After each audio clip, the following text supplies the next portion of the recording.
Well, that was actually, funnily enough, pitch perfect timing. I thought it was going to be late there. I had to run and get a drink. Hello. Happy Thursday. Yep, there we go. Figured it out. My brain worked for a set there.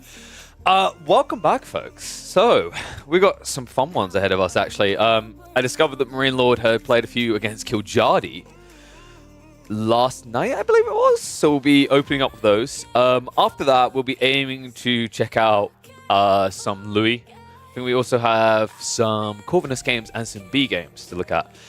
Should be interesting as well, because some of those players, of course, are not going to qualify directly to the Elite Classic. So, some of them actually do have to go through the qualifiers happening on the weekend, which, by the way, I have got confirmation on. I will be casting on the Saturday. So what I'm going to look to do is I'm going to look to check the schedule for the Stormgate tournament and either cast live on the Sunday, or we will cast the Elite Classic 2 only on the weekend, and then in the weekdays next week we'll do some Stormgate. We'll figure out which way around we're going to do that. But just double checking, actually, who has qualified already? We're not lagging or anything, are we, by the way? I looked a bit jittery for a sec. I think we're good. So, yeah, Poppyport, Anatam, BCQEB, Demu, Louis, Lucifron, Marine Lord, Recon, Vortex, Wham, and Zertan all directly qualified. Mister is unavailable. And that means that Zertan is going to replace him in the EGC finals. That's interesting. And apparently, I mean, that's pretty much Lenok confirmed gone from the game then.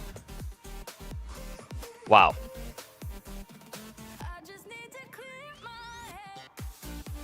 Huh. Well, because Lenok refused to play. And Lenok has been pretty inactive, right? So, I mean, I hope I'm wrong, but I've got a feeling maybe Lenok is just done with Age of Empires 4. I mean, it's starting to feel like it. The dude has been, like, inactive for months now at this point, right? Did he even play in the EGC finals? I don't think he did, right? No. I think he originally was going to qualify based on previous performances earlier in the year, and then he just declined, if I'm not mistaken. That's a shame, man. That is actually really a shame. Huh.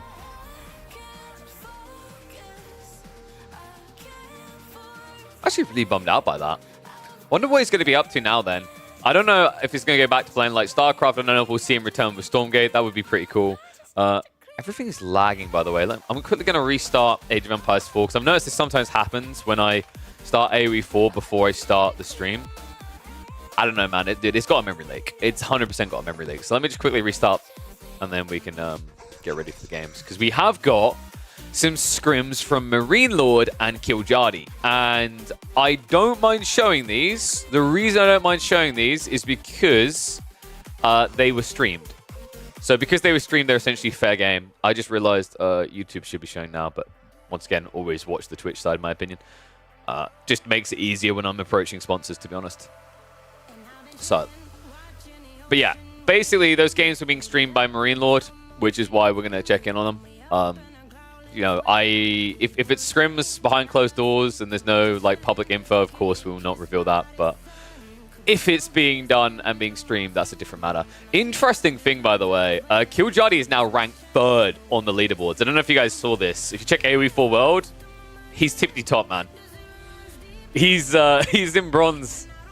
Dude, he's literally sitting, I think about 50 elo behind Demu and about 75 elo behind Vortex. He's 3 wins away from being top of the leaderboard. That's pretty crazy, especially considering like if like no, not to do Vortex dirty but like he does have multiple counts. I'd say like Vortex. Remember, he's kind of more selective with that account for the #1 spot. He only has 101 games. Demu, of course, plays a crap ton on his main. 670 games, but Kiljardi on his primary in 3rd place with 448 games. That's wild. And I can't remember if we ever confirmed if Kiljardi had any known Smurfs or not. I think there was 1 or 2 we suspected. The jank strats. What do you mean jank strats? What does that mean? I'm confused by jank strats there. You mean janky? Like, in what way? I don't think his strats are janky. He's just incredibly aggressive. It's very different. Like, the dude is all in. Like, Killjoy is literally... Killjoy, his reputation was... like, his original reputation was as a Men-at-Arms... English Men-at-Arms cheeser. That was kind of what he was known for. He's been known for the Dark Age Men-at-Arms rushes, but of course he's very much evolved as a player in the last year or so, to the point that, like, actually, he can take games off the best players. It's not just a meme at this point, which is really impressive to see. But I think maybe we about ready to start. So I guess I'll dial the music down more. Music still feels loud even at that level. I don't know if you guys think that. But I want to try this. Actually, let's see. I got sent a batch of some energy powder stuff by a company. And I think like the apple green tea has been decent. The others I've been impressed by. That's not too bad. Raspberry orange.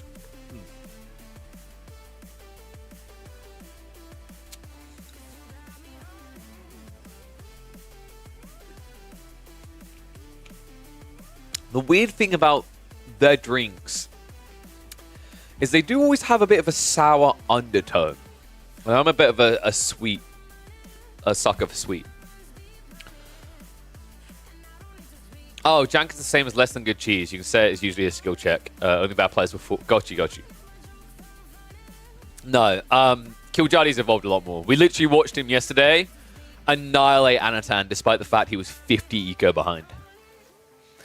That should kind of say everything it needs to about Killjoy. I said to people, like, on the list of players to watch this year for their breakout, Louis, Killjoy, I think Myriad has a shot. Not right now. Like, hope he doesn't see this. I think he's going to evolve as the year goes. And I think that same statement applies to Gully Deckle. The two to watch right now, Louis is an obvious one for people. Killjoy, genuinely, I think people have been sleeping on him. He needs more competitive experience. But once that's locked in, like, dude, the guy's solo performances on the ladders are speaking volumes in itself, right? Guy's very talented. Top finished player in the game because, you know, Cyril's not playing 1v1s, AO. But outside of him, there's no real... Like, outside the ones I mentioned, there's not really big breakthroughs that come to mind. Obviously, Voldemar, I think Voldemar has a decent shot this year. Anatan, actually, yeah. Anatan is, like... I always forget to say Anatan because it's almost like in my brain, and I think a lot of people's eyes, Anatan is already kind of there, but he's not, in that he hasn't actually proven himself on the big stages yet. But, you know, Anno, Killjoy, Louis are all your front runners. Louis definitely ahead of the other two. I think they both accept that. Louis right now is the upcoming player to beat. And maybe some people think that Louis is not still upcoming, but like to me, you know, Louis, what's his best performance? I think his best performance was he made like top 8, so he hasn't even made semis. I say even as if it's not an accomplishment at quarters, but it is. But like you get what I mean, right? Where like he's still got some way to go to prove. So yeah, he's been getting 5th, 8th. I think he's on the verge of just breaking everyone though. I look like a baller pimp. Really? All right. I'll come pick up your mum later. I'm kidding. I'm sorry. I'm sorry. I see shots, I take them, and I immediately apologize because it's like it's no shade. It's just like, you know, when there's a cheeky shot and you're like, hey, high five. And then you're like, I don't know why I just high fived you. You just said you're gonna pick up my mum. What's up? Wait. Yeah, I know. Yeah. What's up, Chill? Welcome to stream, by the way. First time chat, hopefully first of many times. Hopefully I didn't scare you away straight away. World ain't fun without banter. Exactly, my friend. Oh, man. I think that's why, like, you know, that's the real reason why everyone loves Marine Law so much. It's not because, oh, in the business, it's because he's an absolute meme lord and you love him for it. It's the bants, man. Of the Frenchmen I know, he's one of the most bantery. Even if it's like, it's not, and it doesn't need to be like the most elegantly written Shakespearean banter. It is just Marine Lord banter, and you gotta love him for it. All right. Should we get ready, though? I think we should get into the games, because I know what you guys really came for, and it ain't my ugly mug.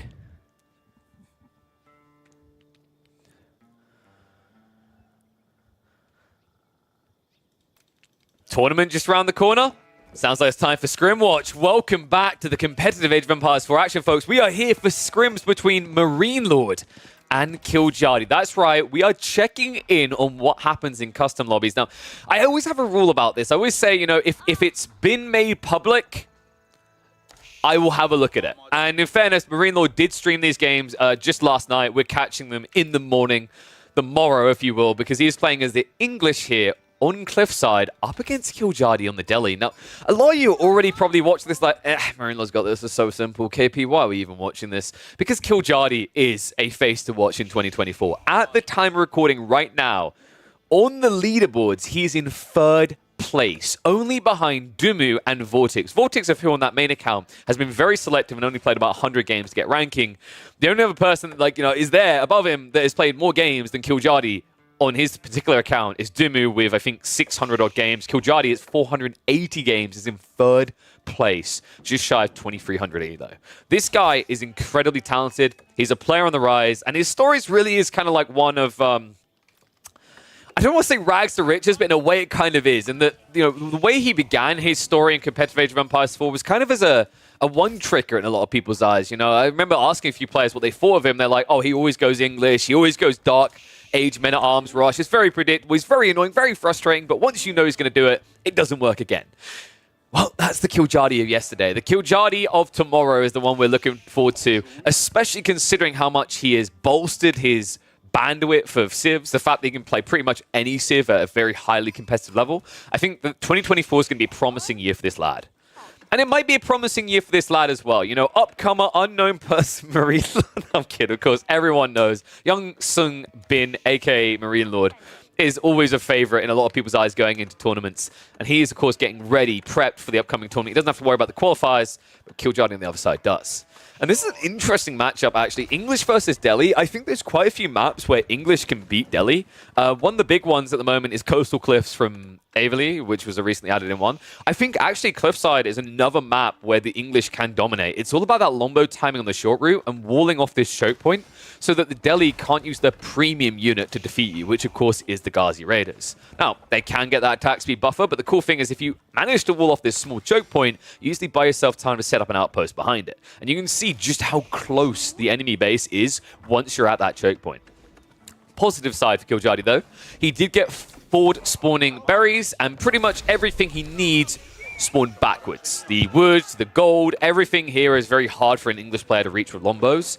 You could argue the berries is awkward because now he's not going to get all the food source here, but you can already see with the superior gathering rate that the Delhi have, it's going to exhaust about basically half, if not 2/3 of this berry patch before the first Lombo arrives. We have been on 2x speed, by the way, for the first few minutes. If you're wondering why these guys are playing so fast, clearly Killjadi's a hacker. No, we've just been going 2x speed.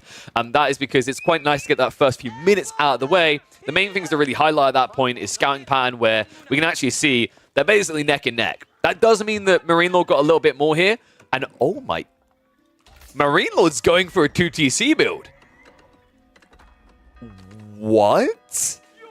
Dude, that's wild. The short wall as well? Okay, that's actually really creative. In this matchup, I think most Delhi players will just look and conceive that this is going to be an all-in bout on both sides. Instead, what Marine Lord's doing here is really crafty. He's buying himself time on the short route to his base, which blocks out the initial Ghazi. And in fact, he will get it up just quick enough. Killjadi can't stand here. He's already taken too much damage on the scout. And of course, that will always complete. So nice try by Killjadi. Doesn't work out. But think about the ramifications of this now. It's 2TC, it's retracted, it's further away, and the interesting thing about this is now, with the shortest route to your base being cut off, it gives you these nice intercept points here and here with the Lombos. And the importance of that is that it allows you to defend on the fly between your primary wood line and now your second TC because of how retracted it is behind your base. Usually this is risky. But for a civ like the English, with those Lombos being the powerhouse they are, and the aura, it now puts the emphasis on Killjadi to make a move fast. And another interesting part is he has to be more delicate about the way he circles around this threat, because if he runs past here and this Lombo's camped here, he's going to take tick damage on the way in. That's going to add up quite quickly onto his bulky Ghazi Raiders. Of course, Killjadi, now that he sees this 2TC, now that he sees this wall goes up, He's trying the fast castle build. This has been on the rise, actually. I think maybe a few of you have seen some of your favorite content creators doing this build on the ladders at the moment. The fast castle build from the Delhi, if they see their opponent doesn't want to engage in feudal warfare at all, the logic is, okay, why would I take anything away from this than the opportunity to go Castle Age? Because I can take the sacred sites, I get all the extra gold, I can move up in an age, and it kind of screws you over. Speaking of being screwed over, Marine Lord kind of got scammed in this game in a way, right? The 3 sacred sites close together. I guess the one upside, though, is playing English longbows. It means that you can actually guard 2 sacred sites literally just by camping here. So it isn't all doom and gloom for the player on the other side compared to the Delhi. But there's definitely value on both sides. And, well, look at this. Killjadi going for House of Learning. Do I like this? I think this is all right because of the timing. I've seen only one player so far impress me with House of Learning recently, and that's been Dimu. But this makes a lot of sense because what you need to consider is at this stage in the game, you don't actually have much of an economy. So the issue with that is if you go Compound of the Defender and you move, say, 8 villages onto stone, 8 villages is over 25% of your raw work power right now, right? So, like, when we see Compound the Defender, usually we're talking like, what, 15 minutes-ish? We're usually talking about like 40, 45, maybe 50 economy, which makes a lot more sense at that stage because you can afford to have stoneworkers without sacrificing too much production. At this time in the game, if Killjadi was to choose to go for Compound of the Defender and rush onto the stone, he'd have no food, no wood, no gold. He wouldn't have an ability to push premium units. So, although it's a little bit weird, I quite like it here.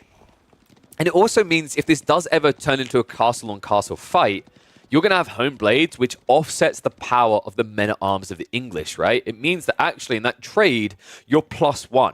In fact, you're more than +1 because you fight away from the aura as well, right? But if you think of it as a raw comparative, you've got Armor Clad, which gives +2, Home Blades gives +3. So it offsets it, and it even adds a little bit extra in. Nice snipe with the longbows on the start here, though. Marine Lord, well played there. Finds one of the initial scholars, and that's quite expensive for Killjadi. He only has one of these sacred sites locked in right now, and that's not going to last much longer.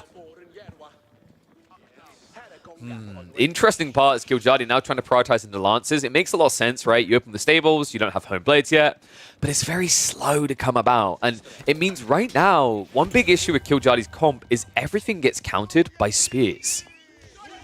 Charge in. It's like one of the villagers is going to be cut down here. We'll try to go for a second, but that's going to cost him dearly. Already lost 2 Ghazis. The Spearmen do come through, so that is going to be a pushback. The wall, although delayed, should still be going up. And that's very important because Killjadi is quickly losing options on optimal raid patterns. It's condensing them down to one direction over here. And that means that this pacing, Marine Lord can just camp this area and there's no rotation potential for this Lancer spam. I really don't like that Killjadi is still going Lancers. I think you maybe go 2-3, but you need a switch over, right? Like, Men-at-Arms is still a few minutes away, understandable.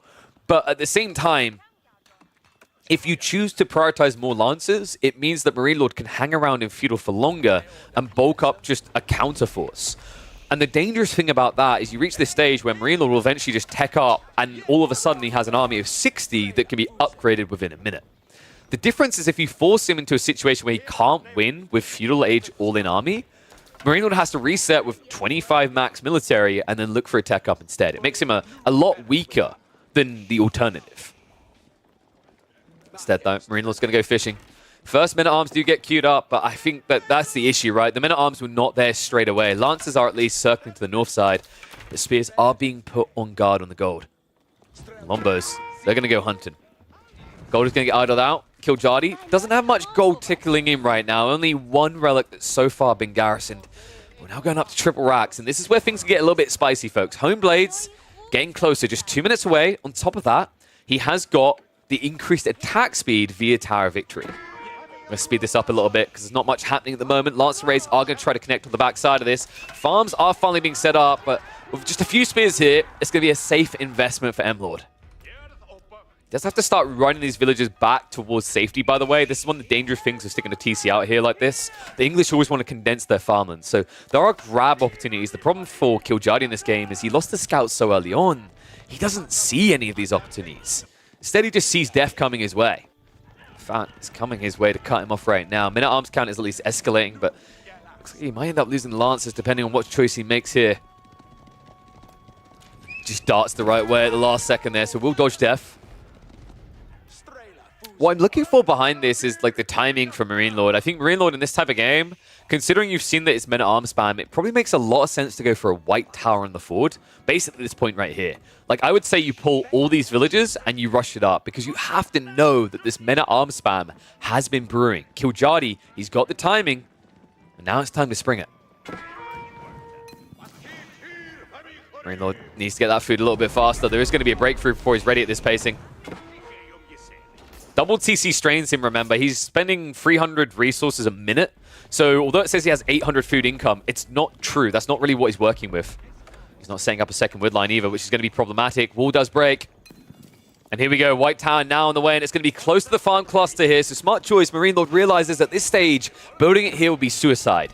He has to build it behind the primary TC, where he knows he'll have enough time. And he has to be fast about this. 30 villages now pulled.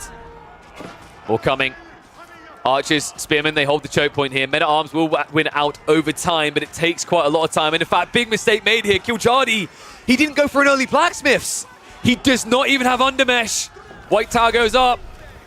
And Killjadi may go down. This is not going to be an effective push. Even the longbows do a lot of damage. Oh my god. This is a disaster. This is an absolute disaster. Killjadi, he has a grand total of 5 scholars. He didn't get a blacksmith early on. He doesn't even have Undermesh level 1. He doesn't have melee tech level 1. He doesn't have anything but honed blades. It means you're essentially forming a glass cannon line with what's meant to be your tank, and it's why this men-at-arms immediately fails. And now we are in a game where Killjadi, although he has the relics, although he has some semblance of sacred side control, he's completely dismantled by this comp. Undermesh is only about to complete in 40 more seconds. By that time, we'll be looking at crossbows. Even the longbows with their veterancy do a lot of damage now. And what is the answer that Killjadi has? I mean, he's running out of resources on the backside soon, so he's going to have to take risks on the flanks. That's easy to access now for Marine Lord. More relics are at least on the way home. But I'd argue what Killjadi needs here is not gold. It's food. You know, I don't know if you guys have ever tried to eat a coin. But unless you bought them from a candy store and they got chocolate on the inside, it's not a good way of feeding your people. And right now, it means that Killjadi, the count of 16 men-at-arms, is going to struggle to scale more. I hope he leans into siege. I think the one way you can maybe recover this right now is this is going to be a big army of range units, right? Like, you've just revealed that you've got mass men-at-arms. Logically, the English are going to counter with crossbows. So mangoes will buy you a little bit of time, but you need another transition, right? You know what's going to happen here. It's going to start with the Mangoes getting a win against the English army, but afterwards, Marine Lord is going to pump Raxes, and that's when we're going to be looking at armor-clad men-at-arms, which is quite a brutal beatdown for Killjadi, considering that Marine Lord, this 1,350 food is consistent. Look at where he's gathering it. It's all on farms. Nothing is coming from anywhere else. He hasn't got pocket resources happening. This is permanent. He's always above 1,000 food now. Killjadi, it wanes. It comes and it goes quite quickly.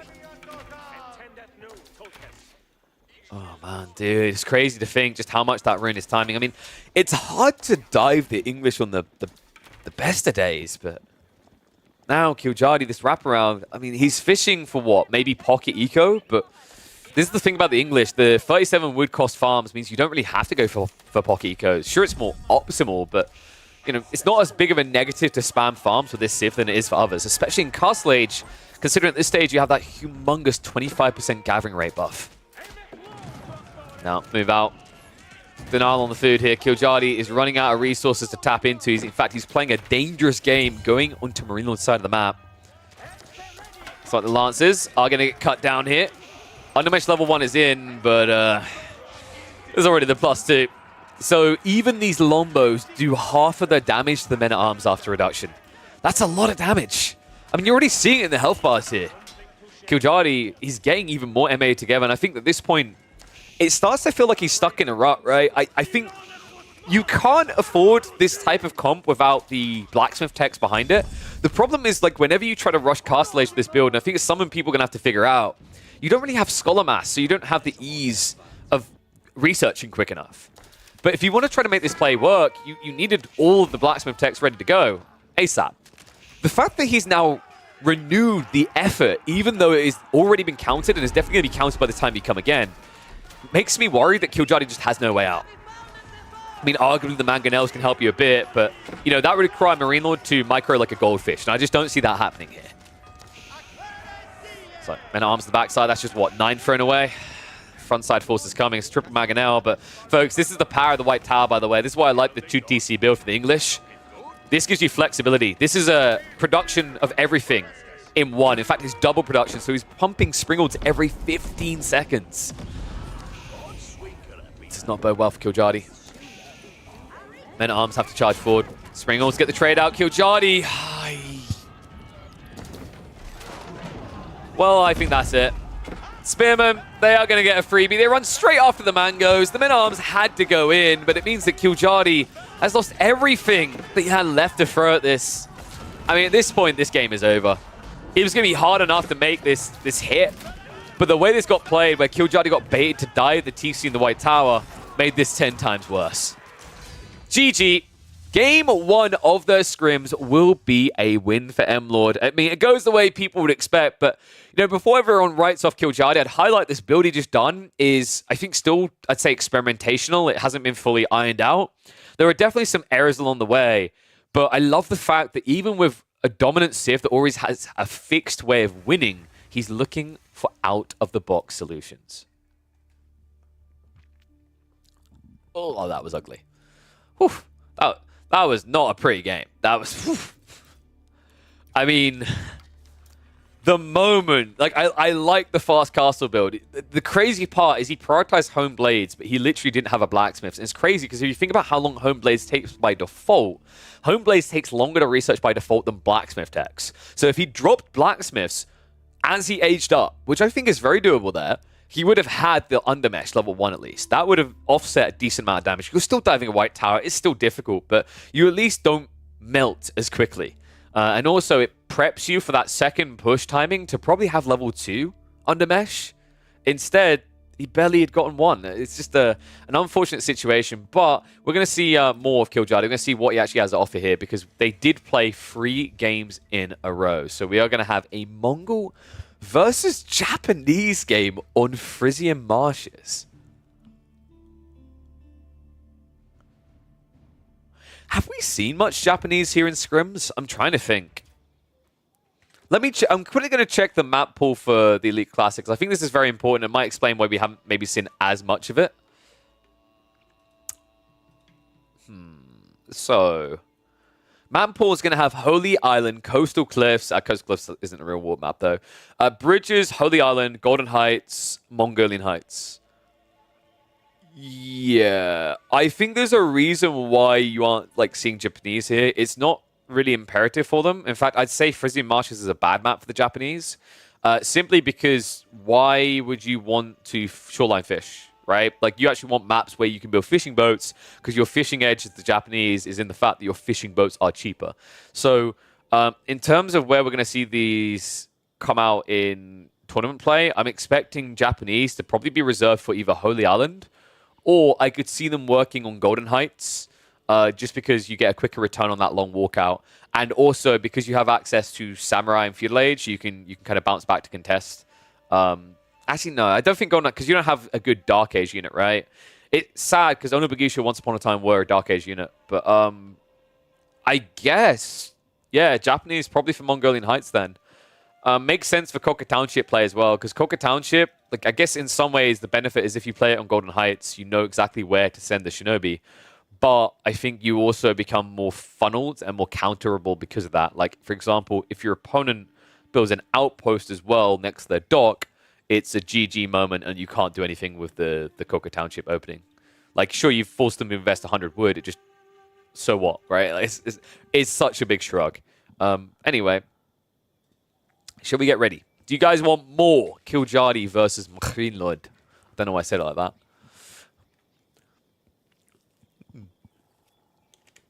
Also, am I the only one surprised they haven't added Frisian Marshes to the regular map pool? I guess, well, they tried, right? They did try.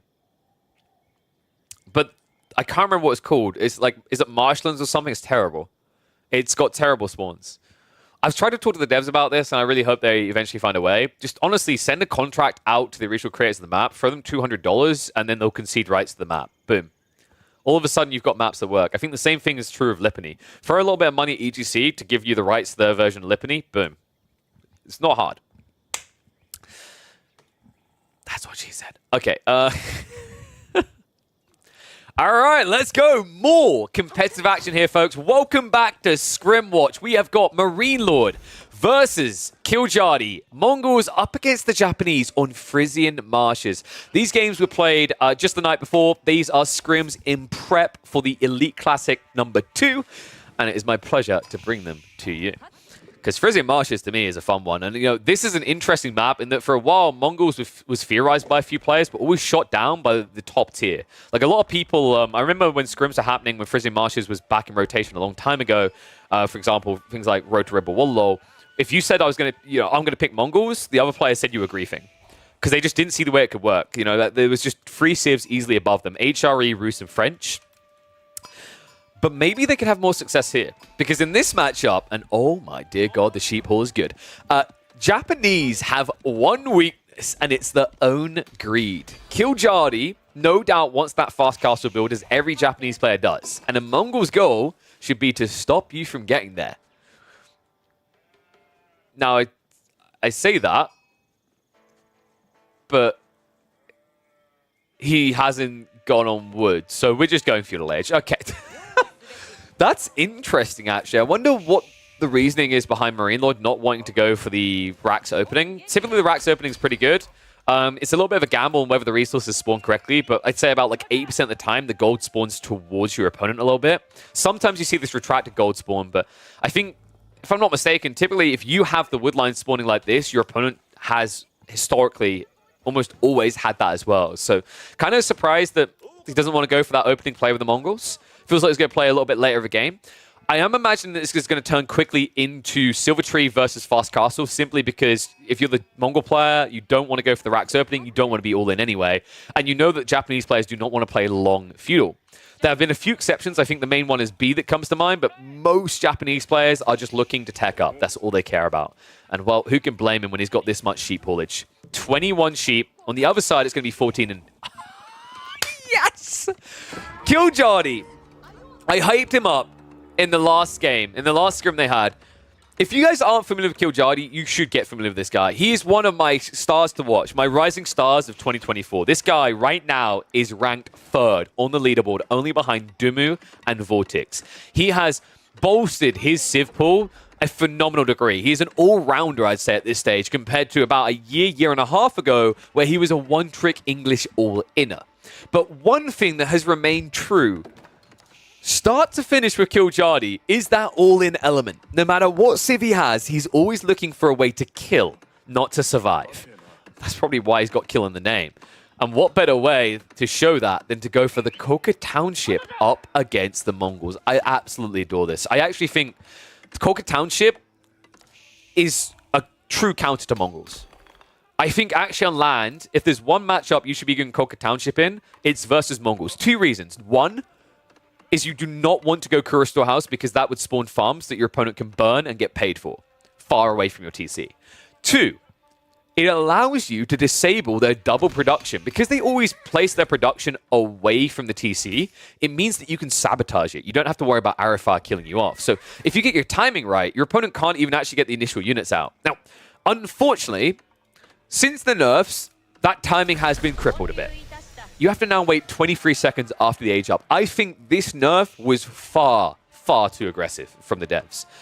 Understandably, the reason they made this nerf is because on water maps, the Shinobi came out too fast. There was no counterplay. The problem now is on land maps, the Shinobi have literally no value. So it's kind of an unfortunate situation. I mean, maybe the fairer way of doing this would have been to say, Koka Township has a tech in it to unlock sabotage that doesn't cost anything but takes 20 seconds to research. I think that could have maybe achieved a similar-esque goal. But the issue now, with having to wait 23 seconds, you're already seeing it here.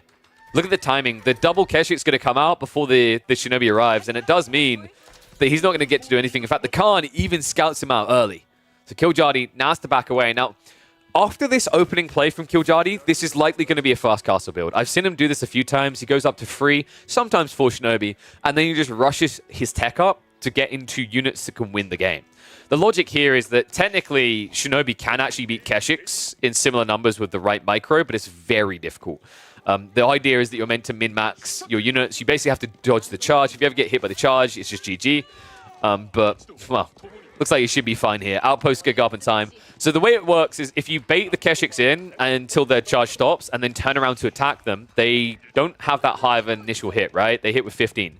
They heal for a little bit every time they attack, sure. But look at the high damage the Shinobi have. They hit for 25 against melee. And if you look at their attack speed as well, it's kind of insane. 1.25, quite low here. Lower than the Keshiks. So the logic is that you're meant to wait for the charge to run out. And then usually the Keshiks will try to back off. If they do that, what you then do is you Shunshin. That was a terrible way to use a Shinobi, though. Does get some nice damage in return on the Keshik, but could have easily Shunshined away. Instead, it looks like Killjadi was lurking around on the flanks here. That's interesting. So I think he's trying to cut reinforcing Keshiks because 3 Shinobi will cut down each Keshik very easily. You're noticing that Marine Lord knows this, right? He doesn't want to touch them. The Shunshin, movement in. Not able to touch the other 2, though. Unfortunate there. Charge will come in from behind, but there it is. A commitment in. The Shinobi do cut one down. One in return, but just look at the high damage on these guys. This is crazy. That is a good trade, by the way. Remember, Keshiks cost 180 resources. Sorry, 200 resources. The Shinobi only costs 120. So every time he does that, it's a good trade. Sure, you can argue some of that is traded in stone, right? So it's not actually the full cost for the Mongols. But at the same time, remember, one of these Shinobi came out for free. So, like, funnily enough, if it wasn't for that weird loss by Killjadi here, he'd be ahead in these trades. Still, really well played. Behind this, we are actually seeing Takazaki coming out. So Tawada already been taken. Looks like there's going to be priority onto those berries very soon. He's already taken some of them. Looks like he did back up because he's a little bit paranoid about the Keshik raids, but I imagine he'll look to move back there soon as he has the level 2 wheelbarrow. At that point, you know, you can kind of afford to move out and risk having to return occasionally just because of the extra gathering speed. And look how quickly it's getting him towards his true goal here. We talked about this, right? Killjadi did not want an all-in feudal. He knew that would be a bad idea, especially considering that behind this, we have got trade coming up from M-Lord. 6 already and scaling. You know, it's actually very important that he continued to contest the Shinobi in the midfield, by the way, because what Killjadi was really looking for there was he wanted to cut reinforcements and then idle the gold and then follow up with sabotage on the Silver Tree. Because the Silver Tree is always going to be just out of the range of the TC because you want it against the edge of the map. So really smart plays by both players so far and great counterplay by Marine Lord to prevent that opportunity. But what's he going to do about this is the real question. Killjadi now on his way up, going to hit the 2 times because I don't expect to see a dive coming in. At this stage, Marine Lord just doesn't really have enough Keshiks to amply do damage with a dive. It would cost him more than he gain. All he needs to do is kind of just slowly ramp up. Eco behind this, learn to protect it. Archers also being added in is quite peculiar here, but it looks like, you know, with extra Shinobi coming through from Killjadi, it's not the worst of ideas. That being said, tech up complete, and these Shinobi, they pack quite the punch now. 28 damage. That's before we add in melee techs, right? Tatara is usually quite doable. At this stage, you're not going to rush it because instead, you should be looking to get Daimyo mana. It's kind of 50-50 coin flip, right? I think if you're going for stables play, Daimyo makes less sense than... Daimyo makes more sense than going for the blacksmith upgrades. If you're going for anything else, blacksmith upgrades are priority over Bannerman because the base damage isn't high enough to justify it. But considering that he has gone for the stables, it makes a lot of sense to go for the Uma Bannerman, considering that the way the maths works out is because your Mounted Samurai hit for over 20 damage, a Bannerman aura is going to increase you by at least 3 damage, right? So you'd have to get 3 levels of melee tech upgrade to justify that in return. And that would be spending gold as well, right? Compared to just spending stone. Well, lol, nice denial there. Looks like the relic is not going to be coming home, but the first Mounted Samurais are on their way. Dude, it's just... Honestly, sometimes I watch this Shinobi, and I swear they look quicker than 1.38. Keshik, baited into his death there. Oh, well played. That's a big freebie, actually. Keshik count is only at 8 right now, so, you know, losing 1 here or there is actually quite substantial. It's going to give Killjadi an opportunity to start accessing that trade line. That's why you're going to see a quick reaction out. Marine Lord just has to bring everything to this fight. Everything just needs to pile on here. Has got the spears as well, so pretty effective against the Mounted Samurai. Right now, those Mount Samurai are a little bit outnumbered. Shinobi are going to go for the stabs, but they may have gone a little bit too deep here. Outnumbered and are going to get cut down. So well played there. Marine Lord able to punish Killjadi. And the reason he's able to do so is, where the hell are the Mountain Samurai? What? No way was that intended. That had to be a miss rally, right? Like, he's literally just got 3 Mountain Samurai sitting here right now. The 4th one did at least get away from the fight, so that's good news. But the Shinobi being thrown away like that, I was expecting a rally point towards Marine Lord's base and a non-stop pump. But there's a little bit of a weak timing here.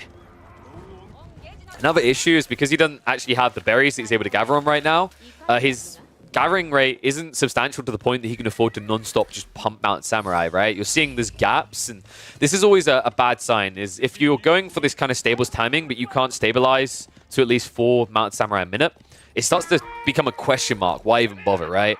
Like, at cap, you can get 5 out every minute, but you can clearly tell that Killjadi's not ticking that number. In fact, for the 2nd time, he loses this. Oh my god, this Shinto's gone down twice. Guys, this is literally the easiest relic in the game for him to get. And he can't even touch it right now. Oh, man, dude. This is so effective by Marine Lord. And behind this, remember, he's getting close to that tech up. 17 traders. Make it 18. It's time. M-Lord is going to catch up. And look at the military count. Look at the eco count. Like, there's no weld. You look at this and say, Killjadi's ahead now. So he's trying to find some value here, right? Cutting down 1 or 2 traders, but the issue is the outposts, right? Like, the outposts are actually buffing quite a bit there. Wait, did he not have the outposts? There it is. They're over here. That low glow, if he starts to extend that, I think, has he got one down here? Not yet. If he sets up 1 or 2 outposts here, the Yam means that the Keshiks will always be able to just close in on these Mountain Samurai.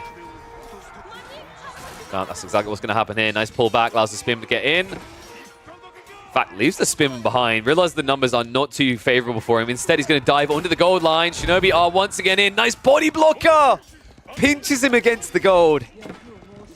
And now we're getting a switch. Onibagisha on the way, but this is a bit dicey, right? Like, Onibagisha works if your opponent is not on heavy cav at all. We can see that Marine Lord still has a decent number of Keshiks. And now with this age up, there's no real reason he has to back away from the idea of more Keshiks, right? Now, they'll be able to contest these Mountain Samurai directly.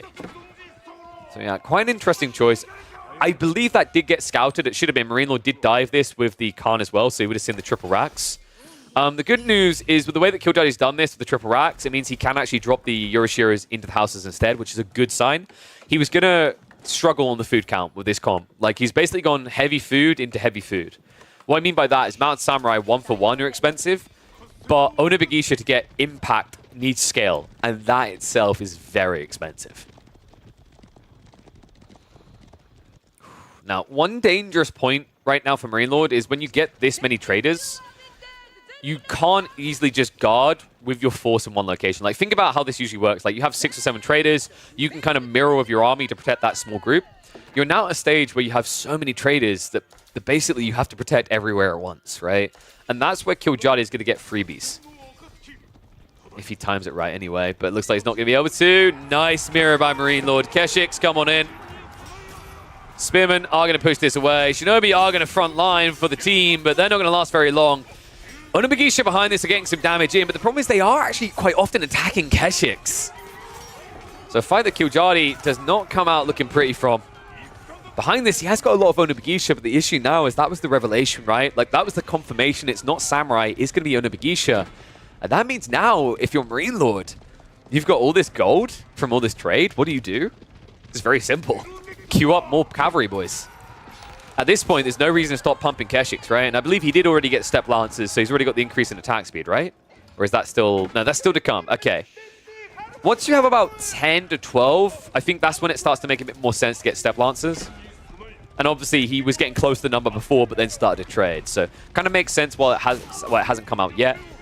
But as this gold continues to ramp up, it's just going to be an easy reach for him.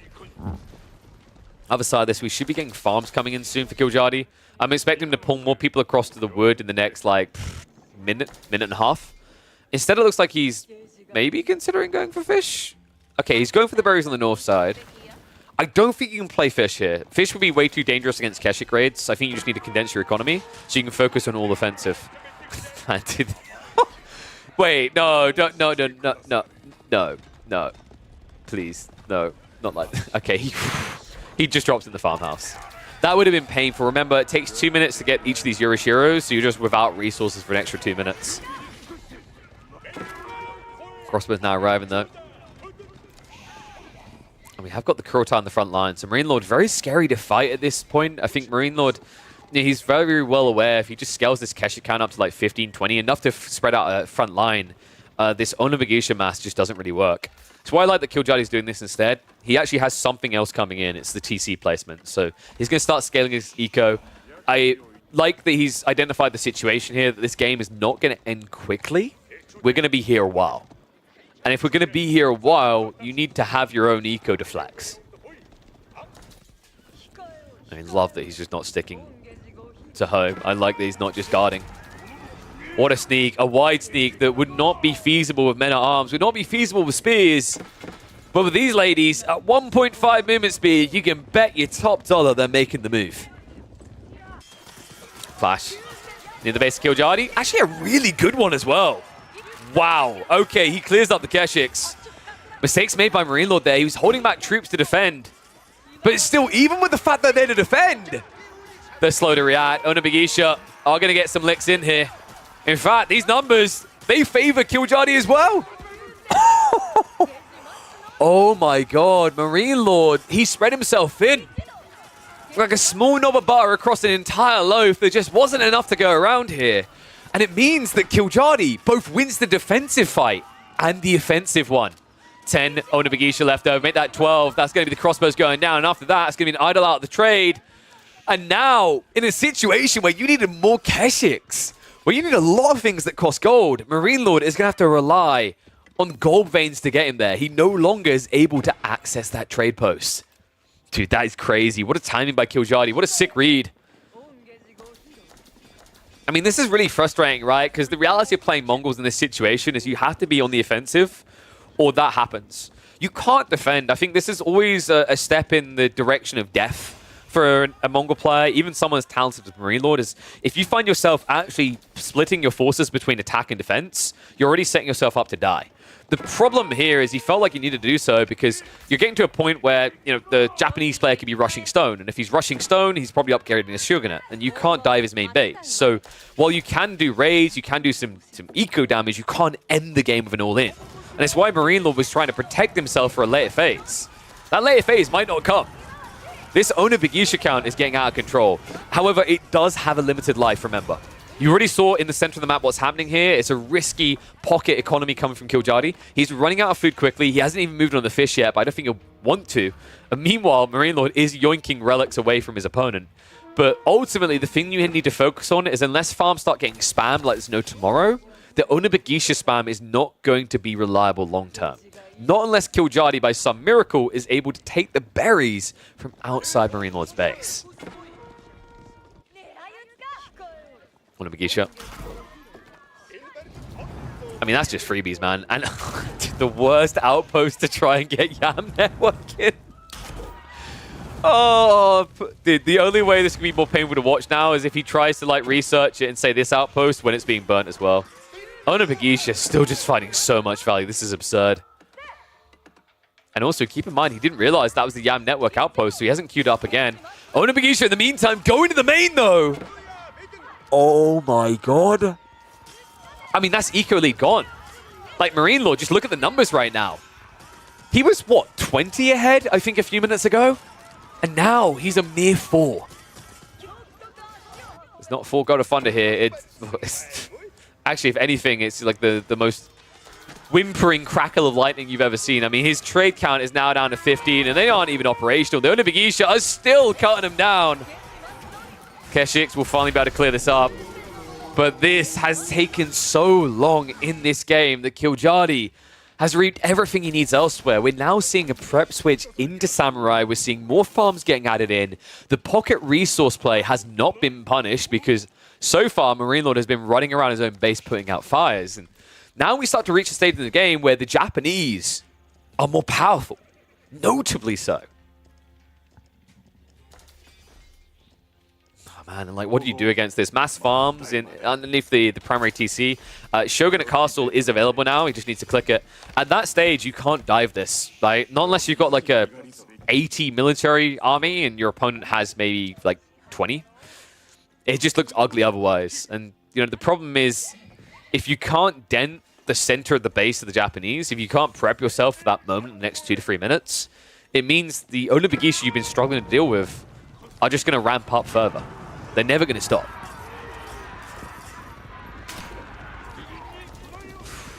Man, and now being Mass Kashik just doesn't feel great here. The interesting part is, like, realistically, Killjoy should be going Spears, but funnily enough, going Onobugisha isn't a terrible idea. The reason is that it just gives you an ability to just raid constantly where Spearmen don't.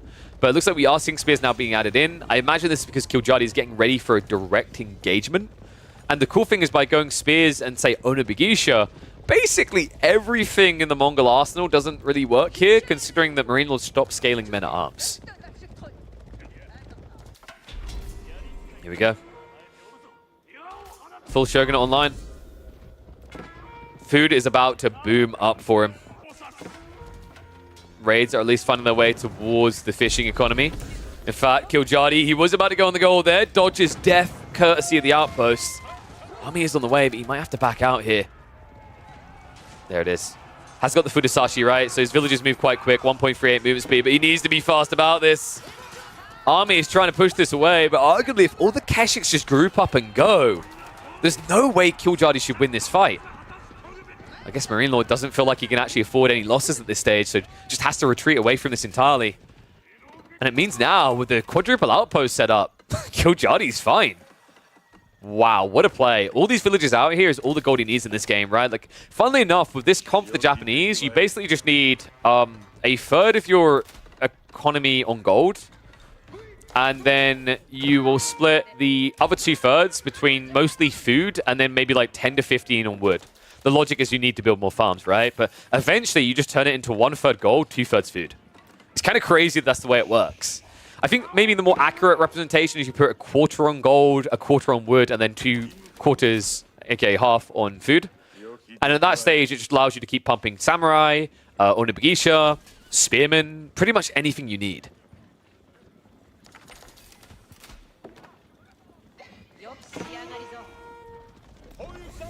What's Marine Lord's answer? You can't really go mangoes here, and the fact you're going crossbows is good because of the samurai, but realistically, it's still an Onobugisha threat. Like, I think, funnily enough, if Killjoy stops building samurai and just builds spears in Onobugisha, he slaps this fight like it's nothing.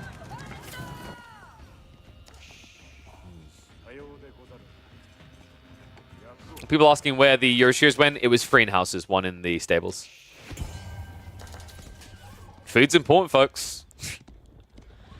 I mean, I love that players have started to ID this. I remember when I brought it up a few weeks back, and I can't remember which player it was. One was like, it's only 75 food a minute, KP. And like, 75 food a minute is a lot in the mid-game. When food is limited and you need to make farm transition to make it infinite, 75 food is a lot.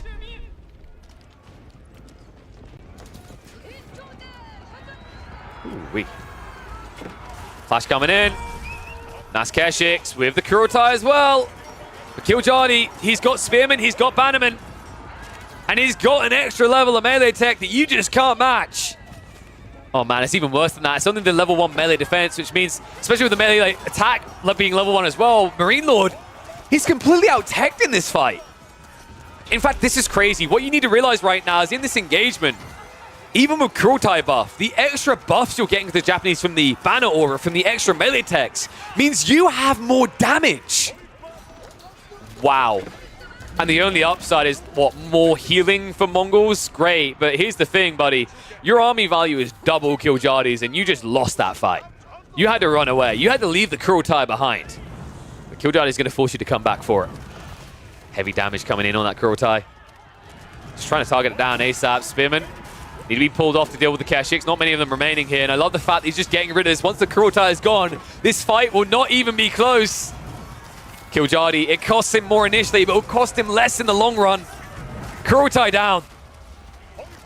Well played there. Now a Horseman transition as well.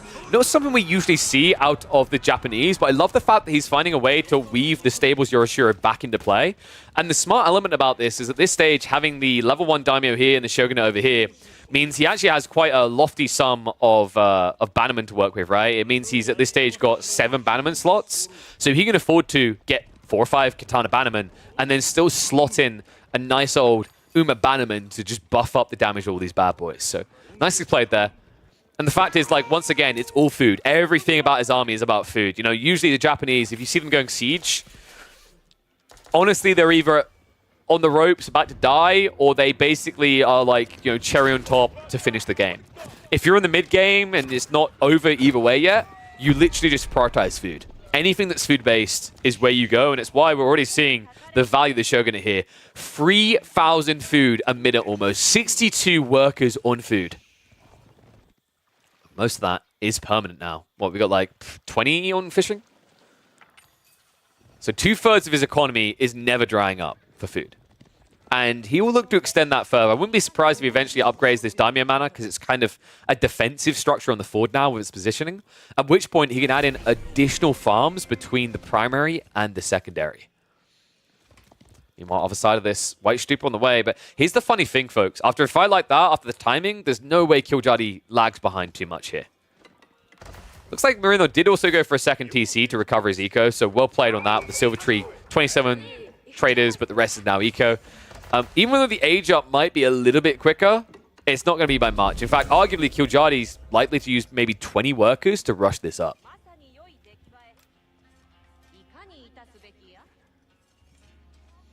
Here we go. Tanegashima Gunsmith on the way. Dude, there's like barely going to be an edge here for Marine Lord. Oh, man. Outpost at least being set up, but funnily enough, with Springer was not even trying to wait for cannons here. Love the fact that he's going for Raid Bounty Improved. This is a huge deal, right? Getting the 75 food and gold. Just so powerful. It was improved as well, yeah, right? So like this is going to be pretty nice considering that Killjoy set up loads of farmhouses out here, outposts, farmhouses on the food sources. It's just free resources waiting to be taken from Marine Lord.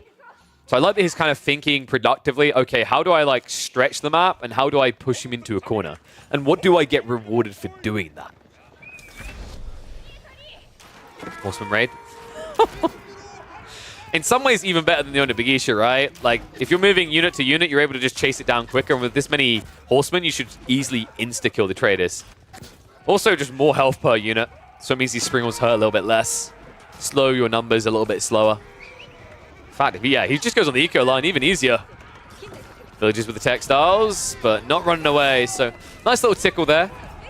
Behind this, both players are getting all their imp upgrades coming through. In fact, interesting detail here. We never see this. Wow. Like, we legit never see Domaru armor coming through. Domaru armor, for those that are wondering what the hell that does, what the hell does that mean? It basically, as long as you have the deflective armor, so you haven't been attacked yet, you have extra movement speed, an extra 10%. So you go from 1.62 to 1.79. It's quite nice, actually. Interesting to see him going for it, because typically at this stage in the game, like the gold cost of Mount Samurai is far too high for most Japanese players to engage with, unless you have mass trade. So curious to see what the thought process is there. I imagine the logic here is not even remotely to do with Mounted Samurai, by the way. This is really, really creative. The reason why he wants to have that tech, it's to do with the Uma Bannerman. The Uma Bannerman basically are heavy cav, but he wants to go for Horsemen. So by getting that deflective armor movement speed tech, it allows him to bump the Uma Bannerman up to almost the speed of Horsemen. That's really creative, actually. I love that. He's the first player I've seen do this. See why he's like on my list, right? It's small details like that. That actually is a cool optimization. I think Killjoy is the only player that, like, right now I've seen go into Horseman in late game with the Japanese, and it looked like a long-term plan, a clear commitment. Just to see what it can yield. Flash comes in. Keshik have to back away quickly, though. Torch down the outpost. That's insta-removed. Scenario is now coming in, though, for Marine Lord. Mass spears as well. We have got the Nageari coming through soon, right? No elite spearmen yet either. But that is on the way. Azutsu hitting that back line. Keshik's are going to commit in, but the brace comes through. Killjoy Stuns him in place. Nagayari means he has the extra movement speed, extra range rather, and extra damage against these Keshiks. And it's looking bad, folks. Marine Lord, look at the numbers. They are shrinking for him fast. He's at least going to reset this with the crossbows in the retreat. But good pushback, good control, and Killjadi behind this, not running out of resources. Instead, he's getting stronger. Older tactics now queued up. In 1 minute and 20 seconds, this army is going to feel unassailable. Good thing that Marine Lord has the Kurultai. It might be the one way he can recover this game as we get deeper and deeper. Steppe Lancers finally on the way, but Steppe Lancers wasn't there this entire time. Just think about that. He had, what, 30 Keshiks at one stage? He's had so many Keshiks throughout the game. To not have that extra healing, that extra attack speed, all this while, it's crazy to think of the difference it would have made here. It's crazy to think the difference this is going to make. Elite Spearmen now in. Keshiks should be running for their lives because their lives are not going to last long here. Whew. Dude, this is crazy. Spearman Horseman as a core backbone in the army. Just not something you see out of the Japanese at all. You know, some people might think, oh, it's because he hasn't got access to gold. Maybe, sort of. I can see where you come from in there, but like he could always go for Euroshiro drops to fix that to a certain extent, right? Like once you reach Impage and you just basically drop all your Yoshiros in Forges, you can afford to pump Samurai at a decent pace. It's more that he's just choosing to utilize what he needs against the army being built by Marine Lord, right? Marine Lord is mainly Keshiks and crossbows, so you go Spearmen and Horsemen. Now that he's gone for men-at-arms is the moment where Killjadi is going to go for those samurai, because with the Odachi tech, they destroy the Mongols.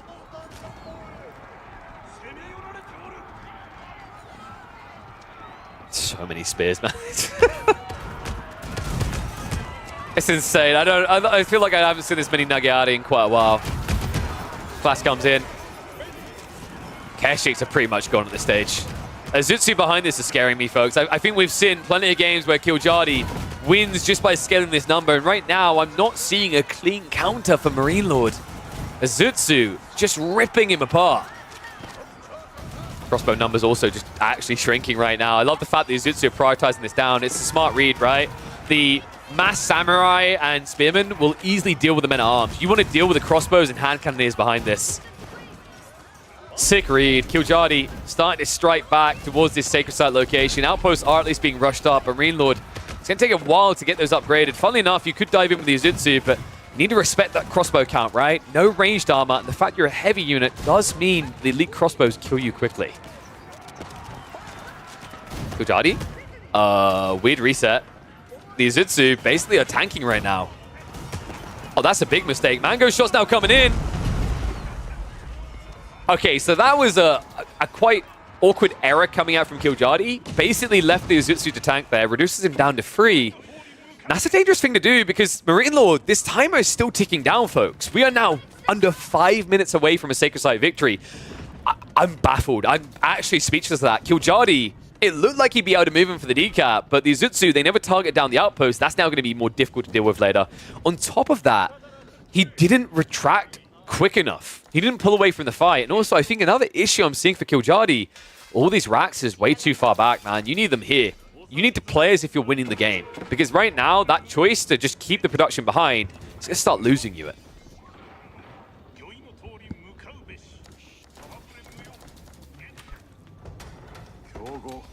Castle's at least been dropped. So that's actually a big deal. There's only 4 minutes left on the timer, but what you have to be conscious of here is now with the 8k gold secured, Killjadi can just spam non-stop samurai. In fact, he needs to get on the sacred site. I'm baffled by the fact he's not moving directly to it. He's going to arc around instead. Villages are going to be exposed. We'll be able to move away. Killjadi, wait. No. He isn't. He's going for a landmark snipe, right? No way. Like, this is feigned. This has to be feigned. Surely the logic here is you pull the enemy army back here, and then as you get cleared up, your reinforcements decap the site. There's no way you can snipe all these landmarks. He's trying. Oh my god, he's actually going for it. No, this is why it doesn't work, though. This was my worry. Literally, it's the Mongols. Oh no, you found my landmark. Packs it up and runs away. Get on that sacred site right now. Like, no, there's no negotiations here. If you do not go for that decap now, this is over. Oh my god, I can't believe that. I mean, maybe with Mass on a Big Isha, I could see it, but with Samurai in the mixer, you're not quick enough to even catch these packed up landmarks. Wow. I think this might be over. I mean, it's cannon emplacements, right? So you're going to have to lose a lot of troops to get the decap, and if Marine Lord just walks 1 or 2 troops on, you're never getting it. Oh my god, I can't believe this. M-Lord. I mean, he's got to be smiling right now. It feels like the easiest victory he could ever ask for. I really did genuinely think Killjadi was going to have some Uzutsu coming behind to deal with the cannons and then just rush a decap, but instead, it feels like a illy informed landmark snipe attempt. What? I mean, out of all the civs you try and do this against, right? In all the worlds. And now he has to resort to Rams. That's going to slow him down as well. We're 2 minutes away from a Sacred Site victory here. Killjadi, this is looking pretty over. 10 hand cannoneers, 25 crossbows, just a few men at arms to hold all the spearmen back. I mean, Killjadi, he literally has nothing of quality anymore. Oh my god. I can't believe how wrong this went in the end. I mean, maybe it was just the power of Mongol trade that was able to just keep the gold honest for the Mongols at all times, but Killjadi, maybe he needed to make a move for that gold sooner towards the center. That key drop was a good idea, but it seems like it came too late. I think the biggest detail in my mind still is, if you want to run mass spheres, these Raxas needed to be here. I think that is hurting more than anything else. He actually had points in this game where it looked like he was growing in momentum, but now that all that momentum has shriveled away and died in the face of the Lord himself. Marine Lord now just a minute away from a Sacred Site victory.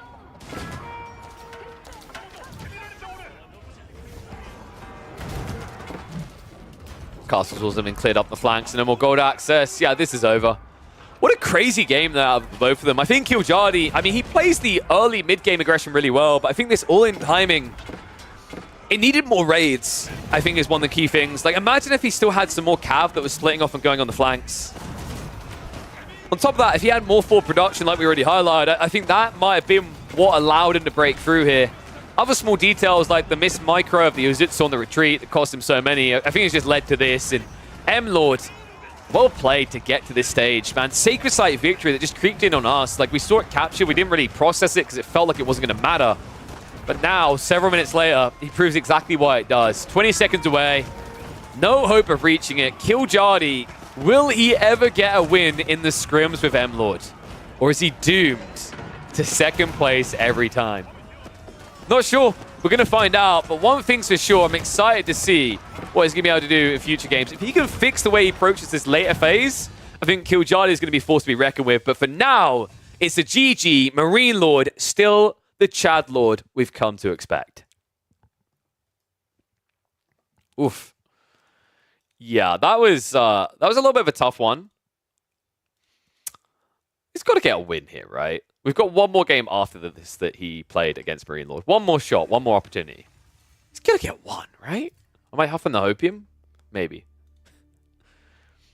So let me have a look here. I need to... What am I going to call that one? The one civ you shouldn't landmark rush.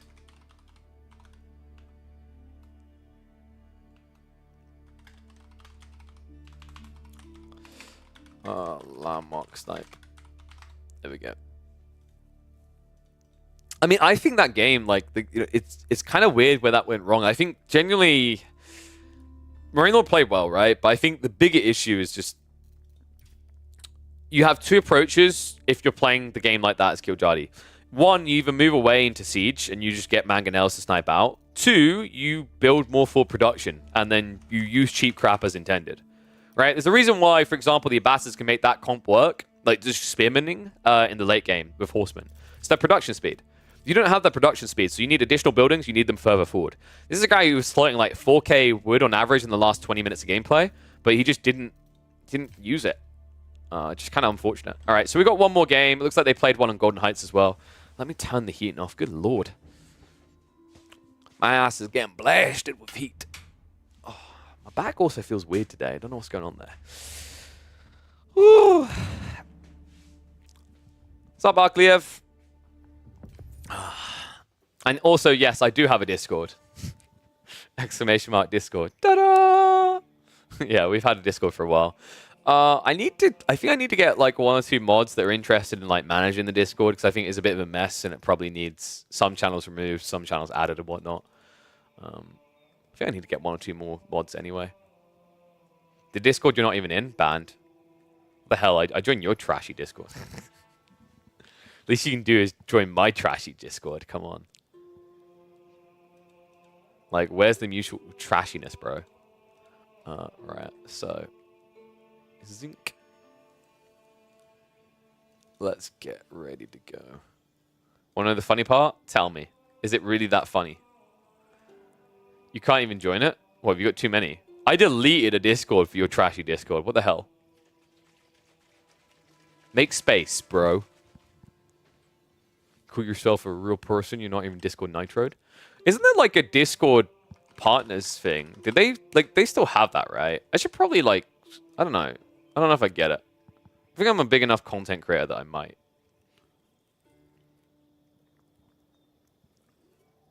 Oh no, they no longer accept partners. Big Sag.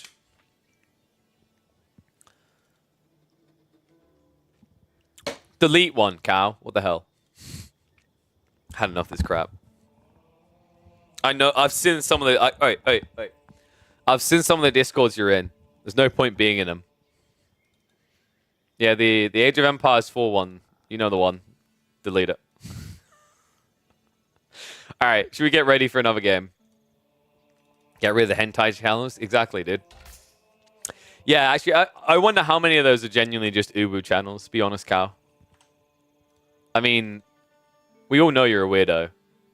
Ben basically said as much. You're like, no streamer Discord for that specific reason? Yeah. I got a lot of kind of pointless Discords, actually. I don't know, dude. If you got Nitro and you got 200 Discords, I guarantee at least half of them are pointless. And don't even try to tell me otherwise. Anyone who says otherwise is BSing. Unless you are in partnerships and relationships, influencer type stuff, and like, you know, brand stuff, no way do you need 200 Discords. All right. You ready, guys? Ooh. Guys. This might be a good one for him. All right. One's in chat if you think Marine Lord's just going to 3-0 it. Two's if this matchup is finally one that Killjardy can win. I feel like Jeanne d'Arc on this map can actually slap, right?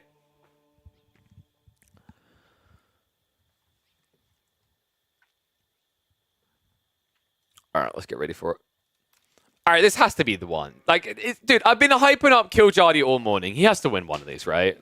Come on. This has to be the matchup. Jeanne d'Arc versus HRE. Marine Lord cannot keep winning like this. We are in Golden Heights, a map where you have a short route access. And, oh, yes. Yes, you beautiful son of a gun. That's the moves I'm looking for. Them's the spicy meatballs. Killjardy going with the Rax opener as Jeanne d'Arc. On the other side of this, we are going to see a move out. Villager on the way from the HRE. They typically look to drop a Rax nearby and then use their extra eco to flex into Spearman. But hear me out. What if, okay, this is crazy, but what if because you're up against fishing, instead of going for the fishing, you went for the enemy base? Right? What if you tower rush with Jeanne? What if you ran in, you built an outpost here, you built an outpost here, and you built an outpost here? GG, nothing but golden food. Surely that has to be the winning play, right? Let's find out. 2 times speed. Oh, God, no, he's going out to the pond. No. So the problem of going out to the pond here is how long it takes you to get there with each individual spearman. Marine Lord, what the you dirty son. Are you kidding me? I mean, in fairness, they both would have had this. This spawn on the wood lines, if this had been open battlefield, maybe Killjardy could have done something. But now, this is absolute trash tier. The one wall to block him out? Bro. Don't tell me this is how it goes down. After we just hyped him up, after we believed in the power of Jeanne d'Arc and Killjardy, don't let this be the way he loses. 4 spearmen. And for what? Oh, God. Meanwhile, Marine Lord now has fishing as the HRE. It means he's going to have a pretty quick timing to actually tech up as well. Easy peasy. Oh my dear God. I can't believe this, man. I mean, you can try to stab through the wall, but it's so difficult. We've got this on 2x speed because otherwise this would take a lifetime and not much is going to happen. Marine Lord doesn't even need to stay along to repair.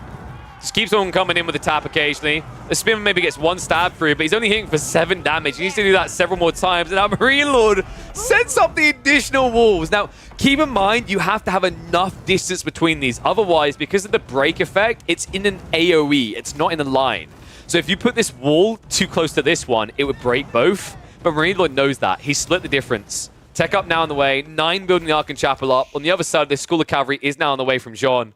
But guys, this is looking bad right now. Really bad for Killjadi. First wall breaks. He can set up another wall if he wants. He will block a shoreline fish, but it's worth it to keep the dock alive. It's going to guarantee that the archer ship comes out in time. I can't believe this, man. Oh my... no! It doesn't matter. It genuinely doesn't matter. I mean, that was catastrophic with the torch throw, but it just doesn't matter. The second wall lasted long enough. Archon Chapel is complete. I mean, it makes sense. You're throwing like 100 torches at a wooden wall. One of them is probably going to bounce on someone's head and knock him out, right? But now Marine Lord has plenty of time to get into the galley. Just 23 seconds away. Funnily enough, the spearman will basically break through in about 20 seconds, just in time to discover they're dead. And that means fishing is fully protected and fully guarded. Meanwhile, Jean on land now has quite the Goliathan task ahead of her. I don't think... Goliathan isn't the word, is it? I feel like I made that word up. Herculean works. But she's not looking very buff, not very Herculean today, because she is the hunter form. So this is pretty popular, actually. We've seen this quite a lot. I expected this to come out earlier, but I thought this was going to be like an outpost rush onto the wall, onto the wood, and then a follow-up into archer form. Instead, that's never going to happen now. Dude, are you kidding me? Tell me you know it's archer form without saying you know it's hunter form. Look at these walls. Hunter Jean is worthless. Oh my god, she just does nothing now. I mean, sure, he can't access gold, but who cares? There's no rush. Right, all you have to do now is you just need to drop stables, build 4 horsemen, and kill Jean. It's very easy. And then follow up with spears. And how are you able to do that, you might ask? Fishing. All the fishing. And nothing to stop you. Oh man, this is such a harsh game. Killjadi. I don't really know what you do to this now. I mean, no, that isn't going to break, right? I think it's a little bit buggy, but that shouldn't break. I mean, this is tough because, like, you've gone knight, so you don't have quick torch damage through walls. You've got a few spearmen, but you're not scaling more of those. Especially considering your opponent has access to a lot of wood, so archery range makes a lot of sense. And it looks like it is actually going to not be stable. It's going to be archery range plus racks. I can see the value in that, right? You just run out with, like, 10 to 15 archers. You snipe down Jean, move on, because guess what? If you go Hunter Jean, you have no armor. And funnily enough, here's another interesting thing about the HRE Jean matchup. If you go for marching drills, you move as quick as Jean. Oh, man. Ugly game now. All the wildlife just hates Killjadi. So how does Killjadi get out of this sticky situation? He's 1 TC. He's not fishing. Okay, he's going 2 TC. I don't like it. I think 2 TC here, like... Okay, let's put it the correct way. I don't like it, but I understand the necessity for it. But the problem right now is that Marine Lord, if this was a standard Castle Age game, the TC play makes a bit of sense, right? But Marine Lord isn't going Castle Age, folks. He hasn't tried to reclaim his gold. Instead, he's massing a feudal age army. Knights, they do finally break through the wall, but the outpost there, the spearmen as well. There's no breaking through this. No XP to be had for Jean, and this is problematic. I think actually with fishing, if he goes for an all-in feudal age timing, HRE breaks him. Especially considering they have a quick access point to his main base, right? And also, even if he puts walls up, they aren't going to last long against mass infantry. The funny part as well is this TC is too far away from the cliffside, which means you can run past, idle the gold, and then hit up the secondary TC, which is much easier to burn down. What a harsh game, man. Now, alternately, you can just go and reclaim your gold, right? Basically, the options are yours, but I think genuinely, I would love to see him just go all in. All in makes a lot of sense here. Just basically secure the gold, get your hands on blacksmith upgrades, and then commit into the base of Killjadi. Because with the amount of food eco you're getting on water, with 10 fishing boats over here on deep water fish, you have that power in your economy. Archers sniping down the spears. This army's looking pathetic, man. Like, if he wasn't convinced to go all in yet, he's about to be when he sees just how little it is. Ball play is going to fail. Double mill out here as well. Good lord. M-Lord now only queuing up the Feudal Age upgrade for the Spearmen because of the gold access issues, right? Like, that's the funny part, is these Spearmen, if Killjadi had just been massing archers, maybe he could have made this work. Now it's looking pretty grim. God damn. M-Lord just, I mean, the first two, got to give it to him, is him just playing execution perfectly well. Game 3, kind of an M-Lord spawn, not going to lie. Dude, he's going after the School of Cavalry. He's legit going to landmark snipe him. Are you kidding me? Are you... Okay, I want you guys to think hard about this. When was the last time you saw any player at just past 10 minutes try to landmark snipe someone without rams? Because that's what we're seeing right now. It's actually working as well. Archers sniping away. Charge comes in, but nice block immediately by the spears. Half HP on the School of Cavalry. I mean, do you wait for rams or do you just spam more spears? I feel like he could legit just get away with going 30 spears and ending this. You want to know the funniest part about all this, chat? If he just targeted the TC, it'd be dead.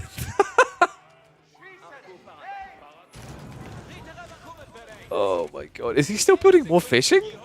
Dude, he's up to 11 fishing boats now. I mean, world's your oyster now, right? Do you want to go all in still? Do you want to go Castle Age? Either could work. I legit think, you know, Marine Lord, don't be a dead horse, all right? Just send it to the glue factory. Like, this game is over. Just end it. And here we go. Second TC now being assaulted. The funny thing as well is because Killjadi consecrated the TC, he kind of revealed exactly what was happening here. Killjadi's already admitted with this tiny little emblem above his TC, he's already said, I cannot beat you now. I need to recover. He's already said, I am not investing in military, I am investing in economy. And that's exactly why that little fleur de loup is going pretty low now. Like 6 feet low underground. Archers cutting off all the retreats. All villages likely to go down from this. I mean, this is it. Housing also now being attacked, because why not? Oh my dear god, he actually is housed. Oh no! Killjadi. I mean, it's appropriate that this game is being dictated by access to fish, because right now on the other side of this, Killjadi is looking like a goldfish. Unlethal. No thoughts going through their mind. Trapped in a tiny bowl, never able to escape. Don't worry. Marine Lord's about to come along and break that bowl. Circling the base now, basically idling out all eco. At this point, Killjadi can't really touch any economy longer than 20 seconds. I don't know what he thinks he can do in this game anymore.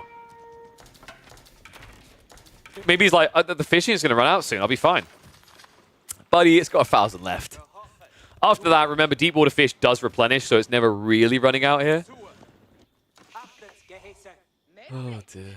I'm going to hit the speed up. There is legit no way. If Killjadi recovers this game, I'll eat a shoe.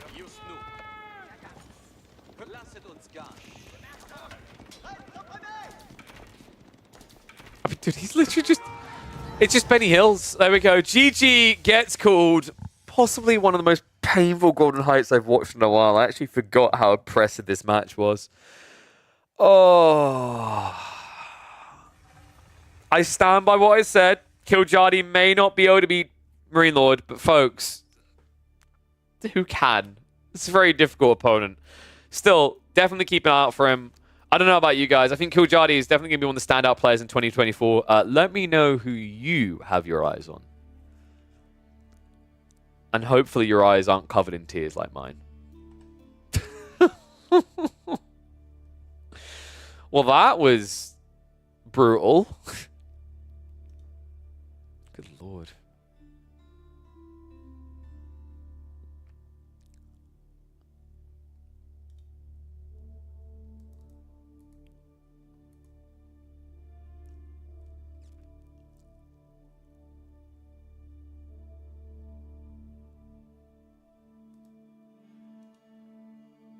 Alright, there we go. Bacon sandwiches are heavenly? Good lord. Yeah, I'm going to be honest. I don't mind bacon. I'm not crazy about it like many people are, though.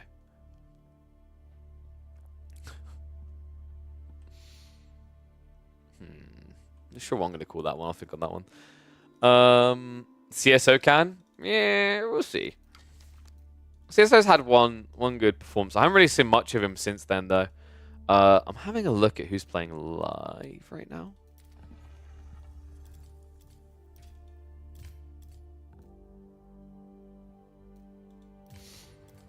Guys, Happy Cat. Remind me, Happy Cat was...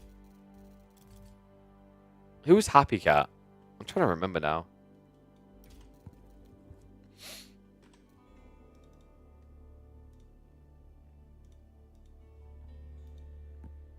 Nyan? That's what I'm wondering. I can't remember. I thought, wasn't the Happy Cat just a different person?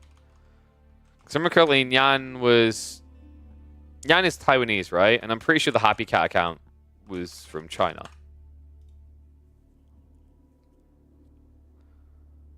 No, Happy Cat is from the UK. Well, like, this location shows as UK anyway. That can't be right. This account, yes.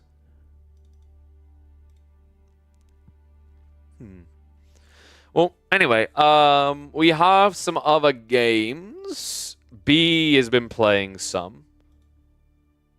In fact, let me check for Mr. B.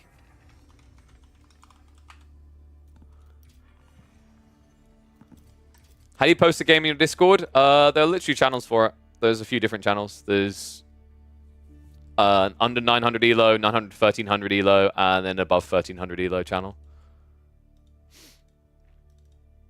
Oh, by the way, I should actually put that in the title, shouldn't I? Community games later. I have found something new for community games. It is very fun. Anyone who's a camper is going to hate it.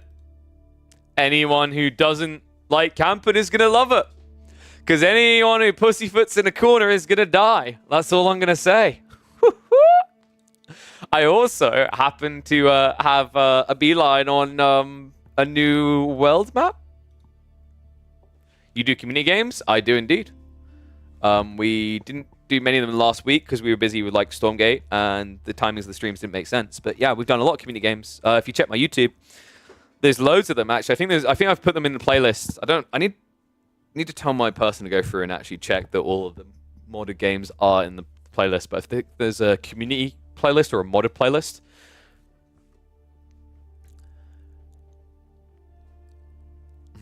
I mean, we might do community games tomorrow. We'll see how long we're able to go. It depends whether I like have to rush off to do anything. But the goal is to have a bit of a longer stream tomorrow as well. Where every kill doubles that unit strength. That was madness. Oh, the level up. Yeah, the level up's kind of crazy. So, I think what we had here, we have some B games. Because B was screaming with Anatand. Who the hell is Gamer? Oh, no, that was Anatand as well. They're both Anatand.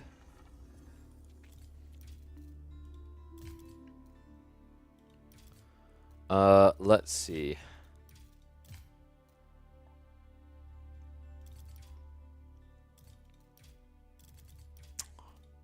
What maps do we want to watch here? So I think...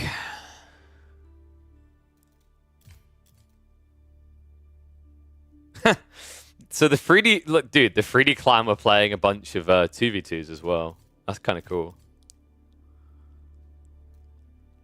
Wait, is that for a tournament or something? Isn't there like a 2v2 tournament soon? I remember hearing something about this.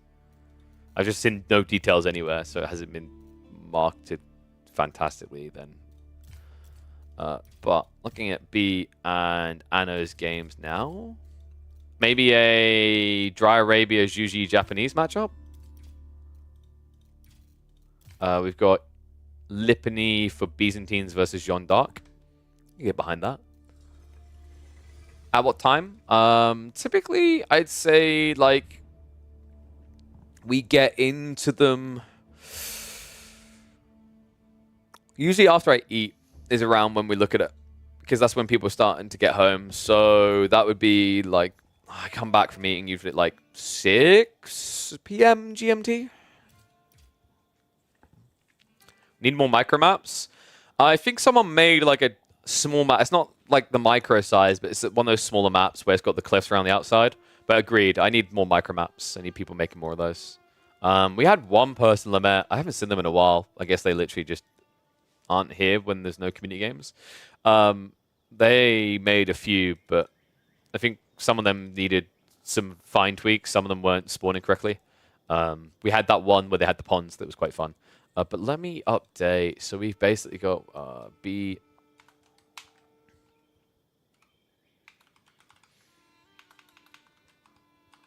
versus Anatan.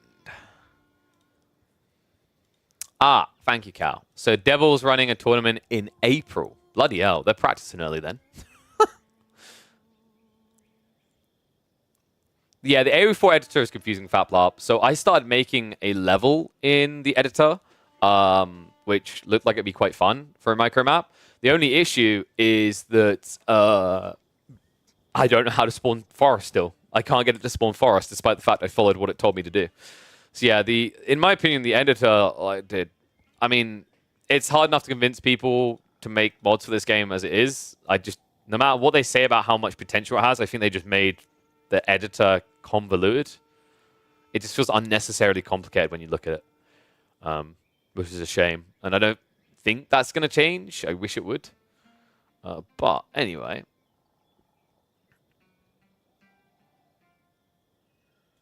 I just remembered I really need to try and set up the YouTube perks. I know there is like an equivalent of subscribing on there, as in like to Twitch is subscribing. Because I noticed some people have asked about it before.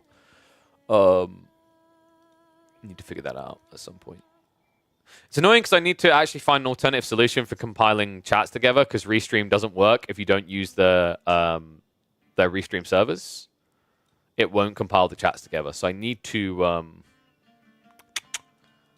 figure that out. There is a Patreon now down below. I really need ideas on what people would want in return for supporting. At the moment, I think it's mostly just been priority queuing for like community games. Is one of the things I added in there. I don't know if that'll be great at scale, because theoretically, like, you could just end up with the same 8 people hogging it. But that's one of the main things in there right now. Originally, I think I maybe at $50 put like coaching, like replay analysis type thing in there. I have to figure what else people want to see. But I think for now we should get ready for some B versus Anatan.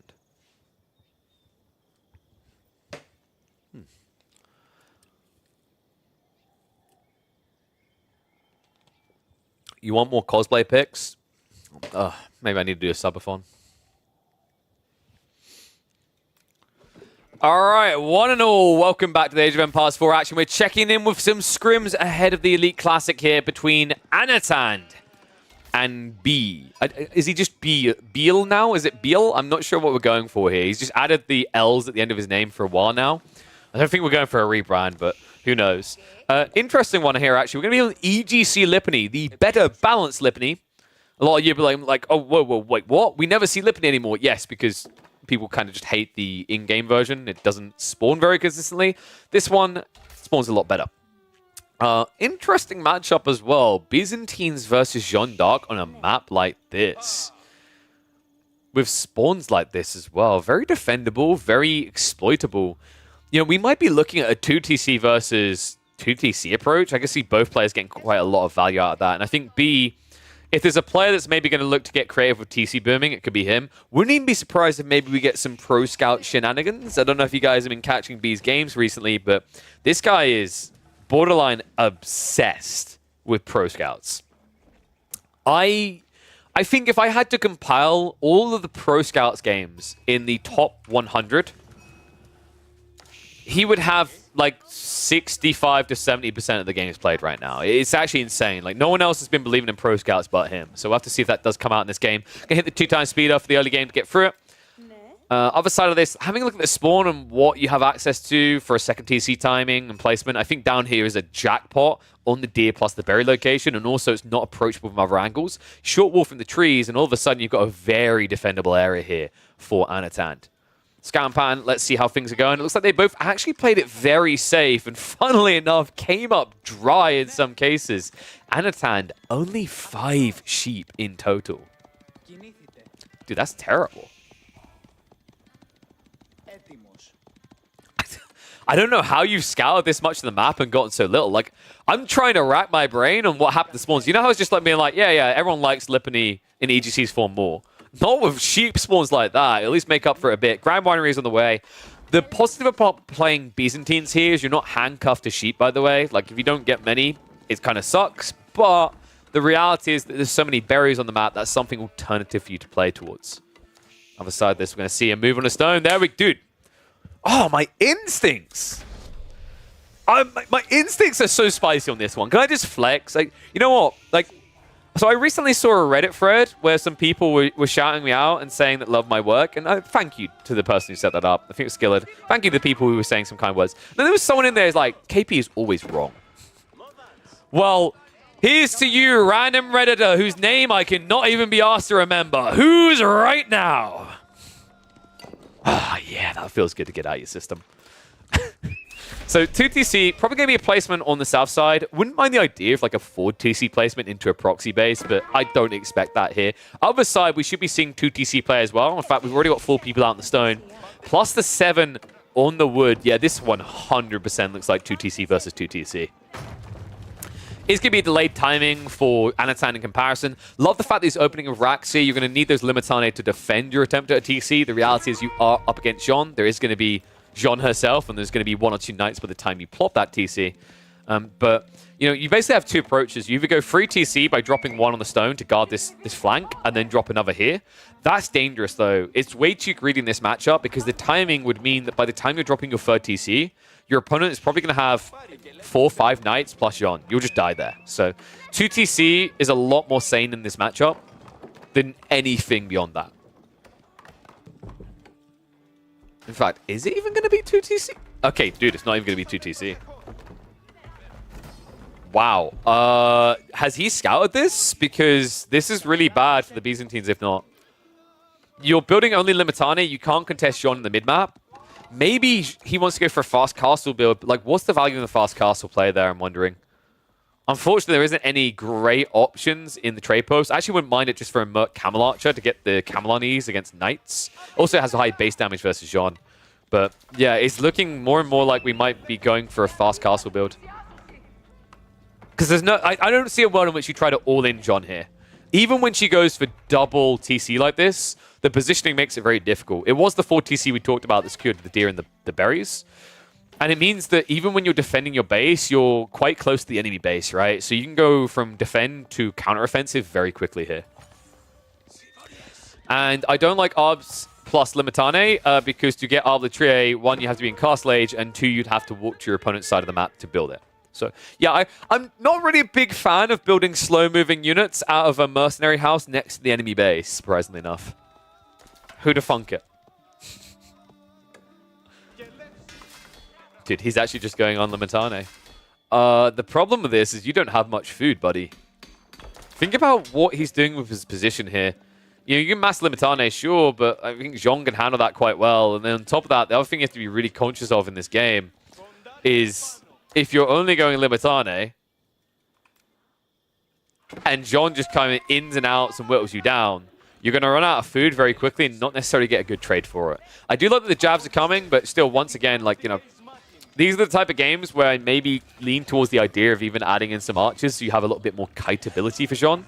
So it's going to be a takedown on the ball. And that's just going to be a free cleave. Yeah, this is the problem, right? Like, if the 7th one arrived there, you can pinch. That was actually a great read. 7 of the Limitane, if you catch Jean striking, you can grab behind her and then circle her. So that was really well played by B to back away at that very moment. But now, if he just keeps baiting you in and cleaving you down, like, this starts to get pretty ugly for Anatan. So he's going to need to make sure that he's ramping up the range count. I like the fact we've already got a second group of javelins coming in. That's the type of unit that can chase down and finish off Jean. It's going to be so difficult, man. Second cleave comes through, and you just see the damage already being added in. Jabs have now arrived, and if you actually... Dude, if you start step this, she should be dead. With a charge through, she would be dead, but it looks like the Limitane are hesitating here, so instead, we'll be able to walk away. Looks like Anatan was just trying to force the heal for free, because you have essentially got Jean at a point where Divine Restoration makes a lot of sense, but well played to actually not give in. Good discipline from B. If you pump Divine Restoration there, this would be a dive onto the secondary TC, and you'd probably lose that TC because we're talking about 14 Limitane with Shield Wall and Undermesh. So great read. Means that B isn't just going to die from this. You know, this is the thing, like, everyone thinks that Jean is OP and ridiculous, and I 100% still disagree to this day, and I think, you know, that type of detail we just highlighted is why. If you use Divine Restoration here, you're dead. You are truly dead. You need to save it until you got 6 or 7 of these knights and a decent number of archers that all need to heal. If you have to use it for Jean, a unit that can heal over time themselves, then you're just wasting it. And all of a sudden, for 120 seconds, you can't fight. You know, I was worried before, and maybe I just didn't give him enough credit here. I didn't see the timing on that second jab push being so quick. I thought it was going to be idled out, but that's the power of Grand Winery, right? It's just so much quicker. And now, the push out, we're going to be scaling up to 12, 16 of these javelins. And Kyro Siphon's to boot. Now, this is an expensive investment. What you have to remember is that B, right now, doesn't have an easy way of preventing it. In fact, if you just garrison some Limitane inside, untouchable. You don't even need that, though, right? Just walk in. Shield wall up. Do what you got to do. Jabs starting to snipe down. Backstab coming in, but nice brace there. Scares him away. The Kyro Siphon continues. Divine Restoration gets pumped, and that's it. That's exactly what we were talking about. The moment Divine Restoration gets used, it's a retreat. And that's going to be TC lost. B, he's built up a 9 eco lead, made that 10, but it's not going to last for long here, folks. This is a very strong army now from the Byzantines.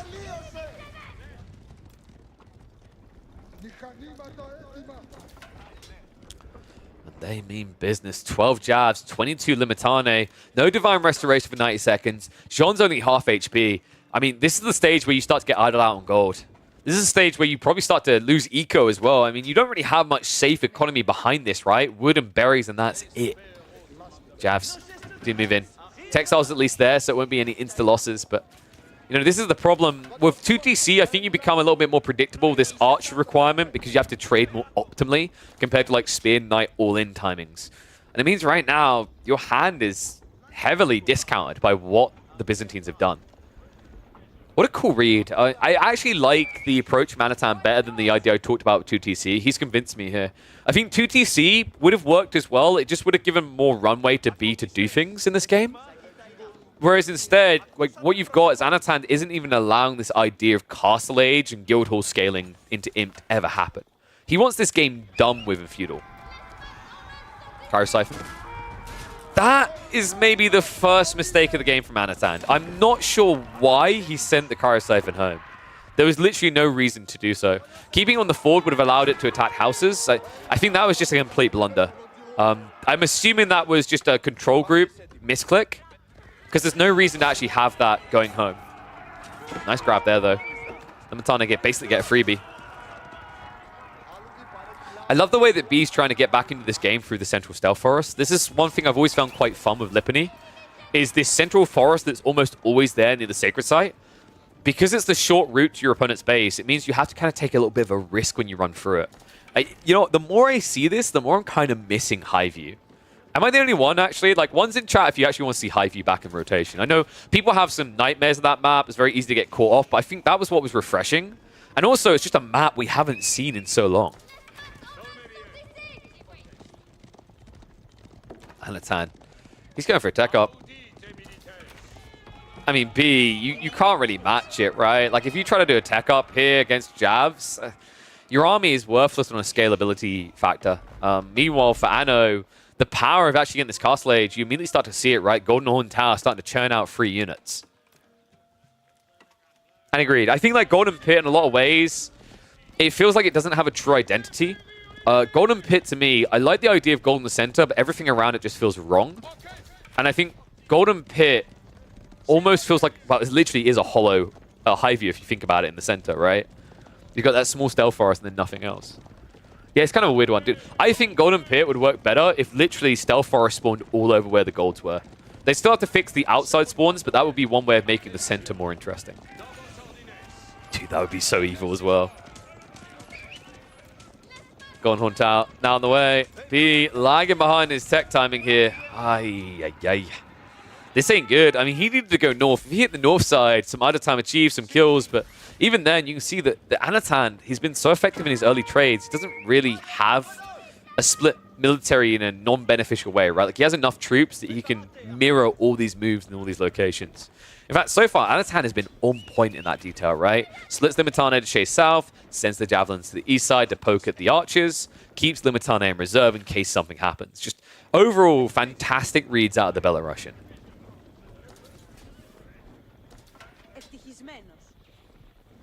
And it's going to be Royal Institute, folks. I think this might be the end of the road for B quite quickly. Having to rely more heavily on knights in a Byzantine matchup isn't great, right? They already are scaling into Limitane. They're going to continue to do so. On top of that, now it's going to be much easier to get grabbed because, quite frankly, quite bluntly, Kite Shields is not even remotely balanced. Limitane chasing knights basically move at the same speed. Remember, when Kite Shields is researched and you have Shield Wall down, they move much faster. They move at what, 1.45, I think it is 1.4. When they go into charge format, they basically can cap close knights. So that's really rough now for B. The fact that he's relying more heavily on knights in this matchup is going to get ugly. The only reason I like Royal Institute is if you're up against like Varangian and then you can go Arbalest, but like he's got knights, right? He can continue to scale knights. He's upgrading archers. Like, I just don't see him going into Arbitrier unless he's given a reason to, especially considering he'd be up against javelins. Push forward now. Upgrades coming through. Looks like he did use the Dialecticus here. So Byzantine getting the unlocks quicker than the French. Knights like this going to break through the wall, but just a handful of Limitane is good enough to hold this. Now, I'm waiting for that key timing. The moment that Teardrop Shields gets prioritized here. It's actually a really big deal in this matchup. B now switching over into Men-at-Arms. The problem is there's already Varangian on the way from Anatan. Limitane will have to back away. A little bit of feed going over here. Some XP in the way of Jean.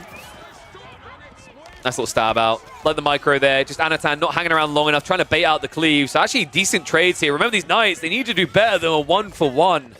Limitane denying them. Finally, the veterancy comes through, but you can't help but wonder, was this dive a little bit early from B? A few knights left over. More troops are spawning. Level 3 Jean is in. And funnily enough, Anatan brought the whole army home. Okay, this is actually a big deal. That's well played. Unfortunately, B, I don't know if he's going to get out here for free. Villagers have to run away. Cleaves come through. Snipes continue. And B, quick to micro away with Jean. So it looks like the champions get summoned. They are going to die. They cannot easily get out of the base. In fact, if he splits this up with the Spearman, there should be a death on Jean. Might be. It's going to be tight. She just about gets through. Divine Restoration, heal up just in time there. Not the most ideal micro from Anatan, gotta say. Like, he missed an opportunity to pull the Spearman further north to block that entirely. So Jean Rage stays alive. More troops now arrive, and the Javelins left unguarded. Problematic. They're going to start snipe down the knights one by one. Limitane are arriving, so the counter to Jean is getting in position here. And this is the point where B is going to end up losing. Jean immediately runs into a line of spears. And an immediate buyback comes out, but that's expensive, remember. At this stage in the game, 500 gold just exchanged there. I'd argue, actually, Jean, before that, she definitely got a bang for buck, but that skirmish there was not worth it. I think, you know, that poke was nice, the idea of going for the jabs, but when B chose to just commit and not back away, cost him pretty dearly. He didn't kill enough javelins, and he got caught with his hand in the cookie jar, right? In the middle of an Arbalest transition where he's prioritizing crossbow stirrups. He now doesn't actually have the javelin issue resolved. This is bad. Kite Shields is finally on the way as well. I mean, this is the funny thing. That should have been there a while ago. If that had been there instead of an extra Varangian or two, this would already be over. Those Knights wouldn't have even done half of what they've done. Now Jean. A back might break from the carrying she has to do here. Spread of the lines, men-at-arms trying to hold on, but not many of them for B. Limitane count is getting low. Jean is leaking around the side. Javs are going to have to peel here. No cleaves left on Jean. But now, no Spearman left to deal with her either. Warlord could reset this. Surprised Anatan isn't using it, actually, just backing up into it and then buying some time. Instead, he's just trying to snipe down Jean. Divine Restoration coming off cooldown in 20 seconds. He needs to be fast about this, though. Crossbows are now arriving. They are pretty effective ever since the nerfs to Jean at dealing with her, but you need enough of them. All of a sudden, the army's neck and neck. A situation, actually, where B is able to start striking back, but Jean, with a lack of HP, has to back up. Javelin count still at 15 means that the Arbalest are not secured in this game yet. Yeah, messy fight there. Anatan, I think he jumped the gun on his timing a little bit. Didn't really realize just how tanky that front line was going to be for B, even without the Divine Restoration. But at the tail end of this, it's still really good, right? Clears up what remains of the archers. Arbalest are also going to cut down the retreat because they move slower than the javelins. And even these men-at-arms, which are slowest to disengage, are going to die in their retreat attempt. So, yes, it was a nice strike back by B. But one thing that has me a bit worried is the fact that on 1 TC still, he's going back for Royal Bloodlines now after being reset down to 1 Knight.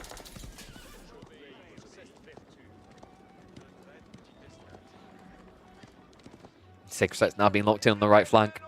Yeah, surprised B didn't go for this sooner, right? I think I got highlighted in chat that he done the left side one, and that's definitely helped him on the goal. But the fact he never done the right one, the center one, I think that's a missed opportunity there, especially once Anatan was start to retreat into his base, right?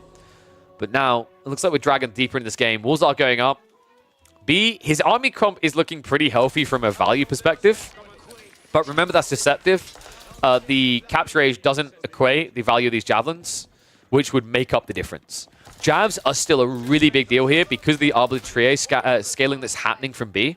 I do think the Arbalest do trade a bit better than most units up against Javs. The reason being is that Javs, if you look, you can see on the stats, they hit for 11 base, plus 8, so they're hitting for 19 in total. These Arbalest are going to hit for 14 in response, right? The interesting thing is that if they drop the Pervice, they get the exact same range as Javs. That's kind of funky, right? So he's going to have -7 damage to him. At that stage, funnily enough, Javs get out-damaged by Arbalest, especially considering the crossbow stirrups. So kind of a funny one there. It means that for these fights to end well for Anatan, he has to draw his opponent out of position so that Pervice is no longer in effect. Because remember, Pervice doesn't just give the armor anymore, it also gives the +1 tower range.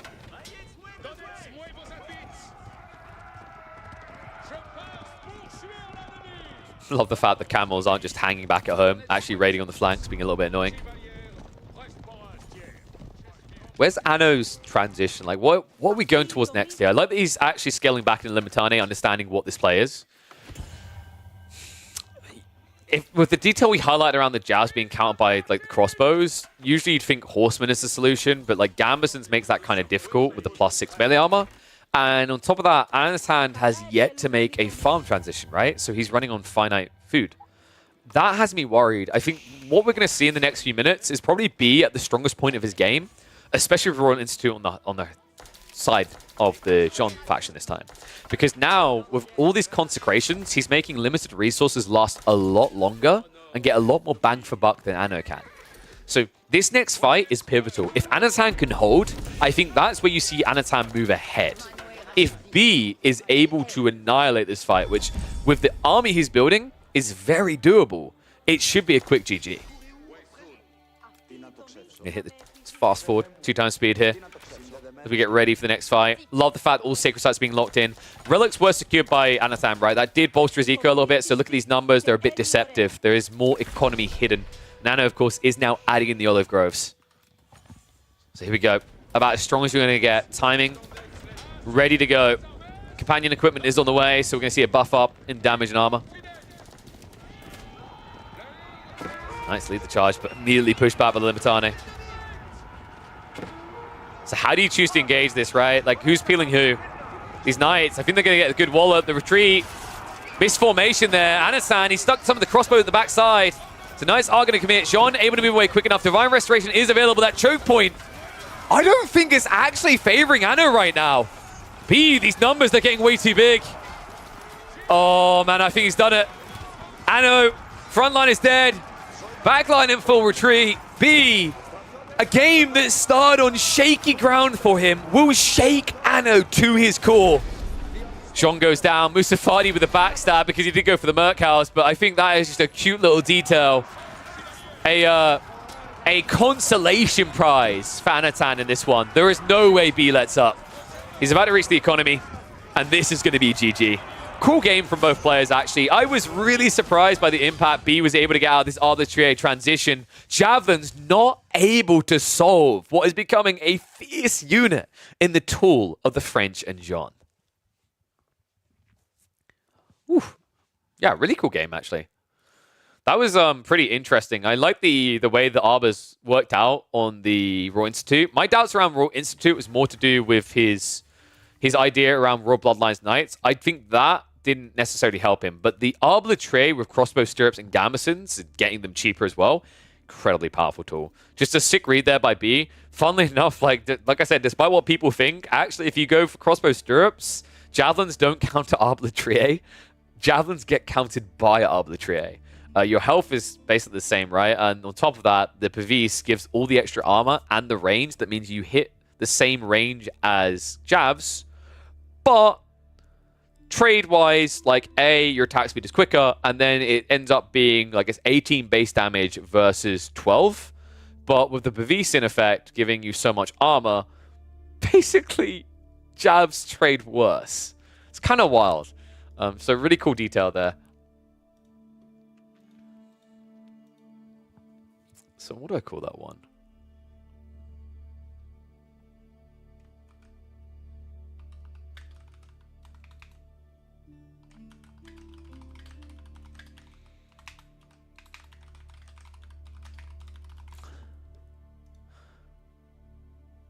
Oh, hello AFK. How you doing, buddy? Wow, you're choosing to watch me over the just chatting girls? I guess they must be having internet issues. How do you scout for sheep? It seems so random. It is kind of random. But what you have to remember... Okay, we're doing one of my paint moments. I think we are.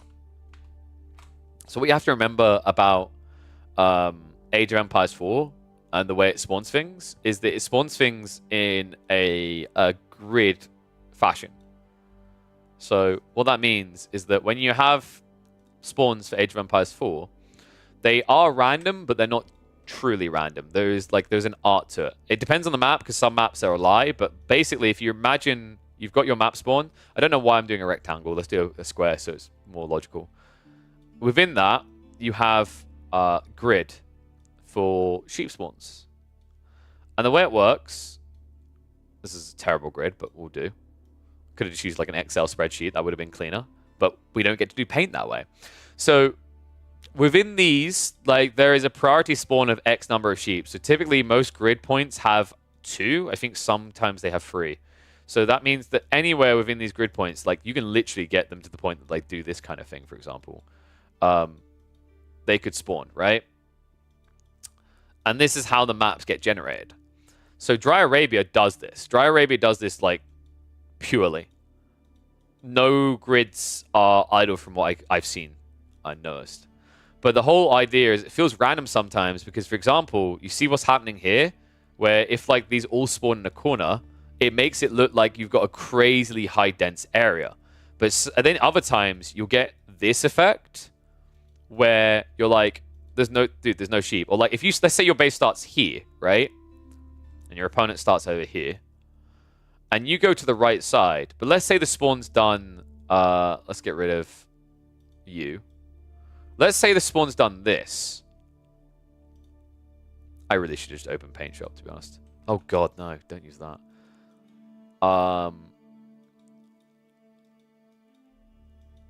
And let's say that you rotate here. Let's say your rotation is like this, and then you go back down, and then you go around. You see the issue you're already encountering? you're just seeing no sheep, right? Unless, say, you continue down. Like, you just... Like, this type of scouting pattern, you maybe, like, you collect 3 sheep and you miss 6. And then maybe you miss more. So, like, the interesting thing is that some maps have deviant spawns. So, for example, if you go on Golden Pit... So, Golden Pit, for example, has the central area, right? That central area will not spawn. So, those grid points are locked from spawning sheep. They don't exist. So... Any grid point that touches around the Stealth Forest, like anything that like registers on the Stealth Forest, like inside the Stealth Forest and beyond, you will not find sheep. They never spawn there at all. And in some cases, they'll increase the amount of sheep. But from what I've noticed, that's not the case in Golden Pit. At least from what I can tell, I feel like Golden Pit just genuinely has less sheep than other maps. But yeah, like if you're looking at Dry Arabia, literally just think of it as a grid. So when you're thinking about the way you're crossing the map, you know, typically on average, if you find 2 sheep, you should be like, okay, I should try and change direction a little bit. But it's why you should never neglect these outsides. Optimal route, typically on a map like Dry Arabia especially, is to do this with your scouting pattern.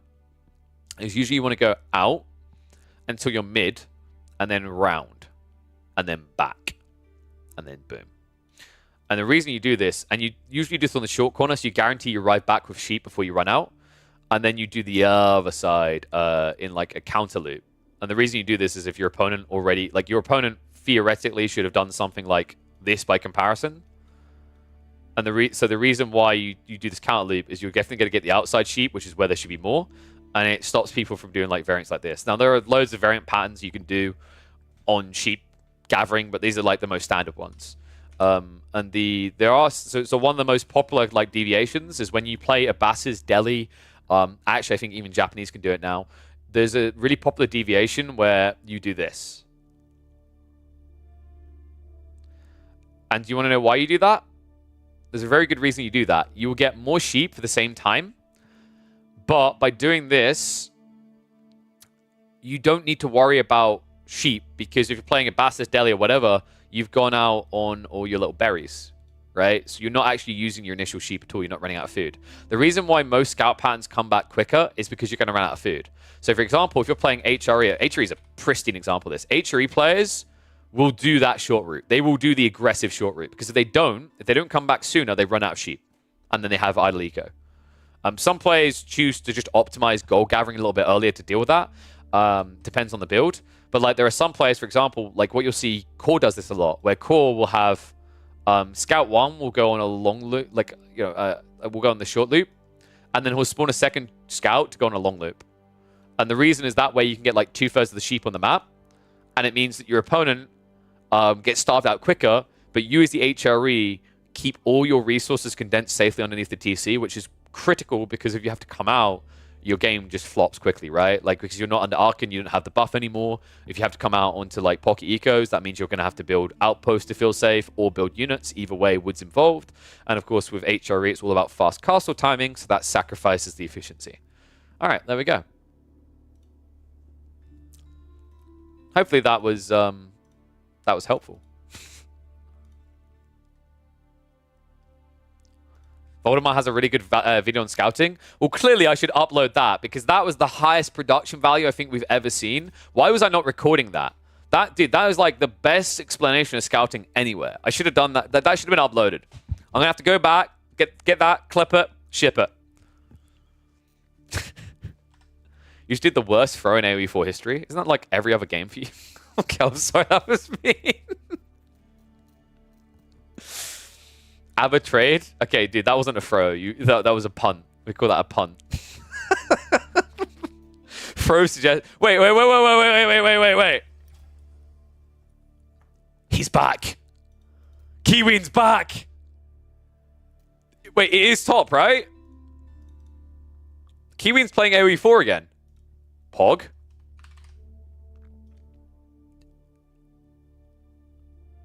Yep, it's Kiwiin. He literally still only plays Ironbids. How is it this guy is not playing anything else? I can't, man. This guy. Did you lose versus Dragoman? Oh, God. No. Poor guy. I like how he just sets himself up to be bullied as well. All right, we want more B versus Anatand, right? I'm guessing we want more B versus Anatand.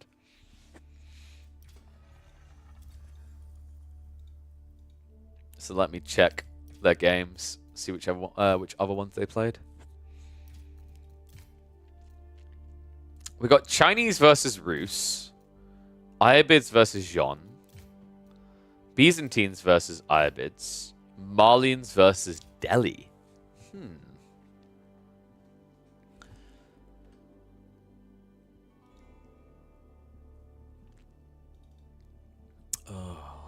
I don't know, man. Don't worry, Gully. Don't worry. It won't be the biggest throw of the day. The biggest throw of the day will come in the community games. I'm adamant of that. If there's one thing you're consistent in, it's dying to silver level players at 2 minutes into my games. So.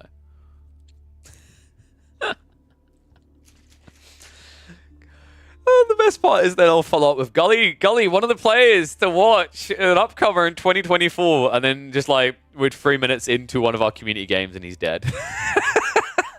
Spawns next to host and who's created the mod and dies. Oh, that always makes it so good. Do we want 1v1s or team games, by the way? I am wondering if people have interest in team games at all.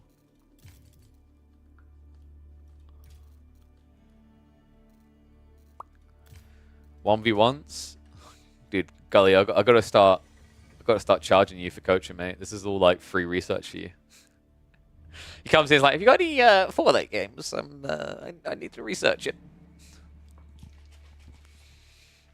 It's okay. I take 10% of all your earnings. I still need to do the same with Recon. Actually, I need to invoice that guy.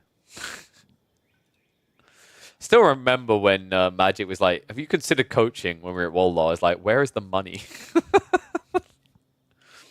Do you have any 4-late games? Yeah. Do you want to see how not to finish a game as the Mongols? Philly gave us a great one with those the other day. It might give you PTSD and like shake up some memories because that was also against him. That's on my YouTube, by the way. Exclamation mark YouTube if you guys want to check that one out. I think that was the upload from yesterday. I think Dimu also uploaded his perspective, so you can like get both POVs going, the full picture as well as his. Yeah. I felt bad because I usually try to leave like time for the creator to brief their content if it gets uploaded, but my YouTube editor basically opened the manager, saw that one, he's like, "Yep, well, that one will do. That'll do, pig." The dome of So wait, what we got here? research rates. There's the wonderful Brit's voice now. So I think we'll stick with some more B and Anatan now, and then what have we got afterwards? There's still the Corvinus games to check out. Corvinus has an interesting Gorge game in a Japanese Delhi matchup I want to check out. You're doing the road to Conk 1? I mean, I don't know, man. If you're going to keep losing like this, it might be a road to Silver. To make a series called Silver Surfer. So that's some magnificent chest hair necklace. Thank you. I think it sounds like you're starting to miss the what was it you called them earlier? The just chatting girls. Yeah, I think you're missing the just chatting girls by the sounds of it. I will not be writing your name on my chest. Sorry. Okay. All right, time for more Scrimwatch. One and all, welcome back to the Age of Empires 4 action. Did you know this guy likes Age of Empires 4? Do you like Age of Empires 4? I think you'll like who this is. This is Anatan from the 3D clan up against 3D. I don't even know if it's B anymore. Is it B the second? Beetle? I mean, like, I like to imagine it's just B the second, and B has basically just had a kid, and at 3 months old, he slapped them in front of the PC. That's quite the insult to Anatan, because he's been losing some of these scrim games against this account. But this time, we are going to be on Coastal Cliffs, a creation of Avali's. Actually, recently won a map competition with this, I think, if I remember correctly. Also with Bridges. Yeah, Avali, who made Basin. Avali's made quite a few good maps to get used in competitive play. I believe this one is one of the ones we are going to be seeing in the upcoming Elite Classic number 2. An interesting Civ choice coming out from Anatan. I'm still not convinced by the Marlian pick on this map. Sometimes the goal just spawns a little bit too loose and a little bit too aggressively forward of you.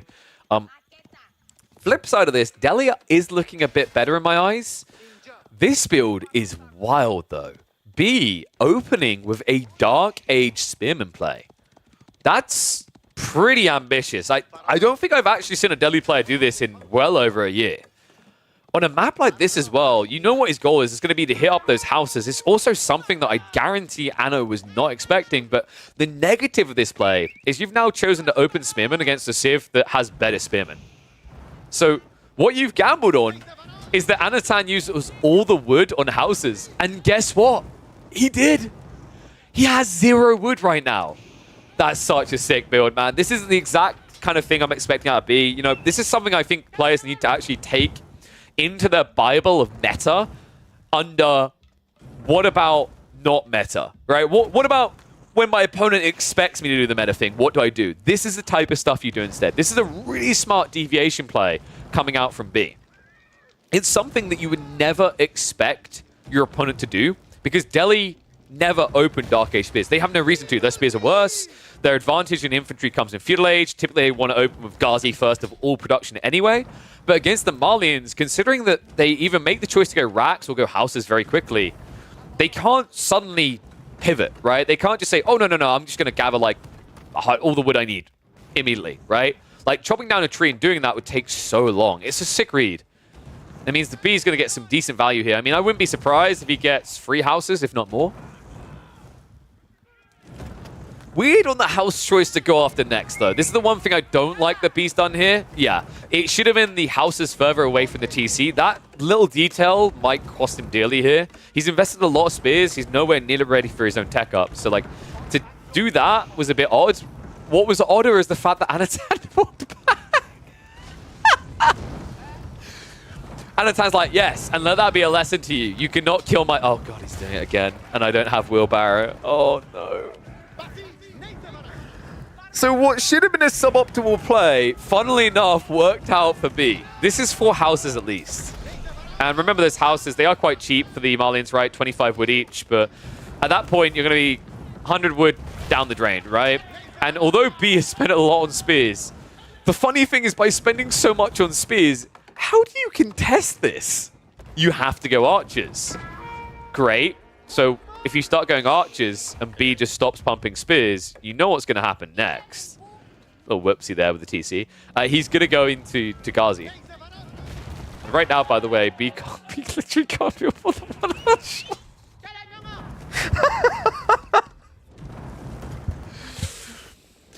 Oh, and now the walls. Oh my God, what is this game? Anatan, he got into this game, he's feeling all Shakespearean, he's like, a victory, to be or not to be? B just says yes. Oh my God, dude. I mean, the Dark Age Spearmen, so an archer can kill them fairly fast. The problem right now is the housing situation, dude. When did you last see a Marlian player build houses on the wood line?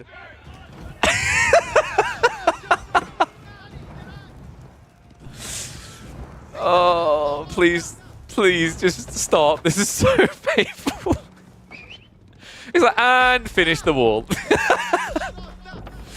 So that is going to be an absolutely abhorrent pit mine. He's even completing the final pieces of walls before he leaves. I love the fact that he drags the injured Spearman away, leaves one behind to die. He says, yes, sir, I may die, but our duties will be complete. Oh, my God, dude. No.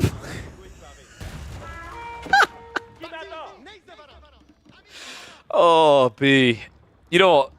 People have their different opinions on him. Say what you want about B, but you cannot deny that he provides some bloody entertainment games.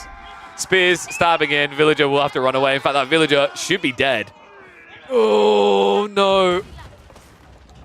Is it going to get away? I think he just about lives here. Yeah, TC Garrison will protect him, so Spearman goes down. House was denied, though, and right now these archers are going to start clearing up the spears, but behind this, TOV is now in the way. You have to ask the question, though. Was this actually worth it? It's kind of weird, right? Because what you have to realize is that by B opening with spears, the counter to spears is archers. Well done, KP. Yup. Couldn't have figured that out myself. You're a genius. No, but think about the ramifications of that. How does he destroy the walls? You can bring villages, but no wheelbarrow, a lot of idle time. That doesn't feel great. So in the meantime, you just have to sit here and accept that you're only getting 43 gold a minute. Now, flip side is you are aged up. Your opponent is not. B finally techs up, but what you have to realize is that this is a decent number of archers, and he hasn't even built the stable yet. Oh, man. You know what? Imagine if B had actually built a scholar as well for that comp. I mean, he probably couldn't have because he wouldn't have had the extra eco. But yeah, it probably wouldn't have been worthwhile. He couldn't have pulled the scholar early on as well because he had the scholar in the racks. He had double efficiency. That's why that was so impactful, by the way, is remember, he wasn't pushing Spearman every 15 seconds. They were coming every 8. That's why that worked as well as it did. Still, I just... Hey, man. You know, like Delhi versus Marlians, who wins? I think we found the true golden answer for the weirdest reason. The funny thing is, every time I've watched Delhi versus Marlian right now, it is because of Wallins. I think most of us can still recall that game. I can't remember who's on the other side of it. It's probably good for them that I can't. Where Beastie literally just built small palisade enclosures next to the enemy's gold mines and camped in them with archers. It's just those type of details. The fact that you can build walls with your infantry is such an insanely powerful tool for the Delhi. While we usually see it for defensive purposes, we've just got a pristine example of its use for offensive purposes. Donzo. Oh, do I love that. B immediately goes for the lowly Donzos, but upgrade comes in just in time. So Ghazi not able to do enough damage. He's going to dive underneath the TC to finish off that Jav. Nice little strike there. We'll get away with his life. Barely, though. Yeah, I think maybe attacking the Donzo wasn't the right call here, folks. If he'd gone straight for the archers, it might have been a bit better. Does at least get one Jav for his troubles, but with 2 Ghazi left over with such little health, it doesn't feel great. Nice little peel here. Does actually go in for the Jav again. Okay, this is actually really well played. Keep in mind that B can eventually heal these up. And also the interesting thing about Delhi is, although they don't typically prioritize healing on Ghazi, well, they end up doing scaling Ghazi. So you get this kind of impact where your front line is the healthy ones, your back line is the injured, and it means quite often you're able to just kind of get free hits in while your healthy units tank. Been a bloody nuisance, though. I mean, Ghazi just are so infuriating. Like, the 12 base damage, sure they have a lower attack speed, but I think the reason why they look so much better, despite the fact that the damage should equal out a bit more comparative, it's not the extra health, it's actually is the higher base damage. Because when you run in and hit something initially, especially in smaller numbers, you look to them move before attacking again, right? And typically, like, if someone's pulling away from you, attack speed is kind of irrelevant. Because if they're not standing and fighting you, it means actually you probably are waiting that much time before you're able to attack again, right? You swing, they run away, you have to chase forward, you swing again. So that actually works out to the benefit of the Ghazi. It means that they actually, funnily enough, get more damage output than a horseman in the same amount of time, if their target is retreating. And well, if they're not retreating, I mean, basically you could just kill them with a wolf at that point. If you're playing against cavalry and you're not trying to start a step back with archers, I don't know what you were expecting to happen. Blacksmith drop now coming in. Ranchers are being added as well. So Anasan starting to get towards what we're expecting out of the Malians, right? The transition into mass cattles and eventually into Fulani. Meanwhile, fielding a pretty scary army, actually. Donzos and archers marching forward. Ghazi keeps playing. They're looking for, like, picks, right? He's just trying to chip away at the eco because Ghazi Raiders, the value you're meant to get, same with Horsemen at this stage, is although you are less efficient at taking a direct fight, you're much better at taking raids. So far, though, he's not really finding what he's looking for.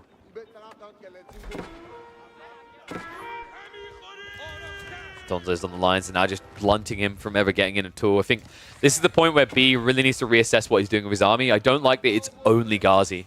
You've got that attack speed buffer. I know you're up against Javs, but at some point you have to accept archers are needed here. There's way too many Donzos for you to attack anything. So I think we're at like a midpoint where no one's necessarily in control. And this is a perfect opportunity, whether you're watching this live or not, to just basically take the opportunity to, down below, comment whether you think B is going to win this or Anatan is. And you know how I like to do this, folks. You know how I like to do this, chat. Numbering game represents who you're backing. 1's for B, 2's for Anatan.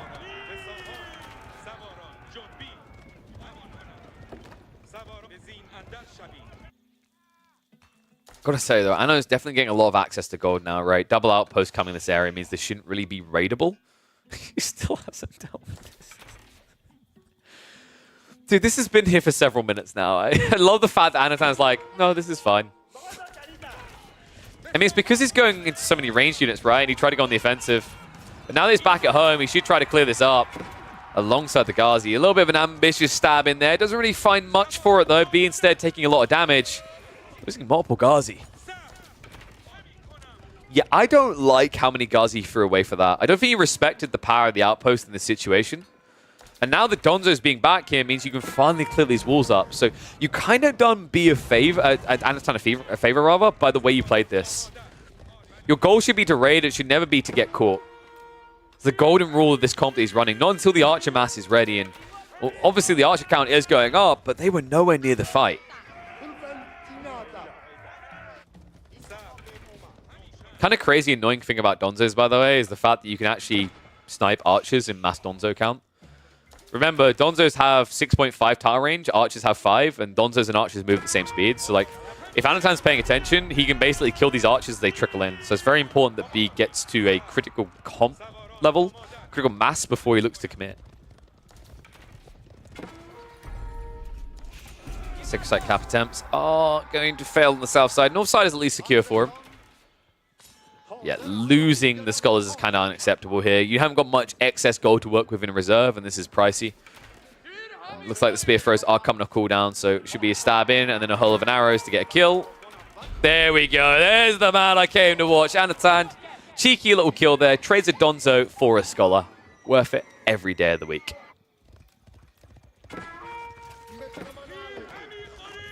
I'm struggling to see where B's like win condition is in the next 4 minutes, and that's worrisome because if he can't win in the next 4 minutes, that means the amount of ranches here is going to be close to critical mass.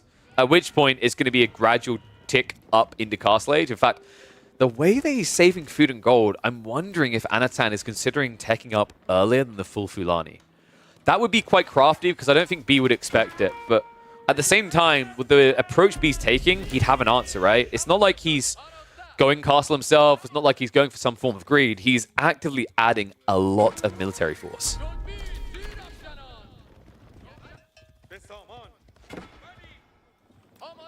Love the fact he's playing berry patches as well.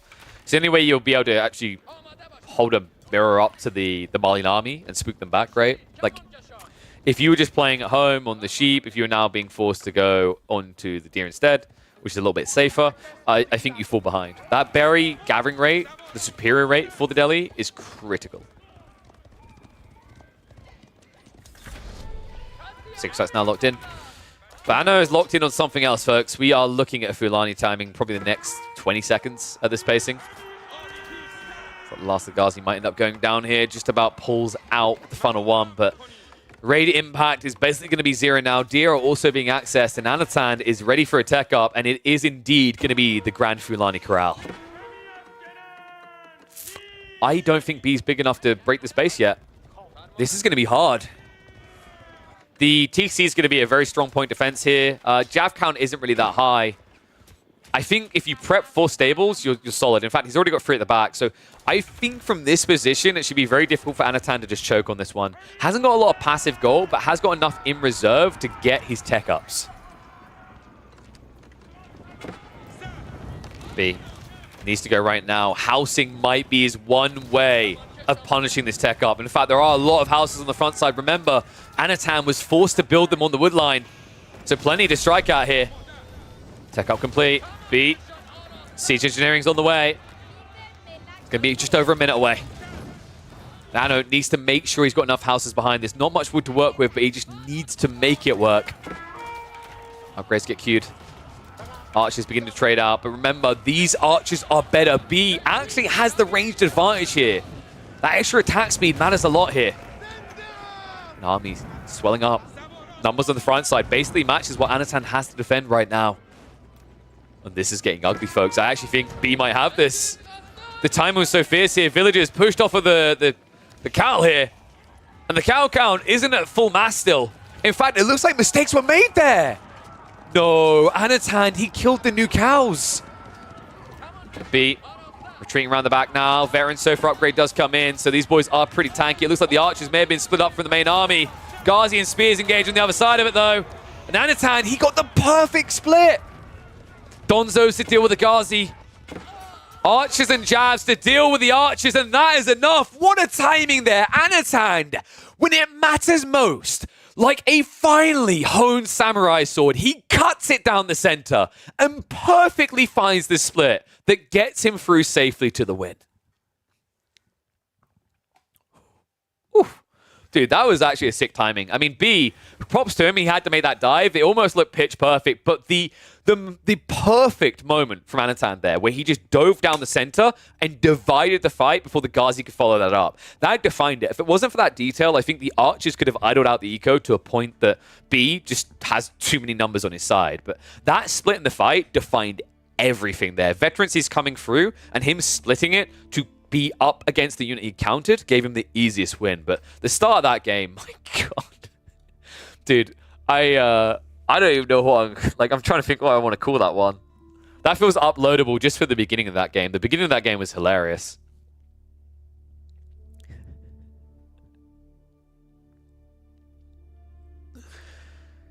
Oh.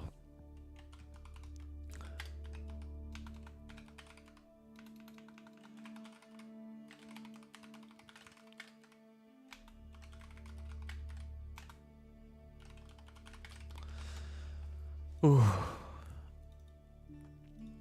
B should have maybe won the secondary gold and gave back the initial ones.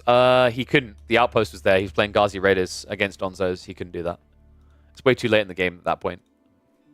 If you mean earlier than that, maybe, but like he wouldn't have. The whole point is he's housing his opponent to stop the archers coming out. Once there's 3 archers, you can't stay there anymore. So I think no, he done what he could out of that play. There's literally nothing left to do with that play. All right. Do we want more B Anno or do we want something else?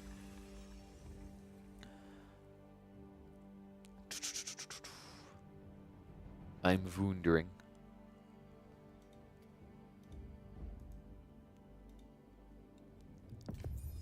More of that? You all just want one thing, and it makes me sick. Actually, no, it doesn't. All right, so Mr. B. What have we got? Want to get a hug? Let's be real, mate. That's definitely too much to ask for. I was going to be really mean. I was going to be like, I've seen your face. I wouldn't bank on it. But well, I was mean in the end.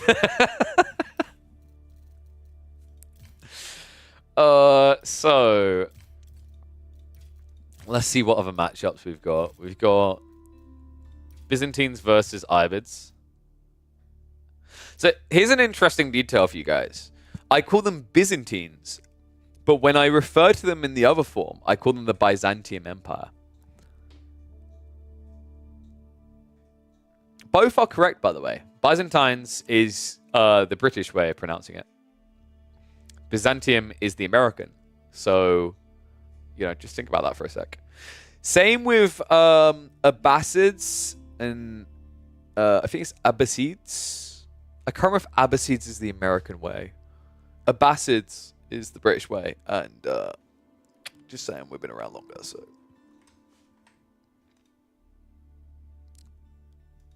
Oh, you see Abbasids. Abbasids is wrong. Abbasids is not right anywhere. I think Abbasids is correct in some places, but Abbasids is the British way. It's also, if I remember correctly, the Middle Eastern way of saying it. It's quite interesting, actually. Quite often the British pronunciations of like Middle Eastern is how the Middle Eastern say it. It's almost like we used to have a huge empire and may have colonized a big chunk of Africa and the Middle East.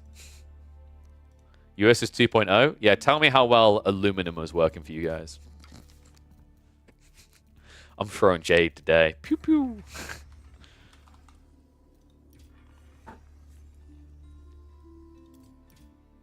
great, honest dude. I'm sorry, no, I can't defend that. There's no logic in the way that you pronounce aluminium. It is aluminium. It's literally how it's got minium in it. Like, bro, how do you spell? Do you spell aluminium N-I-U-M or N-U-M? I can't allow this one. You're not getting away from this one. I don't know about you, but I speak English. Do you want to join me speaking English? Or y'all gonna speak American?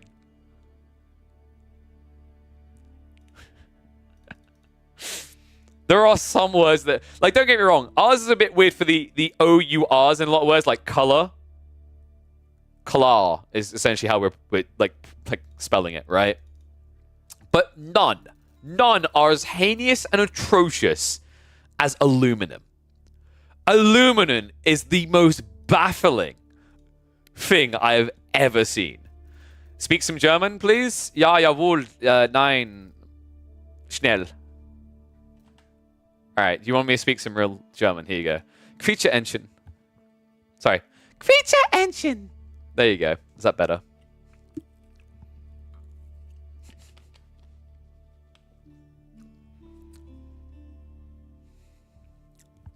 Gesundheit, Gully. Say it the British way again. Aluminium. That's how you know. So one that is quite... So here's where it gets very interesting. You have garage and garage.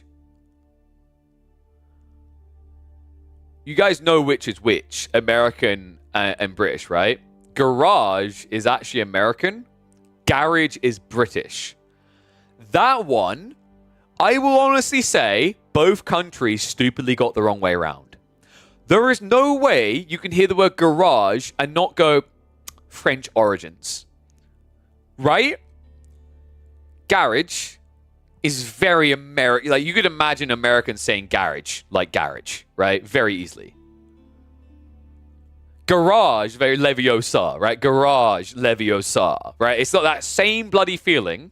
Garage sounds very French. If you haven't noticed, English and French are very weirdly intertwined because basically, I mean, sorry to demean every other country in Europe, but most of European history can be defined as Britain and England hating each other and trying to kill each other and spiting each other. Actually, basically, the entire definition of American can be like summarized with that. Yeah, a lot of, like, when you think about it, a lot of world history can be simply summarized as England hates France and vice versa. That might, sorry, within Europe at least. I know that sounds like very kind of like minimizing to everything that happens in like Asia and, you know, Africa and whatnot.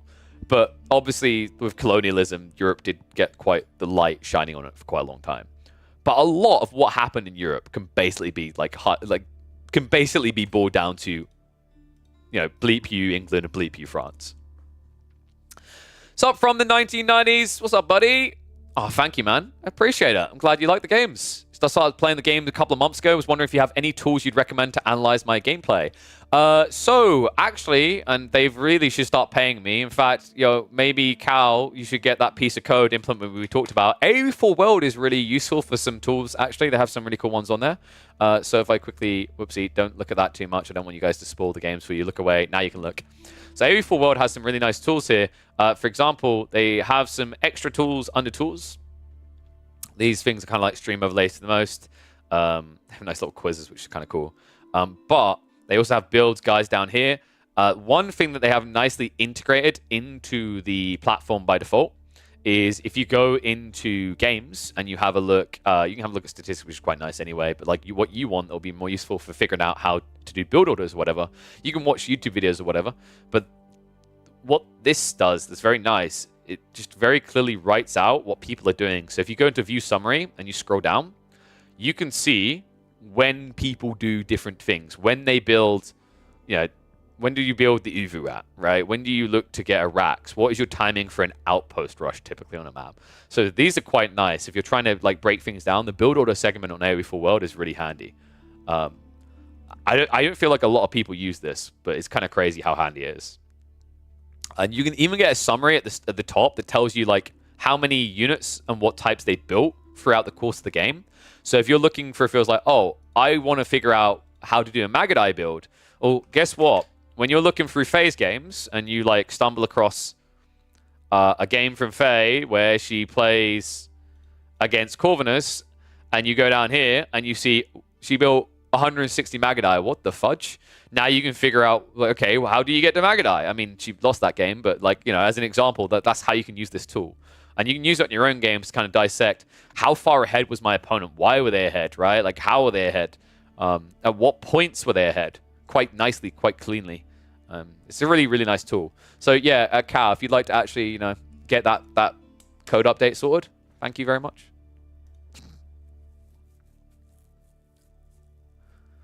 Robbie, I believe, is the primary person running it. So yeah, if you look at, yeah, Robbie-tron is one of them. I think he's not the only one though. Cal does some work with it, I know. So yeah.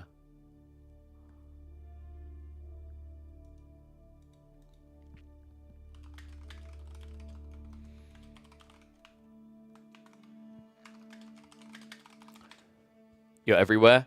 Yeah, dude, you're like herpes. We just can't get rid of you. All right, should we get ready for another game? Oh no, spoilers! Don't look at that. Doesn't exist. Guys, did you see that? Cal's like, I'm a Reddit mod. He's one of those people. Yo, what's up, Dan? That's Dan here as well. Sorry, I'm occasionally checking the YouTube side because I need a chat box that compiles the two. What's up, Corv? How's it going, buddy? I just saw your message. We'll definitely check that one out shortly. We're just rounding out with one more game, I think, from B and Antam we want to check out, and they'll be sure to check it out. I always love how players just like slide in my DMs telling me that there's some interesting games they've been a part of. I love that. So there was one more game. I just need to remember what it was. Was it the Juji versus Japanese game? It might have been Juji versus Japanese. Or there's Chinese Ibids on an unpublished mod. Let me see what it is. Yo, there's my boy. Thank you very much, Okay, Corvinus. take my money, bitch. Damn right I will. What I'm gonna do is I'm gonna print that $5 out in like is it A2 size check, and then I'm just gonna like slide it back and forth between my legs while quoting Flanders saying it's like I'm wearing nothing at all. It's perfect. Admittedly, I'm probably gonna spend more than the $5 getting a printout that big, but worth. Okay, so there is a Bridges game between Chinese and Ayabids, or there was a Dry Arabia between Juji and Japanese. Do people have a preference? I'm up for either. Because weirdly enough, I feel like I haven't actually watched Juji for a while. So I don't actually feel disgusted by the idea of watching them, weirdly enough.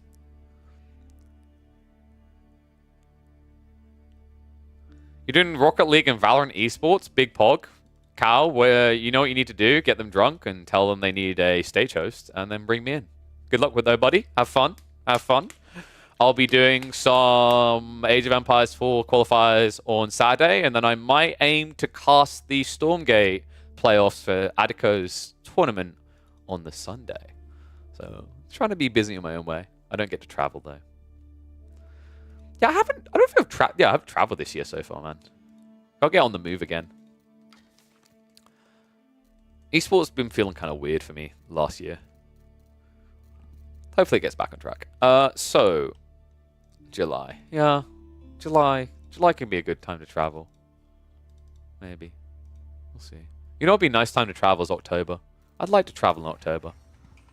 That'd be nice. If only there was an event in October that I could travel to. You know, come and cast. You know what would be really cool? If I could, like, cast in a castle. That would be super cool. Could you imagine how epic that would be, guys, to get to cast in a castle? Dude. Why has no one thought of that? I mean, the whole of last year went by and no one was like, let's do an event in a castle. That would be dope. All right. See you later, Cal. Bye-bye, buddy. Is you and Crackly on Sunday? No, I'm not doing Sunday. I'm doing Saturday. I don't know who Crackly's working on Sunday. Someone was like, "Do you want to work with Crackety?" I was like, "Ugh, that piece of shit." No, I'm kidding. No, I'll be casting on EGC on Saturday, and then my goal will be to I'll see about what's happening with the Stormgate tournament on Sunday, because I might try to catch those live. I really, really do enjoy casting both games, actually. It's a nice mixture, because I think the problem is, like, when you figure out how many hours of Age of Empires 4 I cast, because the players are playing, like, the same 7 maps on ranked for most of their games, I've kind of seen everything, if that makes sense. So it's nice to kind of refresh and hop back and forth. I'd love to actually just start casting some Dota 2 pub games on this channel, actually. I do kind of miss doing that. Have you tried commentating on Pro Evo Soccer or FIFA Esports, or whatever they're called now? If I had a link in, I'd go for it. I actually have done Pro Evo Soccer. I was the stage host for basically part of the Olympic circuit. So for those who don't know, the European Games is part of the Olympic circuit, and they had an esports element. So I was actually the stage host for Pro Evo Soccer, which is now called eFootball. And yes, you heard that correctly. And Rocket League. But I don't think eFootball has that many like large-scale events that often. And FIFA, I just don't have a contact. I'd love to get involved in FIFA. Be really cool. I think recently they brought in Frankie to be involved on that front, which is pretty cool to see. When is the next big AoE 4 tournament? It depends on what you define as big. Is it like, you know, big, like you convince yourself it's big, or really big? Really big, I don't know. If we won't delude ourselves, next week. Well, it is a big event, but, you know. Obviously, I think, like, one of the issues is, like, the scale of big in our mindsets is a bit weird, because we got kind of spoiled on the opening year of AoE 4. And now it's, like, shrunk down. Anyway, let's get ready. Y'all ready for this? All right, one and all, welcome back to the competitive Age of Empires 4 action. That's right, well, semi-competitive. I think I shouldn't call it that. This is Scrimwatch. God, that got a little bit janky on the spin. We have got Anatan versus B in a Zhuji Japanese matchup. Team members from Freedy Clan who are prepping ahead of the Elite Classic 2. And of course, we are checking in on their scrims. My rule of thumb is always, if the people aren't publicly showing their scrim data, I won't touch it. And what I mean by that is I don't like to punish players for being nice enough to leave their public data open so I can check their pub games. So I will only cast the custom games if A, it is a tournament series, or B, they streamed the games themselves already, in which case the scrim information is not secret. And B was streaming these games yesterday. So to me, these are free grabs. This is open season. So, opening-wise, let's see what these two are going to get up to, because typically in this matchup, I feel that the goal for the Japanese is unchanged, right? It should be fast castle. I'm not really sure what the Zhuji approach is in comparison these days. We've seen a few Zhuji pickers, but not as many ever since the nerfs. A lot of heavy hits to it, right? Song Dynasty got crippled. On top of that, what the f... My favorite part is someone in chat just said B has a great spawn, followed by this. Oh, the best part as well is, like, that's now on the screen, so that's part of the video. This is a terrible meditation garden. 50 gold and nothing else. Wow. He could have got stone, right? Like, he could have got both stones, plus the food, I think, would have reached a little bit of wood, but I don't think you want to go multi-TC in this game. Multi-TC feels kind of weak, haphazardy in this matchup. I think you have to be more aggressive. He could have went for berries plus wood, but... Once again, like, if you take this type of build, you potentially don't need to move on to gold at all for a while. You can rely on just tax and then go into, like, Chuganu spam. And it gets you a little ways of the way. I think ultimately he's going to have to resort to gold eventually, but it looks like he's just trying to nickel and dime it here. So he's going to rely on the taxation to allow him to get into probably Song Dynasty. It could just be we're looking at an archery range drop, though. With this many people on wood... Oh, no, wait, I'm an idiot. He was on the stone first. This is TC. Okay, so 2TC from Anatan, and he will get the drop. Nice try there. B not able to actually block it out in time. Love the deer push. Look at this. This is sick out of Anatan. We're on 2x speed, by the way. We do this for the early game, just because the actions otherwise are a little bit of a slow pacing for a spectator. But dude, that is... I swear, players have gotten so good at pushing deer. This is really clean. Like, he's keeping them so nicely clustered together. Be honest, all right, in chat right now. Just raise your hand if you'd be one of those people that would have these all splitting off in different directions. Be honest, are you that person that swears you make a nice cake, it just never looks like what you see in the bakery? Meanwhile, we've got Anasand over here opening his own bakery, baby. Whew. And it is going to be pies full of venison day and night. So beautifully placed here. All the deer pushed right up against the TC. So 2TC versus Fast Castle, right? Yeah, B already on the way. Love that he does this so much. Many players don't do this at the Kura Storehouse, and I think it's neglectful.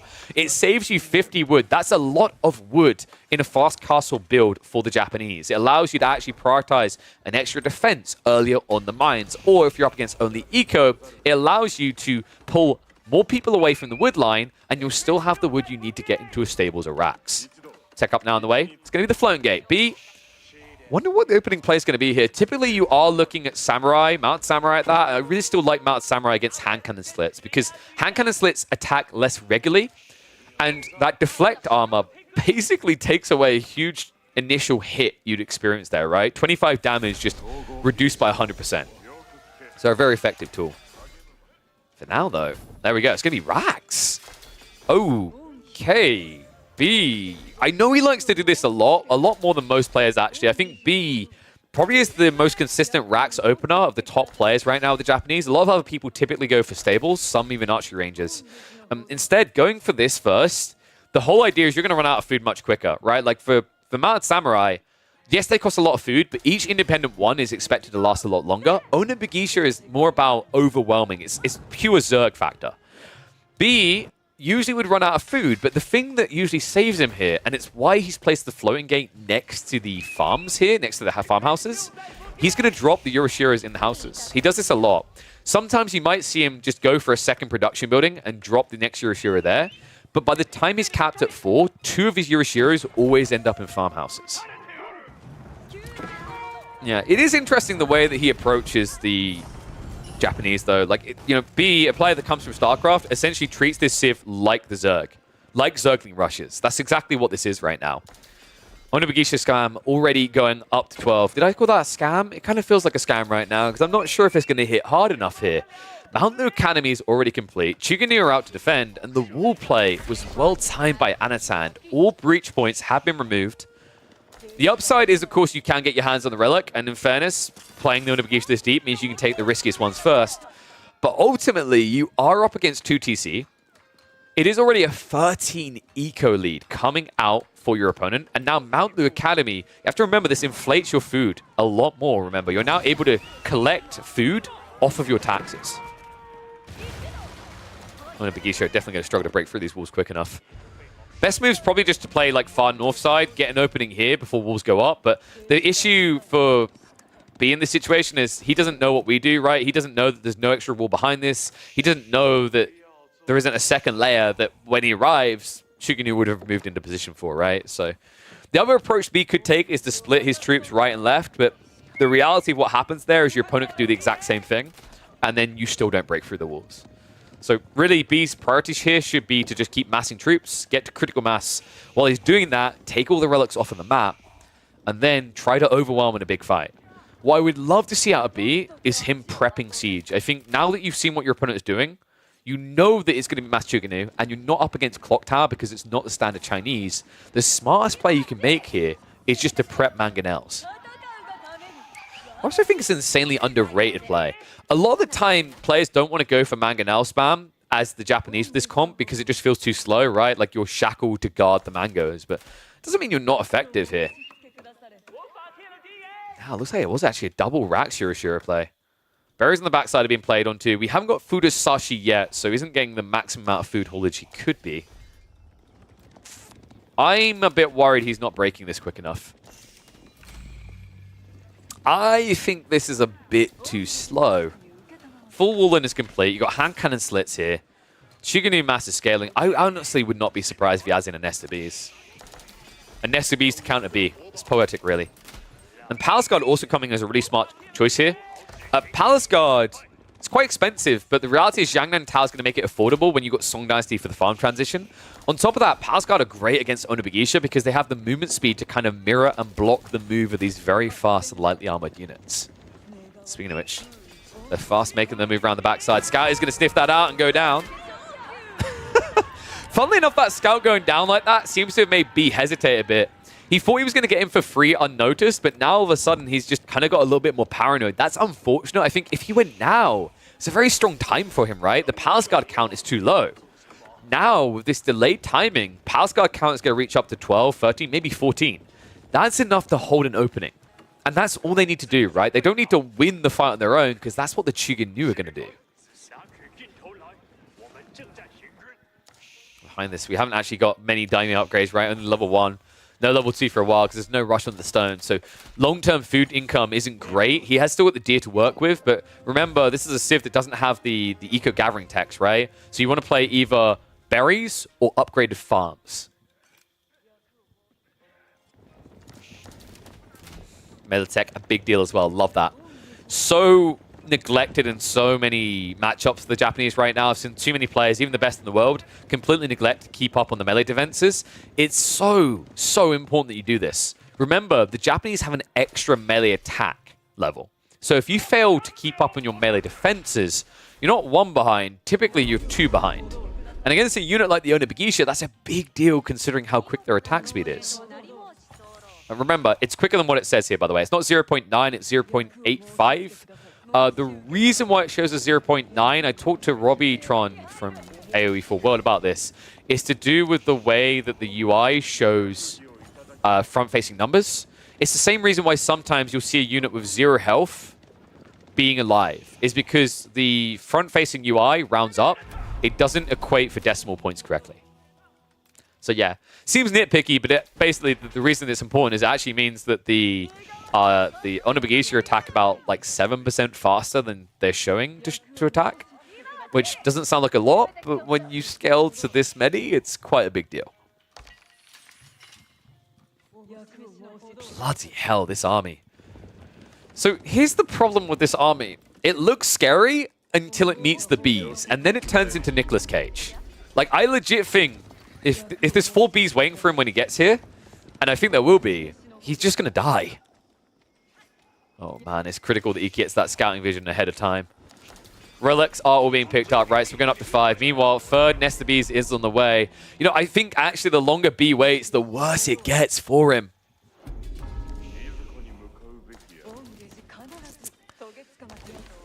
The funny part is he's getting military academy as if he can afford to replace losses here. I don't actually think he can. And the worrisome part is now B's got all the eco off the map, but unless he wants to go for a TC, he has to go in, right? I actually think the better play here for B would be to prep a second TC so that you're not too far behind on economy. Because he has to be aware that he's going to be up against Nest of Bees. He has got to break through these walls, and he doesn't have any siege to deal with that. It's crazy as well. If he had gone Springles earlier on, I think he'd look a lot better here. If this was open battlefields, I'd favor this many on a Onibagisha, but it's not. He has to break through a wall to ever reach the siege. Good lord. Now, farms are coming in. Song Dynasty was activated, right? So these are 30% cheaper farms and granaries. Much easier to get into for Zhu Ji compared to the Chinese. Dude, I think he's waiting too long. We're going to go 2 times speed here because he's still not coming out. I mean, the sacred sites are capped, right? So I can see what B's aiming for. His philosophy is, okay, if I had to dive the base, this is a loss, but you have to come out to me. The problem is it took you so long to lock this in that it's going to be 25 minutes plus into the game by the time that Anastan has to come out. That means he's going to have about 30 to 40 Palace Guard, and that's enough to protect these nested bees. B's execution has to be perfect here. If he's going to make this work, he has to come from every single angle. If he runs in one direction, it's death. So he's starting to move in. Outpost does get burnt down. He sees the nest of bees. Love that he's skirting the edge of the range here. He needs to go around the back, actually. He could break through the back wall and flood into the farmlands. Nest of bees not quick enough here. In fact, the army is keeping them further back. Wait, what? What? What?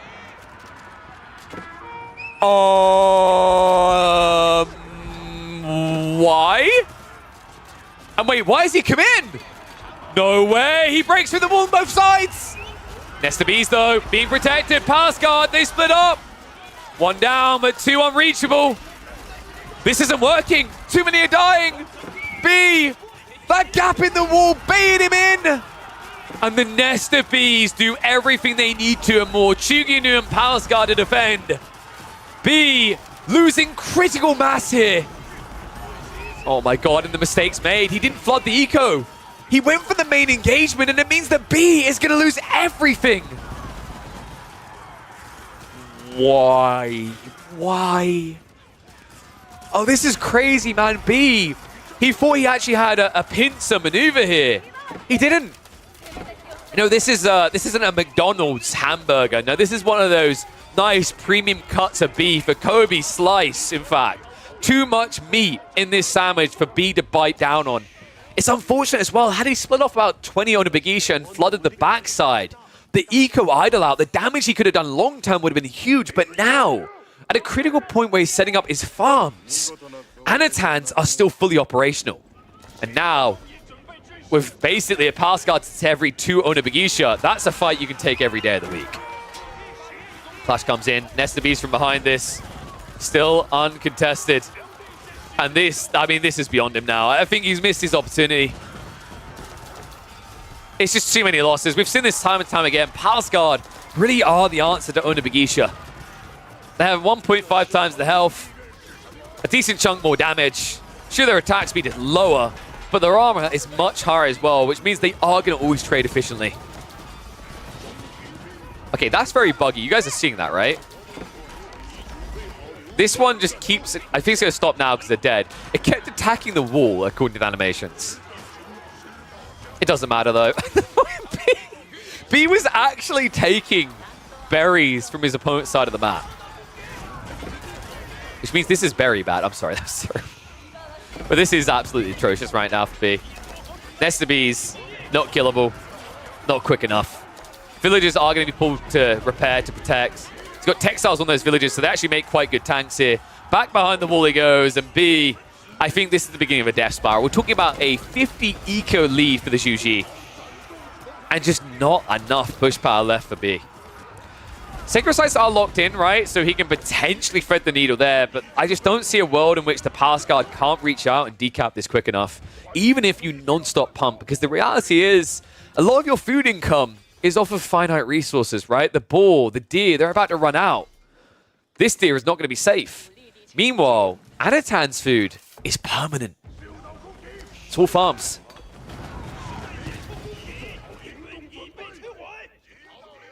And we're going to hit the 2 times though. He's trying for a samurai transition, but like the problem is, although this can work against Palace Guard, it's the scale you need at this stage, right? Like it's not enough to have, you know, two Palace Guard to every one samurai to beat the Palace Guard there. You need to be 1-to-1. And I don't know if B actually has enough food income to allow for that. More farms being added in, but folks, this is no Shogun at Castle timing. He's nowhere near the stone required for it.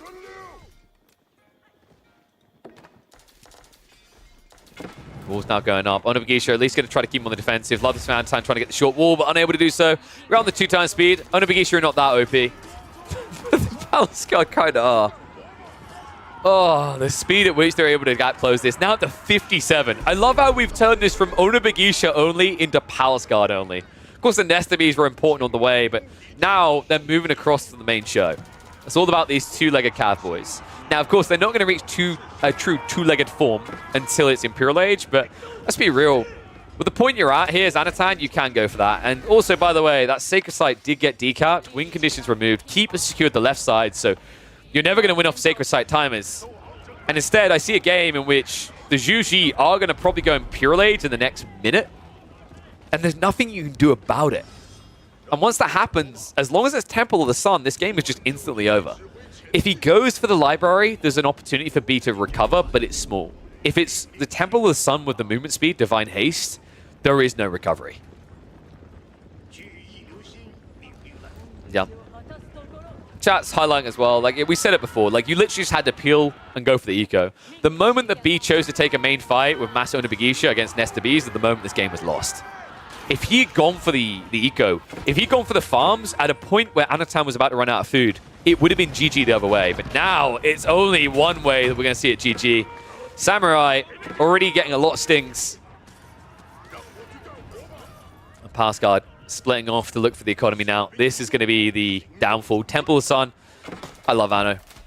The guy understands this. I've seen so many players with Zhu make the mistake of going for the library and not using it.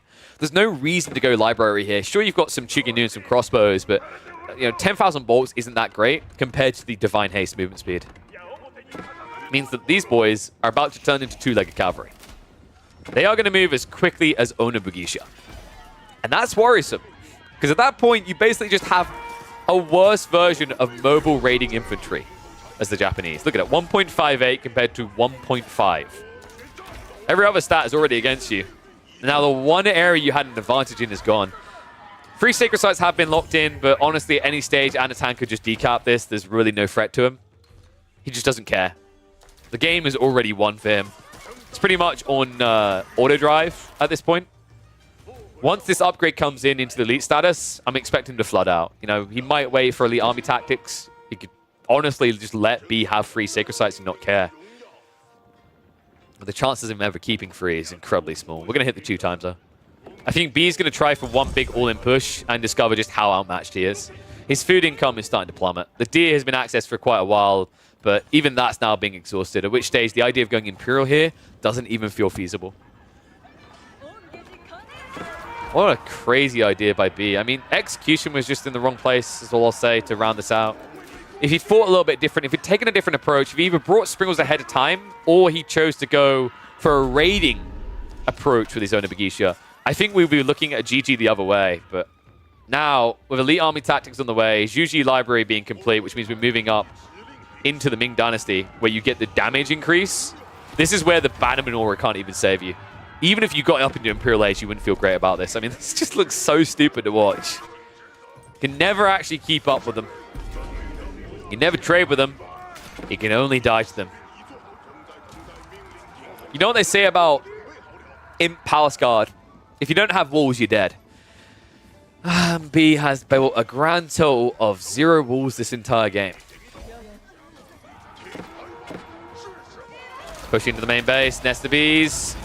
Okay, yeah, that's just absurd. Dude, he just killed the Springles. That's it. You can't break through this wall quick enough. Palace Guard are going to hold the choke points. Nest of bees are going to run you through. As hard as he wants to dive this, the military mass as big as it is, I just don't see how this ends in a victory. Because once again, he's never stopping the economy. He's just dying to the small military that comes out to meet him. Adachi is making this trade look a bit more even, but make no mistake about it, folks. The extra health, the economy behind it, the writing on the wall, GG gets called. Anatan will weather the Onibugisha storm and come out ahead. Oof. Yeah, that game, dude, I honestly think if he just goes for the economy, it's all over, right?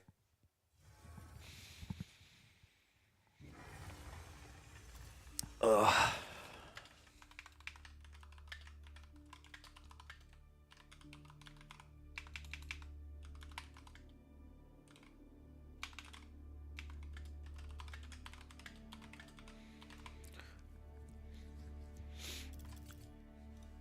No, he was never going to win that fight, Blitzkrieg, because, like, it's literally... What he's doing at that point is he's repeating the mistake of before. He's trying to...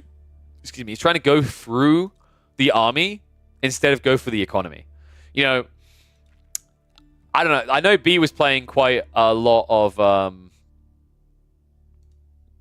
know he was playing quite a lot of Stormgate recently. It almost feels like the Stormgate mentality was set in there, right? Like, oh, yeah, kill the army. Because I'd say in Stormgate's a perfect example where, like, killing army is actually quite often better than killing economy when it's a heavy investment, right? Because, like, the way you scale army limits around economy. But in a game like Age of Empires 4, you know, it's all about macro, right? The fact that he wasn't able to shut down those farms, I mean, if he had literally chosen to dive on those farms at that moment, there is no recovery. Zhuji are dead because they have no food access. But sadly, didn't sense it, didn't read it, didn't go for it. So... We had a game recommendation out of Corvinus. Let me check the details on this one. So you had a game versus Dumu, and you had a game versus GUA. Let's do we do the Dumu game? Yeah, we can start with the Dumu game. So, God, what's he called himself again? It's General something. So he's General Sing Shi Tao. Bless you. No, I need to actually find a tracking tool that like compiles all your metrics for multiple platforms together. So I want to try to find a way of streaming to TikTok soon. Need to actually find a contact over there.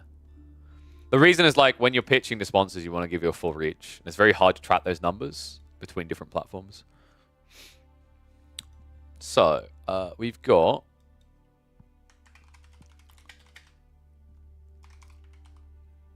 Corvi versus Dimmu.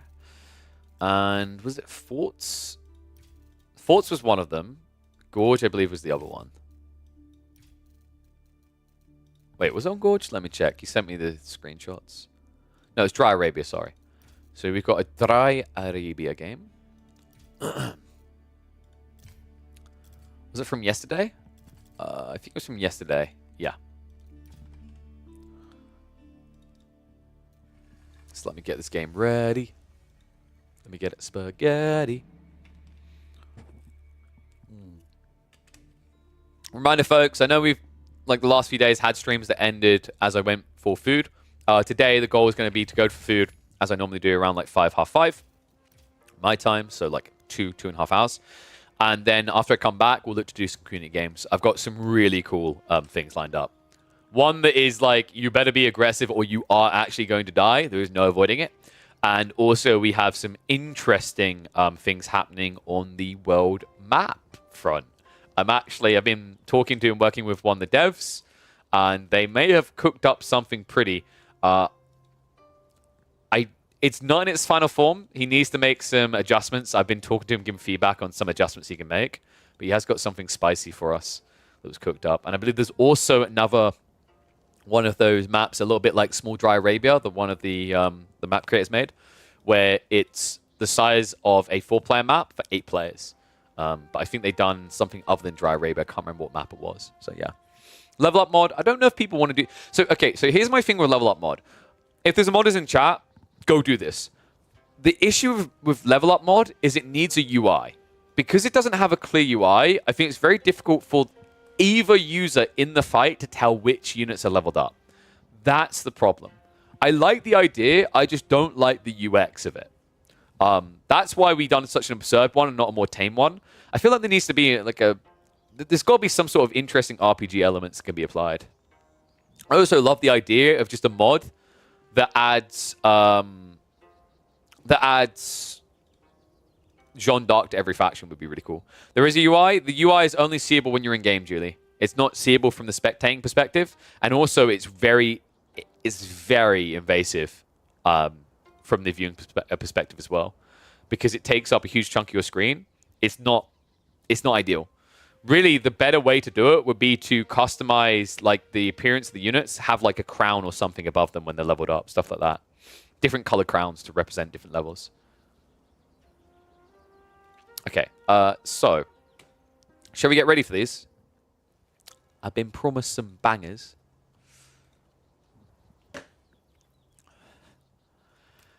Well, when you get match recommendations, you know you're in for a banger. Welcome back to the competitive Age of Empires 4 action. Wait, that's not competitive. What am I on about? Been saying too much to the issue. You know when you get a recommendation, it has to be a banger. Welcome back to the AO4 action, folks. We have got Corvinus in the green, playing as the Zhu Ji, going up against Dimmu. Baldamus Maximus on the Delhi Sultanate. This apparently... let me just quote the message I got sent. That's the best way to give this the appropriate hype. 1000% content worth. I'm in for it. Let's just say, Corvinus, without giving too much away, he said he does something that no one else does with the Zhu Ji right now. So I am already intrigued. And considering that Ben is on the Delhi of all civs, it's going to have to be powerful for it to work out, right? Delhi, I think it's fair to say, has been the impressive civ consistently throughout the months at the highest level of play, and especially in the hands of a player like Ben. So let's go to 2 times so we can get through that early game. We know it's going to be about rotations and just quickly getting your villages where they need to be on the gathering. Movement out into the berries is pretty standard for the Delhi. Sheep Hall so far is only 5. Other side of this is at 6. So both of them, looks like they went to the same area. Yeah, so plenty of sheep still on the map. But opening, basically just kind of griefing each other with the way they want to play that. I imagine we'll be looking at Meditation Garden first, and ooh, hubba. I don't think you can get both of the berries full. You could go double gold stone instead. I imagine you're going to go double food, or try to here, right? The placement, I think you might miss out on one of the berry patches, but most of this should be clipped. Instead, wait, what? No. Wait, really? Okay, he chooses the double gold. I've noticed a few players doing this right now, and I feel like the reason you usually would do it is to stay off of a mining camp on gold entirely, but we've already got that happening from Corvinus. So I'm wondering what the thought process is, why he wants that much gold. Typically you want the gold, not for tech ups, it's actually more for like Chiganu spam, I say. But ever since the nerfs, not just what you get from the veins, but also the berries and also the range of the Meditation Garden, I feel like we've seen Juji fall off the side of a cliff. This is like a bottom 4 Civ right now. And I'm glad for it. I think the Chiganu build was a little bit too strong. We have seen some Chiganu clown carring, but that fundamental issue is an issue separate from the Juji. That is Chiganu specific in its entirety. So tech up's complete. Looks like it was a TOV build, so pretty standard coming out. And of course, we are going to get the atypical follow-up into the stables out the deli. But what are we going to get out of Corvinus? That's intriguing. I wouldn't have expected a stables drop from the Juji here. Especially considering... Dude, he's going pro scouts.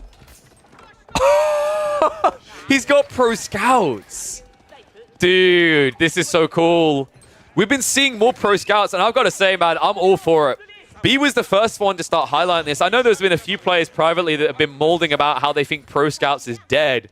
But guess what? There are pros which disagree. We've seen Corvinus do it. We've seen B do it. We've seen one or two other people on top. I think Anatan has also maybe dipped his toe in it periodically. And I think they might be onto something here. This is cool.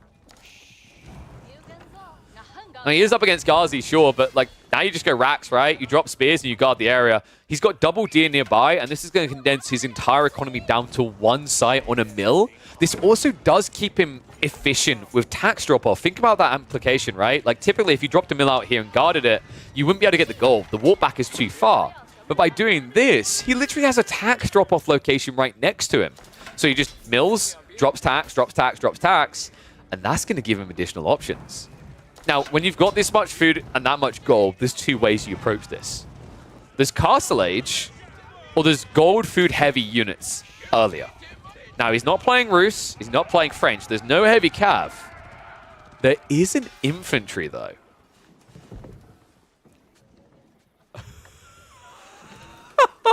He's actually doing it. We are getting early Palace Guard from Juji. That's wild. What? I can't believe that, man. Okay, so let's think about why this can be a good thing. Well, actually, like, Palace Guard aren't terrible against Ghazi Raiders, right? Like, they have comparative HP, effective HP, when you consider the damage output of both and the armor and raw HP count, right? Palace Guard have free melee armor, for example. If this was a ranged army that the Delhi were building, I think this would be a bad build.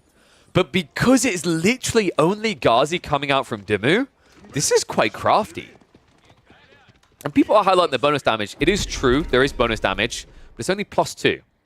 And you have to remember that these units attack slower than standard horsemen. And we already talked about this in a previous series where, like, for raiding potential where a unit's always walking away from you, that lower attack speed doesn't matter, it's just better for Ghazi. In a prolonged engagement, if you're attacking melee on melee, considering Palace Guard, like they have 9 base damage, they have 3 armor, they're not too bad. They actually can hold their own, especially considering their attack speed is so much better. So, like, fundamentally, think about the numbers involved here. You've got a 1.38 attack speed, 9 damage, 3 armor. So you have to drag the Ghazi number down. Let's take the heavy away and then affect the base. So you're 11 damage, and you attack every 2 seconds. That's an extra 0.7 seconds wait time to attack. You have only got an extra 20 health. One-on-one, these units should trade basically evenly.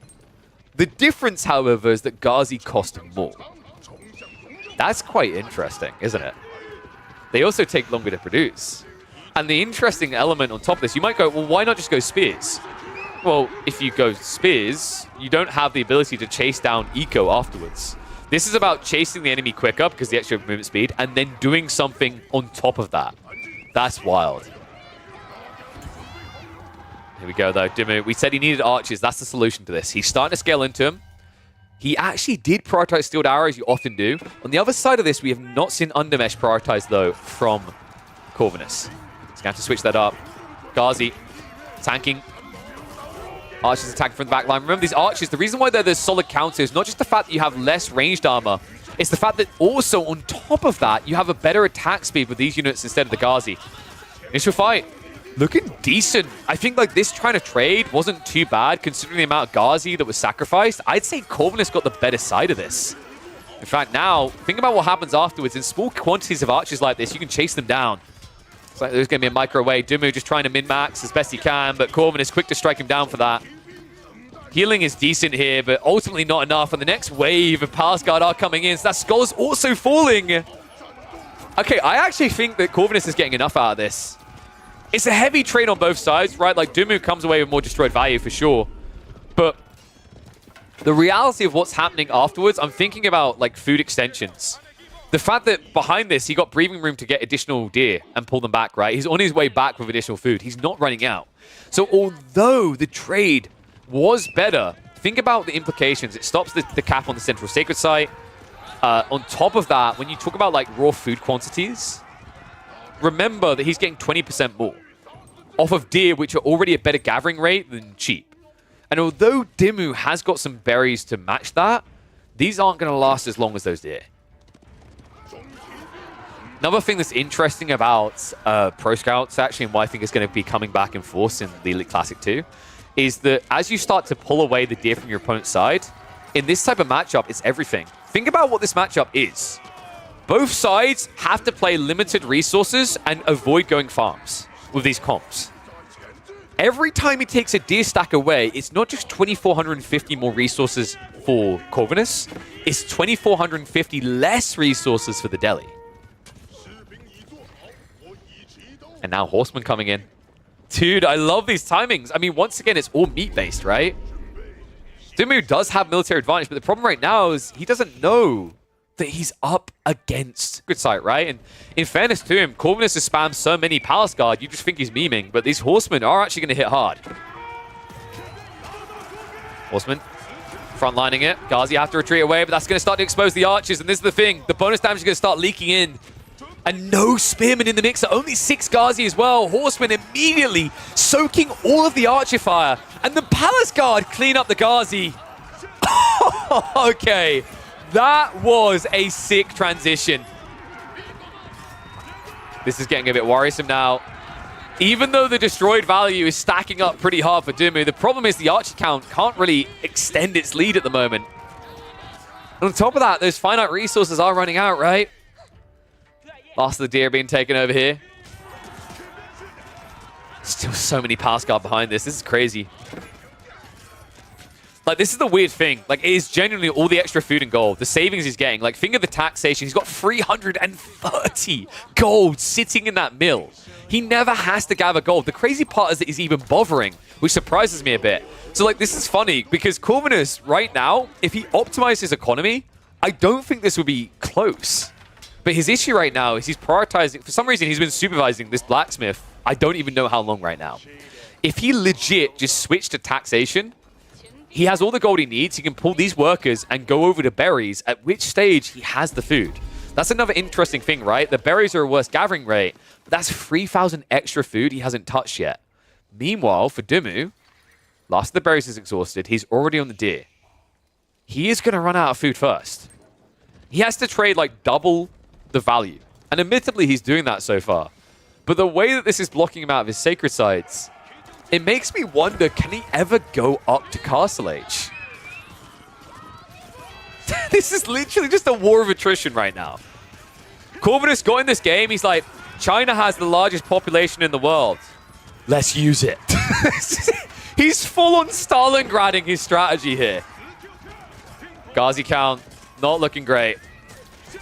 Scholars are doing God's work right now, but they can't hang around long enough. The Palace Guard count now up to 14. I don't know, man. I don't see how you ever get out of feudal against this. And the crazy part is, like, what you have to remember is he's playing Zhu Ji. So worst case scenario, he has to make a Song Granary transition in a few minutes, which is 30% cheaper for this Civ than it is for the Chinese. I'm not even sure we're going to get to that point. Damu, push back to his base. Decap happens behind this. It's also going to be a decap on the north side. I honestly would not be surprised with his map control as it is if we see Corvinus play out on Tabor. I legit think he has that level of confidence on the map now.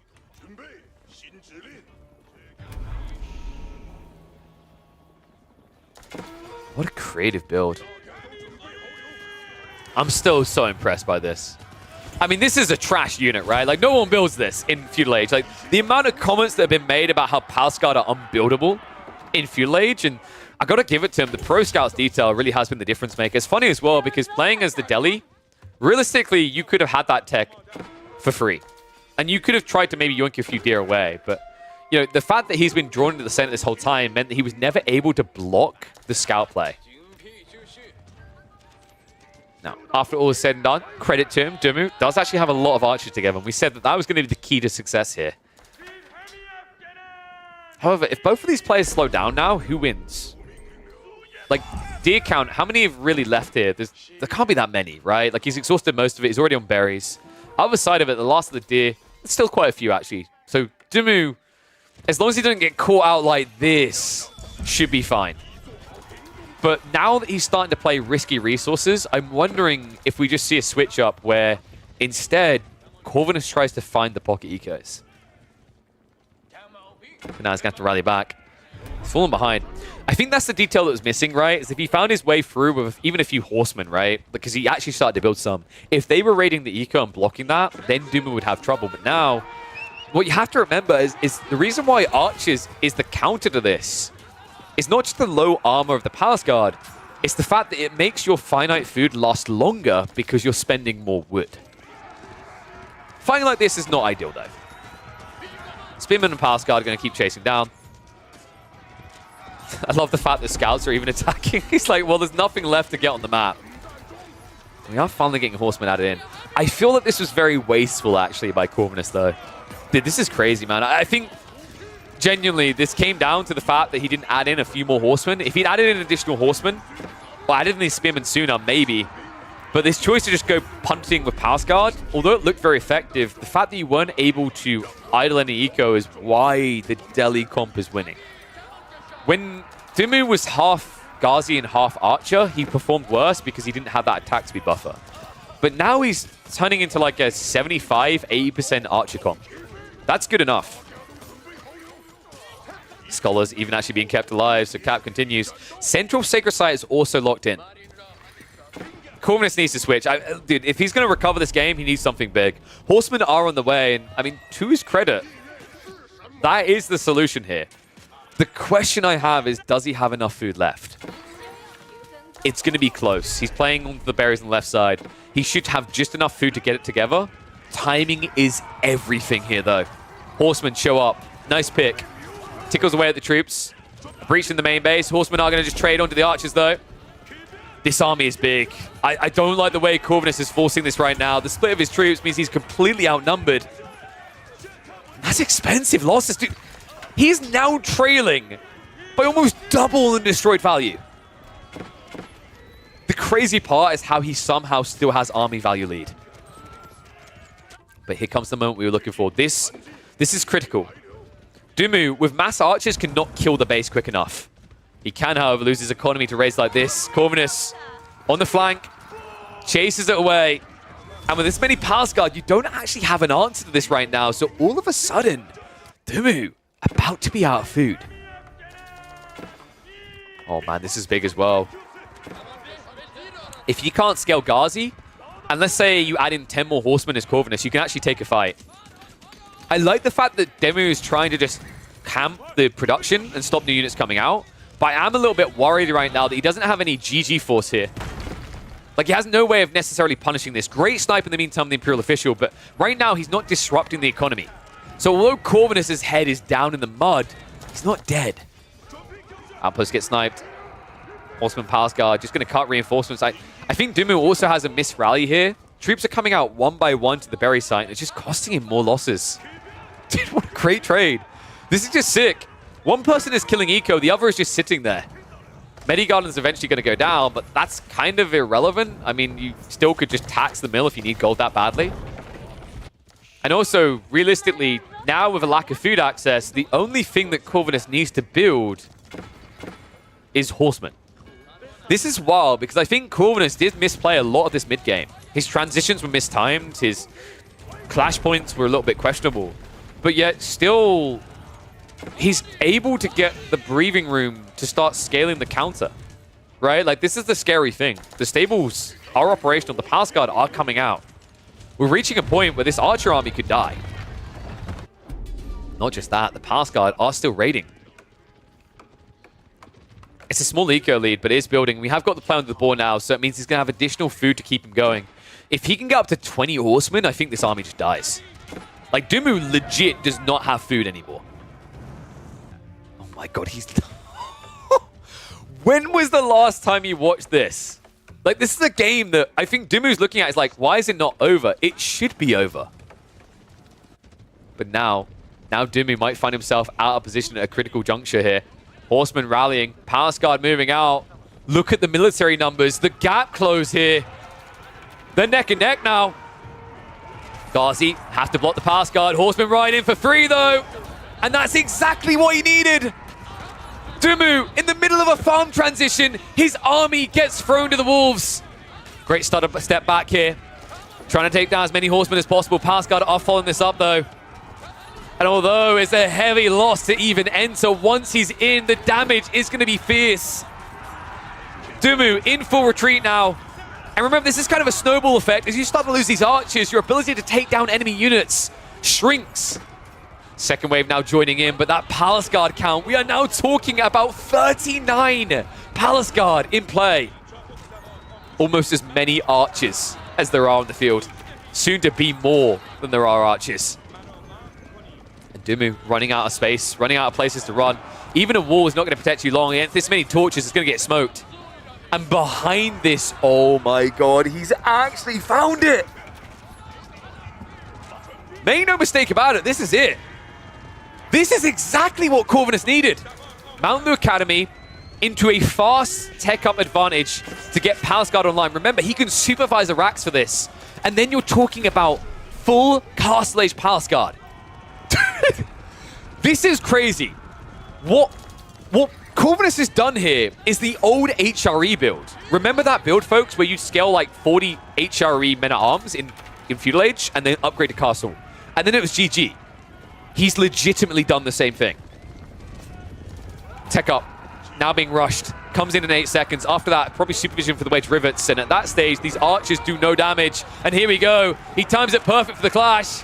Upgrades in. All of a sudden, 3 extra damage, 35 extra health. And Dumu now, he's in trouble. Oh my god. This is GG. I mean, you have no way back. The Palace Guard, they cut you down so much quicker now. The armor increase as well. Remember, they now have 5 ranged armor in total. You tickle. And he says, okay, if you're going to kite me, I don't want to trade armies. Show me that eco.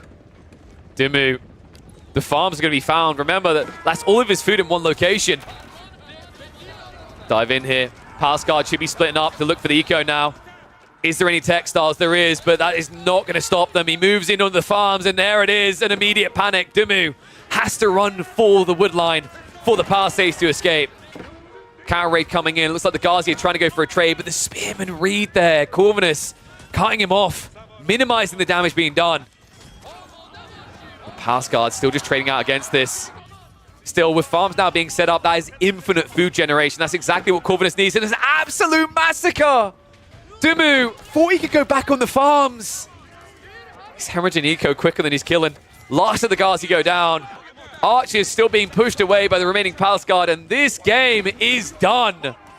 Dumu, he's stuck in a rut. He tries to look for the tech up, but there's just no way you can get it anymore. Oh my god. And when I say this game is close, I'm not joking. Look at Corvinus' income. He just ran out of food.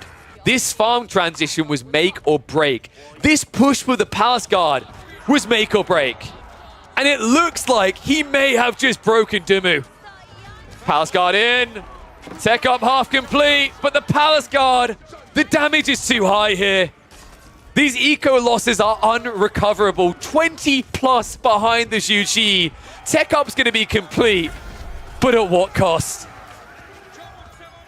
Oh my god, this game is so insane. What a creative build. Pro Scouts enabling Corvinus to essentially play the old HRE Delhi matchup to a win. And now, Dimu, I mean, he hasn't GG'd out yet, but I think he needs to assess what just happened here. He needs to think about the losses and realize what's happening behind it. More Palace Guard trickling in. Crossbows are now being prepped, sure, but like the difference at this stage is in the eco.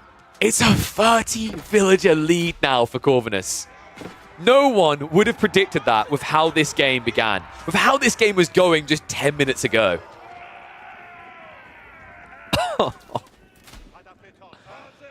And just well played, man, actually, by Corvinus, keeping his opponent in feudal this long, making sure those archer upgrades can come in, making sure there was never crossbows. And now with Lancers on the horizon, sure, we've got some crossbows coming out, but look at the food.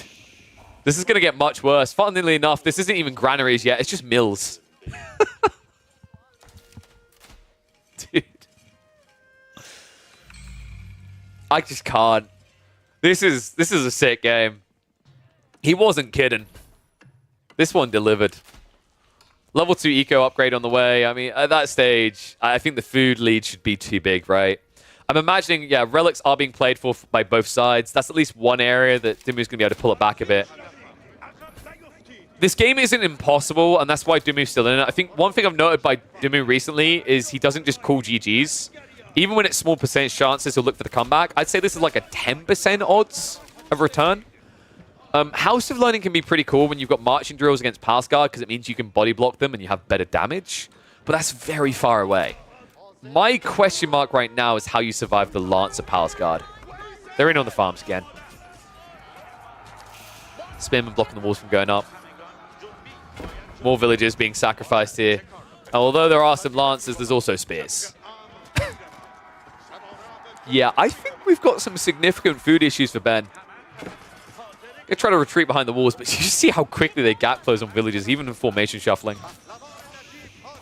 And this is just level 1, right? Lancers are coming soon, at which point this is over. Oh my god, they're coming. I'm wondering, like, maybe Dimu can use a choke point to survive with crossbows, right? But if he gets caught away from any sort of buildings, this is too many Lancers. One big thing I'm going to give a lot of credit to Dimu for is the fact he's kept 2 Sacred Sites through this all. That's been a lot of gold. I think it's actually the reason why he's kind of holding on a little bit, is that's giving him a bit of extra eco to shrink the gap. Funny thing on the other side as well is because there was never any setup of granaries, there's an element missing from the food power of the Zhu Ji at the stage. That being said, it's still a notable lead, right? 1,300-ish food compared to, I think it's about 800-900 when he's fully operational with these farms.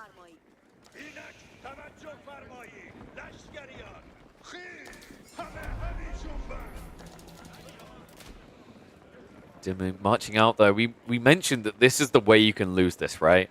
Like, the chances of recovery shrink when you walk out like this. The Lancer count is getting scary. We're up to 16 of them. Villagers also being pulled. It's going to be a keep drop. Oh my god, he's going for the base. Dimu doesn't know either. What? Are you kidding me? He's actually just going to park himself. I mean, that's a lot of villagers as well. 22 villagers. Remember, this is build speed of China, which means you can't stop that quick enough. If you do target these villagers, it means you're not going to be dealing with the Lancers. What a read. What a timing here. Despite the fact that Dimu has double the military, this detail is everything. And remember, that number is deceptive, by the way. 11 of those are scholars. Here we go. Keep drop on the wood line. And immediately starts torching down the mosque. Army's on the way back. That's going to be too late here. Warlords at least come out from Dimu to idle this out a bit, but the castle cannot be denied. It's just too fast. This is the absurdity at this stage. You're basically playing standard China. That build speed is outrageous. And split on the clash. Lancers, they cut off the small group of crossbows on the right side here. Pass guard, Lancers will chase away the rest. And now with the castle up, with the Siege Workshop positioned, and a mass ranged army from the Delhi, I don't know what the hell you do. Wow. What a move. And it was so critical, by the way. This was not like, oh, dude, the game was already over. You already called it, KP. No, no, no. Dumu was actually making a recovery. That was impressive what he was doing. But that detail, that castle drop, and now the trebuchets, Nestabis, all these things are going to follow up. There's nothing you can dive with here. That's also more gold now down on the ground. And a monastery set up in his enemy's base. This is Corvinus styling. Wow. And you know what makes this really sad for Dumu? He has to go for Trebs to get rid of this castle first, right? He doesn't have Springolds. He doesn't have an answer to a Nestabis. It means his whole army right now is countered by a single unit. And he's just going crazy. Triple Siege Workshop. He's going to Treb rush him down. All the landmarks are on one screen, right? Why not? Relic grab is going to be a fail there. Nice recovery attempt coming out from Dumu, but it's going to be a fail. Oh my god. What a crazy game. Trebs. Now aiming onto the TC. It's Triple Siege Workshop proxy. This is crazy. This is why we watch Corvinus games. This is Dumu playing as the Delhi, man. Like, this is not meant to be a matchup where you'd expect to see something like this. Pepper Crew's going to come out. Relic's going to be pulled back. So a little bit extra gold now for Corvinus. Treb count already up to 3. Nestabis, Springles also being added in. Primary TC already at half HP. Meanwhile, the castle is not going to die to this. You need more than 2 Trebs. Behind this, I imagine there should be some stone gathering going on, right? No, it's just the meditation garden. It's just relying on that to get him just enough stone to keep this alive long enough. That might be a little bit of a mistake. I think you can eventually lose this castle due to a lack of stone for repair. Instead, though, it looks like he's prepping the Nestabis. TC about to go down. This is a crazy game. Oh my god, he only has 1 Lancer, 2 Springles, nothing else to answer siege with, and the Nestabis count now up to 3. The issue here is that you can also see that Corvinus is about to have more Springles, so there's no quick answer. Like, the only thing you can aim for is Lancers, but even then, you don't have great gold access here. He doesn't want to play out of his base, right? Because he's still up against Cav. He's also now lost the Sacred Sites. An extra gold coming in there. What a wild, wild game here. Castle is going to go down, so no stone left to repair, but 3 trebuchets, and they're almost done with the House of Learning. And remember, this was the hard one. That was 7k HP on the TC. Dude, he could just rush it. He genuinely could just rush down the landmarks here. House of Learning's dead. 1 left. Springle trade out comes in. Nestabis moving forward for the flurry. And Dumu held hostage by it. Even the flurry of shots coming out into the Springolds. That's it. That's GG. Nothing for the Nestabis. No answer to the landmark snipe victory. This game is over. What a sick game out of Corvinus. Zhuji playing like the HRE. Maybe they are the true counter to the Delhi. And the only other E I've got there is when you realize you're up against a Delhi player. Sick game. Let me know what you think about this. You know, we've seen HRE struggle to close out with that old feudal men-at-arms build against the Delhi. Could Pro Scout Zhuji be their replacement? Dude. Oh, yeah, I forgot to pay out that prediction, didn't I? You are correct. Dumu did win that game. That was the... What was the matchup? I'm not doubting you. I'm trying to remember what the matchup was. All right, this has to be the one. Dumu versus Vortex.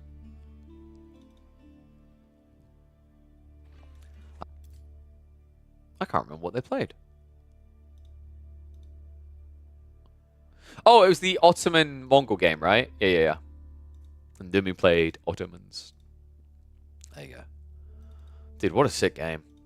That game, I like...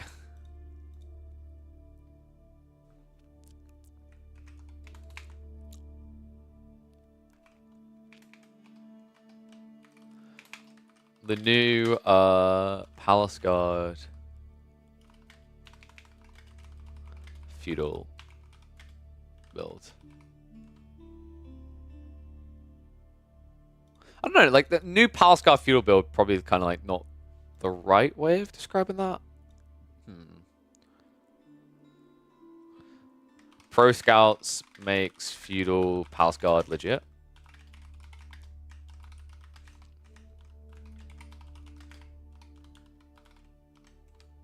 I think that works. That's crazy. What a cool game from Corvinus. I think he has another one as well.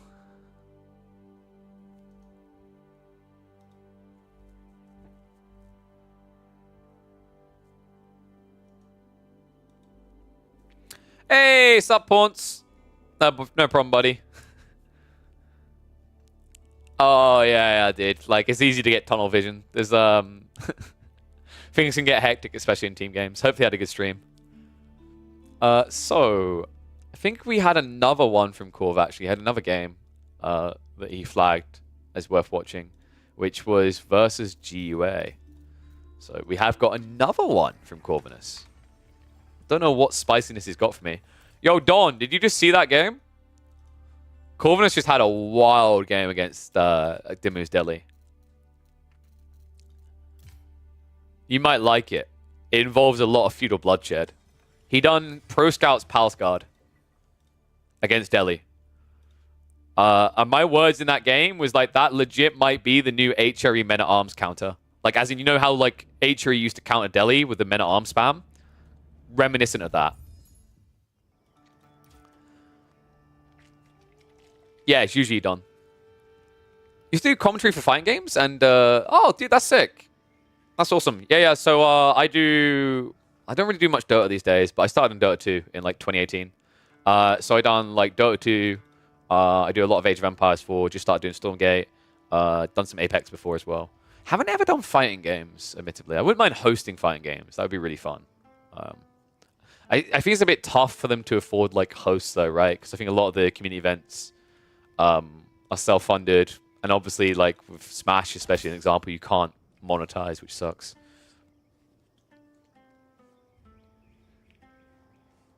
So Britboy, like commentary in fighting games is typically more, I'd say it's more like raw emotion. That's usually how it gets approached. It's very interesting. It's like, I don't know if that style would necessarily like convert into other scenes that well. I still remember there was a very interesting event where Miles Ross, the Call of Duty caster, cast some, I think it was Smash, and he actually done a pretty good job of it.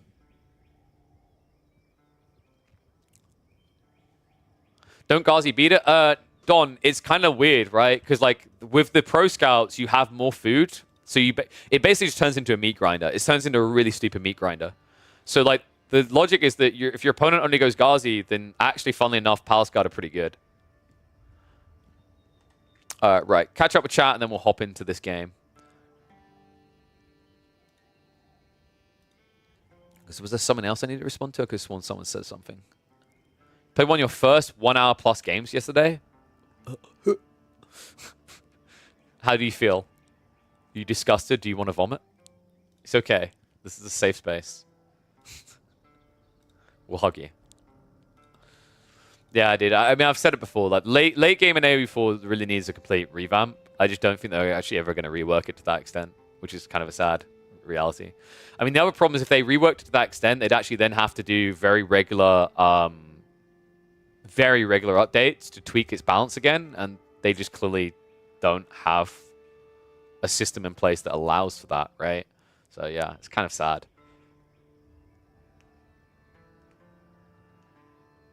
Okay, so shall we get ready for another? When new civs? I know, right? It's been a whole 4 months since we got new civs. Yeah. FFA on Gigantic. Yeah, I hate that they still haven't allowed us to remove that cap and basically spawn like 8 players on a small map. Why? Like, just let us do it, dude. Shout out to the community members that have been actually making maps smaller by forcefully shrinking it with cliffs to achieve that, though. Love the Rampart background. Thank you very much, my friend. First time chatter as well. Welcome to the stream. I am a very big Heroes of Might Magic fan. I wonder if people would ever want to watch me play that. I don't know. Like, maybe I'd do some like campaign challenges, like hardest difficulty with certain conditions. Maybe that could be interesting. I don't know. Don't know if people would be interested in that. I don't know. That was really refreshing actually the other week. It's like I loved how many people hung around to support the stream when we watched some Stormgate. That's always one of the big fears is like when you stream something else that like no one will care. I think that's always like a big challenging moment for a lot of streamers. I'll answer this question, then we can hop in. What civs would I love to see added next? I would love to see some... God, what were the big ones before? We highlighted a few. I don't think Portuguese, because I just think water is not something people want to see more of, and Portuguese would have to be fixated on water. You could maybe, like, Italy? Maybe some sort of Italian represent... Maybe Venice. But Venice would... So the problem is Venice would have to be very trade-focused, and I know people don't like trade. Poland would be really cool. I'd love to see Poland. Get some winged hussars in there. That'd be incredible. Sweden could be cool. Although their rise to prominence came a little bit later. But like that would allow you to get a bit more Viking-y in prep. I know that's more Danish, but you know. Outside that, maybe Scotland could kind of be interesting. Because I know Age of Empires 2 had Scotland. Spain comes to mind. You could do Spain. Aztecs, Aztecs or Incans could kind of work. At that point, they probably aim to do America as well, because America is just going to sell well. You know, kind of a no-brainer. From Asia, I think we highlighted a few that would be interesting before when we were breaking down potential civs. So, like, one that came to mind was Kema. I'm trying to remember. Have I pronounced that correctly? I'm pretty sure that's how you pronounce it. Or was it what was that? Khmer. Khmer. I always say Kema. Khmer. Khmer. Khmer. Khmer would be really cool, though. Like, Khmer is, like, one of the largest, like, well, it was an incredibly powerful, like, Southeast Asian country. Marathas would be cool. Yeah, they could work. You could also have, I forgot the names, I'm going to butcher the name if I try to say it out loud. The Vyanjans, was it? From India, South India. So they were like a pure Hindu civilization, which is quite interesting because when you look at the history of India and you actually see that the Delhi, they were primarily, yes, thank you, that was it, the Vijayanagar. I probably butchered that. But they were primarily a Hindu people. Whereas if you look at the majority of like major Indian empires for many, many years, what happened in India for a very long period of their history is that the Persian Empire extended its influence down, and you basically had overlords that followed Muslim beliefs. But they ruled over what was primarily a Hindu society. It's very weird when you think of the history of like of India in that regard, is that a lot of their history, they've been essentially led or rather oppressed, overseen, whatever you want to call it, by a completely different religion. So like, for example, for people that are primarily Hindu, long time they had like Muslims ruling over them. And then after that, it became the colonial powers, it became Britain, right? So then they had like Catholic, they had Christian nations ruling over them. Tibetans could be kind of cool. I would love to see more things like the Shaolin monks. Timurids could, yeah. I think like, well, actually, if you want to go for like a variant of the Mongols, I think the Mughals probably comes to mind most clearly, right? You probably like, well, actually, I guess Mughals. Now that I think about it, Mughals would be a really cool because they were a steppe people, but they ruled over India. So Mughals would be a really cool alternative for Delhi. Yeah, like I think they would make a really cool Delhi variant.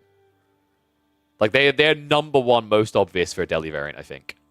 Ottomans, I'm trying to think Ottomans. Maybe you could have the Sultanate of Rum would probably be the most obvious one that comes to mind. Like Rum as an alternate for Ottomans would be pretty cool. Byzantines, there's like a few options, right? Like if you can come to mind. Like Byzantines, like maybe you could like I don't know. People probably wouldn't like. I was about to say like a Kingdom of Jerusalem, but that doesn't really make sense because like the Byzantines never had a good firm hold on Jerusalem.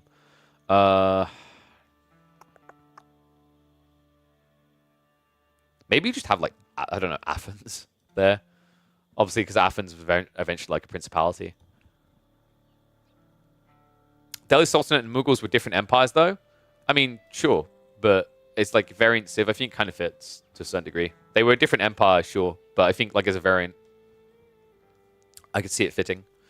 And then Japan, I guess, like maybe, dude, can we just go really off the rails and have can we just have some Nobunaga? Can we have Nobunaga? I just want Nobunaga's. Like, what would you call them? Nobunaga's Legacy or something like that? Nah, because we've got Shuji Legacy and people didn't like that name. But just like a Japanese variant that's Oda Nobunaga would be pretty cool. Like, yeah, I think here, Oda Nobunaga. Or you just go full, like, God of War and you do Kenshin. You do Usugi Kenshin. Was it Usugi? I think it's Usugi.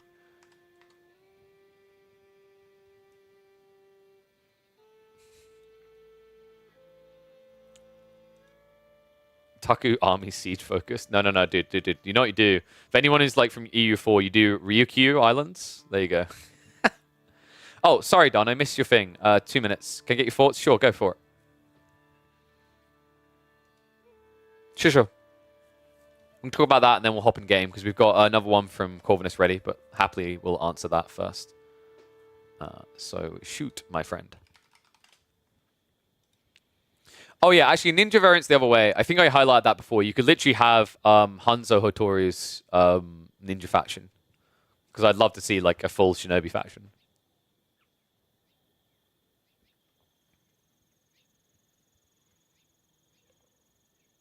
So your Roost China game, just speed it up first 5 minutes. Okay. Let's quickly have a look at Mr. Donster's game, shall we? And then we'll hop into that Corvinus GUA one.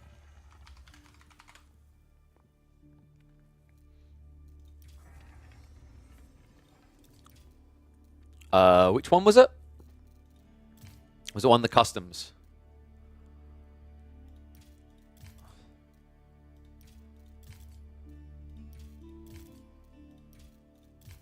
This dude plays too much English. This one. Yeah, Roost China. Wait, was it Gorge or Cliffside? Sorry, I've clicked on the wrong one then, haven't I? Whoops. Just saw the Gorge message.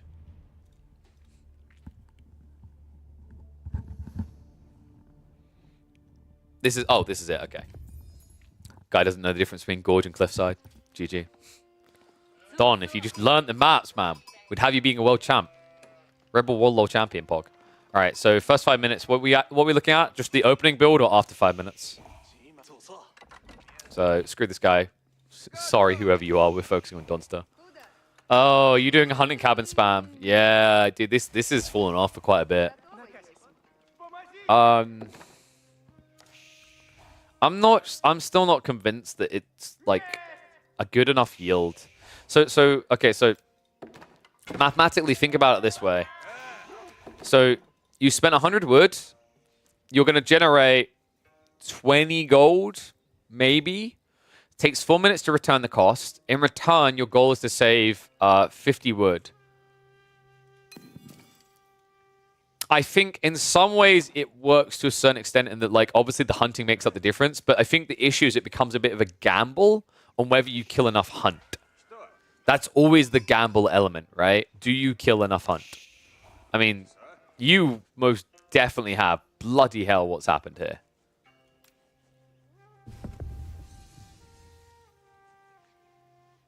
Oh, crap. Wrong button. I'm going to check Don's perspective. 170. Okay, so actually, like, yeah, that's a decent amount of gold, right? Like, you've only killed 170, and you've got enough for wheelbarrow and a tech up. At pre-3 minutes. Like, I'd actually... That's good. I don't know if the third hunting cabin is worth it, but I can kind of conceive the value of the second. Like, what's the typical tech up time that you trigger at? I feel like it's always 3 minutes, right? Like, it's past 3 minutes, I'm pretty sure. Because you typically end up teching up by 4 minutes. Maybe a little bit longer. I think this might be worth it. I mean, you're literally matching his tech timing as China, right? And I'd say, like, China's one of the faster ones, right? Because they have the imperial official overseeing on the food, and they club the sheep down. They get quite a lot of food there. So, like, hunting cabin pays off in 2 minutes then. It's a little bit more convoluted than that. Technically, a hunting cabin pays off. So with this build, a hunting cabin, because you're building 2 extra ones past the standardized build, you're actually like... so it's not 5 minutes either. It's actually 4 minutes, because the alternative is that you spend money on a mining camp in some cases, right? Or if you want wheelbarrow, that is. The fact you haven't got wheelbarrow is, I think, the issue with this build. It's more value if you've got wheelbarrow. So I think there needs to be a deviation here. Like, realistically, if you look at the food count you've got when you begin this tech up, you've got 88 surplus food. Realistically, you should be able to chop a tree, which is going to cost you, like, you know, an extra... In idle time to chop the tree down, you're going to miss out on, like, what, 15 resources? But, like, yeah, I think that if you optimize this a bit more, where you actually send 1 extra onto the wood and stay on the wood to get wheelbarrow, you've actually got a really good timing here. Because you'll have wheelbarrow complete before tech up. Instead, you have the situation now where you have to chop for it, so it's a little bit later. So it's like the idea is you're floating surplus resources past what makes sense. Because at this pacing now, with the amount of passive gold you're getting about almost 60 passive gold a minute. So after wheelbarrow is complete in 1.5 minutes, and you complete your tech up, like, obviously, you're probably not going to go horticulture, but let's say you wanted to switch this into a deer play, which makes sense against Chinese, you could already be prepping survival techniques. Here's a wild one. Gold is on the return. Pro Scouts is on the return, rather. Like, you're probably going to snipe 2 more wolves. Let's say 50 gold there, 60 gold. I guess Pro Scouts takes too long to research for that to make sense.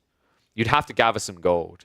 But if you're going for a 2TC... Nah, I don't... If you go Pro Scouts or you go 2TC, I don't think you do both.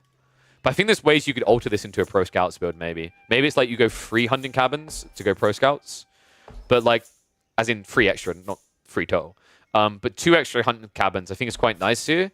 And the passive gold tick makes sense, because it's now going to allow you to, like, pump knights by, like, what, 6 minutes for free, while still going for a second TC. It's not bad. Another reason I like this is, like, dude, let's say you just go raw archers. Okay, this is kind of really off the beaten path. Like, if you go archer spears here, you don't ever have to touch gold, right? Because the hunting cabin's going to get you passive gold to get you towards all your techs. So it's going to get you towards your eco upgrades, but it's also going to get you towards things like steeled arrow that only cost 125 gold. Every 2 minutes, you're going to have a blacksmith tech, which isn't bad. That's kind of interesting. Yeah, so, like, watch the gold, guys. He's only got 2 scouts, remember. So he's going to get probably about 220, 240 gold max across the map. But yeah, look at the amount of gold he's holding on to. Income still level 1? I'm pretty sure it is, yeah, because you haven't sniped enough. Yeah, you're 195. Like, you're not going to get tier 2. I'd be surprised if you get tier 2. You'd have to, like, there's no wolves, right? I think there's, like, 1 left, maybe. Like, all the wolves are gone. So, like, you're not getting tier 2. Oh, sorry, 1 here. There you go. 1 here. And that should be it. Yeah. So, 2 choices. 2 choices with your tech timing. Either what you take away from this with the amount of food you had when you were walking to place the Kremlin, 2 options. Either you're going for wheelbarrow earlier, or you should be going for a 3rd scout still. Because clearly, you just saw the numbers, right, Don? Like, clearly, the 3rd scout doesn't hurt your timing. At all. So you could get more hunt, and you can probably get tier 2 without even need to worry about the boar. If you're going for it, great, but even if you weren't, you can probably still get tier 2. So, like, I think actually you can do this build still with 3 scouts. That's quite interesting. And this works on like any map, actually. Like Cliffside is one of the worst maps for it. Not worst, but like less beneficial, right? Because theoretically you should get like sometimes less wood on that tree line in range. The point I'm making is like if you're doing it in Dry Arabia, you're gonna have 2 fat wood lines, so you can make this play. The argument is maybe it's a bit more efficient here because you have one villager that treks around and does all 3, so you're not idling up extra villagers. But theoretically, like if you, for example, had to walk a villager a bit further to the right and then another one to the left, and they all come back to you, literally seek shelter as they go to work on food. Like that minimizes your lost mining time, gathering time, and then the 3rd villager comes down here to build a hunting cabin here, right? Like ultimately, even on a map like Dry Arabia, this timing is decent. Yes, you can get broadaxe. Dude, you can get a lot. Like legit, look at your gold. You can get basically wheelbarrow plus broadaxe if you want. Shit, you could even get forestry if for some reason you really want it. The options are just fully open. Like legit, I think it's not even as simple as, oh, I can get broadaxe. With this play, you can get wheelbarrow and survival techniques. Like this is the other thing you have to keep in mind. Like I actually think like in some ways it's kind of better that way, because what you have to realize is like, and also, you know, the funny thing is if you bring your scouts back here and you built a hunting cabin here instead, you could have pushed the deer into the hunting cabin. And the reason that's really good is 1, you're up against a civ that doesn't aggro, but 2, the other very interesting thing about that type of play is because you've got multiple hunting cabins, you can research wheelbarrow and survival techniques at the same time, right? So you're not missing out at all. And you have enough gold for that. We've proved that up top here, right? You need 225, you've got 245 already. So like that's a very interesting element. I still think Pro Scouts is very doable with this build, by the way. Like legit, think about the timings. It's not too bad. We already mentioned that you had extra food left over, so you could have easily gotten your hands on an extra scout. So you'd be hunting for extra gold, so you probably actually get Pro Scouts gold quicker. So you're probably getting Pro Scouts around just before 5 minutes with 3 scouts to gather them up. That's not bad as well. I think this opening has a lot of options available to you. Yeah, no, I'm impressed too, Don. Like I said, like so the mathematical way you have to think about this is like fundamentally, if you're going 2 scouts, you're probably not going to get enough gold on 1 hunting cabin, right? So if you want to be on 2 scouts, here's an interesting way to think of this. You're saving 70 food on an extra scout, while also still being that mentality of saving 50 wood from a mining camp. So with this build, if it ticks those boxes still, then fundamentally you're only paying 80 resources more, which means this play pays you back in 2 minutes. That's an interesting way to think about it. Mining camp is pretty standard. So then if you say you don't have the mining camp discount, let's say it's just the scouts, that means you're paying 130 resources compared to the standard build. So like that pays off for itself in 3 minutes, right? And yeah, he took a straight tree down here, I believe it was. And then he goes to the second one for the wheelbarrow tech. Yeah, I like this build. I legit think like if you'd scoured this center and known about these deer, this is the interesting thing. If Cliffside does spawns like this to you, which I think it typically does, it always spawns 1 deer stack close on the forward. If you're against a civ like China, I think 100% the deviation is you, instead of going for the extra tree line, do this. Here, here, here. And then, after wheelbarrow like ticks in with survival techniques, you push the deer in and you just gather deer. Like it's kind of weird. Like you don't need to fully push it, right? Just half push it. Like basically, as you shoot them down, shove them in a bit, so they come to like here with your scout. And then like you're not always guaranteed this, but if it's here as well, right? You just minimize the distance. And then all of a sudden, you've got like very good food gathering, and you've got all the gold. It's not going to work every game because not every game is going to guarantee this type of spawn. But like as an example, what Cliffside can do. The wider build works on like every map. I like this build. I think it's worth exploring more. I think you could do a lot of damage in competitive settings with that. It's such a stupidly strong timing.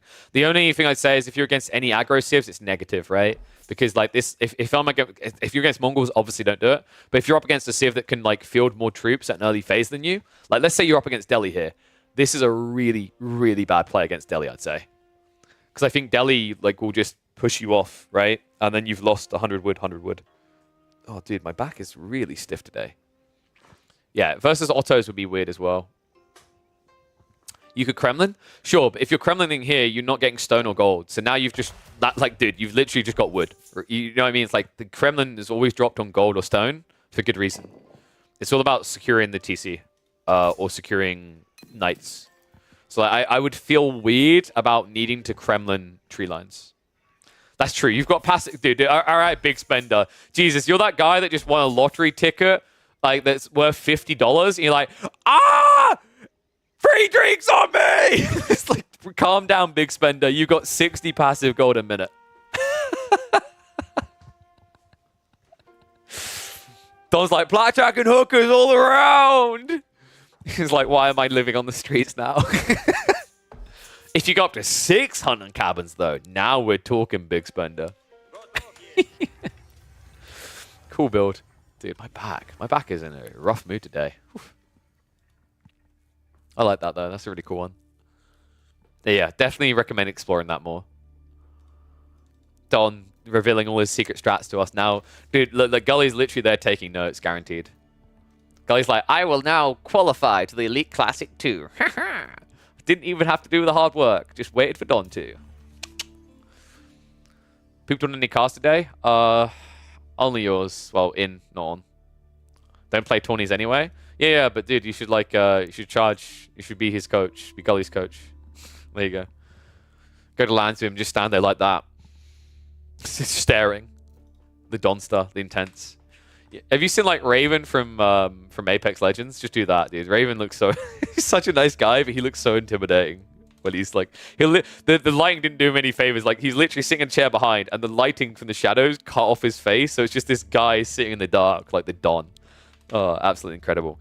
Right, so we had that game that we need to cast from Corvinus versus GUA. So let me load that up now.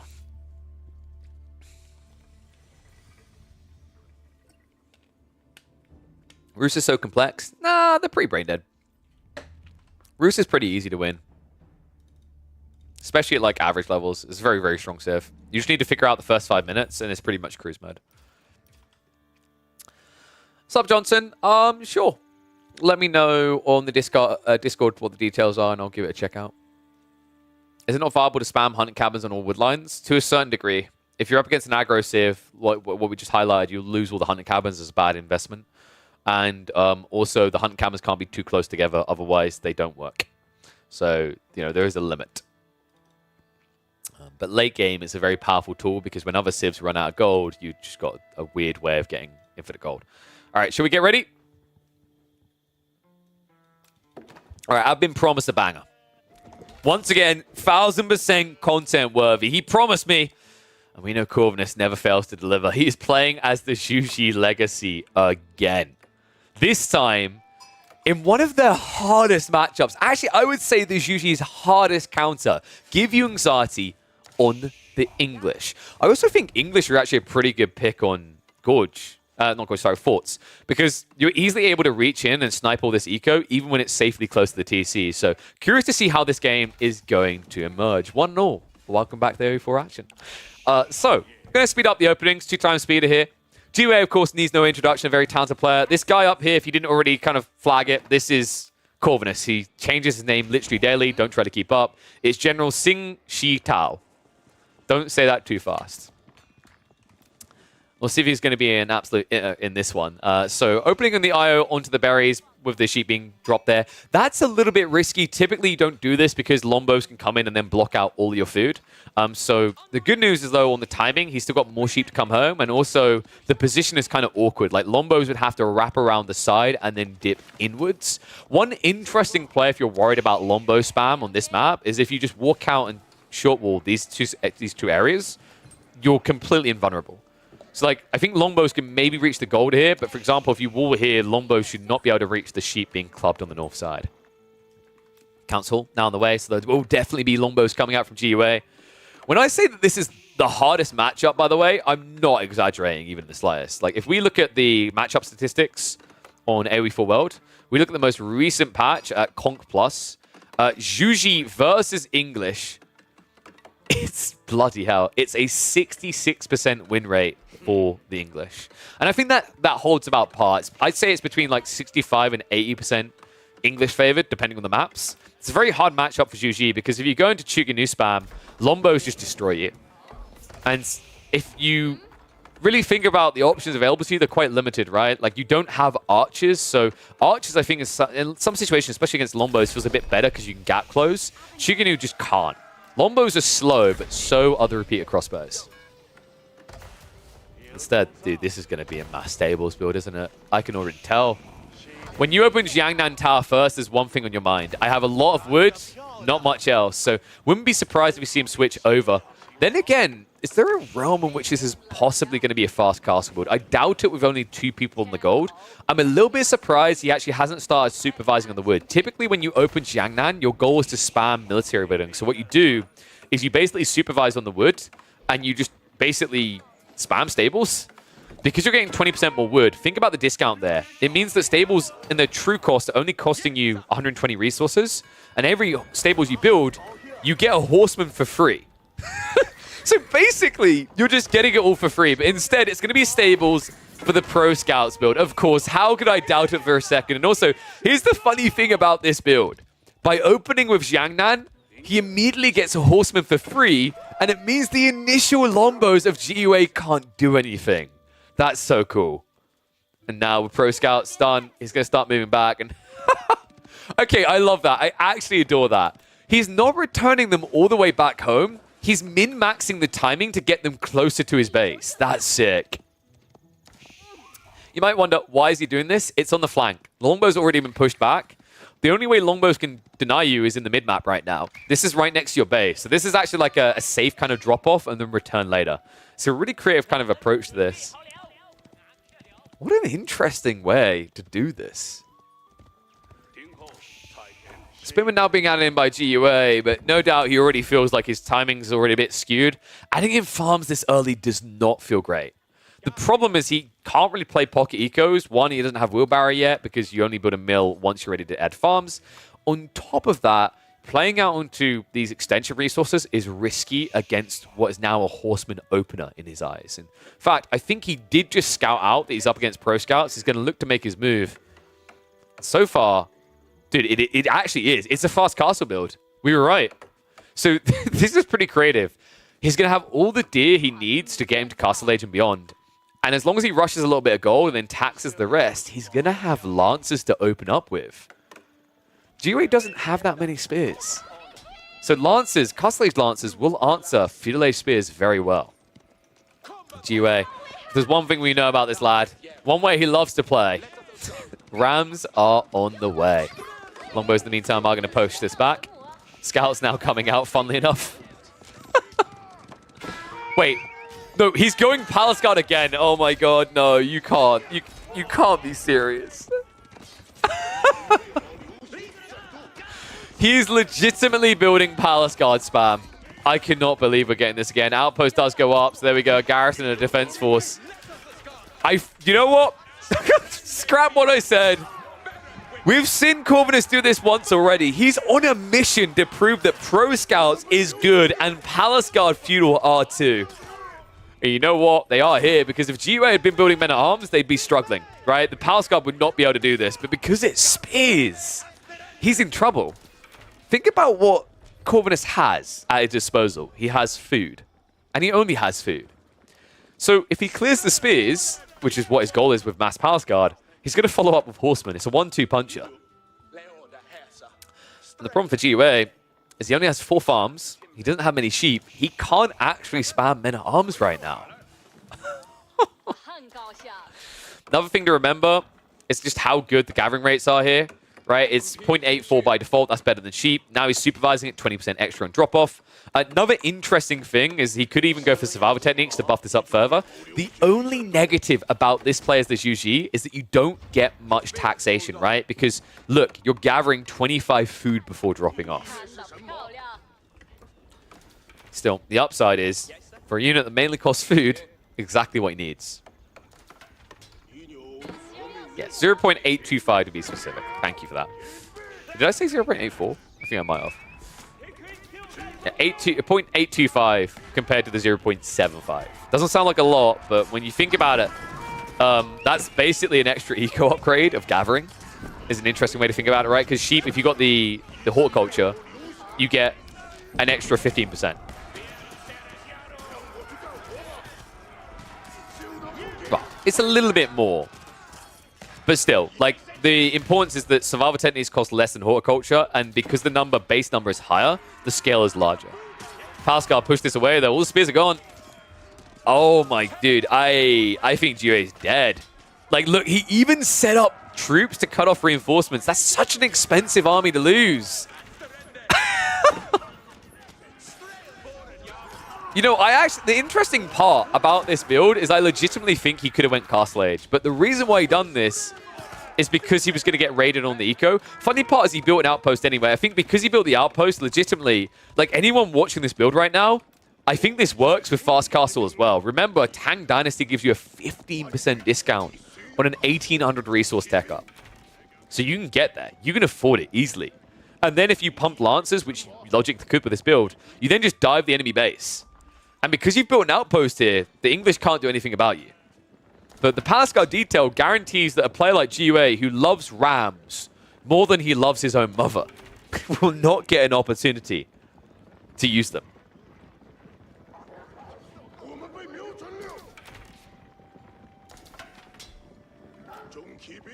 And no, the age up discount, what do you mean it's removed? One sec, let me toggle because it always does this. No, there you go, gone. Age up discount is only removed when you change Dynasty. It's 15% for Tang Dynasty. He hasn't gone for Song. The thing that got changed is the discount on Song Dynasty got changed from being a 40% discount to being a 30% discount. But Tang is untouched. Whew. This guy have quite the Tang to it. This little slap in. Palace guard. In on the eco, immediate idle up here. He has got the undermesh as well. Steel Arrow is at least going to be there, but there's too many villages. Eco losses now starting to scale here. GUA even turning and attacking with the short bow is not ideal. Two more go down. On the other side of this, he's able to hold. Outpost, keep the army away. GUA now on his way home, but the idle time alone is adding up here. And wait, is he prepping for a farm transition? Dude, he has 800 wood in reserve. You're not playing Mongols. You don't need that for a TC, Corvinus. Wait, is he gonna... No, there's no way he's building rams, right? No, he hasn't researched it. That's a little bit odd. I'm not sure what that's about then. Dude, the fact that he done that dive and still has 22 Palace Guard afterwards is crazy. This build is so strong. Holy crap, just look how many are running out. I love the fact that he's just looking at the army of GUA and going, yeah, no, it's fine. You haven't got a ram yet. So by the time GUA moves in, this army is going to be diving in past this palisade attempt. And then he's going to have to run back again with slow units. 1.12 movement speed. This is so rough. Palace Guard. Going to clash with the Spearman here. Outpost might be in trouble, but instead the Spears decide to attack. I don't like that. I think that's a mistake there. The Spearmen should be just burning this outpost right now. Meanwhile, Palace Guard, they're going to just go straight down the center this time. Oh my goodness. And spear count, only 4 remaining. This outpost, I'm not sure it's going to die. Even if it does, damage done on the other side, right? Palace Guard are in, outpost panic. GUA, not like this. Oh my god. Even with textiles, look at the losses. This is over. This is done. Double outpost from GUA, and still Eco is dying. Meanwhile, the Blunt on the other side is not looking effective. 11 archers left, 4 spearmen. He's done. He's got 2 farm clusters, 26 Eco versus 44. And remember, all the while, Pro Scouts is still bringing back more food. Dude, what a cool read. You know, I don't think this play works if GUA just transitions into Men-at-Arms and stays at home. But then I think he's worried this turns into Castle Age. Like, that is a really awkward predicament to find yourself in. I think the opening from GUA left himself a little bit too exposed. You know, if he built a few walls, maybe those raids don't connect and we have a very different game. The interesting part as well is how he didn't learn from the mistake of no outpost the first time around. Second time, it's just way too late. What a crazy game. I think this is borderline unrecoverable now. This should be Castle Age. We're going to speed this up. Yeah, Men-at-Arms are now coming, but this is way too late. Like, this is going to be Castle Age pop. Remember, Tang Dynasty, 50% cheaper, much quicker. This timing is terrible as well. Like, look at the size of this army. 14 longbows, only 10 of them here. And look at the Palace Guard defense. 11 of them just rush in. It's going to be G-Wei push back again, and that now should be the triggering of the tech up. Just needs to get the goal together. Love the fact that he's fortifying the outpost as well, making sure there's no blunt down the center. What a cool read here. So I'm expecting GA to just like GG out the moment the tech up comes through. Like, I don't think you can fight this matchup now. You've already hemorrhaged way too much economy. Like, you're 20 villages down. You're about to be an age behind, and considering there's already 16 Palace Guard waiting to be upgraded, this Men-at-Arms transition is not going to be fast enough. It's not going to be powerful enough. And yeah, you're seeing one of the issues with forts. You run out of space, right? He has to build the mill in the corner. Extra idle time getting out here, and also something that's not protected, hasn't been walled in. The crazy part, by the way, about this play is he didn't actually take that much, right? There is still a grand total of, what was that, 13 deer? Yeah, 13 deer he didn't get. So he only got basically 2 stacks of deer. And still, this is the damage he was able to do. Mount Lu Academy, now on the way. He has 1,200 food in reserve. This is insane. What a cool build. I'm going to speed this up. Mount Lu Academy is now complete. And remember, the Chinese can supervise the tech up, so it takes no time at all, just waiting 20 seconds to get those Palace Guard upgrades. Yeah, make no mistake about it, folks. This is it. G-Wei is at least going to hang around for one fight, but now the Palace Guard in their true form, it's not even a close fight. G-Wei, he did not anticipate this. I mean, who would, right? There's barely any players right now doing Pro Scouts. There is only one player right now doing Palace Guard, and he is on your screen right now. And making me ask, why is no one else doing this? What a sick play. Army's going to get cleared up. GUA from here, there's no recovery point. If he tries to go Castle Age, by the time he'll begin the tech up, the Palace Guard will be flooding into his base. You can see that every little ounce of economy is being invested in this. GG comes out. Have we all just been misreading Palace Guard? Funnily enough, by extension, have we all just been misreading Pro Scouts? Dude, what a cool play. Yeah, these are some interesting builds coming out from Corvinus for sure. I think we are actually... Like, I already anticipate we're going to see more Pro Scouts. I didn't anticipate the Palace Guard, but... I don't know, man. I'm starting to think we might begin to get some peekings into it.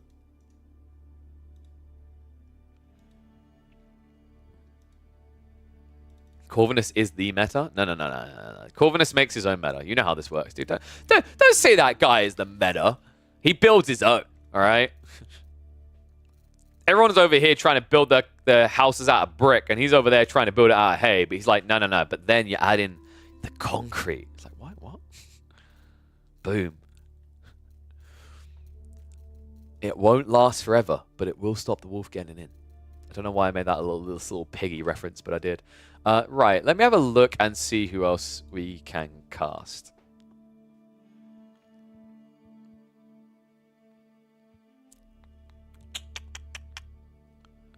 So I zinc. Good thing for playing Palace Guard scalability in H3? Yep. Like, that's the whole reason why it worked against the Delhi. You scale up to 30 of those, and then you upgrade, and it's like, uh-oh. That's a real army now. One sec, I'm going to eat one of these, and then we'll hop into another game.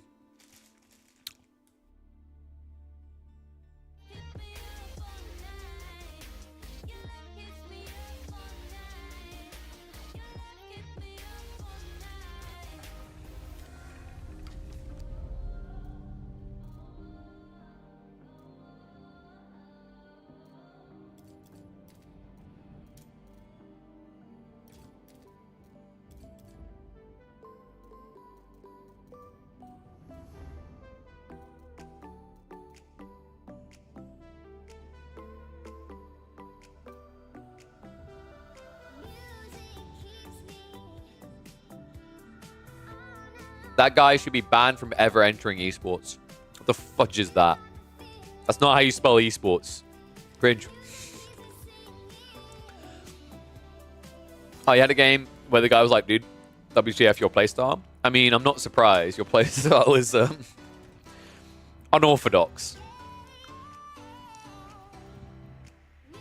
Oh, Core's playing the game. Who's the one must imagine? Was that Magic? I can't remember. I'm pretty sure that was Magic's account. It's one of the Canadians, but I could have sworn that that was Magic's account. I want to catch a live game. How about a low elo game? I've been over this before. I'd happily do low elo games, but I need to know. Like, I need the replays. Hunting replays down is difficult. The people I used to have that I was building up a roster of like, oh, these are low elo people have like changed their names or they've stopped playing, so I can't. I don't have a reliable roster of entertaining low elo folks. Marok? Maybe. I feel like I've seen that name sometimes before. All right, should we do, dude? I think we do. I think we do. Core versus. I think this is Magic. I think. Now it's too early to be Magic, right? Unless he has for some reason got Thursday off.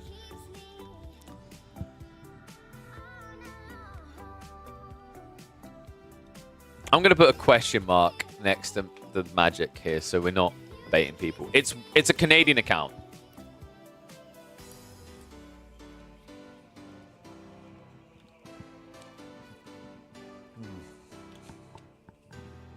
Of course, playing HRE. The same exact matchup. Interesting.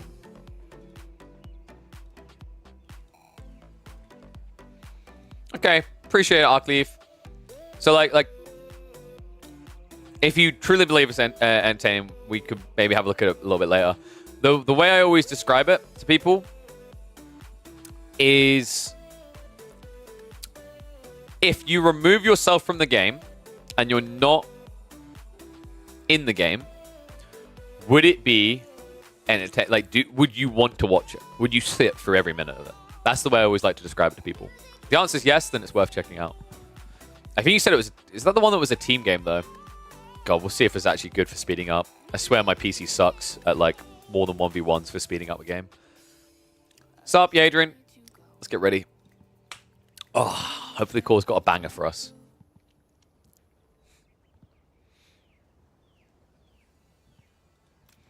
All right, live from the ladder time. Welcome back to the Age of Empires 4 action, folks. We have got Core as Cisco Good playing as his signature HRE, going up against one must imagine Sisyphus. Happy.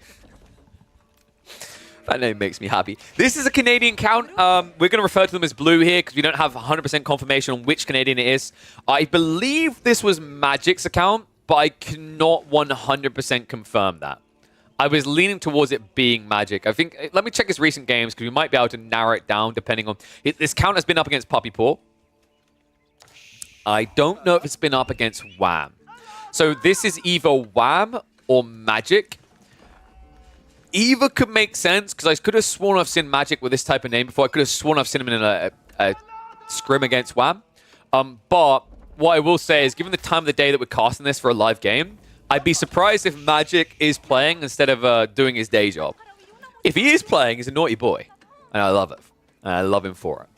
But either way, we're going to have an Ibid HRE matchup. This is an interesting one, actually. I think with the old build, the Ibids has some very interesting aggressive timings to block relics and get them for themselves. But ever since the nerfs, HRE feel like they might be back on the menu for those cast days rushes. In fact, if we look at this matchup at the highest level of play since the patch, Ibids, funnily enough, have a 70% win rate versus the HRE. It's a small sample group. The patch is fairly new, but if we check even the previous patch, Ibids versus HRE is still a 56% win rate. So overall, there is a slight edge, at least, that exists here for Ibids. What I'm curious to see is this going to be the Logistics Feudal Age build? I'm a really, really big fan of the Logistics Feudal Age build. The theory here is that obviously you get a later cast stage timing, but you're able to vacuum up the relics, and you just kind of pile on the pressure in the meantime, which guarantees that your opponent can't just rush out for free onto relics. So typically you're going to be looking at like maybe going for a stable drop and getting 1 or 2 horsemen out. I have to have a look. Is he going growth? No, he's going, okay, he's going standard. Military wing reinforcements. There's no spicy stuff happening here. Military wing reinforcement at this stage, I imagine, like I have to feel like it's the most popular opening for Ibids now. It makes a lot of sense in this matchup in particular, because you have to remember the HRE do not have range units that they rely on early on. They can build an outpost to defend themselves on their resources, but they're not going to invest in archers typically. So it means you get some free poke damage. Funnily enough, it looks like Core is going to be treating us to a multi-TC build. Huh. I think that makes sense though, right? Like if you think about these win rates right now and what we just highlighted, I think what you can take away from that is most HRE games are going to be fast castle. And if they are losing more often than winning in fast castle builds, you need to try something different. This is going to TC inflate him, it's going to eco inflate him. And also it's not a bad idea in a map like this where you start with quite limited resources. You basically have fort spawning gold, you have a safe wood line, and that's kind of it. He did get a decent sheep haul at 12, but that's not going to last you forever. So the idea of dropping a TC to secure deer isn't bad here. And yeah, I agree, Don. It's a fair point. The reason why you can't play relics is even if you rush out early, the Desert Raider blocks you and snipes you, right? So this Desert Raider opening is even more important in this matchup for Ibids because it just denies you an opportunity to go out early before castle. Unless you want to do some weird build where you go Stables Horseman opener, even then, it's a little bit of an awkward trade, right? Because although there is a range tag on the Desert Raider, by the time you're usually getting those Stables down and getting the initial Horseman out, there should be 2 Desert Raiders, in theory. And that will win out against your first Horseman. So, like, it just means that you can't get that early aggro timing to get relics. You have to wait until you're purely in Castle Age. Let's speed up. I think we're a minute out from live because they did just start a few minutes ago. So military wing complete. One interesting thing is this TC probably has to be more defensive because if you go a little bit too wide, you are going to get blocked. So deer probably off the menu now. I thought it was going to be a little bit more aggressive on the timing. Wasn't able to tick it. Instead, we're probably going to get a TC near the Archon so you can set this up for farmlands. In fact, yeah, there it is. On the gold. Desert Raider is going to move out, but the Prelate is here. He'll be able to heal that off. Interesting choice to try and shiv. You don't really want to be doing this ideally because what you have to remember is in this situation, there's 5 melee armor on this Desert Raider. You're doing 1 damage per strike. So I love the fact that he's min-maxing the Prelate, pulls him away just in time to garrison the Archon, and that now buys enough time for the TC. That was sick. Great micro there by Core. TC's going to go up. Not quite quick enough for him to fire off on the Desert Raider. But now his gold, his berries, they are safe. And also, if this Desert Raider ever lets up and goes elsewhere, he'll have an opportunity to push these deer in. I hope what we're going to see out of blue is just shoving these deer away. Yeah, sick. Needs to be careful not to shove them in range of the TC, but the goal now is to guarantee that he can't get extra food value out of this. In fact, he should just start shooting them down now. Yeah, well played. This is really cool from blue. Small details like this go the distance because it now means that green doesn't have as much food. He's going to have to transition into farms sooner.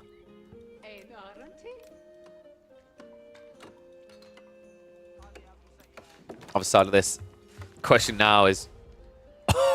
Oh, no, it's not going to be Advancing Wing. I like this. This is Growth Wing. 8 villages. I don't like this, though. I'm going to hit you with a stick for that. I'm going to be the teacher with a ruler. Guys, if you are playing Growth Wing, if you intend to always go Growth Wing, do not exhaust the berries. You're missing out on a lot of extra food. Like, it's so much more important in the Castle Age growth build because by taking away these patches, you've now minus 300 extra food. Make that 400 extra food now. By the time this tech up completes, it's going to be an extra 500 food you missed out on. It's not nitpicky at that stage. You know, you can argue a shrug when it's feudal Growth Wing, but when it's Castle Growth Wing, you need to focus on this detail.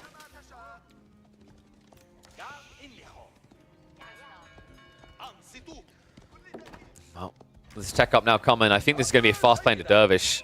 Other side of this, you know that green can't compete, right? Like, Core is going to be so much slower. Desert Raider's also moving in. That's actually quite frustrating. In fact, he will lose one. Oh, what? Okay, he lost vision there. That's important. Might get this one, though. That's going to be 2+ villagers going down, right? Like, I think this was a mistake. Cool. He felt like he had time instead. This is costing him dearly. Able to get away with those two in the end. So not as many going down as we anticipated there, but still, a lot of out of time, a lot of pressure forced. And behind this, of course, the tech up now coming to completion. 15 seconds out. The thing I love most about the Growth Wing, and I think this is going to become standard meta, if IBID players see their opponent is going 2TC, if you rush Castle Age with Growth Wing, you actually get ahead on economy. Look at the numbers right now. Look at the timing. Watch what changes. Boom. 8 more villages, and all of a sudden, the Ibids not only have an age lead, they have an eco lead. Now, it's deceptive because you have to add 40% for the HRE, right? They're much more efficient, but raw count, it puts you ahead. It's very good in a lot of these type of matchups. And now, Lancer follow-up, should be seeing a quick Moss drop as well. Boom, straight away. Like, you know what this is about. This is about the Ravenet's timing. You need to block it out. You've got Desert Raiders to try and hold this relic hostage until you get it. And then after that, Camel Lancers can block out the mid-map.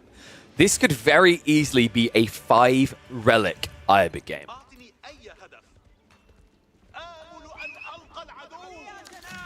And yes, I'd agree, Don, but I think I'm okay with Blue's build in this game because of the fact that it's a 2TC HRE. You could argue he probably couldn't, like, he'd have to go Advancement Wing if it was Fast Castle from HRE. But I think, like, ideally, this works out quite well as well. It just guarantees that you have the food to just keep on chugging, right? Like, the problem with going for the Dervish play is I think you can't pump as many Lancers, so it means the HRE's better economy can get more Knights out once they tech up.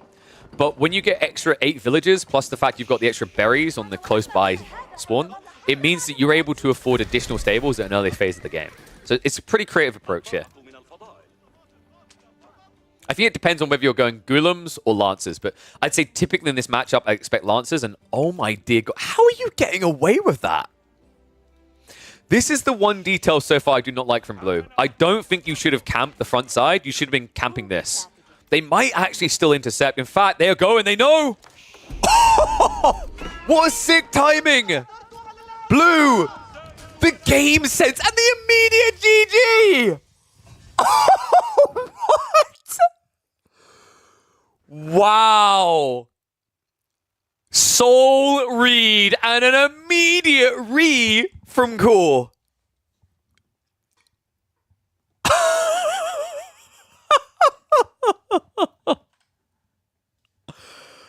Oh my God. Dude, the timing on that.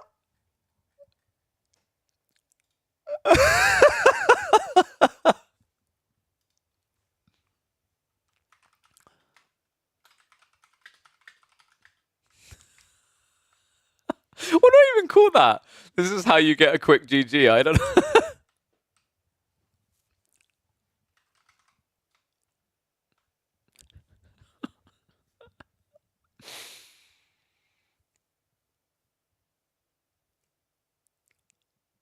I'm trying to think, like, would I upload that? Is that uploadable? I'm not sure it is. I thought we'd have a longer game.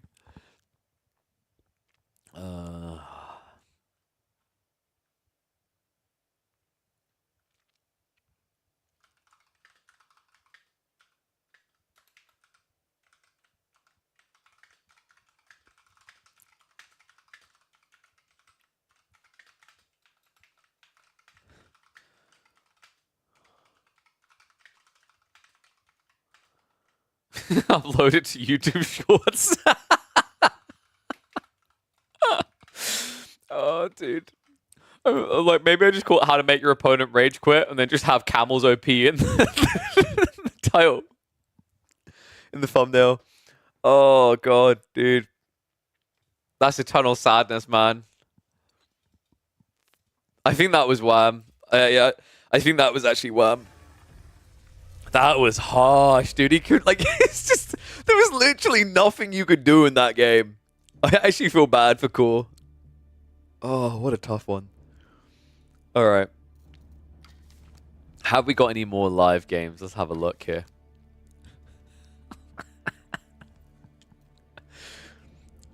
Wait, is Core still online?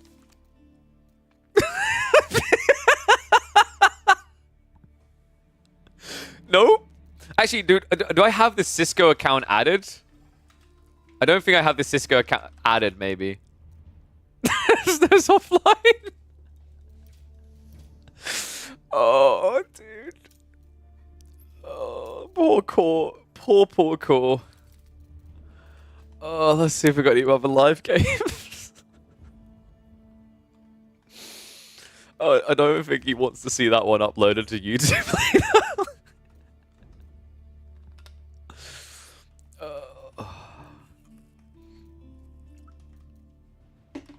Have we got any other games going on? Can't believe we waited 10 minutes for that.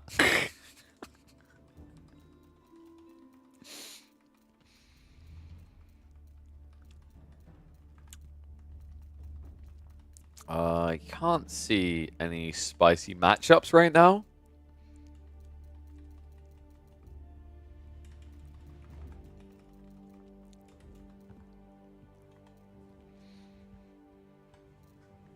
Want to do summon H2 in that matchup? Maybe. Like Spears Archers, you're thinking? I guess I can kind of see that. Like, you're talking to Irobids. They don't actually have composite bows or military wing, right?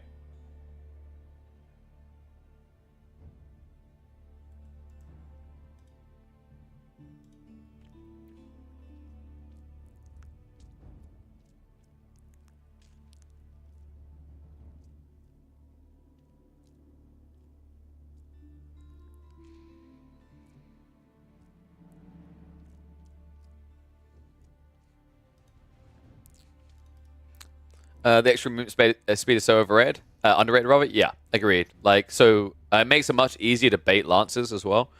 I think. Sorry, I was just reading a message behind the scenes.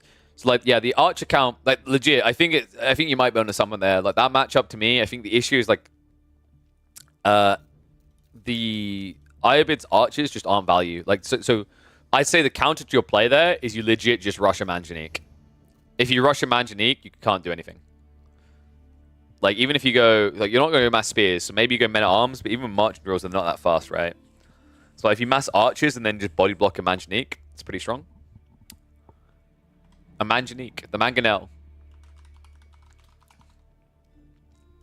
It's the mango for the Irobids. Because remember, you're against the Vassas, so they can build it in the field.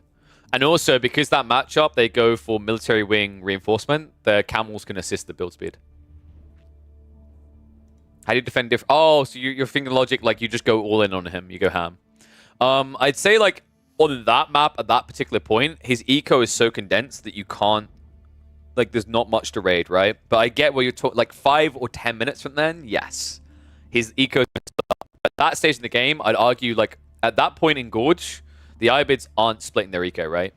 And also, if he played that right and didn't exhaust the berries too quickly, then he has an extra 600 food camped under his base.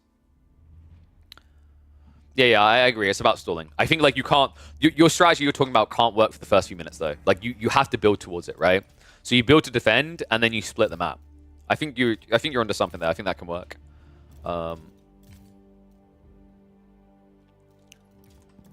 Also, your game's on Himeyama. That's very different in fairness. Compared to Gorge, like Gorge is more. The resources are more. I'd say like initial resources are more pushed together, right? But we'll check how you do it. But like, you know what I mean? Where like, I think Himeyama is definitely better for your play because marching drills has more flexi. So like the difference. Should we do my nerdy little you know I love to do my little paint. We'll do a quick paint. Dude, I like that we use paint. It's so budgeted yet so fun. So like, 2 maps, 2 different approaches. 1 map. Why is this so laggy? Good God. Dude, that was so laggy. Oh my God. I need a better PC. 2 maps. Good enough. So, 1 map. Gorge. And then players start here. Others Himeyama, right? On Himeyama, I mean, this isn't like that's not even far enough in, right? Himeyama, you're more in, but you get the point. Let's say your tree lines are like this. So, Irobids up north. We'll give them orange. Your HRE. Okay, that's not confusing at all. Yellow on a white background. Nice, works. So your issue with your I do your play is you have to wait a lot longer because your play, you're coming in with marching drills and then you're going like this. Now what? If I'm still camped in my base, you now have to go back and then round to the other side. The reason it works a lot better on Himeyama is I walk across and I do this. And I keep doing this. And I keep doing this. And I keep spinning and spinning until I open a black hole to another universe, right? Like that's such a big difference between the two maps. Such a big difference. And then also, here's the other thing. While you're doing this, every time you do this, I now move out. I'm going to place a wall. Have fun, archers. And then my Manjanique can slowly kill you, right? So I think like your strategy works really well on, like what you're talking about works really well on Himeyama, but on Gorge I'm going to eventually do this. Right? As long as you're 2TC, it's not too bad though. Like I think going long enough, like I'd say your strategy here makes it more of a 50-50. Here it's like an 80-20, right? I think that like maybe even higher. But like here it's more of a 50-50 because it depends on how the Ibid player reacts under pressure because he should still be leaking out. While he's building like archers and Manjaniques, he should be leaking out a few camels to raid your economy, right? So he should be going on the flanks and staying away from you because you're building double TC, so your eco is just getting too big, right? And you're still an age behind. How about splitting army? Dude, if you split army, like once again, because everything's condensed, I can defend, I can Benny Hills back and forth. So if you split army, this is always an interesting way to think of defender advantage. So if we go new, you'll see what I mean. So defender advantage is actually a really big thing in Age of Empires 4. People think that when you talk about defender advantage, you're talking about the TC fire. You're not. So like, I'll do it in its purest form. Obviously, like spawns don't work like this, but let's say I'm not going to zoom. Let's say we'll use the center of the map as a pristine example. This is my TC. My TC. It's big. It's strong. Very flex. And you are here. What you're talking about is splitting the army to go the other side. You split your army. I'm going to attack you here. If you try to Benny Hills in and out, remember that, like, you know, I can still over-engage one side to secure resources. Alternatively, what happens is you try to now rotate. And defender advantage is this. This is where defender advantage really exists. It's not the TC. It's not the blocker. It's what the blocker enables. When you have to go like this, I go like this. Now, as much as my girlfriend tries to tell me that size isn't everything, the size of that line is very important. The time it takes me to reach here is much shorter if we're both running infantry, even with marching drills, right? I'm always going to arrive ahead of you. So like, if you choose to split your army, what I'm going to do instead is I'm legit just going to, don't forget to measure the curve. What I'm going to do instead is if you choose to split the army, I'm just going to idle one side and then I'm going to overwhelm you on the other side. Right? That's the defender advantage. And that's where, like, defender advantage is very big, around 10-15 minutes on Gorge. All right. Did we enjoy my paint show? If I wasn't so lazy about the idea of editing videos, maybe I should do, like, informative, like, toots. Such art, much talent. We had one earlier. What were we doing earlier? Oh, we were explaining sheep spawns, weren't we? Yeah. Fudge all these high, like, detail videos. Just learn to speak non-stop for 25 minutes, use Paint, and then upload it. Boom. Yo, what's up, my boy, Anachat? How's it going, buddy? We caught some of your games earlier, actually, mate, against B. Very fun games. We're about to watch Donati against... What level's Marok? Is this worth watching, Don? Or do you think the pain explained your situation? We can watch it if you think it's like entertainment value. I just care about entertainment value. I guess like it's actually a good one to watch now as a comparative to what we've just seen, right? So it should be very informative. Isn't he conk free? I think so, but he's ranked like 450th. Feels like there's a big difference between like rank 400 and rank 100 right now. Check it out there. All right. You know what? If I'm going to make a YouTube upload, we need a second game here. So we have got an alternative comparative here. HRE versus Irobids, but this time it's Don Artie versus Marok. Marok is in the top 500, and Don Artie is in the top 100. This may not be the perfect comparison, but there's a very big difference here. And we're going to see it in the way that Don approaches the engagement into Feudal Age. We are still going to get the 2TC build. We already know that much because we've been discussing it with Don in the chat. The rest is an illusion to me. But I've already put out an anticipation of how this one plays. There's already a big difference in terms of fishing. Okay, Don, dude, this is a huge difference. But there's going to be a big difference in the map as well. Gorge versus Himeyama gives a lot more options to punish in Feudal Age compared to Gorge with the Iobid build. Because on Gorge, remember, the Iobids were pushed up against a big tree line, and it's very hard to pivot around their economy and punish them. This matchup, look how exposed Himeyama leaves you. I love Himeyama, man. I love the design of this map because it's not easy to just defend. You're meant to engage. You're meant to be aggressive. We have got some aggressive gathering going on. Noticed a few players doing more of this. I think Don does it on occasion. Recon has been doing a lot of this as well at the moment. The idea of just using your Prelate on a pocket economy, I'm a really big fan of. And it's a double value play here, right? You're against Iobids. They paid 75 wood for this dock, and you're stripping the value from their play while getting a superior gathering rate for yourself. And remember, because the base rate on fishing, shoreline fishing, is higher for villagers at 1, it means the 40% buff to the gathering rate is larger than if you had it on sheep, right? If you had it on sheep, you're adding in an extra 0.3. If you do it on shoreline fish, you're adding an extra 0.4. So it makes up for the difference in having to walk here, especially considering what he's taking away. Just look how quickly he's taking it from him as well. I mean, there's even a little patch here if he wants to go for a second meal. I'm not expecting it here. Wheelbarrow has not been researched, so Don will have some idle time walking back. I'd love to see him move onto the tree line now, chop this down in anticipation, and then move for the deer and just play full pocket eco. Because he is going mine work, we are going to be getting aggro play coming out from Don Artie. And it looks like he's not going for that 2TC build then. I think he was describing it as like a decent way of dealing with the Iobids, but the thing that I think Don was trying to emphasize is you want to be all in Feudal Age against Iobids, because you can't beat their castle age times. It feels almost impossible.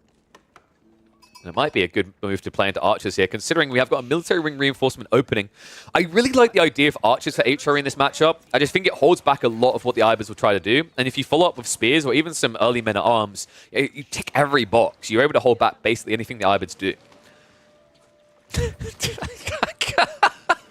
This has to be so infuriating for Marok. It's like, bro. Luckily, he stopped at 1 fishing boat. But if you think about what he's got out of this, he's got like, what, maybe 120 food? Meanwhile, Don's got over 1,000. What a sick read. Follow up at home. Let's see what he's going to go into. It looks like he's gathering hard on the woods. So I'm expecting probably archery range drops here. Yep, opens the archery range. First Desert Raider does arrive. Galley comes out. I love that Don Artie is such a greedy son of a gun. He hung around much longer than intended here just to get the maximum out of that. And the funny thing is that one Desert Raider doesn't hit hard enough to kill anyone here. Maybe one Prelate. What a sick save! Don, the second Prelate saves the day, and now Marok, full tilted, dives the TC by mistake. Heavy damage, which he cannot heal off. Dude, this is cool. Horseman is the correct approach by Marok, by the way. That's a sick read. He's already anticipating what's coming. It's going to be double archery range. I'd love to see Spearman added in quite quickly here. He doesn't have a reason to yet. But the interesting thing about going archer only is as long as you have marching drills, you kind of get away with it. It's very hard to get caught so far out at an early point in the game that you lose everything for it. This is a big mistake by Marok, though. Twice now he does that. First Desert Raider down. Okay, so this is a critical blunder now by Marok. Marok is like, he's HRE, he's fast castling. Okay, so 2 things, Marok. 1, he is not fast castling. 2, even if he was fast castling, he's gone mine work. The only logical build from here is Burgrave. And although relics are still an advantage, food is a bigger deal for that build. So I think Marok's choice to sacrifice eco to come and deal with these relics to wall them off at such an early point is a bit of a painful choice to make.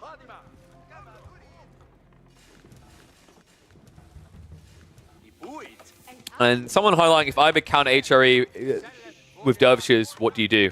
You don't aim for Castle Age. Like, you don't want to contest that timing, right? Like, if you send out... So here's the thing. If you naked fast Castle, you send Prelates out without guard, Desert Raiders kill them. That's why it's always a Desert Raider opening for Ibids versus HRE. If you delay and wait for your first Knights to come out, Dervishes will beat you to the relics and pull them back. So your play is actually don't focus on Castle Age. Do what Don's doing. Look at the Archer count. Marching Drills is already in. Steeled Arrow is coming. He's not looking towards Castle Age here. He understands the way you win this game is now. Because why? Well, Marok is about to invest a lot of resources into a tech up. Even Advancement Wing. Look at the timing. 1 minute and 36 seconds, and he's just invested 1,400 resources. Let's do a mathematical comparison of what that is. 1,400 resources is like 16 archers, right? That's a lot of pew-pew. Actually, I think it's like 17, 18 archers. That's a lot of firepower. Even if initial Lancer comes out, that many archers, especially considering Marok is not going to have Undermesh, will do you serious harm. And here's another interesting part. If it is a Lancer, and you have a few spears, Lancer can't do anything. Lancer is not the answer. Hey, Ghoulems can't touch you because they move too slow against Marching Drills. So you won't kill them fast, but you will kill them slow. And the funny part is actually, here's an interesting one, is like the Ghoulems, to a certain degree, you just ignore them. You just run past them and you go after the villagers. You don't want to run in range of them because the double strike does hurt, but if you just bypass them and outrun them, Eco dies. I think that's what Don's going to be aiming for here. Interesting enough, walls are going up.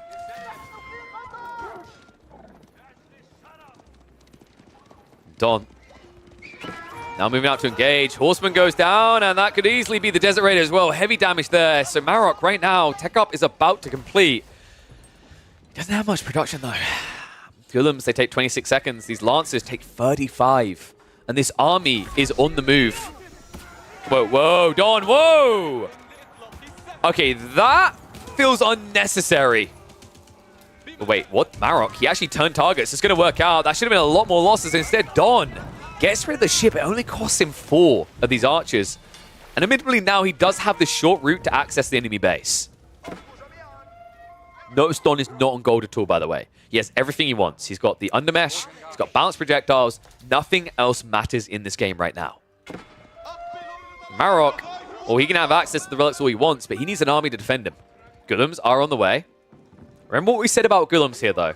No blacksmiths, no Undermesh. They're not quick to engage. These archers, however, are. Villagers have to pull away. Marok will just about get out of range quick enough here. I say that. Marching Drills is a pain in the ass. So 1 villager down for 1 archer.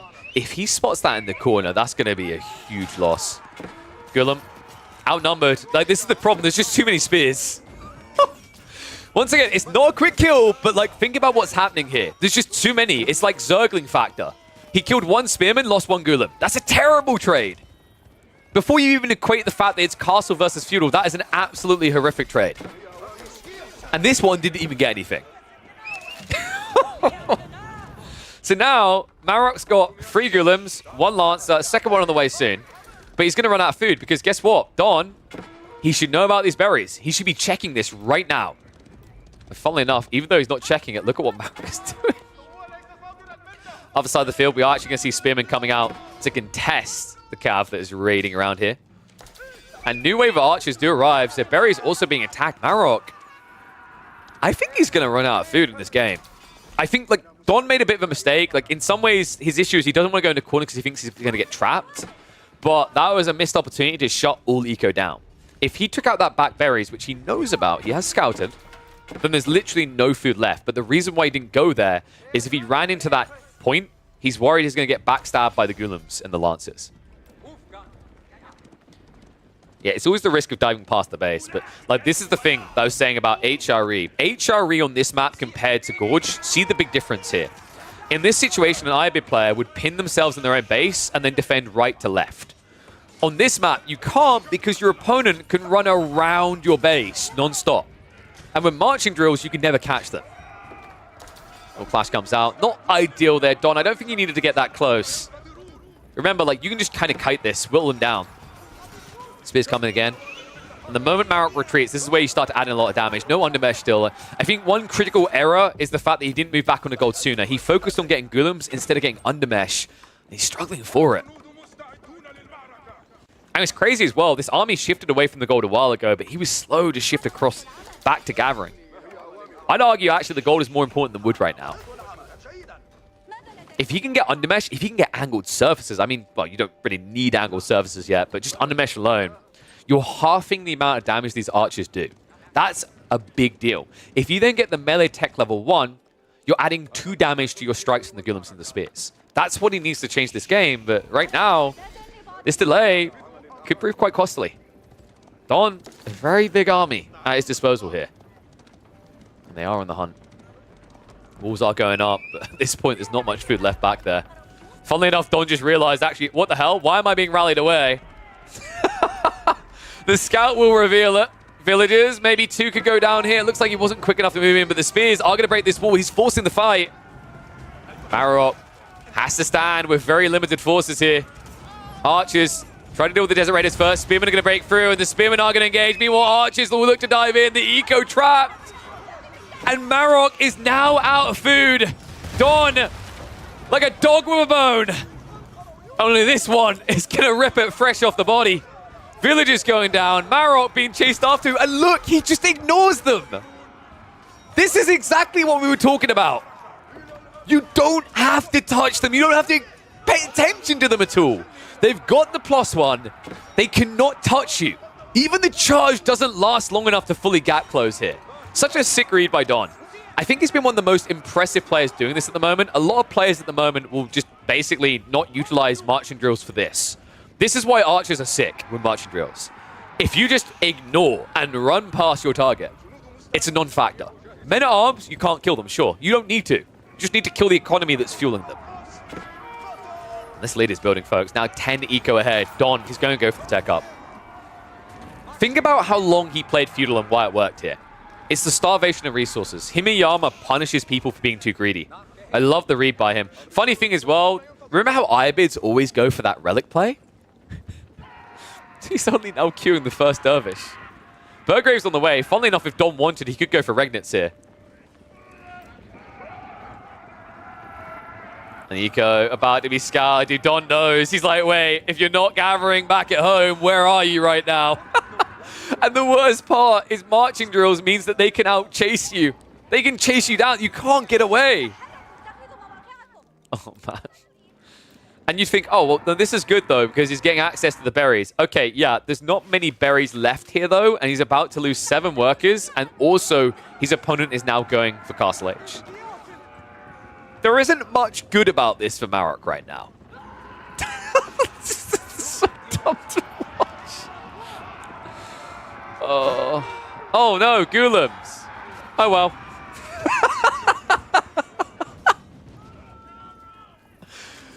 Oh my god.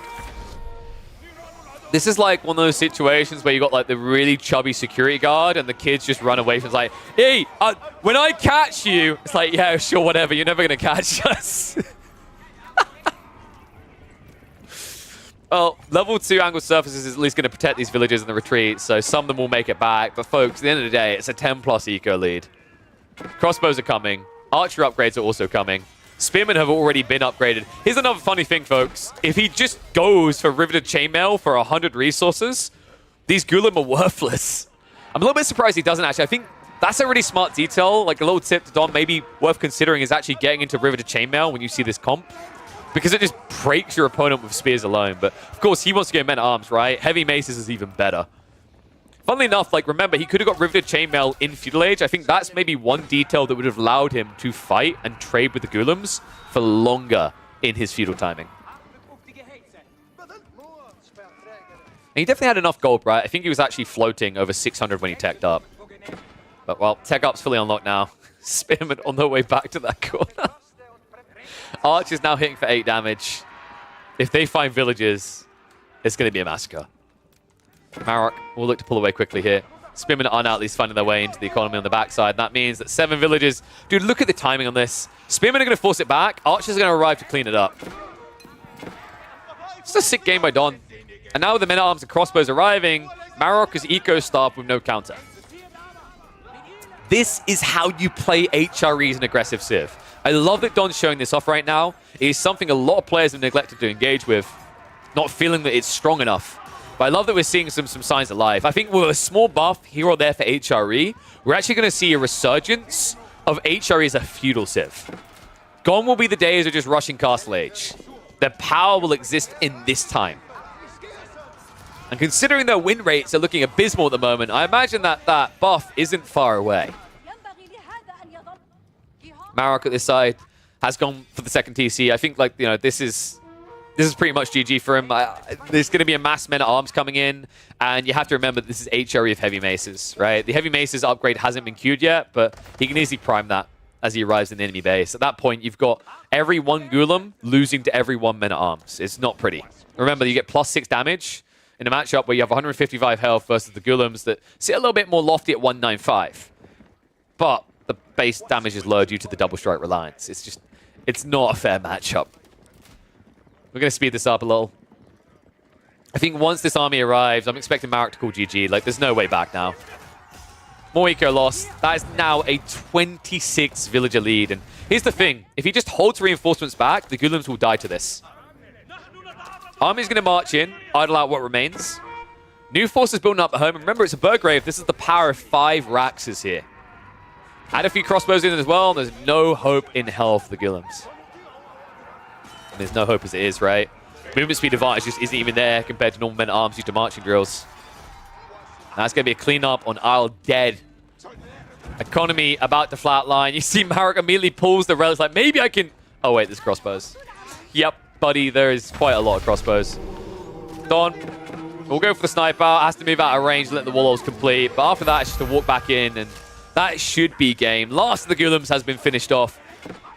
And a cool comparison on both sides, right? Like, I think Matt has a lot is what I was trying to highlight here. This strategy, I'd love to have seen it attempted on Gorge, and I hope Don does try it out. But I think a map like Himeyama, the rotational potential opens up all kinds of HRE feudal builds focused around archers. And yes, we forgot to update the title because we basically went back-to-back game. We hopped into... We literally just watched a Core versus Magic game. It was either Core... Well, it was either Magic or Wham was what we highlighted. And that was a 10-minute game. Not even that, actually. Literally, like, his first prelate got blocked and he called GG. But feudal HRE, like, I legit think is going to be on the rise. Thank you, Don, for that. I think that was very good for, like, educational purposes as a comparison. 40% extra gathering. I mean, dude, it's 40% extra gathering, but he's sacrificing a villager to get that for every 7 villagers, right? That was mine work, remember? I think, like, I don't know. Is Don still here? What do you think about the idea to go for the riveted chainmail, by the way? I actually legit think chainmail makes that even more broken. Because, like, if you had chainmail, you could have fought him in, like, with... You could have fought his Golems with spears, right? 2 Scout Gorge and yoink most of the sheep, you can force opponent on the map for food? Yeah. Agreed. Yeah. Like, if you had chainmail, I think you actually win that game, like, 2 minutes, 3 minutes earlier. It's actually crazy how much difference it makes, right? Because the double strike, like the amount of damage reduction, because you get hit for 10, then you get hit for 15. The interesting thing that people need to remember about Golem's double strike is that any damage mitigation is double effective because you're not reducing the damage. Like, Rift Chainmail is not reducing the damage by 2, it's reducing it by 4, right? First strike by 2, second strike by 2. So it's a really, really powerful tool. Okay. So, let's have a look and see what we've got. Have we got any live games? Yes, you should definitely get melee armor. Because once it's the same thing. Like, anytime you're against Golems, you need to realize that you're getting double the melee reduction for any armor. It's insanely powerful. I'm, like, waiting for a perfect example of this where I see, like, Roos with the Saint's Blessing versus... Golem mass, because I think that's going to be very interesting to watch. Like, just imagine the implications there. That's another example where you can get plus armor. Like, those type of things are really powerful. Ottomans actually against Golems I really like, because once again, you get plus armor.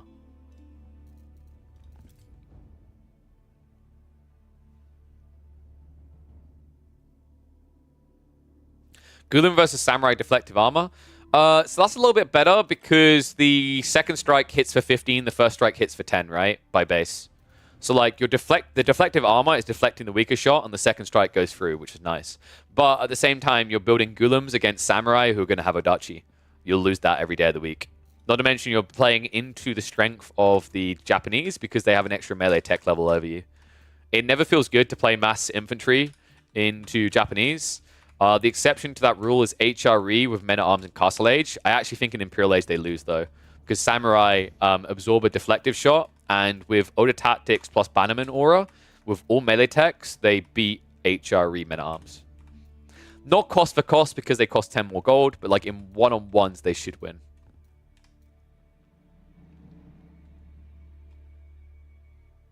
Should have ran his Gulims into the eco rather than chase a problem? Yes. Agreed. He should have went for a trade. He should have walled himself in and then traded. I think if he walled early and then built outposts, maybe... It's probably not going to work with outposts, but still. He just became too fixated. He needed to get his food out of that corner quicker. The weird part is, like, you're paranoid about running into a corner because you don't want to get backstabbed, but at the same time, like, he being in the corner leaves him very susceptible to no run-through. No runaway, rather. Gambeson's hard... Yeah, Gambeson's like... Dude, Gambeson's is incredible. It's so strong still. I think Gambeson's is going to get nerfed again. Like, all it's going to take is French Resurgence, which I think we've seen some players starting to play French, and surprisingly enough, actually, they're looking quite good. They're not as weak as people meme off on all the time.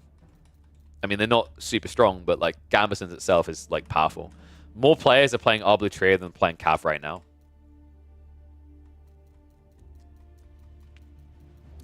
Okay, I don't think we've got any folks live.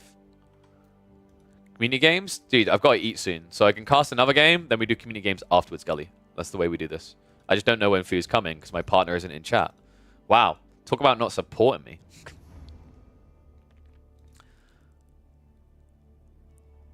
You know the way this works. I always eat first. Like, bro, we've been live for 5 hours. I need to eat. Cast the low elo legend. Dude, low elo legend games are never quick. I wish they were. That is one thing, actually, I'm really looking forward to doing. I want to do low elo for Stormgate when it comes out. That'll be really fun. Because the pay, I'm curious like how different it's going to feel to Age of Empires, because of course Age of Empires has a more relaxing, slow pace.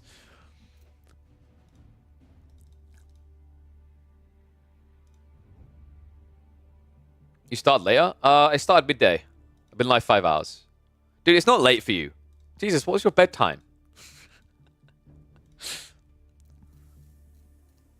Okay, let me check. I think we've got maybe another game. Wait, has Emma messaged me? Oh, food is ready, guys. Food was ready a few minutes ago. Okay, guys. So here's what's going to happen. Don't go anywhere. I will provide the entertainment. We are going to put up a cool game from our replay log. And then, when I come back, we'll look to get some community games going if we've got enough people. If not, we'll cast some more pro matches, so definitely hang around. I have got some spicy formats, actually, for community games tonight. Something fun has come across my table. Something that's going to force people to not camp. It's going to force you to fight or die, and I am thrilled to show it off. But let me get a replay ready for you guys in the meantime. Let's see who we've got. Okay. Maybe a Killjadi game? I don't know. We've got quite a lot of Killjadi games, haven't we? Let's go for a...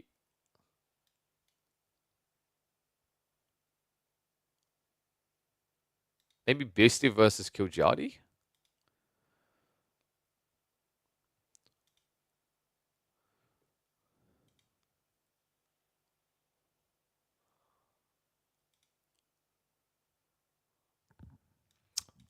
Beastie versus Killjadi could be a good one. We have got... What else we got here? I don't know. I'm kind of tempted with Beastie versus Killjadi. Or we could show one the community game replays. Do people want one the community game replays or one the 1v1 replays? What do people prefer?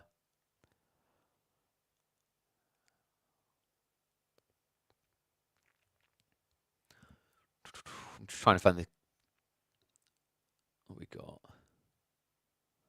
We'll match up as 1v1. It's 2 games back to back, actually. So you've got a Japanese versus well, Rus, and then I think it was Order of the Dragon versus Chinese between Beastie and Killjadi. Or I can show off the the English. You guys remember the English Island Unlimited Upgrades game? 1's if you want the Unlimited Upgrades replay. 2's if you want Beastie versus Killjadi. I think maybe we just go Beastie versus Killjadi. I think the Unlimited Upgrades might be a little bit longer.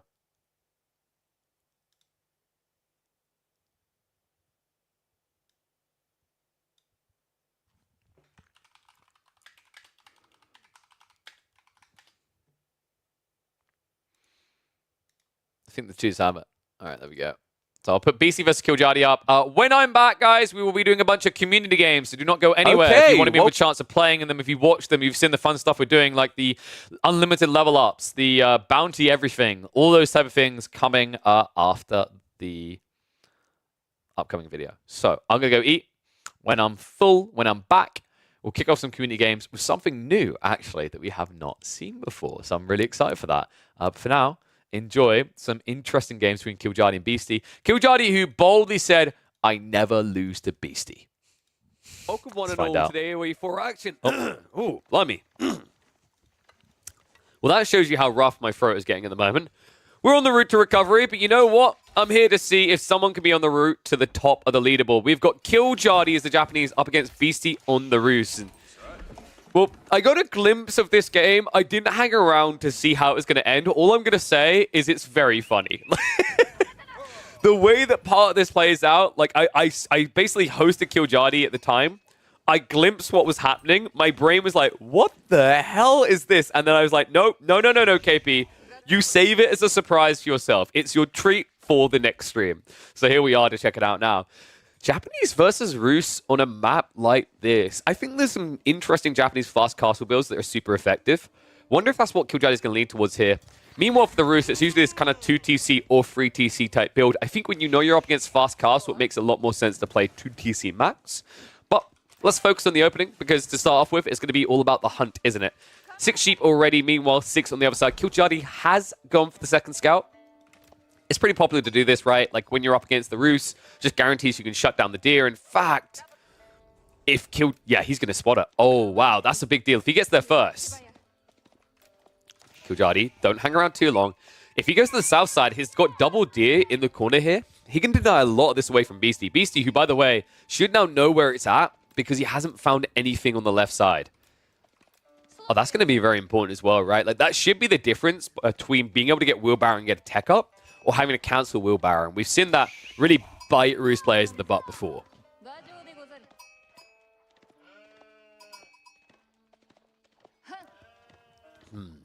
Wait.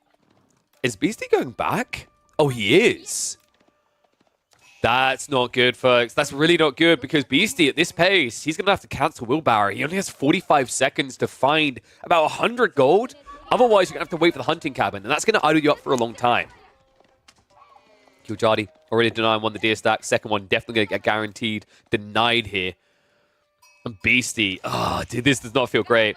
Especially if you're going for multi-wheelbarrow play, multi-TC play rather, having to cancel the wheelbarrow is a terrible thing to have to do here. Sorry, for some reason I've got a ring in my ear. I'm not in war, but I think I'm just feeling the shell shock of the lack of gold access that Beastie has here. I mean, there's no way.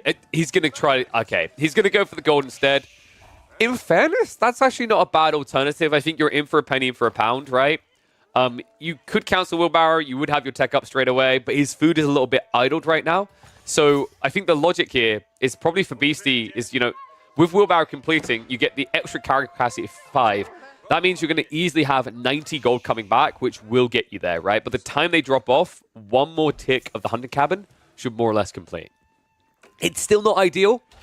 You will match the Japanese tech up timing, but the thing to be conscious of is if you're ever matching another Civ's timing as the Rus, you're behind.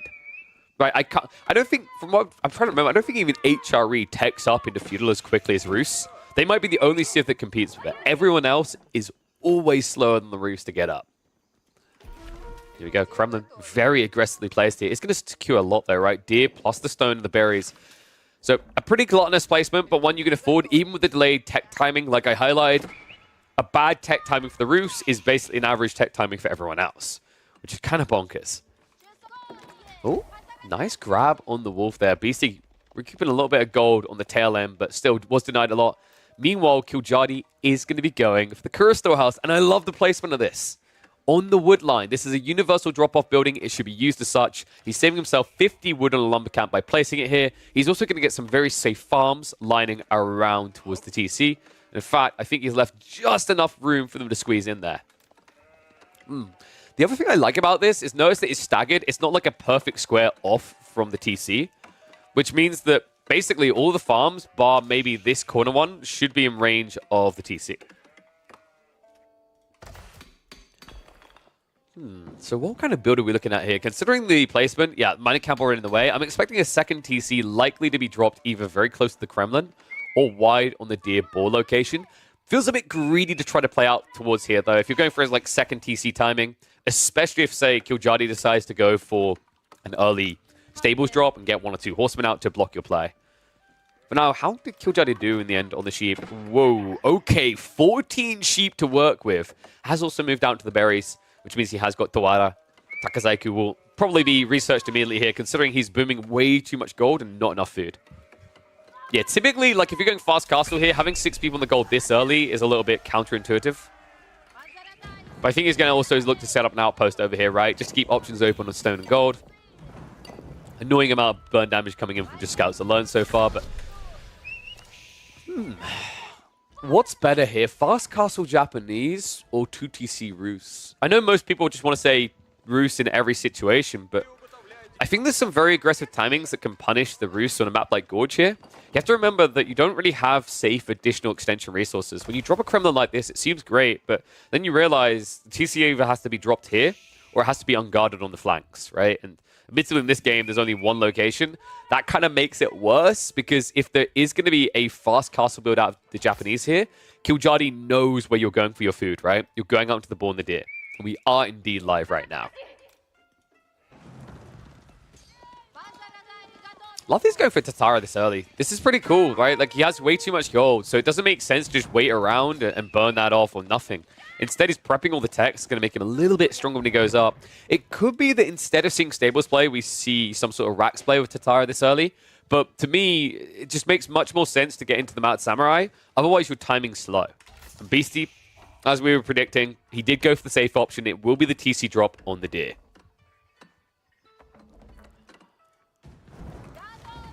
Scout's just trying to be a nuisance here. I mean, it's probably the best Beastie's going to be able to do. The good news is he keeps both scouts back here, even gets one somehow there. The reason this is important is it means that Beastie's plays aren't being scouted yet. Killjadi is essentially going Castle Age blind. While for a lot of civs that is kind of a weak thing, I don't necessarily feel it is for the Japanese, right? They have a lot of strong plays on the opening. As long as that scout gets out and sniffs what's happening at the beginning of Castle Age, you're still going to hit. I like how he's just kind of like bit the gun now. He's like, oh yeah, no. I'll just go ahead for the repairs. I'll accept that. Meanwhile, Beastie has gone out onto the Deer. This is relatively unguarded though, and if there's not a wooden fortress in like the next 20 to 30 seconds, I get a bit worried. Floating Gate is already on the way. 10 villages to rush it up here. Stables has already been dropped. I do want to slap Killjadi on the hand, because that is a very far away Stables. In fact, it's kind of egregious how far off that is from the Floating Gate. I guess he was worried about a knight diving in if he built the Floating Gate at the ford. But still, it's a really big missed opportunity here to not actually have the stable and the Floating Gate right next to each other, because this actually adds in about 8 seconds of idle time at the start of your tech up, right? Like, you're spending more time dropping off your Yoroshiro means less time running towards relics with that first priest. Wall's going up, Beastie. Making sure he blocks out the relics here. Unfortunately, the scout is going to just park here.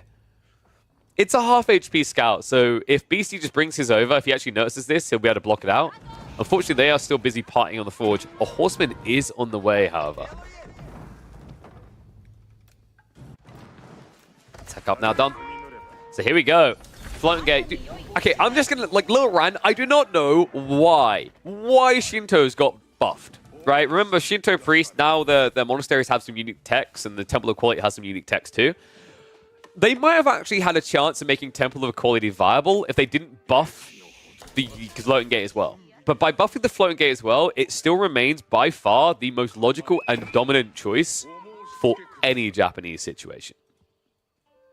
Walls being rushed up. Should be quick enough to get these up. A little bit of a weird pathing back here, so it looks like they're walling actually to the south side and then switched over, which means...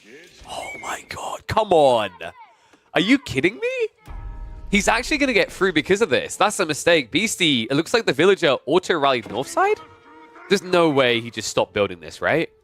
Unfortunate. Does mean that Shinto will be able to get through. It means you've got an incomplete wall. Horseman has now arrived on the goal, but Kiljari has plenty in reserve here. This extra drop-off should get him an extra 2 Mount Samurai queued up. Well, actually, the first one's not really even needed here. The Horseman dives a little bit too deep towards the TC. Should be brought down by that, actually. Oh my god, 1 HP. Are you kidding me? Meanwhile, the initial Mount Samurai are already in. We're already seeing the switch into spears. We're already seeing militia points being used. I don't think he has many militia tickets left. No, that is the final load. So after that, he's going to be pretty exposed. And the spearman count right now doesn't really scare. Especially considering they are only Dark Age spears. Because Beastie is being greedy and trying to get to Castle Age as quickly as possible now. Yeah, this is exactly why I didn't really like the idea of the 2TC against the Fast Castle, right? Like, it's weird. It kind of just leaves you much weaker. Maybe if it wasn't for that long wall that didn't do anything in the end, it would be a bit better. Beastie still has the ability to potentially get 3 relics, but the window's closing fast here. Second dude's coming out now, and I imagine that Shinto Priest is going to be heading for the north side. Meanwhile, there's already a guard horseman on the south, but I mean, 1 horseman down here. It might snipe 1 Shinto, but it's not going to deny the follow-up one from getting it. And what?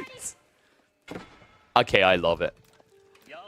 Kiljari, this has to be the most unexpected thing for Beastie. He's probably expecting to go up against Samurai right now, which would already be a problem for spears. It's going to be worse, though. It's Yumi coming out. This unit is going to be fantastic at just sniping down these spearmen for free with no trade whatsoever. On top of that, despite what a certain someone called Faye in the chat feels about these units, I have to say, they are effective raiders. They are very good at moving in and sniping out villagers. With that movement speed and the fact they're ranged, it's much easier to wiggle in with a few Yumi than it is with a few Onobugisha. Of course, 1 Yumi on his own is not going to do much, so... You're kind of not making my point for me, Kiljari. Oh my god, he done it!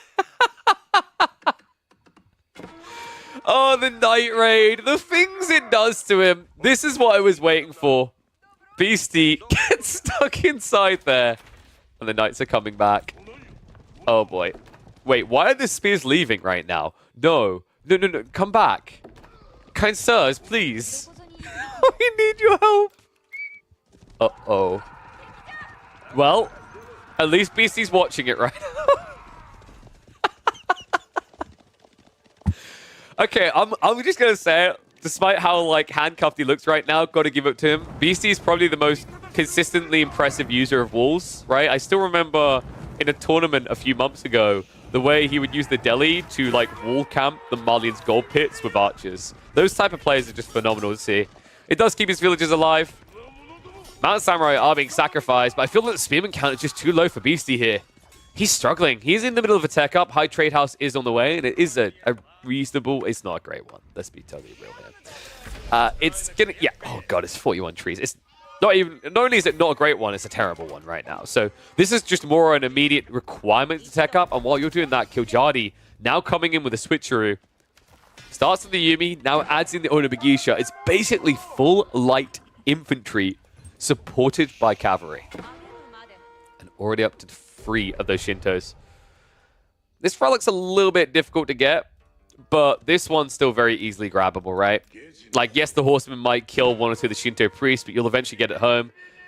Love the fact that he's playing out onto all these extension resources. A lot of people just try to add in more farms and play condenser right now, but you've got no reason to. Beastie can't go for cavalry here, right? Even at this stage, going mass cavalry when you see your opponent has mounted samurai feels like a death sentence. He's at least adding in horsemen, but that's solely for the purpose of dealing with the Yumi.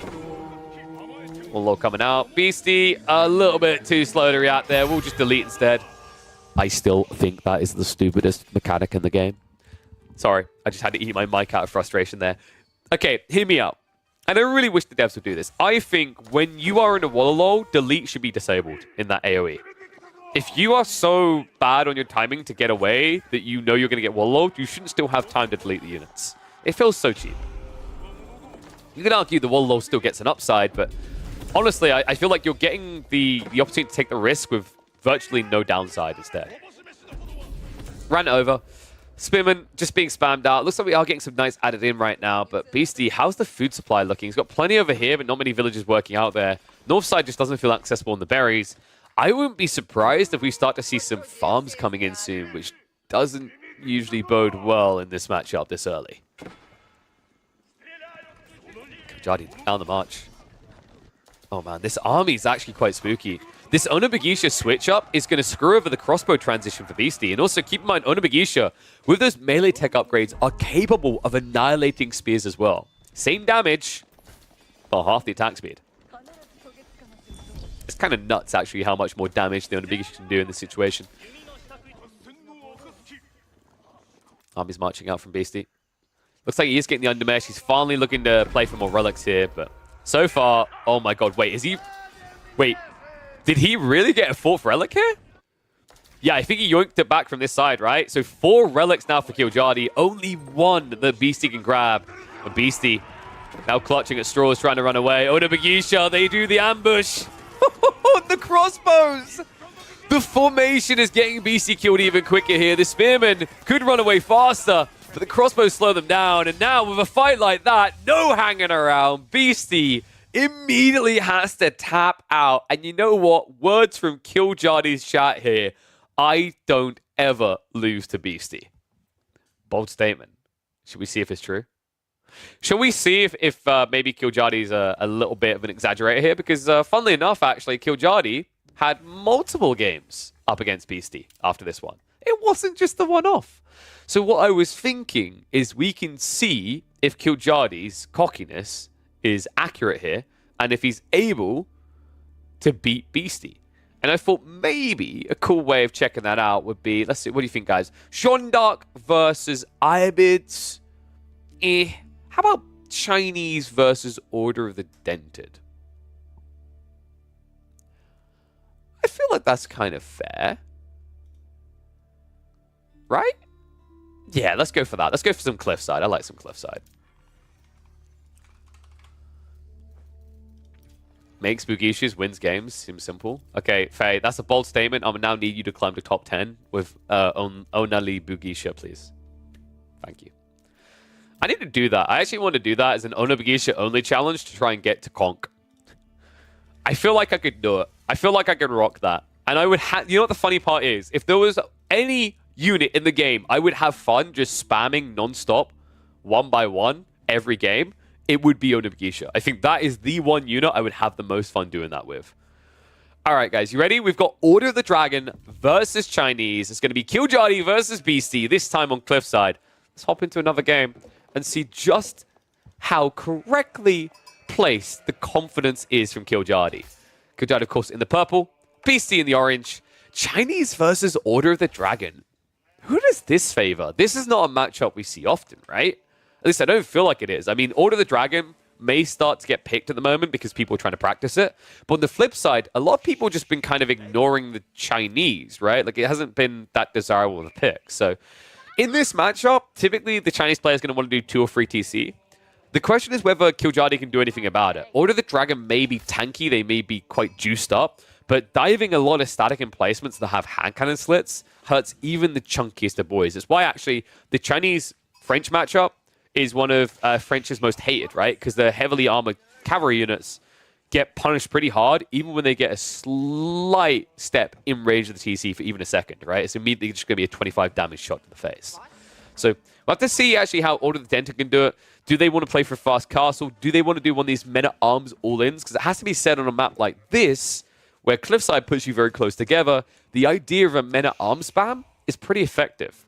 But so far, we haven't got any sort of Rax opener, so we're not getting the Dark Age aggression. I feel like a lot of players had fun with that. In fact, Faye, one of our people in chat right now, is a pristine example of this. They had plenty of fun with the Rax Spears opener, but after a while, when people start to get aware of it, it seems like it's not hitting as hard. And also, although initially seems very powerful, unless you've got something in mind like what Krakeny does, where he follows it up with an outpost rush, it feels like you're just sacrificing your own scalability, because it's taking you just as long as you idle them up to get to the next stage. And honestly, against the Chinese, let's be totally real here. Oh no, you blocked my gold, backs up a tiny bit, places an outpost, all of a sudden you can't do anything. So let's hit the fast forward here. Now those initial sheep come in. Looks like it's going to be 13 Hall on one side, 15 on the other. So Beastie doing a lot better, but that's to be expected. Remember that the Chinese have much better vision. You can actually see it very clearly there. The difference in vision for the scout means that Beastie is able to actually, especially when they're in these mirrored situations, beat the Order of the Dragon scout to any sheep on the edge of range. So Killjadi will just dart away from that instead. I think most of the map has been scouted bar the top north corner, so it looks like Beastie's going to get the better haul. But Killjadi looking to get better from the map. He moves straight out of the ball. We've seen this a lot out of OOTD, actually. It makes a lot of sense for the Civ as well. 5 villages out is, funnily enough, to take out a boar because of the extra 15 health. And then on top of that, you place one outpost and your entire eco in this area is going to be safe. So well played. Makes a lot of sense. Beastie, of course, playing on a Civ that isn't likely to contest you. But I love the mirrored move from Beastie. Check the Barbican placement. On the deer, on the board. I love that Killjadi is just trying to be a nuisance here. Pushing the deer away as much as possible to make sure that Beastie doesn't get maximum value out of what will likely be a TC drop here later. This is pretty crafty out of Beastie, though. If he stayed at home on sheep and berries, he would have fallen behind. That would have been a big edge for Killjadi. But this detail is actually a very crucial sticking point as this game goes on. Beastie having access to the better food gathering areas is critical here, especially when you consider the Imperial Official.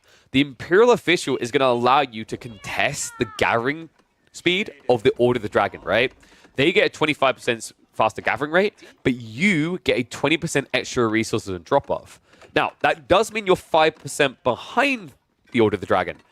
But what puts you ahead is the fact that those superior gathering rates will last a lot longer for you in China than they will on OOTD. This boar, for example, is 2,000 food for Killjadi. For Beastie, that boar is going to be much more healthy, 2,400 food.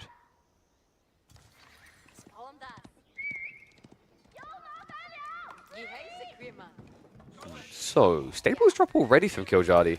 I guess he's trying to like block out a play onto the stone here. One weakness for Beastie is if this is a multi-TC build, his stones aren't guarded by this build, right? The Barbican is so far out, it doesn't provide any protection here. So we'll see what the reaction is going to be. It looks like Beastie is just going to prep the racks. Horseman is going to arrive in to try and raid here. But Supervision immediately comes in from Beastie. This is one of the things that really makes China quite frustrating to deal with, and I think it's something that's been replicated in a way with the Byzantines. These rapid unlocks of things such as not just units but techs allows you to pivot and transition a lot quicker than other civs can. So Beastie, just with one archer range, one racks, basically he would have everything he needs if he uses the supervise from his IO. I love that he's getting archers ahead of time as well, right? Like, if he's going to go into a comp, Killjadi realistically probably wants to consider going into... well, actually, it's not even one thing, right? I was about to say, if he goes into... Let's say he goes into a full melee comp. Let's say it's going to be racks plus horsemen. Funnily enough, Chuganu counters that. If it's going to be archers plus horsemen, Chuganu work decent against that as well. The reason is that if this is going to be men-at-arm spam, which is usually one of the biggest concerns for the Chinese in this situation... Chuganu, their damage cannot be reduced down to 1 like an archer. It can be only reduced down to 3. Which, when you think about the implications of that against heavily armed units, it's kind of bonkers, right?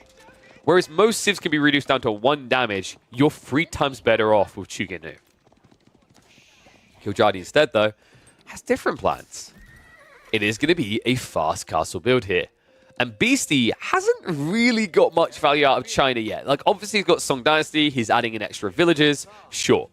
But this early in the game, being stuck on 1 TC and adding in extra villages off of Song isn't that great.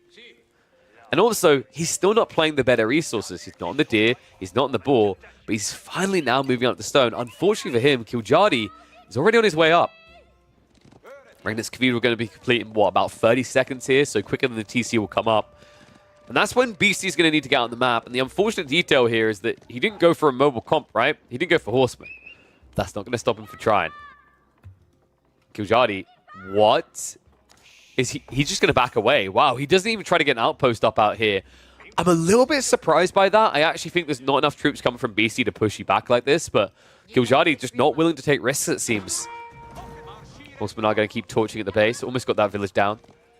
And it's kind of annoying, right? Like, it seems like a moot detail, but if they get it close to burn and BC has to waste time repairing, right now he only has a few people on wood. He has 4 people in total. It means that it would screw with his TC timing, which is critical here. Right, he can't afford any delays now that he's an age behind and only 10 villages up. Charge comes in. Horseman should be able to get 1 shot in here. TC almost ready to go, so just needs to get a little bit more wood in the meantime. This actually feels pretty bad, right? Like, you are behind on the wood requirement here and you don't have a lumber camp right next to you, so it's going to be a long walk back to the TC. Suggests that BC might be going for a condensed double TC approach, which I think makes a lot of sense now that you know you're likely up against things like Gilded Knights.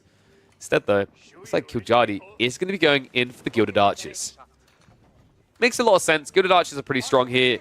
It's kind of funny, right? Like, they actually can beat Chuganu because of the movement speed and the range. So it's kind of like a mini Lombo in a way, right? You have 5.5 tower range instead of 7, but you have a much better attack time, and you have the mobility to back away from your opponent. TC finally dropped. Beastie out on the dip. And this is nicely placed, right? You can draw the boar in. It's just able to do everything he needs to in this area. And it looks like the timing of the prelate coming by is quite unfortunate for Beastie. If this was up a little bit quicker, he could have garrisoned and killed. But now you already see Killjadi. He sets the re-rally point to go around the side to guarantee that he doesn't get blocked here. This is a hotly contestable area right now, by the way. There's going to be 3 relics here in the next 30 seconds. So I think it's important that Beastie just camps this area, because right now, if he can bluff that out, Killjadi has a pretty terrible position in this game. Like, 2 relics isn't bad, but if you can't get at least 3, you start to feel a little bit roughed up as OOTD.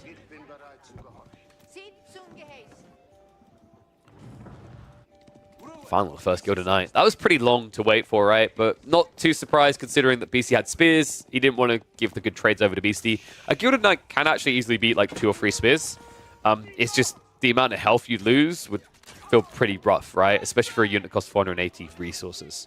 And you don't really have the spare prelates to sit there healing him yet. Speaking of which, prelate does go down. Relic not past the location of the wall. So Beastie is going to be able to block out a relic here. Looks like... Wait. Oh, well played, Mr. Killjadi. That was quick. Dude, that was some quick fingers moves right there. He actually moved out on the right side with double prelate. So he at least pulls 1 away. The other one is going to be guarded, however. But the north side one isn't. So this is actually going to be a free relic game for Killjadi. Looking pretty good right now.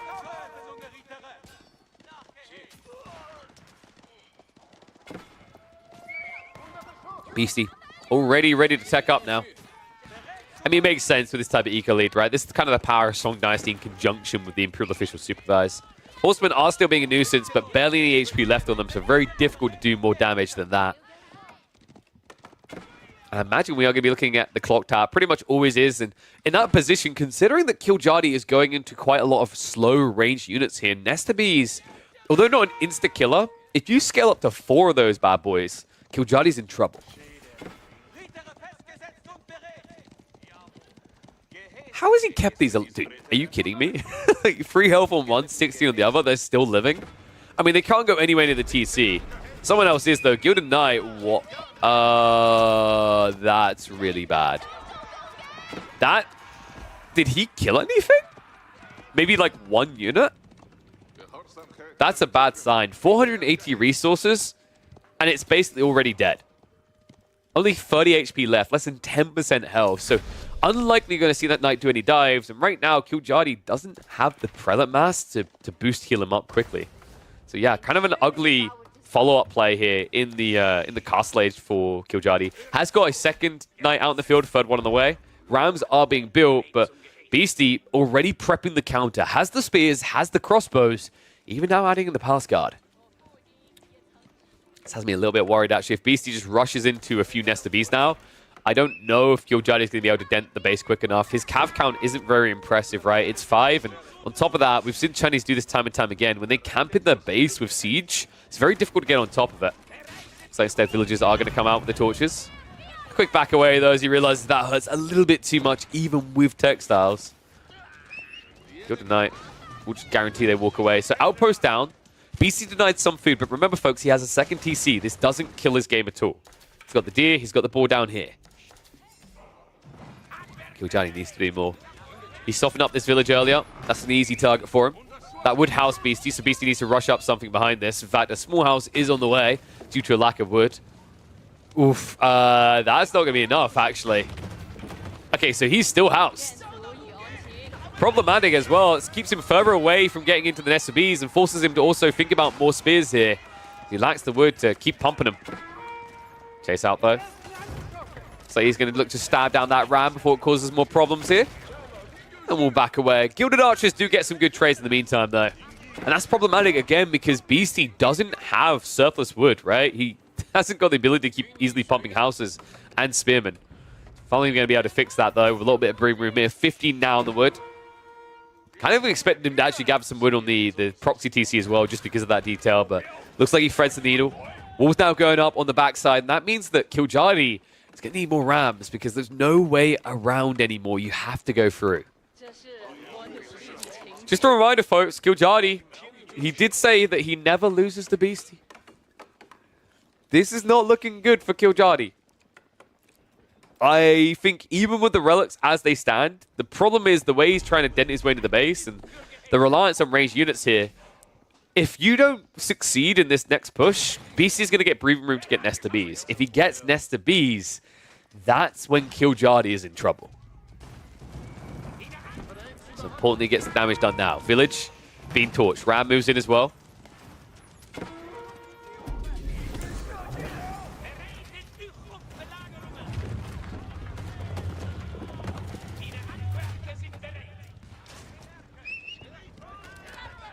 IO is going to be targeted out here. So Killjani taking away some of the valuable eco units from his opponent. Charging onto the wood line. That's going to idle him out. Beastie able to back away quickly here, though. Gilded Archers now diving underneath the TC. They do not have the Dragon Scale lever, though. In fact, they have no range defense whatsoever. So they're going to start to feel the pain. Crossbows have to target down these heavily armored units. Spearmen are getting carved through quickly. Rams behind this, deleting the production. And Beastie in a bit of a struggle, but the Nest of Bees comes out at a critical point here as well. Body blocks in from the crossbow, so it looks like he can't break through, and the Nest of Bees striking deep. Prelate's trying to keep the Archers alive, but there's just too many things to heal here. Over time, the army is going to be going down, and although Beastie has lost a lot of military, his eco is mostly untouched. And the cost for Killjani is insanely high here, folks. Remember, each of these units you're seeing go down cost double the normal standard unit types. So despite the fact it looked good for Killjani for a moment, if this is a 1-to-1 trade, even a 1.5-to-1 trade, it's better for Beastie. And it was so much better than that. Destroyed value really just painting the true picture here. Beastie is going to lose a lot of his forward base, but keeps the main alive. Behind this now, an ability to reboom. Both of them are also starting to drop on food, right? You've got Deer now being approached by Killjani over here. Deer ran out for Beastie, but this is where we've still got some berries to play with, and after that, we should be looking at a mass wood haul to get him into a granary transition. And if that granary transition succeeds, that's going to be GG. And that's what has me worried right now. Killjani, I don't know if he thought that this granary transition was coming quicker than it actually did, but he made his move maybe a little bit prematurely here. That dive with the primary TC didn't achieve much. I think this is kind of like the worst thing I quite often see people do against China. They read the game can be over, they go underneath the primary TC, and then they get killed by Siege. I think the more correct approach when dealing with China in this position is to go south. Go for the Barbican, go for the TC. Go far away from the Siege. Realistically, being on top of the clock tower does mean that you can, yes indeed, jump any Siege that comes out. But it's difficult to initially get there, and I think you saw the price Killjani was paying. Those few crossbows holding the choke points were critical. Just not enough cav, not enough pushbar for Killjani to break the beast, and now he looks to reset and go again, but this time, that break is going to cost him dearly. Beastie doubling the Nest of Bees count now. Crossbow count probably going to be close to 10 by the time they go in on each other. And, well, the only good news here right now for Killjani is his army is fully ranged. Bar the mounted cavalry, right? But against double Nest of Bees, that's not the best of news. Beastie now just trying to move out back onto the berries, back on the sheep. Does scout what's coming quite quickly here. little bit greedy to hang around there. Beastie is going to lose some villages. Still finds himself 30 ahead, though. Knights. Oh, they went around the back. Looks like they actually did get in, but Spearman there to meet them. Gilded Knights not able to do enough. Nesta Beast pushes this back, and now the Gilded Knights try to ride in, but they get tricked. Oh, man. It's the worst-case situation here. I mean, these guys, you can't afford to lose them. I think this is maybe kind of an awkward issue I'm seeing with a lot of Order of the Dragon players in the mid-game. You can't afford to just dive in 1 or 2 units to get a snipe on a siege like that. It's so much more expensive for you than it is for other civs, right? Like, if that was a French player doing that with 2 French Knights, that's half a thousand resources. For you, that was 1,000 resources. And they do die. So, even more going down, destroyed value is inflating further, and now with a keep drop, Beastie guaranteeing that Killjadi cannot target this area. It seems like an expensive investment for Beastie, but realistically, he's running out of food quite quick. And although he's not just saving a lot of food with this keep drop, he's saving dive for his main base, and he's covering that timing for a granary switch up, which should be happening in about, I'd say, the next 2 minutes at this pace, considering he has basically got no food left.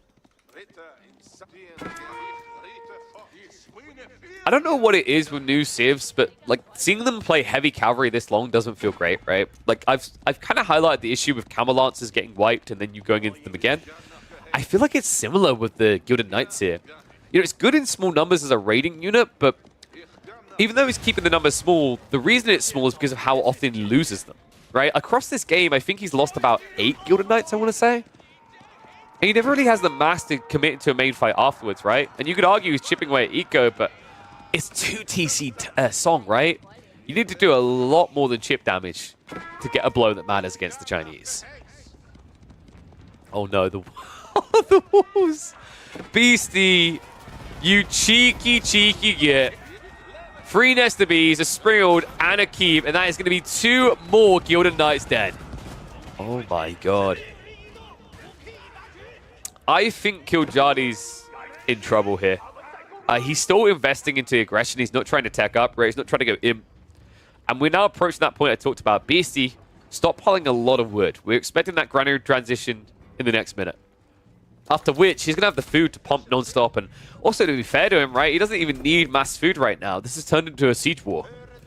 Killjadi is doing a decent job of trying to compete with 3 Springalds. Unfortunately for him, he's up against the Chinese.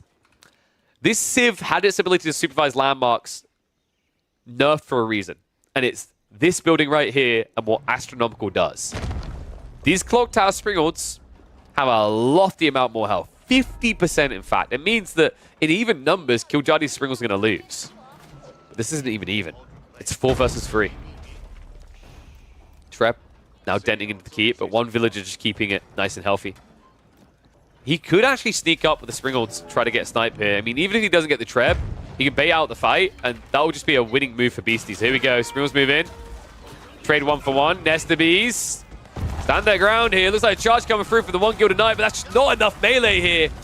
Nesta Bees confidently stand their ground, and Killjadi getting baited in. He loses the last of the anti-siege, and now he's most definitely in trouble. Nesta Bees can move in. A flurry comes out onto the central formation. Spearman dealing with the outpost in the meantime, and Trebs have to pack up and go home. Killjadi caught looking wanting with not enough melee, and now paying the ultimate price. I mean, it's crazy, right? Look at the military numbers. You're kind of shaking your head in disbelief here, right? Killjadi with double the bio. But that's the problem. This many bio units, especially ranged units, up against Nesta Bees is a problem. Gonna try to reboom his Springals, but I'm starting to feel like this game's getting away from him, right? We're now talking about a 40 eco lead for the Chinese. Obviously less than that when you consider Order of the Dragon villages gather faster, but still substantial. On top of that, we're seeing keep drops on the flanks, Beastie securing more gold, and we have now got the full farm transition. This is it. This is do or die moment. If Killjadi could not win the next fight, this is over. Not even a tech up would save him right now. Like, if he tries to play Eco now into the Chinese, he's going to fall behind. The only reason the income of Beastie is so low is because all these farms have been set up in the last minute. Now that they're active, now that they're pumping with a triple granary drop, his food's going to spiral upwards towards 2k. And Killjadi, meanwhile, has a grand total of 9 farms? 9. Good thing he's playing Order of the Dragon, because that means no. A very loud scream no in this situation. 999. Army's postured south side. Is that really where you want to be? I mean, I get that he's trying to deny gold away, but there's plenty of other gold stacks and locations that BC can take advantage of now. In fact, he's now moving out to the deer. Funny that he's actually moved out with just one villager, but in fairness, every little food counts, right? Killjoy now moving in. Only dub treb. Wow. Okay, this is rough. He still doesn't have gilded armor. So I don't know how you can play mass archers without dragon scale lever. I'm kind of I mean I have to really stick on this detail. No scale armor is a big whiff right now. I mean, yes, you're up against hand cannon shots, sure, but considering the amount of defenses you've dove, I think it would have been worth the 350. And oh my god, dude, he's just losing all the Springolds. I mean, the target fire's coming in here, right? One Springald left over. Villagers are going to look for the repair here to keep this up and operational. It's fair to say that although Beast is going to lose some eco and lose a key, the damage done in this fight is massive. The archer fire, the hand cannon shots, all of it just adding so much in here, punishing Killjoy for the dive. And essentially half of his army dies for this keep kill. And now the backstab comes in. STB's moving through. Killjoy lost the one anti-CG hand. He can't even hang around for the fight. Springald will take out the treb. And this is over. GG comes out. Killjoy. Turns out he may have been telling some fibs about always winning against Beastie. What a filthy liar. Goddamn, can't trust him. Ban. Killjoy, he told me he never loses. He always wins. I'll have to see if that's true in that common tournament. By the way, if you guys didn't know, Killjoy actually climbed all the way to 3rd on the leaderboard. Open up AoE4 World right now. Guy's Pogly. Sitting above Beastie. Beastie's down on 5th. And then Beastie's other kind of things even lower. Like, it's actually pretty impressive. I've got to give him credit for that. Like, Killjoy has 450 games on that account as well. So, definitely excited to see what he's going to do on the weekend. Big shout out to Crackety. Appreciate the raid, buddy. Hopefully you had a good stream. And hopefully people are ready for the Clownathon. We are going to be doing community games. And, oh boy, are we going to have some fun with this. So, should I show you guys what I've been cooking? Should I show you what I found?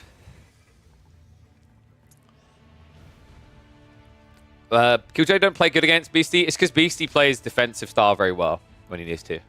And Killjoy loves to be on the offensive fully. So, like, it can make Killjoy a little bit predictable, which is tough. All right, guys. Do you want to see what I've got in mind?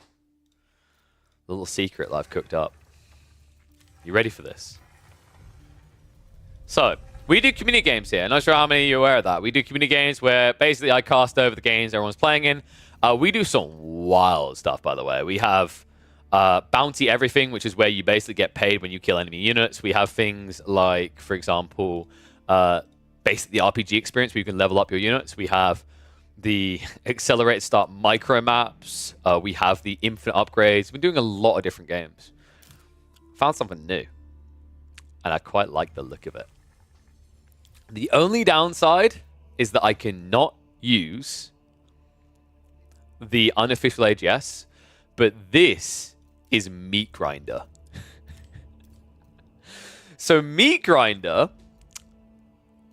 I need them to change this a little, by the way. I need them to add more options. I'm going to have to contact them because I really wish there was a way that you could do Nomad Start. But Meat Grinder, funnily enough, allows you to design a mode where every X minutes, the person with the least units dies. Does this game mode favor Order of the Dragon? Possibly. I haven't tested whether the person has calculated for Order of the Dragon units being worth more population. I think actually in general, one thing I do need to do is I need to contact Rasselbach and suggest that they make it so that population is how it calculates score. But this is still, nonetheless, a fun mode to play. Let me actually check if I've got Rasselbach. I don't think Rasselbach is the name they go by on the modding community server. But this is nonetheless going to be a fun one. We're going to be doing free-for-alls of this. So the way this works is basically every X minutes after the initial opening timer, you see the player with the least eliminations killed. So, like, for example, you are encouraged to kill fast. So I think a fair way of doing this is probably 10 minutes before the first elimination. And then, do we do like 5 minutes every elim afterwards? It says units killed, not units. As far as I'm aware, killing Gaia doesn't affect that, if that's what you're highlighting. Is there any notification? There's actually a UI. So the UI should let you see it. One thing I quickly want to test, actually, and this is going to be a very important one, is whether I will be able to see this on the UI. I don't know if I'll be able to see this on the UI. But that might make it funner, because then it means we sit here and we speculate who's going to get eliminated, right? There's actually that kind of nice theory crafting side. But everyone in game will see their score. They will see every other player's score. So people will know who's safe and who's not. We're not going to do this map. That's being saved for later. We're going to do... I think what we aim to do... I do need to quickly test it. Minimap Chaos. And we're going to see how it spawns with fixed spawnings. Weirdly enough at the moment, by the way, for some reason, show map is not working in general. But let's have a look here. You can't even do the show when eliminated, which is also weird. But I'm going to quickly do a trigger start of this, because I haven't tested how this spawns outside of Nomad. But yeah, this is crazy. Basically, just to recap, the way this is going to work is like 10 minutes in, someone's getting eliminated for having the least kills. Maybe I put it up to 15. I don't know. Like, what do you guys think? Do you think 10's reasonable? Maybe we do it on the micro map. Do you guys like the idea? Well, actually, no, we can't do micro map because we can't do random spawn start. So that's unfortunate. So like this mod isn't final. I want to see how it plays, and I'm going to definitely talk to the person about it. 10 then every 5. Yeah. I think if this map is small enough for it, which it should push him smaller, then it's probably reasonable. Someone who's going to get clapped for doing nothing in the early game, I'm going to laugh. Say, hey, yeah, dude. This is definitely going to work. Wait, what are we... Show me the map. I'm curious. I need to see this. What is this? What are these spawns? This is kind of wild. Let's see if it shows the map. It should do. I mean, there wasn't an option, so I'm assuming it's on by default. Or there's a bunch of... There we go. What the f... Okay, these spawns are a little bit inconsistent. Do people still want to try like this? I don't know. What is this one? That guy in the center, dude, this is such a random place for one person to spawn. So, do you guys want to do the mini map, the mini Dry Arabia? So it's this kind of effect with the mountains around the outside and just kind of a Dry Arabia type-esque thing? Or would you rather have the Chaos version, which is a little bit closer to Mega Random? Which one are we feeling? 'Cause I'm just thinking, I wonder if these are... If the chaos is a little bit too chaotic, is what I'm wondering. For maximum chaos, choose forts? No. So the thing is, I don't believe in playing large standard maps because I think they're terrible. They are absolute trash. So we love Caillou because Caillou's been creating generated maps. They start creating generated maps after we highlight it, where they essentially have cut down the size of an 8-player map. So this is one side of the map to the other. So instead of it being as like an 8-player map size, it's more like a 6 to 4-player map size.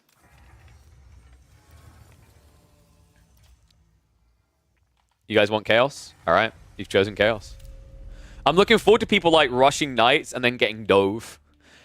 So, do we allow Order of the Dragon or do we ban it just to be safe, is what I'm wondering.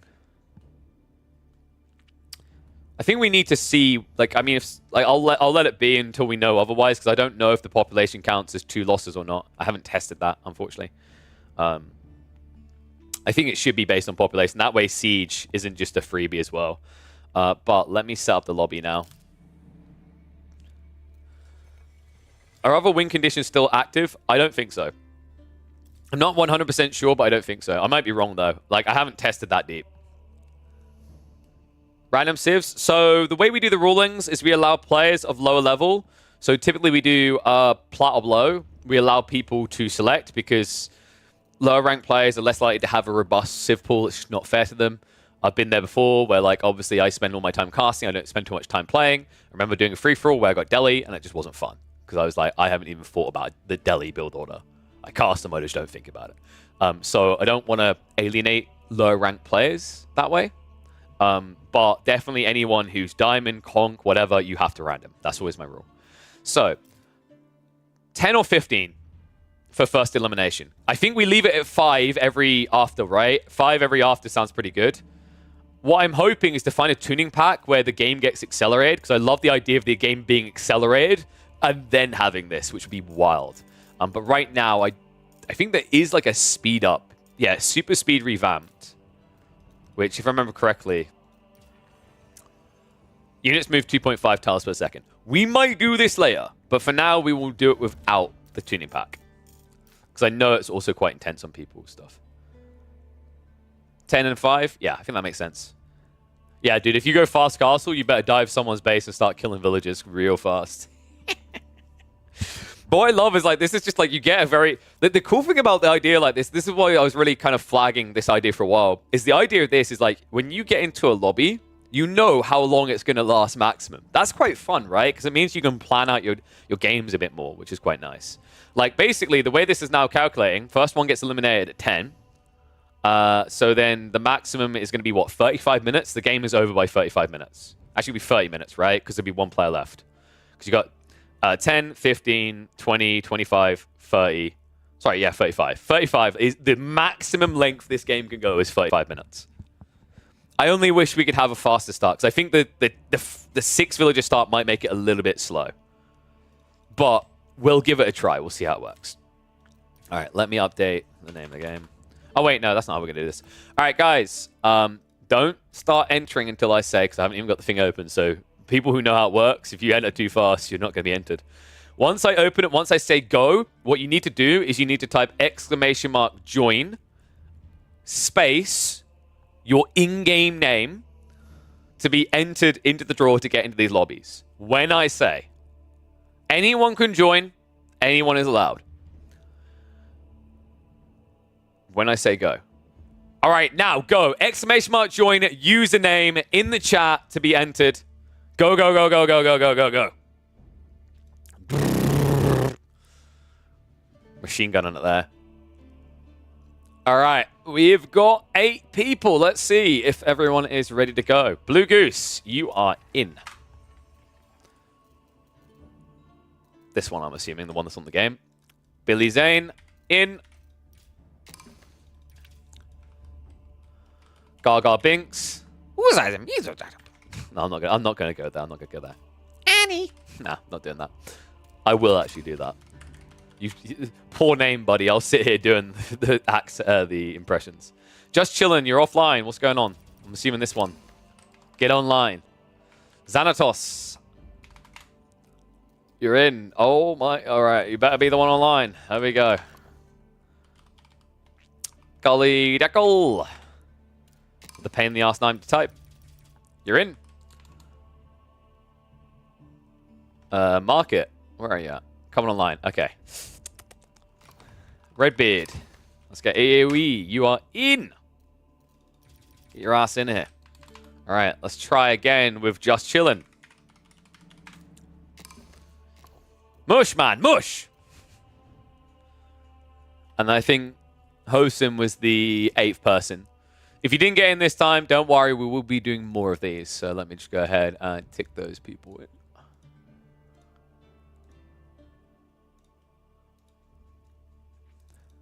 All right. I skipped you. You were first. No, you weren't. Oh, wait. Did you join too early? Did you type your name wrong? You might have typed your name wrong. You didn't show up on the thingy. Yeah, you weren't found. That's why. Yeah, but easiest. Remember the next one? It needs to be your in-game name. We literally use a system created by Cascade that searches for you in-game. If it doesn't find you, and I can show you literally what's happened here. So tip for the next one, like, you need to type your name correctly because I'm literally looking at this. I'm not looking at chat. This is what I'm looking at. See what it done? It says you're not found. So that's why I said you got to type it the right way. If you don't, it's not going to show. Because we literally use this system. This is how we do it. So, like, look, I tick the people in the order. Sorry about that. Like, just a reminder for the next one. I'm sure you'll get in the next one. I'm not like an insanely popular streamer that has 1,500 people entering, so high likelihood you'll be on the next, but just remember, type them in correct, because if there's a bunch of messages coming in, I can't just scroll up and keep track of that. It's easier this way. Chillin', are you online? Mark it. Let's get your ass on, boy. Come on. Come on, boy. I say boy. Is this one? Yeah, that's you. I remember that icon. And I'll put a streamer, yeah? I mean, I went back on it, you know.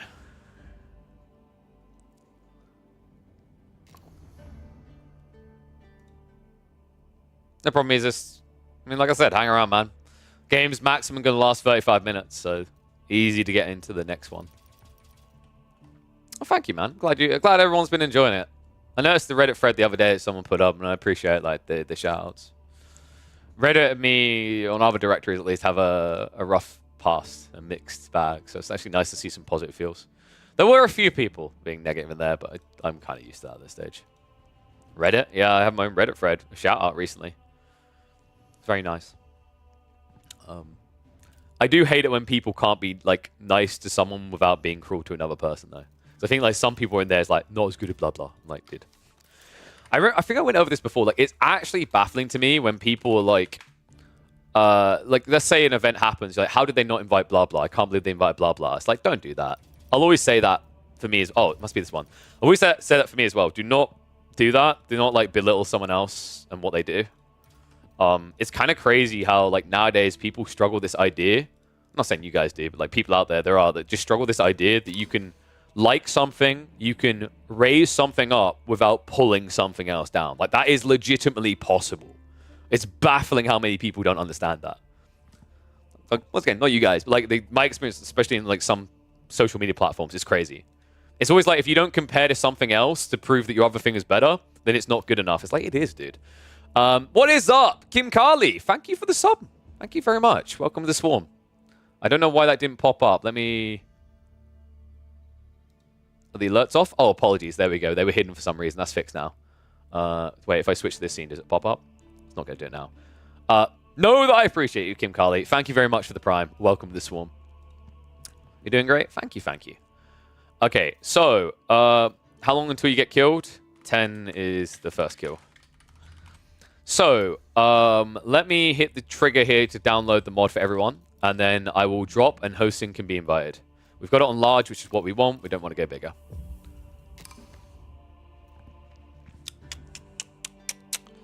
Fantastic. All right, I'm going to drop now. Someone needs to invite hosting. So invite this person. And then you have a full Lube. That's how I speak. I'm sorry. So, what I need to do in the meantime, we need to prep the casting scene, don't we?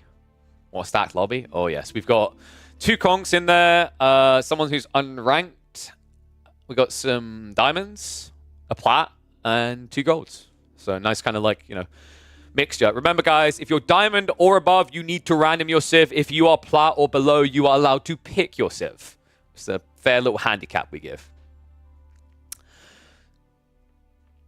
Yes, I will be explaining how this mod works when we begin the game. Is the easiest way to break it down for people.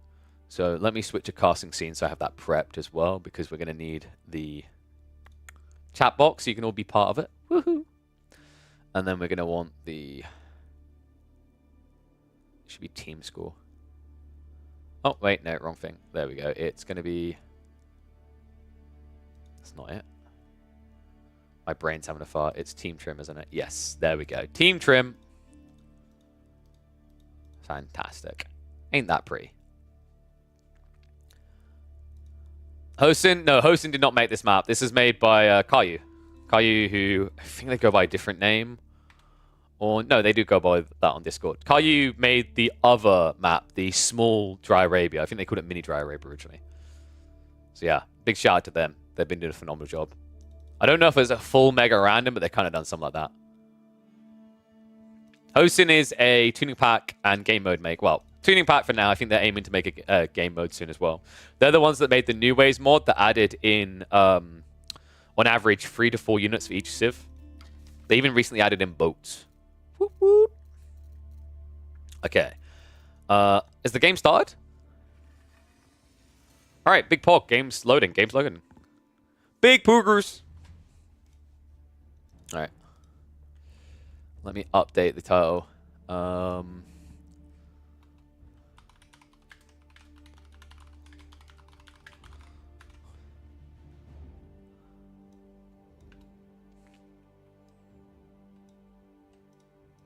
Let me update. I mean, dude, I swear, like, my brain is just, like, full content creator mode on what title should be, right? It's literally... This is every 5 minutes someone dies. I mean, it summarizes it perfectly, right? Are we loaded? Did someone disconnect? I love the backdrop, actually. That looks really pretty. Don't know where they got that from, but I like that.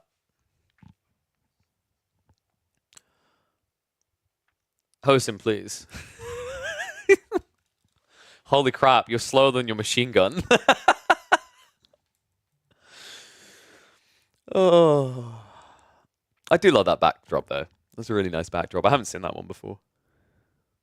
Almost done. Almost there. The fact that you're in chat is probably making this slower. All right. Good luck. Have fun. Get your asses out of my chat if you're in game. No cheating. All right. Okay, I can't, dude. Oh, this is going to be wild. This needs some improvements for sure. Should we get ready? All right, let's get ready to intro the video. All right, welcome back to the community action. We've got a fun one. Every 5 minutes, someone is going to die. Who? Whoever doesn't fight. Welcome to Fight or Called It. But this mod has been created by one of the community members. A fun one, actually. The way this works is every X minutes, the person with the lowest number of kills gets killed. I'm so excited for this. Now, if you play this in-game, there's a UI right now that is telling you the scores, the number of kills each player has. So everyone is aware who is too strong or who is definitely out. And thus they all know who is about to get desperate. Admittedly, this first iteration does not have a UI overlay for me to keep count of that as well, but I'm sure I'll be talking to the mod creator after this, because as soon as I saw this, I had to play it. I think Hasselbach was their name, has created this one. Let's intro the players, though. First of all, Gully Deckel. I hope he's going to kill someone, because this game mode is designed to punish campers who do not fight. This is our highest level player, the 16-year-old prodigy in the teal, playing as the Malians. To the right side, we're going to have Just Chillin'. Hopefully not just chilling too much here in the orange of the English. Next to them is going to be Xanatos in the purple. To the north, we are going to have Gaga Binks. This is a free-for-all, by the way. These people are not on the same side of each other. Hosin81, one of our mod creators in the north side, playing as the Roos in the red. Blue Goose, one of our goldies in the Japanese on the blue. And then Billy Zane playing as the Abbasids in the pink. And then finally, it's going to be Redbeard AoE, our other conch level player in the yellow as the French. So, every 5 minutes sounds a little bit overly aggressive, right? It's not quite every 5 minutes. It's every 5 minutes after 10 minutes. So the first elimination in this game will be the person with the lowest number of kills at 10 minutes. And I've got something fun to tell you all. Right now, something I didn't communicate to these players is that if you all have 0 kills at 10 minutes, you all die. If one person has 1 kill and everyone else has 0, 7 players die. Oh, I should tell. No, I'm glad I didn't tell them. This might be a very quick first game. So mathematically, the longest this match can go is 35 minutes. We put the timer at 10 minutes to see how it's going to feel. Maybe I'll bump up to 15. This map is smaller than standard. Shout out to Caillou, the map creator who made this. This is mini-map Chaos. The whole idea is they've got kind of a mega random feel to it, but because of the mountain spawns around the outside, the map size is more akin to a 3v3/2v2 map size instead of a full 4v4. Oh man, dude, this is going to be so much fun. And so I haven't tested everything. Some interest questions coming in. As far as I'm aware, like I done a quick test on this before we came live. Animal kills should not count. It should just be player kills. I believe, to my knowledge anyway as well, you cannot eliminate surrendered players' units to get extra kills, at least from not the quick test I done. Outside of that, one thing I haven't tested is things like demo ships, whether demo ships give kills or not, because demo ships are weird. There's something, a behavior we noticed in the Regicide game modes with the plus population is like if you killed someone with a demo ship, a king, you didn't actually get plus 50 population because the demo ship explosion is considered neutral. So like, obviously we don't have to worry about that. We are on a land map. One thing I did have in mind is, like, as far as I'm aware, it works based on unit kills, not population, which is unfortunate, by the way. Billy Zane would have got a freebie on Gully. Oh my god, dude! I cannot believe that! That could have been Gully dead! Oh, dude, the heart is pounding right now. It must be for him. Remember, like, if you just noobly run your scout underneath a TC and it dies, everyone else is now behind one player. Oh, thank goodness he backed away. But yeah, the interesting thing is I haven't tested whether, as far as I can tell anyway, because I've done a little quick test with Gilded Villages and Gilded Men-at-Arms. I think every unit counts 1-to-1, so technically Order of the Dragon might be a bit busted in this. I'm going to have a talk with the dev if I can find him. I think the improvement I suggest to this is that it should be, if all people are drawn on, like, kill count, then no one dies, because otherwise you might just have 10-minute games. And then after that, it would also be that it should be population-based, because logically, like, if someone plays Mass Siege and Walls, they probably are going to win. In theory, it takes a long time to set up, though, so you have to be active earlier on. What I'm curious to see is what kind of civs people go for. We've got a few people who picked English. The way that I run my community games, because I actually want to try to be inclusive of everyone, is if you're diamond or above, you have to random your civ. If you are plat or below, you're allowed to select your civ. So I think a few of these players, if I'm not mistaken, both our English picks are from people who are plat or below. And obviously, Gully Deckle as well as Redbeard had to random. Oh, dude, we are just 4 minutes away. I'm so... I'm trying to keep track of where people are moving and if anyone's dying. Because this is a thing, like, a strong play right now is to try and outpost rush to catch some villagers not looking. The problem is you have to pull villagers to kind of achieve that, right? Like, Billy's trying to make this move out. He still hasn't teched up yet. Military Wing is about to complete. That's going to be some free units, but the Knight comes in! Redbeard gets the strike in. He is safe. Redbeard, I believe, yeah, that is 2 villager kills. That's huge here. At this point in the game, I don't think anyone is contesting that. Oh my god, he's getting more. Billy Zane. Dude, he's kind of feeding. The weird part is, like, if you're feeding, it's kind of weird in that, for example, Billy's just, like, he's safe. But it doesn't mean that Pink gets punished more. Like, I wonder if this would work better with, like, a negative. Probably not. No, I think that's too punishing. But this is a rough start for Billy. Billy, who I believe is one of our gold level players, if I remember correctly. Double checking now. Sorry, Billy's diamond. Billy is a diamond player. But he's up against a conk player here. So a rough one for him. All right, guys, you've got 3 minutes to start making some murderings. Reminder that all the players can see each other's count in-game on the UI. They know who is going to be eliminated. So this is where it gets kind of crazy and desperate, right? It's like you can't just sit back. You have to go get your kills to secure your own position and guarantee that one person is behind. With this version, we cannot see the count.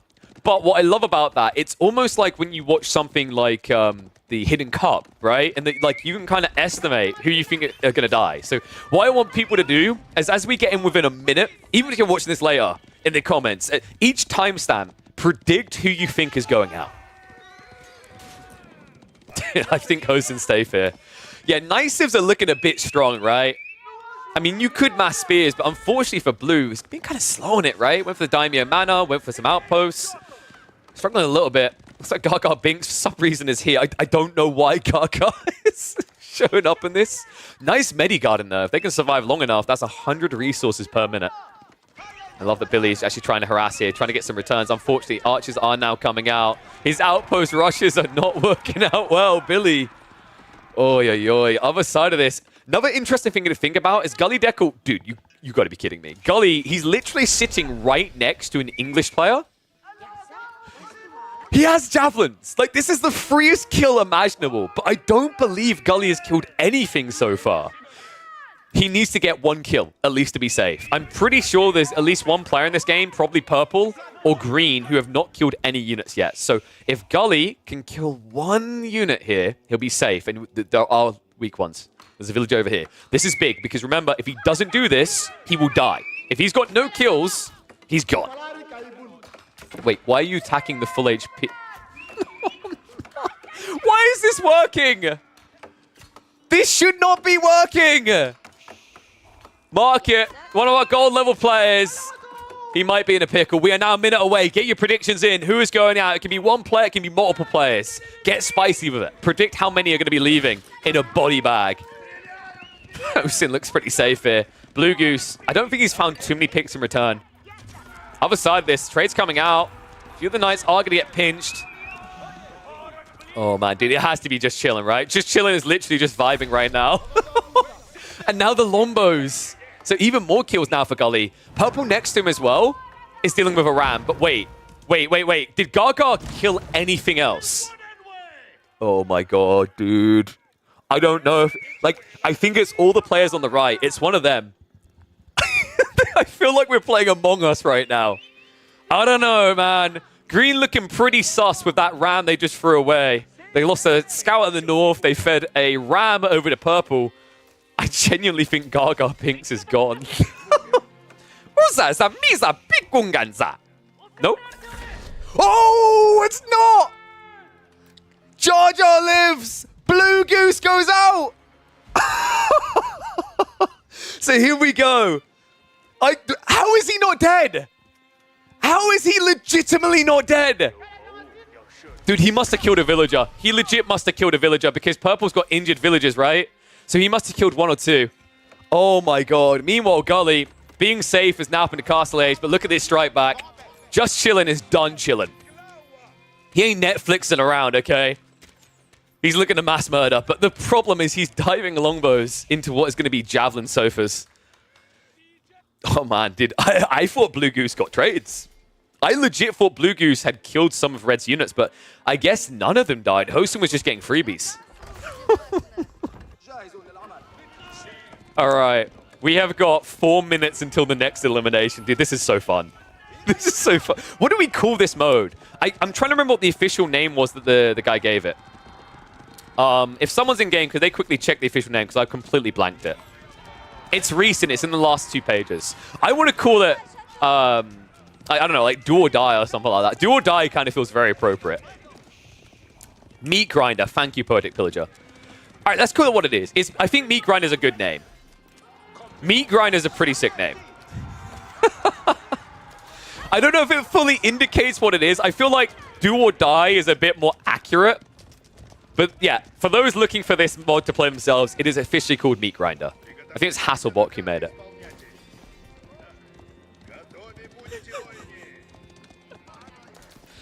I mean, is there like a game mode that officially has like is there an official like game mode that exists that's comparative to this, where like every X minutes someone gets eliminated? Because it's not like Hunger Games, it's not Battle Royales, it's something completely different.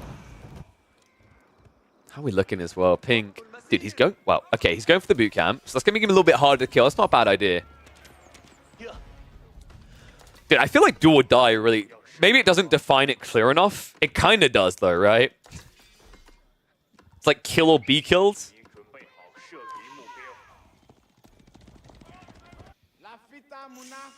Gully. Dude, no, bro! It's right here! Oh, missed opportunity. Gully, always just thinking about those relics. I'm so disappointed in him right now. All the villagers he could have killed. He's like, no, I only kill English players. Sofas are in. I think Just Chillin' has most definitely protected Gully Deckle from elimination.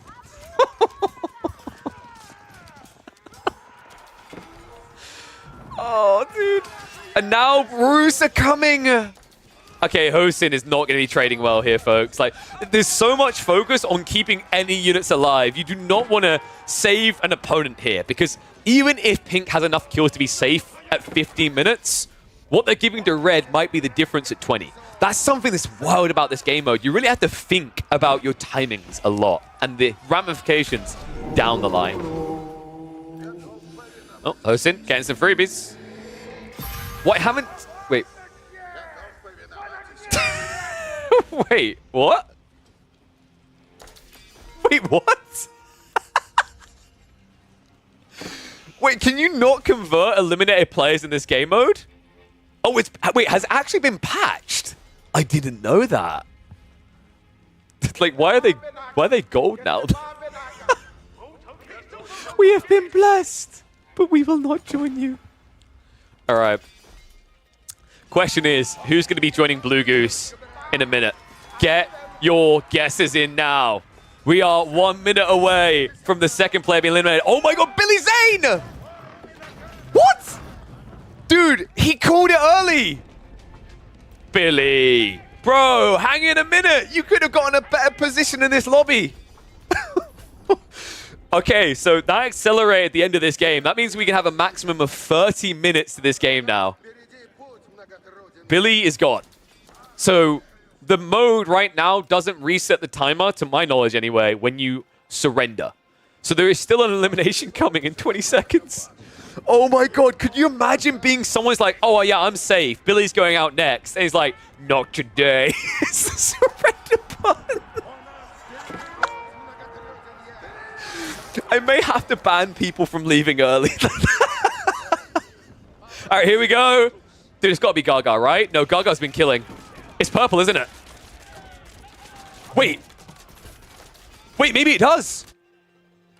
Wait, no. It's just chilling. Just chilling's gone.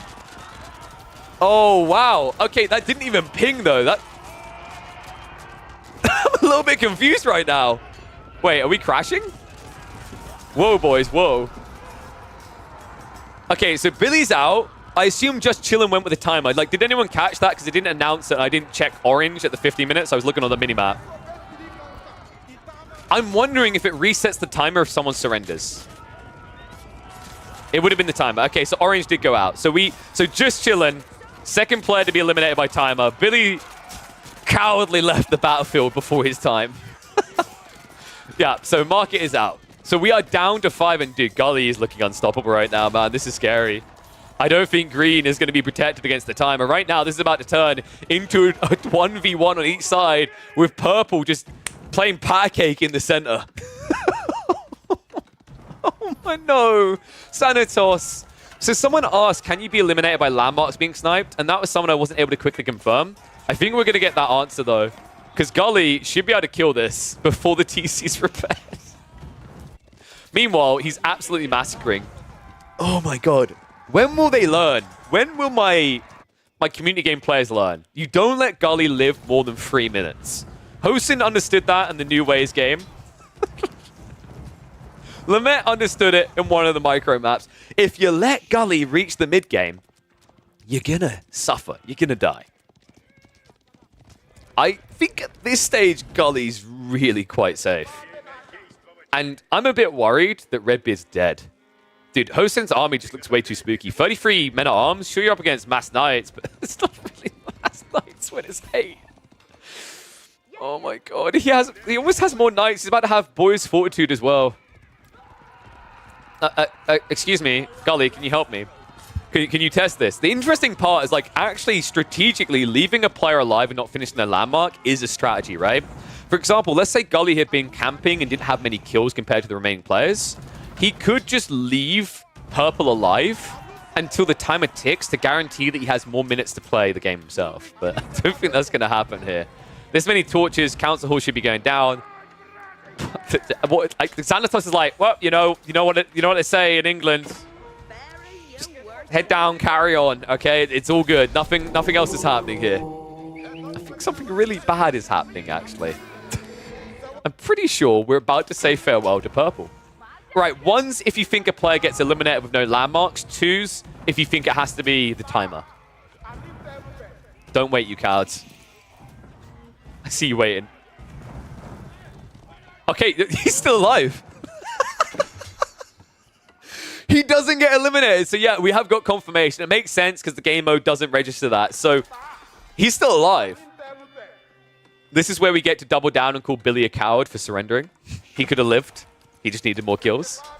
Dude, I feel like I'm watching the campaign right now. Like he's got the little path down the center between the farms. Da, da, da, da, da, da, da. Oh my god, this is perfect. Now the question, like, there is no way. There is no possible way Xanatos survives the 20-minute mark, right? Like, there's no way.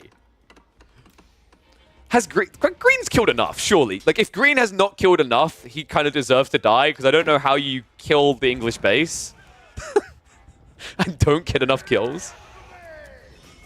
Meanwhile, Hosen is going to charge in. Yellow is looking pretty roughed up here. Dude, his army got eviscerated, right? Yep. We got distracted by the beautiful Animal Crossing farms.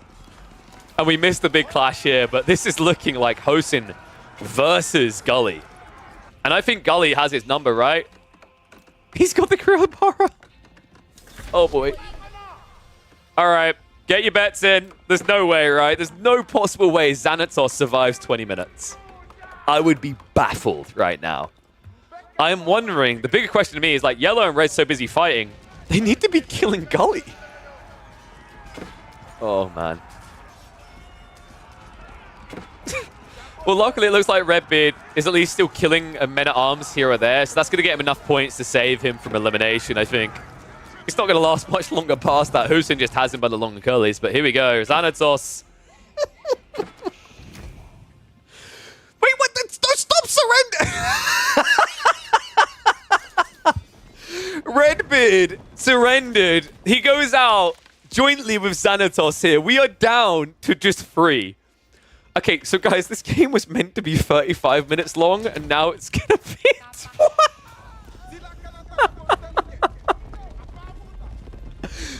20. Why don't you all believe in the comeback? Oh my god, another one out. Gaga Binks lasted about as long as his debut in the Star Wars universe. No sequels for you. It's down to 2. Now, the question mark for me is, does one of them have way too many kills now? Because here's another awkward thing, is like, if you build X army to counter Y player, it doesn't necessarily counter Z player, right? That's kind of scary. Another interesting thought here, I might suggest this to the mod creator. I think what would be really cool is if the kill count reset every time a player got eliminated, or that was a toggleable option. You see why, right? Like, Gully just slapped a bunch of level players on the right side. Hosen actually had to, like, contest with, like, a conk on his side, right? So it's kind of like a little bit rough, but Gully is also the highest ranked player, so he snowballed a kill count that may be uncontestable here. And it looks like he has been found as well. Hosen seen by Gully Deckle. Gully, who's probably running straight for the villagers. No textiles either. It feels like a big mistake here.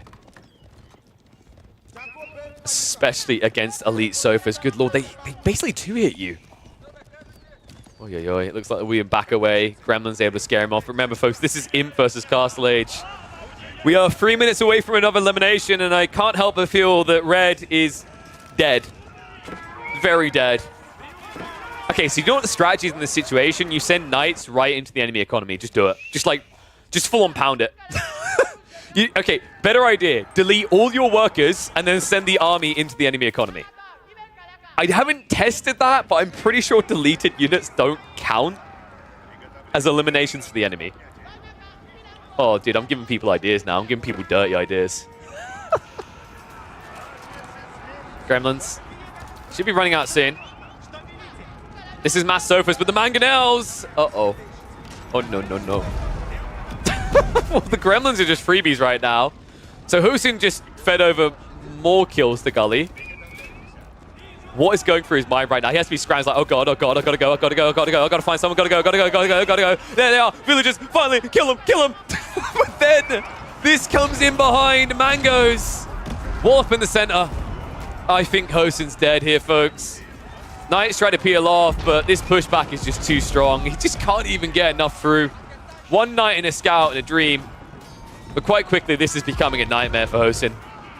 Crossbows pushed up against the Malian buildings, and I believe this is looking like the GG point.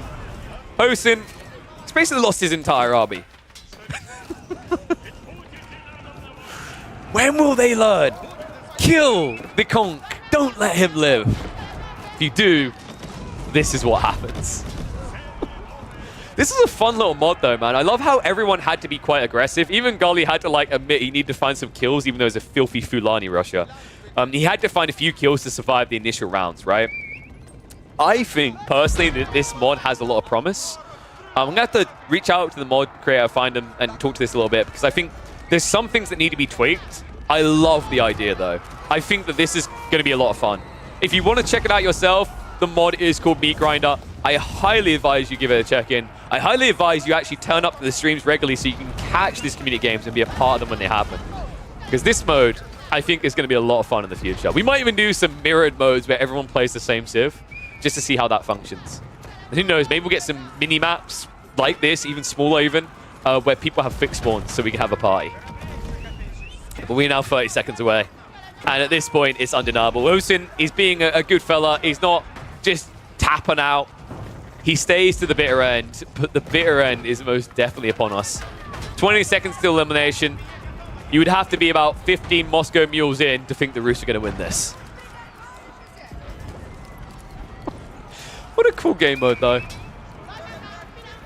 A free-for-all that can only last 35 minutes. You can make it longer, by the way. You can make it 10 minutes between eliminations, but we ain't about that late game.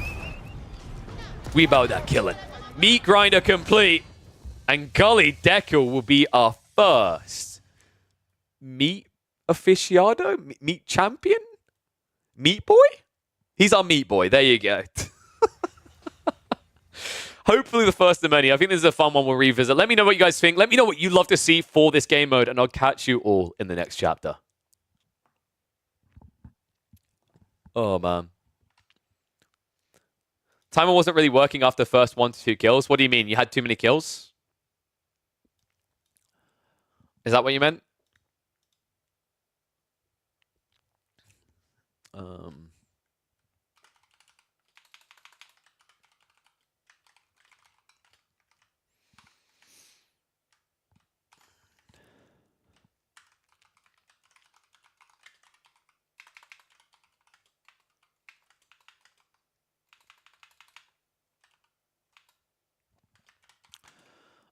Lowest kills get eliminated.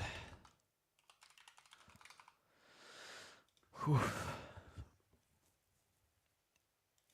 It stopped at 0-0-0-0. Wait, what? Oh. No, players were getting eliminated still. Wait, did it break when Billy left? I'm wondering if someone leaving early ruined it.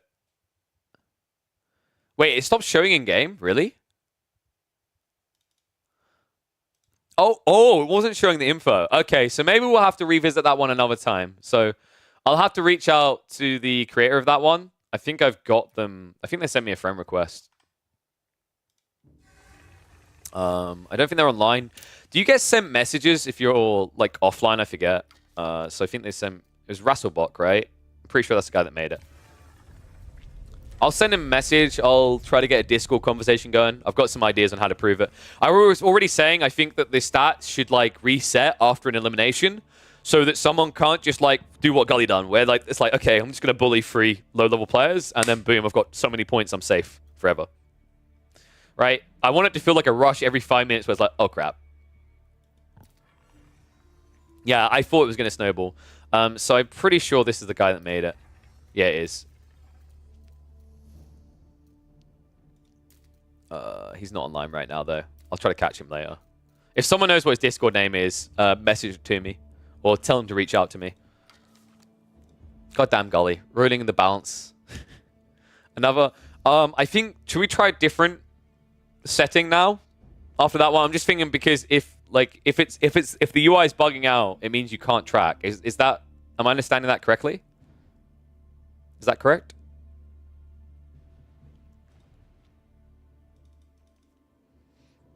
I mean, I told you guys, you always kill Gully first. It's like an unwritten rule.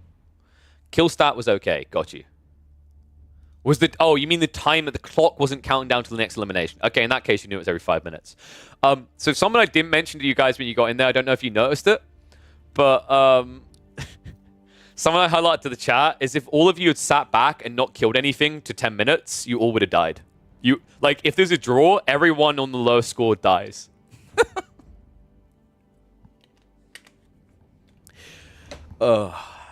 It's so funny.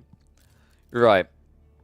So, do you guys want to do that again? Do you want to do Meat Grinder again? Or do you want to do, like, one of our free-for-all settings on a different map? No Meat Grinder? Yeah, I think they killed scouts. Like, dude, Gully, you literally ran your scout underneath Billy's base. You're so lucky the villagers weren't there. I was like, uh-oh. More kills to be given. Okay, how about I put a poll up? That works quite nicely. What to play? Do you guys want Meat Grinder? World map free-for-all? Micro map nomad? 1 minute. There you go. Get bone. Level up. The problem with level up is I need like a proper tailored mod so that I can track stuff on the UI. It's not too bad in that game mode because it's a large scale objective, but like the leveling factor in the like level up might make it very difficult to track from a player perspective. I don't know. Like people who've watched that video, did you feel like you could track what was happening easily, or was it very confusing? Yeah, I don't know if Meat Grind is the best name for it. I feel like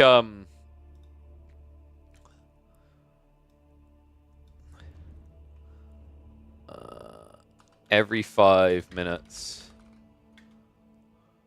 the lowest kill count dies. And I'll put Meat Grinder at the end.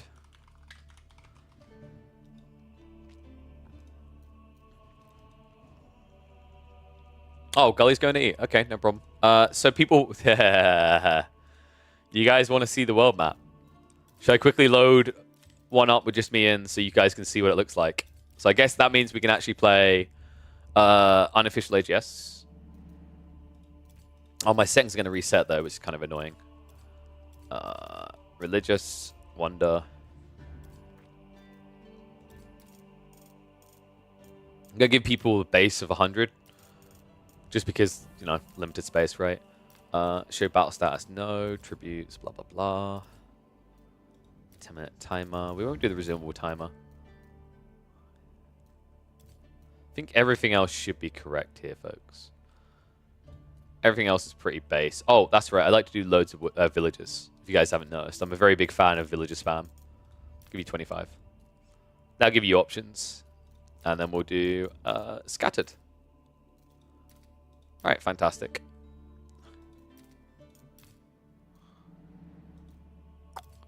So let me quickly show you what this map looks like. It's quite cool, actually. It's a generated version. Yeah, this is a free-for-all. Okay, so let me quickly start a version of this game so you guys can see what you're in for. Large or gigantic? I think we just do large. There is one issue with this map right now that I'm working with them to get resolved, so I might put a restriction on where you guys can build to resolve that problem. You'll see.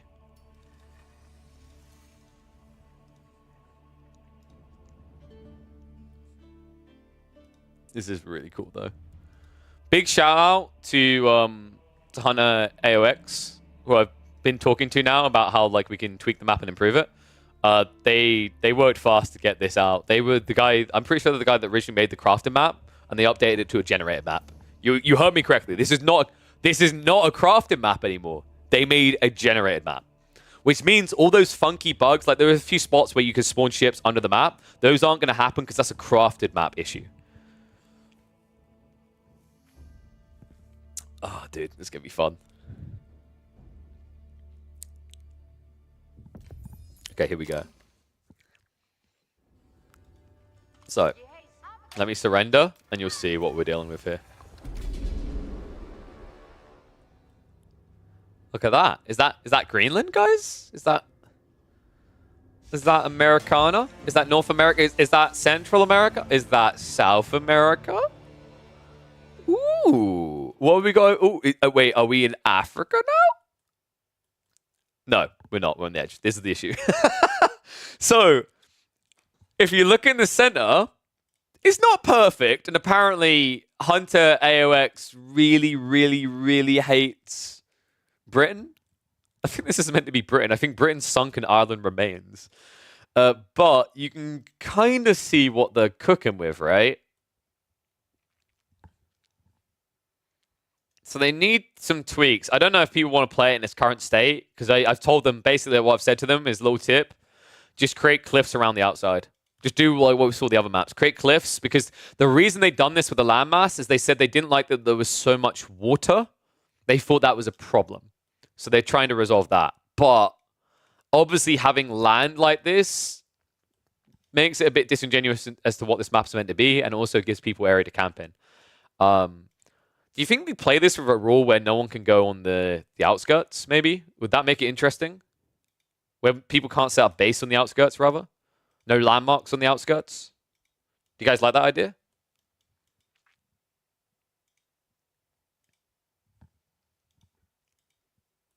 No.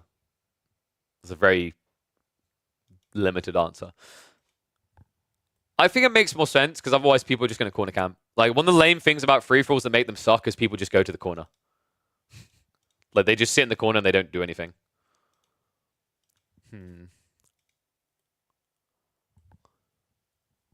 Like, I don't mind people setting up little eco pockets, but I think landmarks we maybe restrict. Otherwise, it's just like, there's going to just be so much, like, hiding. And it's like, you're not really truly playing the map. Even if you play on these areas on the outskirts, I think it's a little bit limited. Where's Italy? Dude, Italy is like, it's meant to be this. It's not a perfect generation. I think he still needs some iterations, but it's the fact that it's generated that makes it a bit more quirky, right? For example, Africa's way, like, looks a bit too small, right? It looks a bit anemic. Like, we're literally missing Spain. Like this is meant to be Italy, and Italy, for some reason, got an extra slab of land. Do you guys want to play this, or do you want to leave this until the next iteration is created? Because like I said, I'm working with the map designer to get an updated version created.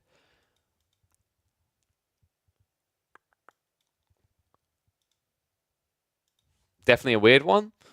I guess now that people have seen it, they can vote. Let's quickly put a vote up. Play world map.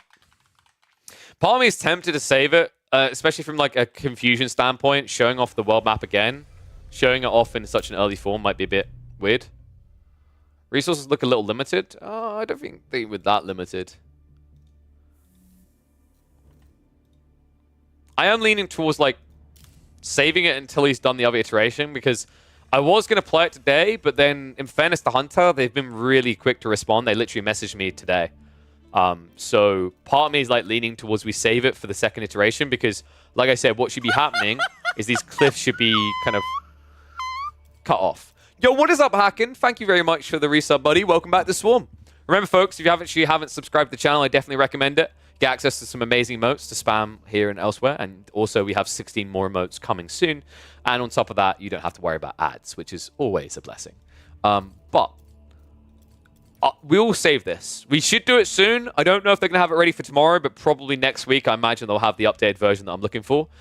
So instead, I think there was another map I downloaded, right? Should we do more Minimap Chaos Random? Did you guys like Minimap Chaos Random?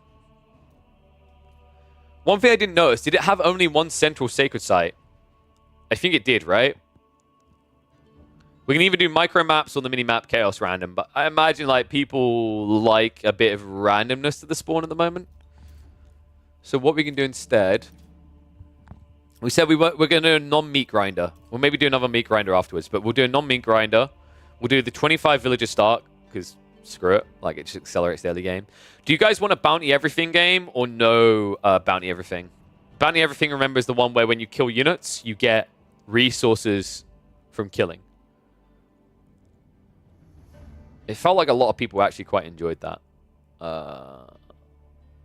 And then I'll put the single sacred site thing on. Put bounty. We'll put the bounty. Should we put it like 1.5 times? Let's do 1.5 times. Do you guys want to play with Hosen's New Ways? Maybe we'll do that after this. Yeah, we'll do this after this because otherwise, like, I'm going through something. Do you want to? Do you want to? So let's just choose. So we're gonna have the religious timeout resumable. That means that if you lose the capture at 4 minutes, but you capture it again later, it will resume for you at 4 minutes. So just a reminder that there's only one sacred site as well. I do this because it designs the map in a way that you guys don't just camp at home. You are actually encouraged to come out and take the center of the map. So everything else looks to be correct. Let me clear the player picker. And on my mark, when I say start putting !join with your username. So wait for me to say. Oh, sorry. Were you guys waiting for me? !join space your username if you want to get in the lobby. Go, go, go. Move, move. That's right. There we go. Glorious. Let's see who we've got. So we have got FaZe AoE 4 looking to 360 no-scope their way to a victory. You are in. Laser. There's a lot of lasers. You're online, I'm assuming. Laser, are you online? We'll come back to that one. Make sure you're online and showing online. Otherwise, there is way too many of you. Osin, you're in. Pokemode, you are in.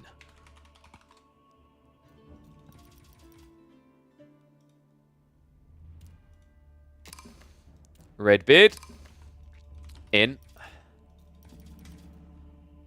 Tone, in. Presumably this one. Cerberus, you are also in, my friend.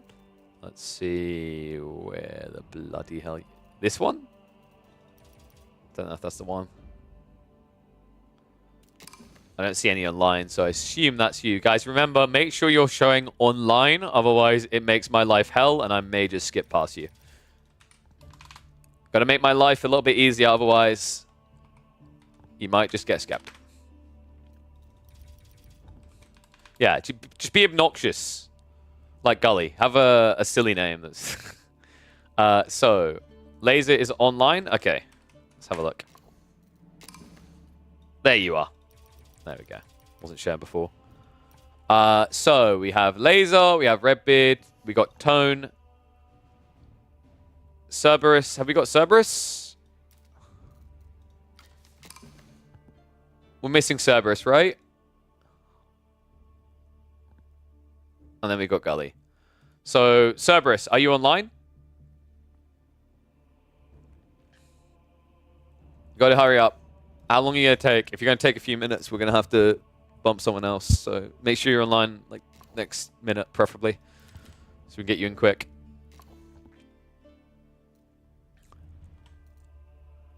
Rumpy, you're a bit late, buddy. Wait, did it? Yeah, oh, God. I see what you done now. Rumpy, remember, !join, then your username. You didn't get added to the queue until afterwards. Sorry, buddy. You're online? Okay. So let me double check you're online. Someone else is going to have to invite you, but let's see if you're showing. Like, you'd think it would show the online ones at the top, wouldn't you? You're definitely... There you go. So this one, right? So guys, the one with the fish face... Wait, no, dragon face. Dragon face portrait, the one that's online. Invite Cerberus when I leave. Let me just make sure everything's set correctly. It should be GLHF. And, oh, let me give you guys Japanese Spring because it's pretty. All right, so... Oh, let me hit start game as well so you will download the map. UI for some of this game? Yeah, quite a bit. All right, someone send Cerberus an invite. Go, go, go, go, go. Remember, the way this works is if you are plat or below, you can pick your civ. If you are diamond or above, you must random. That's always the rule. It's the way we keep it a little bit more fair for everyone involved.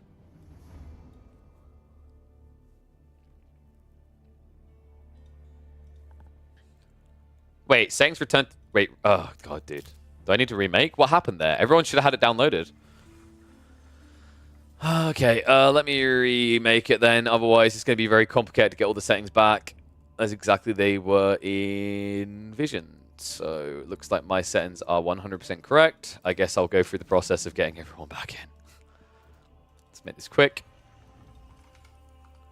If you want to help me, message me.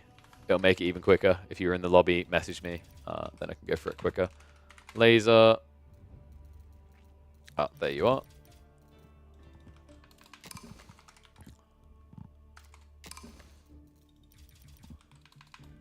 Poke mode.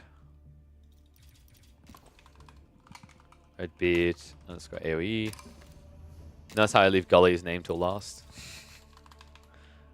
Did we get tone in? There we go. Tone.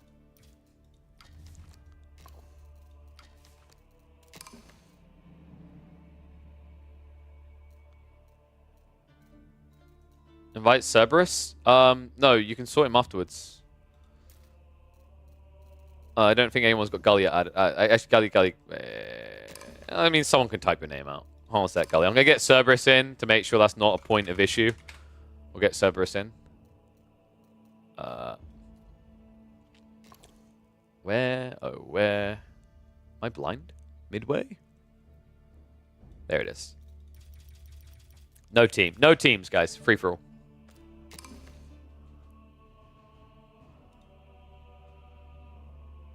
FaZe hasn't? That's weird. It shows that he has. All right. Let me get it downloaded for everyone anyway. We'll see if it works.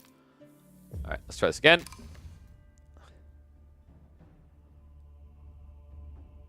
Should definitely be downloaded by 10 seconds. Sup, Goldfinger. I will be casting on the Saturday this weekend. And then I'm weighing up whether I'll cast some of the Stormgate tournament games. There's a little tournament happening on the Sunday. If not, I might carve out a day midweek to cast some Stormgate games, because I've actually been enjoying doing both. It's nice. Multiple RTSs, big pog. All right, I'm going to leave now. Someone invite Gully Deckle. It is soon already. Yeah, dude, come on. AoE for friendly Stormgate guides? I'd recommend checking out what Probe does. Probe is very, he's very knowledgeable, but very good at the way he kind of explains things as well. I think it's quite accessible for a lot of people. So, Probe is one of my favorite content creators around that game right now. Really, really smart cookie. I need to set up my Stormgate channel, actually, at some point. I've got a bunch of games I need to upload. So I really need to sort that at some point. You don't understand it? It's quite fast-paced. Once you kind of start sinking your teeth in, it's not too bad. I recommend just starting off against the friendly bots or whatever, so you can get a feel for it. How long is the game going to last? I don't know.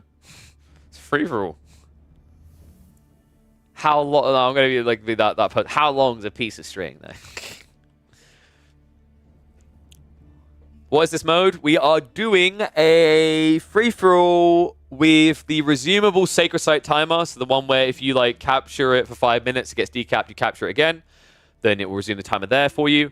With a 0.5 bounty multiplier, meaning that if you kill a knight, you'll get 120 resources, not the full 240. Maybe Rom, maybe something like that. It sometimes can be quicker. The way we design our free-for-alls, sometimes they can end in 30 minutes. Some QPix, do you stream full-time? I'd say I put in close to full-time hours. What? We stream 4 times a week. We're probably on average doing 8 hours of broadcast. So that puts us at 32 hours. So yeah, pretty much there. Esports is meant to be my full-time thing, but it's been a slow start to the year. So yeah, taking the opportunity while the cards are down to just grow my own platforms. Just go to bed in an hour? Rip. I mean, it might be a quick one. You never know.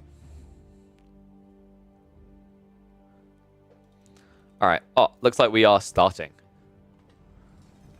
All right. Time for Hosen's Toaster PC. 12 years later. Whoa. Who's ready for some spicy meatballs? What do you mean? What giant waifu? There's no giant waifu. Look, dude, there's just it's just peaceful zen-like background. I mean, I don't know what you're on about. Like, there's nothing weird here. Stop being weird. All right, nice. They have so many villages. I always love how the war begins. Oh, it's beautiful. All right. I probably should have put Peace Treaty on, but I don't care. All right, what was this map called? It was the mini-map Chaos Random. We're going to hit the speed up. And then once we're live, we'll start the recording.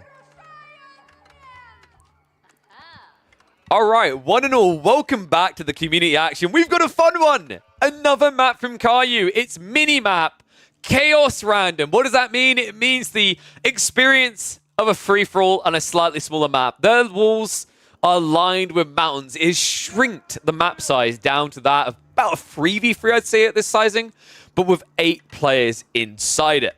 And, well, the chaos element most definitely is there. The resource spawns a little bit all over the place. You never know what you get and where you're going to get it. Deer, boar, gold, could be anywhere here. But one thing is true. Only one sacred site in the center. We are, of course, doing the resumable timer sacred site, as we often like to do in these community free-for-alls. And we are also using the bounty everything at a 0.5 multiplier, meaning if you kill a villager, you get 25 food. Let's intro the players. We've got Gully Deckle in this one as well. Dude, this guy loves it. He's meant to be like practicing, prepping to be a pro, but he's always here in my community games. He's going to be playing as the Bruce in this one, the purple. To the south side, it's going to be Hosin, 81, one of our mod creators, playing as the Juji. Corner camping to the extreme, we've got Laser in the pink playing as the French. Laser is an unranked player. They were a plat team ranked player, though. North of them is going to be Redbeard AoE. This is one of our conk players in the lobby playing as the Ottomans. To the right side of that, we're going to have FaZe AoE looking to phase up and possibly do a 360 no-scope with a Khan as the Mongols in the yellow. FaZe AoE 4 is a plat level player. And then in the center of the map, we are going to have Pokemode, who is, I believe, one of our diamonds, was it? Let me double check.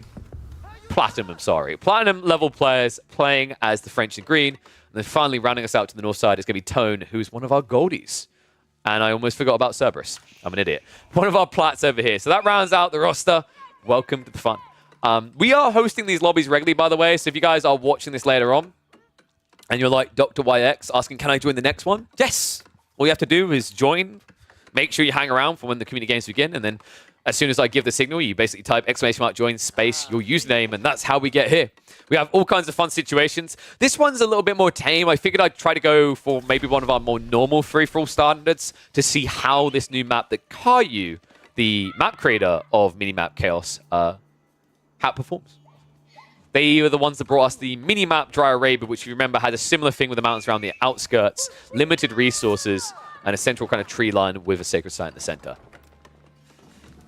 And people saying that right corner. You mean the left corner? No, the left corner is juicy. Triple relic.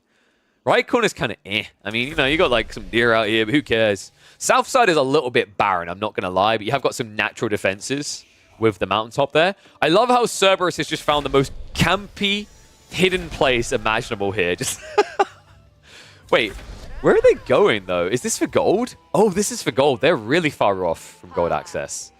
That's going to be rough as HRE because, like, Arkham placement, you don't want to be setting up this close to the center, right? You want to be up against the edge of the map. Interesting position for Gully to find himself in. So it looks like he's already going to be taking up with the Golden Gate. No Kremlin play coming out. Doesn't need to go for the tower rush type shenanigans. I love this idea, by the way, of towers on this high ground. Dude, this is actually really cool. They've kind of created like a mega random effect within the confines of their mountain map.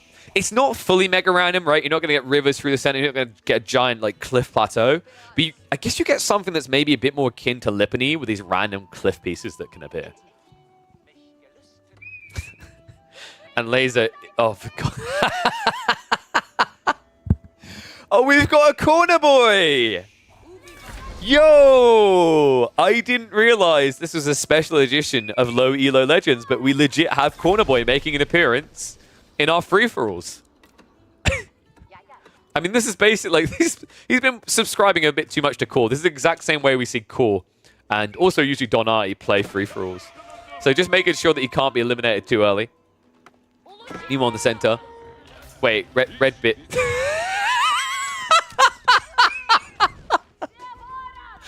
Oh no! Oh no! I just want to remind people that is a Conqueror level player right there. So, just a reminder, the pig, not so sacred, not very ET for the Ottomans, not very halal. I don't know if that was to stop him being attacked by it, but there is legit just a paw now sitting there under the map. Well, at least he's got his second TC. Bless him, poor red pit there. Yeah, reminder. If your Civ builds mosques, you can't eat boar. That's the easiest way to remember. Meanwhile, Hosin, dude, what is this? I look away for a second. We've got a fast castle on the Juji. If you're wondering why these times are so insane at 6 minutes, just a reminder, we do these with 25 villager spawns. I like to give people options so they can just choose to kind of go where they will. I found it's a little bit more interesting there. You know, you've probably all had that experience where you're in a free-for-all and you have 3 villagers and you basically are screwed on 2 locations. Then you have to run them across map to try and get them together. You're probably going to lose the villagers. Then it takes you a million years to build that TC. The way we've designed this with 25 villagers spawning is to stop that from occurring. That way you always have a way of getting your hands on a TC and you get it very quickly. I found it's the best way to approach this between, I'd say, 10 to 25 villager starts. Tends to be a nice spot, depending on the pacing you're looking for in free-for-alls. How are we looking in the center here, Pokemon? They've actually gone for Rule Institute, which is really surprising. I don't feel like this is a typical choice to make in free-for-alls, typically because you just naturally get to Imperial in most games anyway. You only see people go Rule Institute when they're feeling a bit desperate or pressured. But Pokemon isn't really ticking that box, right? They're in the center of the map, sure, but they're pretty uncontested in this game. Also, it looks like Tone is actually going to be going for multi-TC with Jeanne d'Arc. So, interesting that we've got a Jeanne d'Arc picker coming in this game. What's kind of interesting, actually, is like I'm not surprised our lower-ranked players like Plat or below chose French. Remember, the rule is that if you are Plat or below, we let you pick your Civ. I find like French is still a very cozy Civ for a lot of players climbing at the mid or low-level ladders, right? Gullet, of course, is one of the guys who had to random over here. He did get the Roost, which in my opinion is a jackpot. On a map like this, especially with high trade house location opportunities like this, get your numbers in, folks. How much gold are we getting there? Well, whatever it is in this area, we're not going to get it for free. Hosin actually getting aggressive here, up in Gully's face. That's going to draw a lot of attention, and the worry for Hosin there is that Cerberus is not going to assist anytime soon. They are just full-on chilling. They're going to camp in the back. They're only... What? We're 8.5 minutes in, and they're now only getting the Archon. That's rough. That does not bode well if anyone sniffs them. But in fairness, they complete the Archon, and then they're immediately into the Regnant. So actually well played to them here. Remember, their food is here. That would have probably been beneficial to buff up a bit, but their gold is really far away. So the Archon wouldn't have helped with that. Mouse Guard now being layered in. Looks like there's going to be Men-at-Arms to clash with that. Sacred Site now captured. This is interesting. There's always one. Reminder that we have a resumable timer. So if you get halfway through that timer, gets decapped, you come back later. You're only 5 minutes away from victory. Looks like Pokemon has stationed their base in the center to try and make a play on that, but it is going to go badly for them. Tone moving in. Red Palace. Are you kidding me? No way. Pokemon. They tried. We've seen this so many times. It rarely ever works out. Red Palace is most definitely going to be going up. There's no denying that, but what's left? Oh, man. I feel bad for them here. I've seen a few players try this. We've even had Conk level players try to capture the Sacred Site straight away and protect it with a Red Palace. Spoiler alert, having to wait 10 minutes doesn't usually bode well when you've got several opponents gunning away at you. So this is going to be tough to hold. Let's check out what the high trade house was. 230.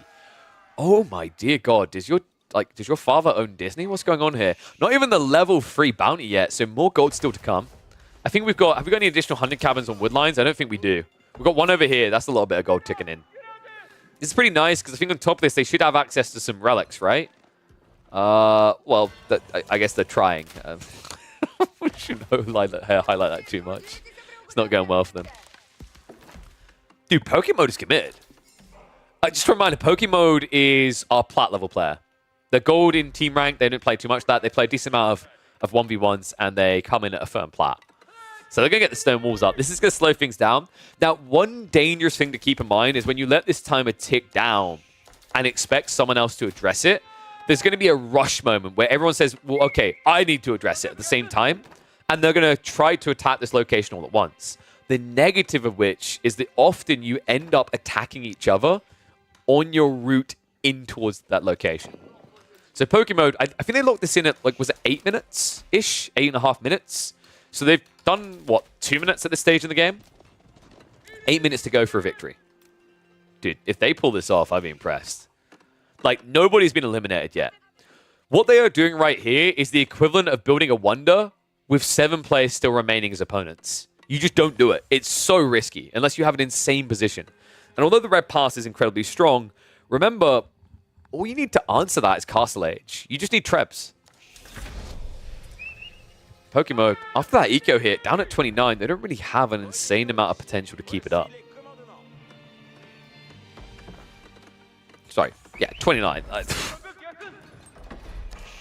I mean, this is actually crazy. I love that they are trying it this way. I don't feel like I've seen many people try to get stone walls up when they're doing this. Usually it's just keeps.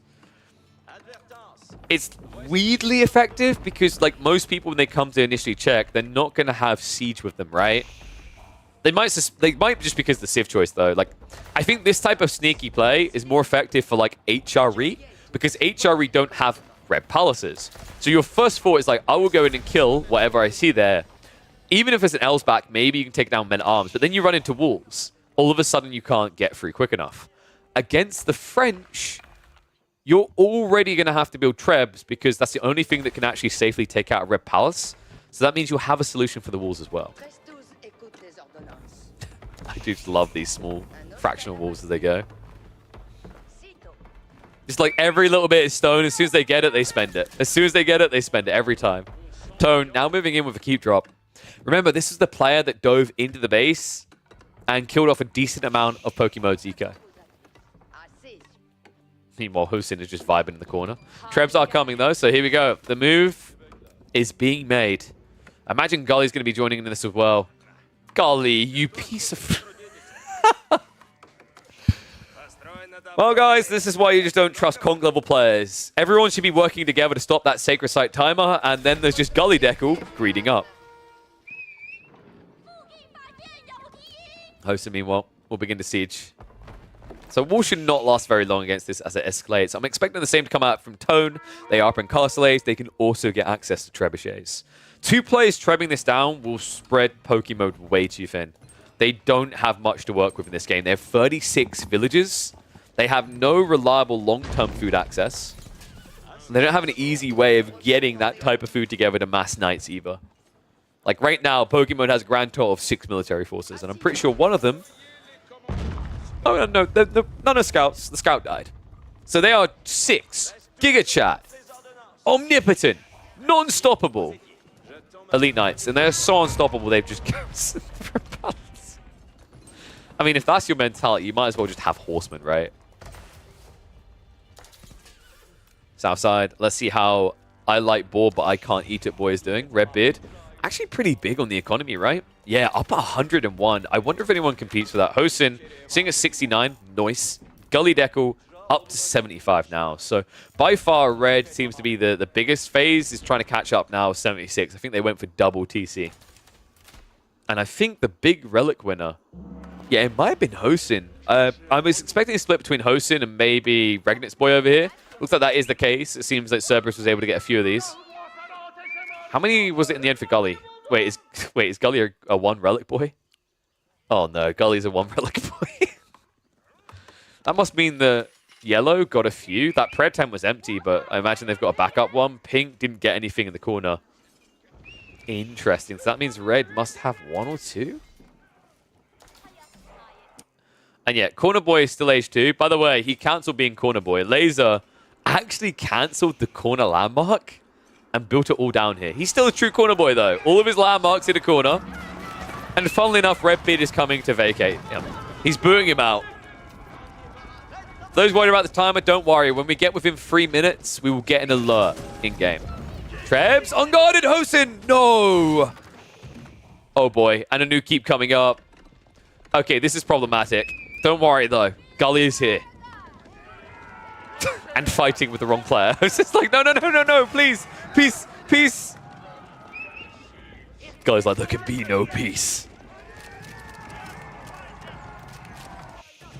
Damn, I can't believe Redbeard's doing him dirty like this. Poor little Laser in the corner. They're gone. So first player out, even though there's still a Sacred Site timer going. I love the fact that Redbeard's like, no.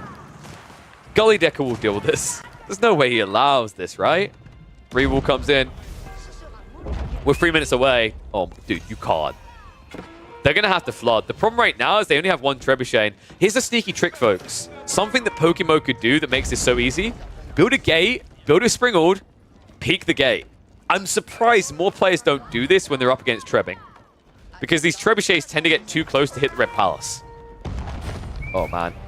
Siege on the north side, though. Trebs are hitting into the main base. This is going to be tight, folks. Pink about to go out, so it looks like we're going to be seeing farewell to Laser. Laser, who at 16 minutes in, is the only player still in Feudal Age. Forever Feudal Boy.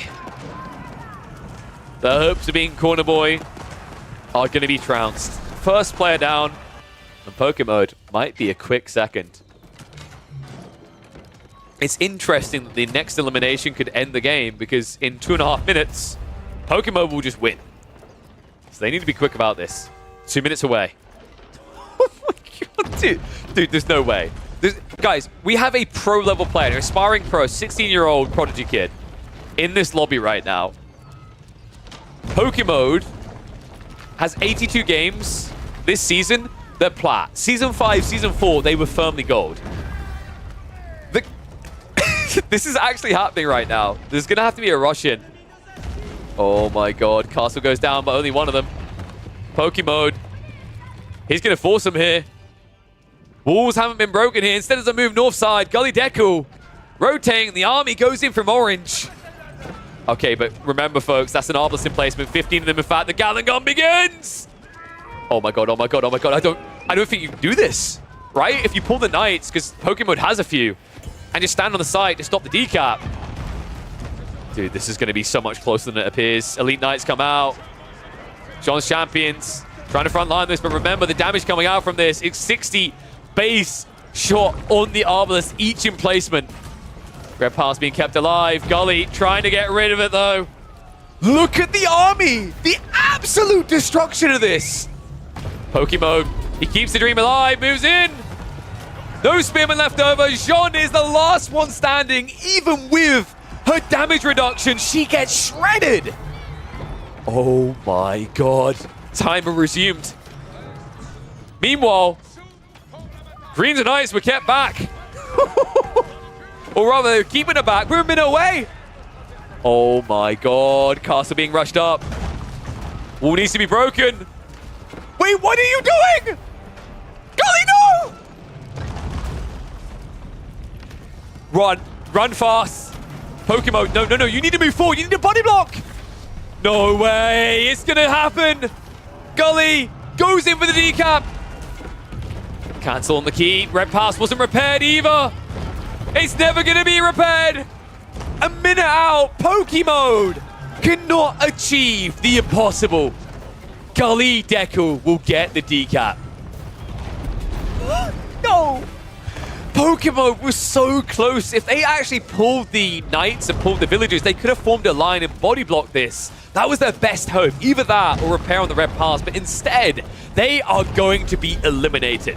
Gully Deku understands what this is. Remember, if that Sacred Site ever gets recapped, it's a minute away from a victory for Pokemon. So Gully will take them out in their entirety. TC is already down. School of Cavalry and Red Pass have dropped. Raw Institute, the final thing standing, but not for long here. Wait, really? Wait. What? Gully? Gully, no. What? No. Dude, he... I mean, the Red Pass. I don't know if he's going to get it back up. He's trying. But there are Trebs pinning it. So he's doing that right. I mean, the problem right now is Pokemon is spending way too much wood. They actually don't have enough to repair anything. Oh, wait, no. Oh my god, they don't have a lumber camp. They don't have a lumber camp. Sell right, buy wood right now. Oh my god, no. Are you kidding me? The panic. Oh my god, their lumber camp was out here, but they're about to get massacred. Pokemon will not make a snaky recovery here. There's no way. This is it. Villagers are running for their lives. But all they're going to end up doing is running into either the Mongols or the Ottomans. Meanwhile, Gully, he looks to make war with the HRE. Ah, yes, Gully Deco, I believe he's Austrian. Yeah, the 16-year-old Austrian says, I'm the only true HRE boy here. Got to get rid of you. I love that angle, by the way, of rocks just flying past the camera. That looks really cool, doesn't it? Very cinematic-y. There you go, watch. Yeah, look, oh look, that's a giant ball. Anyway, moving on. What the dude, what is Hosen up to here? Look at the map.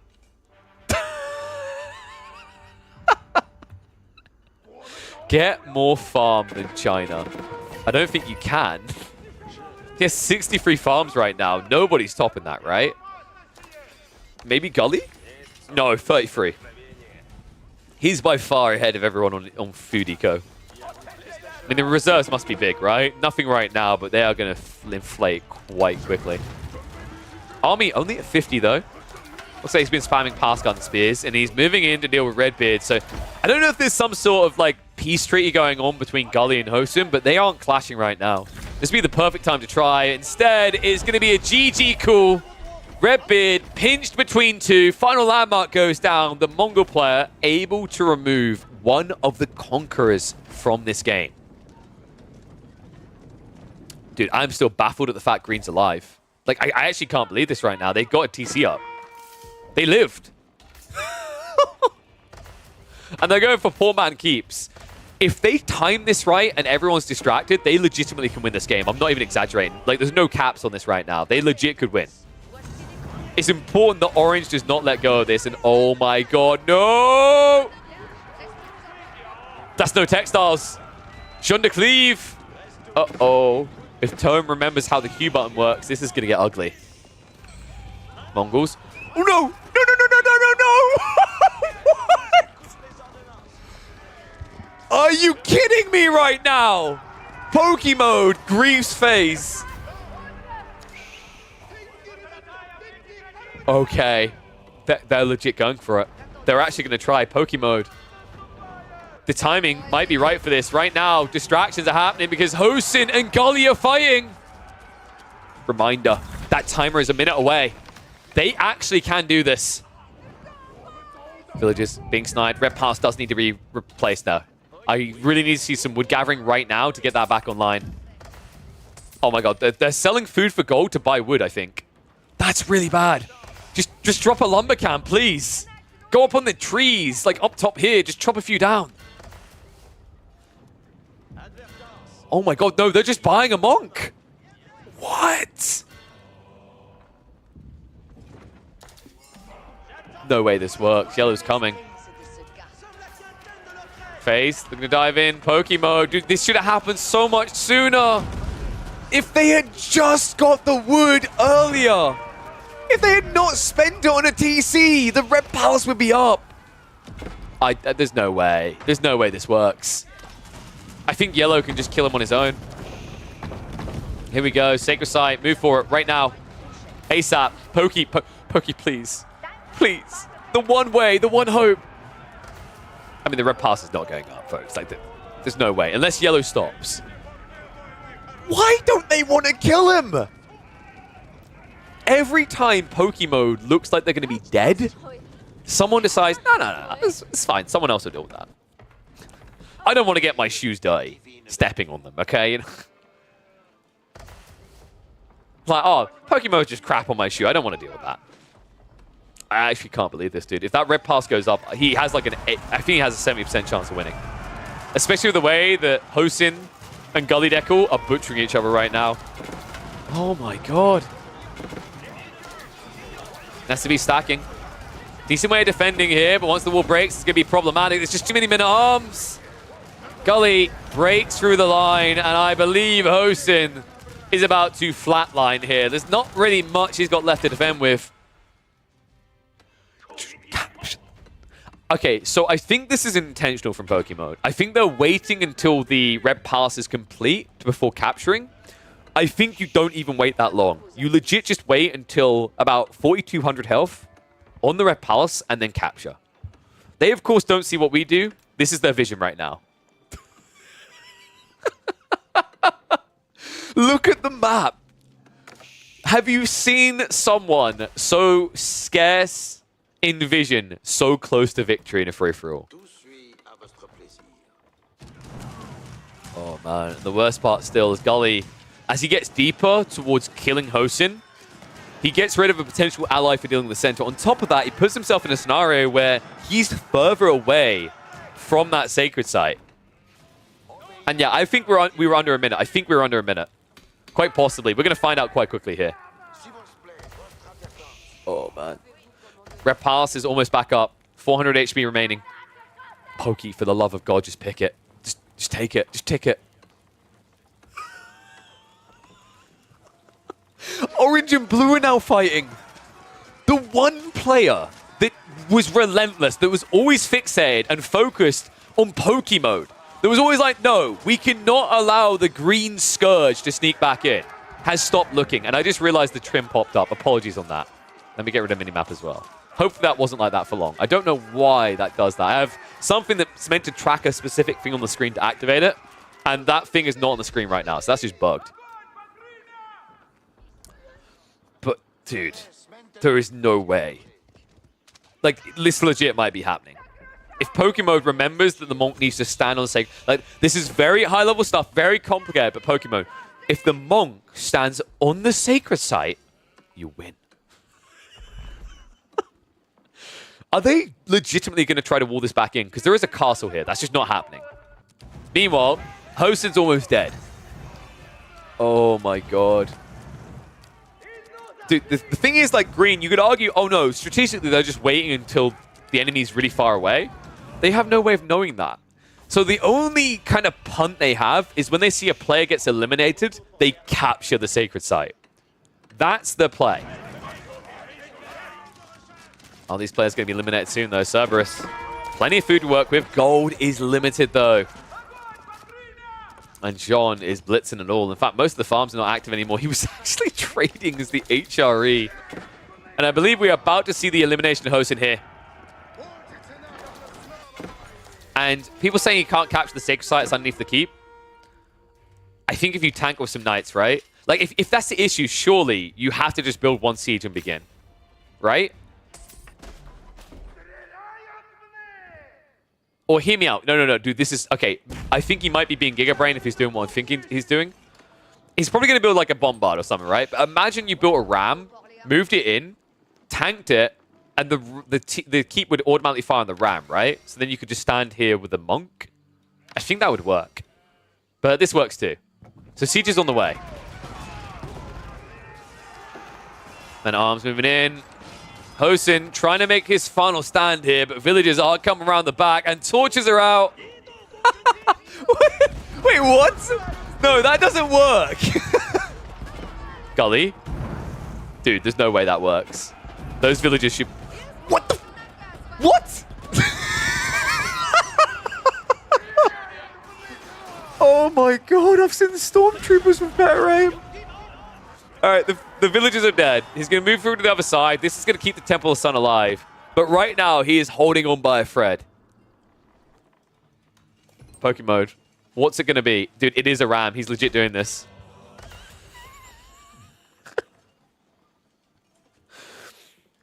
Okay. So, I'm not sure if the auto behavior on a keep would target onto the monk if you start capturing. We're going to find out. Because I think that is legit what he's going for. Either that or it's just a raw ram down, but I think, like, honestly, a bombard is just quicker. You need speed here. Because the moment Gully notices, it's going to be like ears pricking, a weird sound, right? He's going to make a move. I mean, he can make second monks to heal, but he's going to need to make more than one, guys. Like, no. Like, he has 0 ranged armor. He does not have herbal medicine. You do not have enough to do that. There's no way. I mean, that castle, remember, it has 3 shots of 15 and a Springwood emplacement and a cannon. If he tries to chain heal this monk, it's going to be a disaster.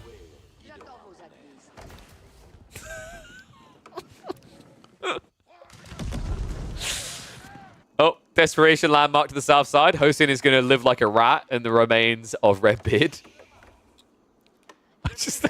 Dude, it's like he's overcomplicating it now. Legit, just build a Treb, build a Bombard, blow it up. This is so unnecessary. Yeah, like, this is so dumb. Yeah, I just can't take my eyes out of it. Everything else happening, players being eliminated, and all I care about is that sacred site. It may not even matter at this rate, but I want it to so badly. How are we looking on landmarks? Meditation Gun's down.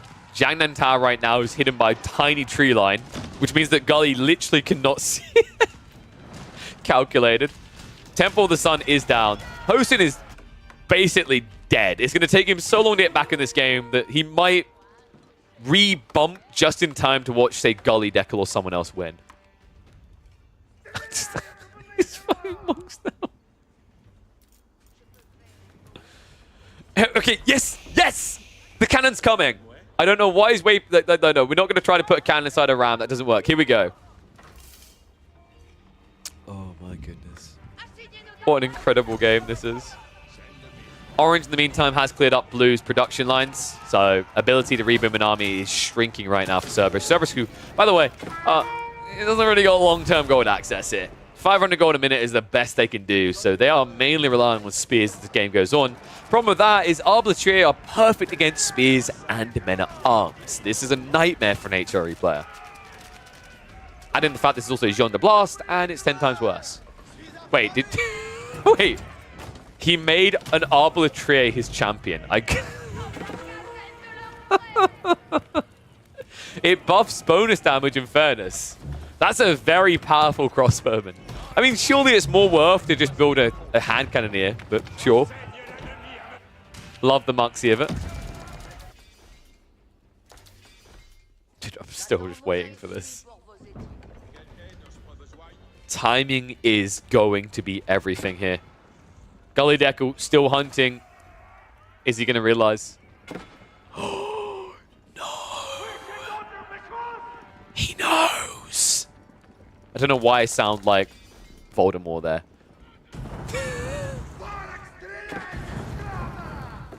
He has the stones. Crush him. Market's been found. I believe the rest of it should be seen soon, right? It's going to trickle across on the lumber camp, but that should reveal the final landmark. An unfortunate, bitter end for Hosin. Final landmark has been revealed. Say farewell to your Zhu picker. Okay, is it time? Like, legitimately, he might time this perfectly. Purple's army is completely displaced right now. Look, the men-at-arms, they're rushing for the kill. Oh my god. And Gully, wait, did he even see that? Hosin's gonna stay alive like a rat. He needs to be quick, though. No, there's no way. There's legitimately no way. He's dead. Hosin is out. This is the moment, Pokemon. This is your time to shine, my friend. Shine bright like an exterminatus. You do it now, you do it never. Army is far away. Like, you legit have to go right now. If you wait any longer, this is not going to work. dude. He doesn't know. I can't believe this. Just like double cannon. Just go. Blow it up. I understand the wait. Honestly, I think like just no rams and just get cannons here. Like you have to go now. Here we go. Uh-oh. Uh-oh. Gully knows. Gully knows. It's now or never. He's making the moves. Rams moving in. Cannons as well. Here we go. This is going to be close. Pokemode. Moves in range. Tries to heal through it, but Monks are being targeted. That is simply not going to work. Rams move on in, but the cannons need to fire faster. They're not even firing. Oh no, Pokemode. Not like this. Not like this. The timing. Rams trying to target this. The cat. What are these cannons doing? Oh my god. This might be the most heartbreaking Sacred Site loss I've ever casted. Pokemode is panning in like a Magikarp on land. Oh no. They just needed 40 seconds. We watched this for 15 minutes to see this. Dude, what makes it even more painful is the fact that they won't kill him. Every time, he's like, kill me! I don't want to live. They just go, nope, you stay where you are, bye. This is so demoralizing. The level of BM out of Gully, Deku, and FaZe in this game is absurd.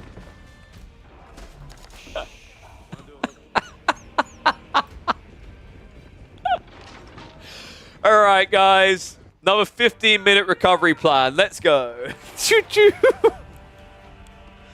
Oh, my God, dude. If he just shot it with the cannons. Oh, purple now has to move on to blue. Blue, who is completely distracted by orange. Orange, who, by the way, is losing. Oh, that's not pretty. This could not be a worse timing for blue. This backstab's going to come in and ruin him. Jeanne d'Arc. See, guys, she's not OP. She's fine. I love how she just splits into 6 champions. Oh, dear. You thought the Brute Fiend split in Stormgate was powerful. Golly. He's like, just build a gate and we go. Vamos! Well, I think we'll be pouring one out for poor little Cerberus. All the landmarks, bar the Pasta Swabia, is on one screen. Castle at least going to be taken out that belong to Tome, but I believe we're going to be saying farewell to blue and probably orange in quick succession here. Meanwhile, in the center of the map.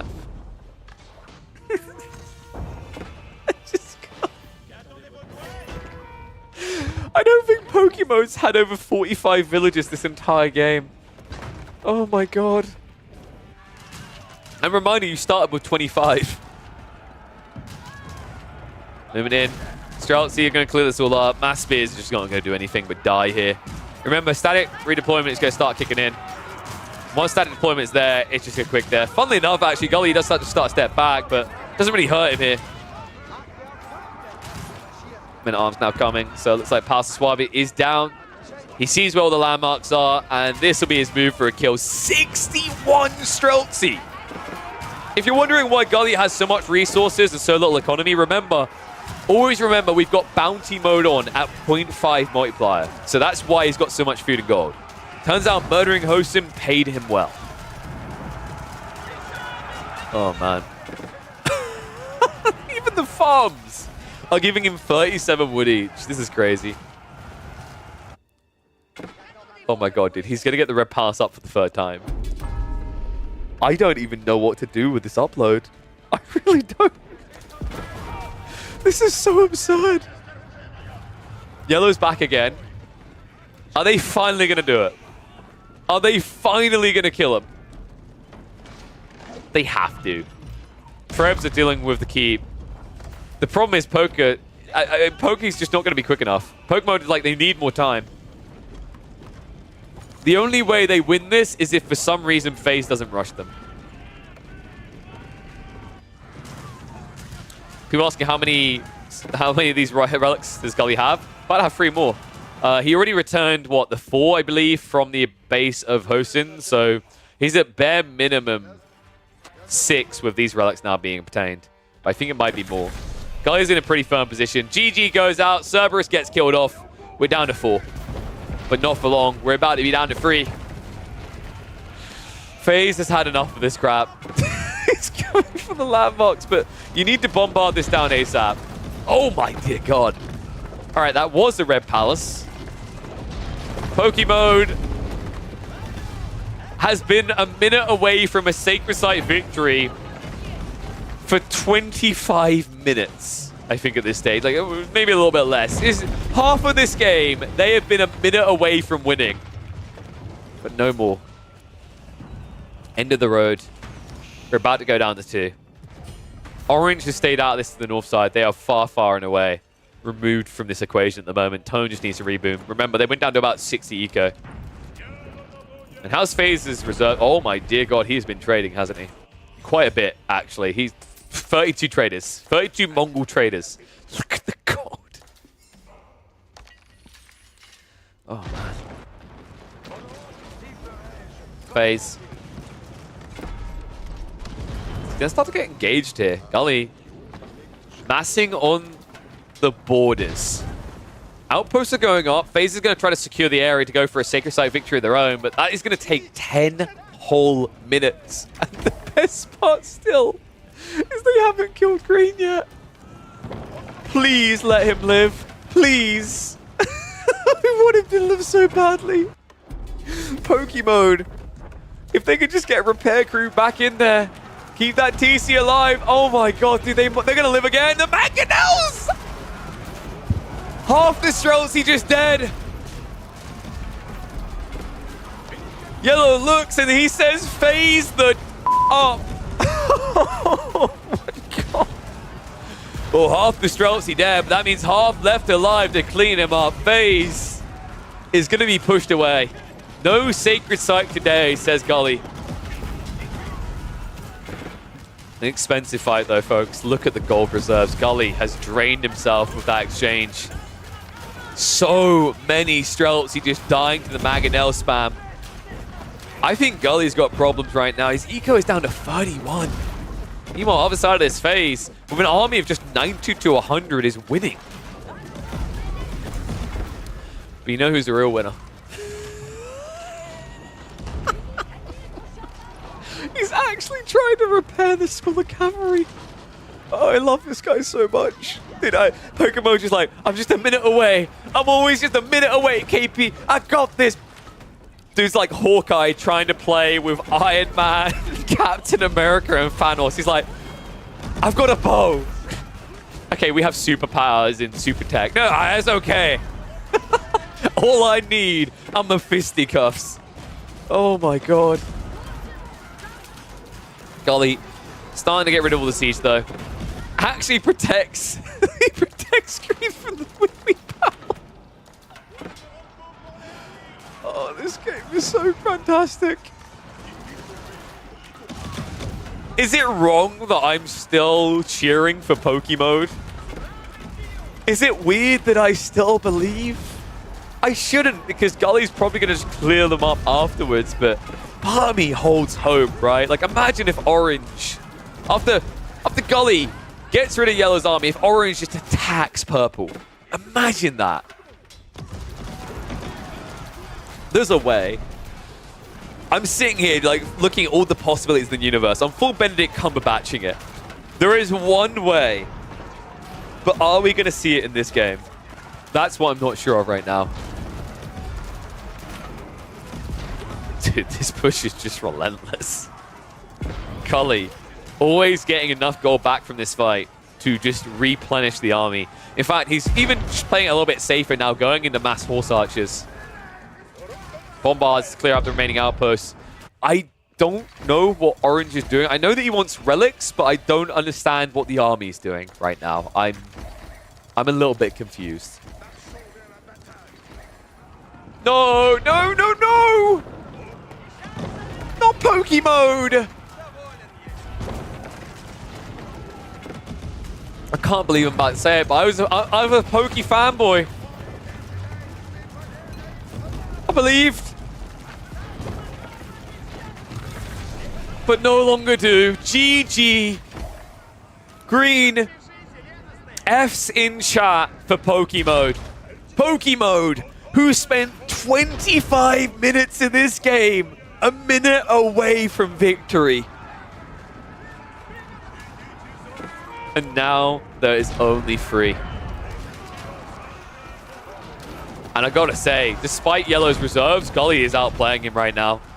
You're seeing it time and time again in these fights. Mangonel smashed to the center, but now Horse Archers, interestingly enough, not even going for the gallop here. Doesn't need to, just walks on in.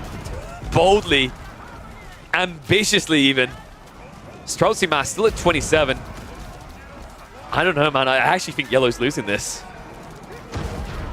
I can't believe this. Like, legitimately, Gully, this is bounty everything, right? Like, the reward of fighting well, it's only a 0.5 multiplier, which is why he's slowly draining his reserves, but he's finding a way to break through. Each of these hand cannoneers dying, giving him 60 gold each. And meanwhile, FaZe, he's got plenty of food and gold to keep going on with this, but if he doesn't find a way of making these clean trades, then Gully is going to keep the War Machine grinding. At least until Orange shows up. Wait, what are you doing? What was that? What was this start step? Tone's like, I'm still playing on dial-up from the 90s. Bear with me. He's coming. The third force is about to arrive. Gully tracks away from his bush. He does not know about Orange yet. Check the vision. In fact, Gully, I'm not even sure he knows that Orange is there. He might know it's in the vicinity, but he doesn't know exactly where that opponent is. Gully's going for the cap. Oh my god, he's actually going to try to hold this for 10 minutes. The mad lad if he does. So the issue with FaZe right now, I don't like that he's keeping this much eco. Your reserves are so insanely big, you should be down at like 20. Actually, I'd argue you should delete every single eco unit right now. You have 26,000 gold in reserve, 41,000 food. Even if you trade terribly, you will gradually get through it. Gully, meanwhile, is barely holding on. The reason he's holding on is it is 150 military. Moving in. Hand cannoneers getting in range. Horse Archers standing their ground against Spears. Oh, big mistake there. Gully losing a lot of troops quickly. Army's already recapping up to the 150 mark, but this is expensive losses. The good news is he's getting just enough gold in return to keep it going. Hand cannoneers now in retreat. Have I underestimated the power of Horse Archers? I feel like they're attacking quicker than they should. Remember, Gallop doesn't help with attack speed. It only helps with the tile range. I'm convinced, by the way, that Gallop doesn't work as intended right now. I think it might be bugged as well. Oh my god, but here comes Orange. He's going around the back. No, Gully. Castle going up. Range units are going to stand their ground. It's Mass Spearman coming in from the north from Tone. And it looks like Gully's going to hold off too. I mean, you have to be a believer in this. Gully, he's even just destroying Jean. No way. He's actually going to do it. Tone, where's the military? They're trickling out. Second wave's coming in, but at a pace that Gully can deal with them. I mean, dude, even these Rams are dying to this many Horse Archers. Yellow, meanwhile, has to reset. New army is building up, but now a little bit of wiggle room means you can chase down the remaining Rams and ensure that Tone doesn't come in hot here. Not enough wood to do so. Just the fact he's even taking out the siege. Well played. I mean, honestly, at this rate, I'm going to be surprised if the 2 remaining players hang around for the 10-minute timer.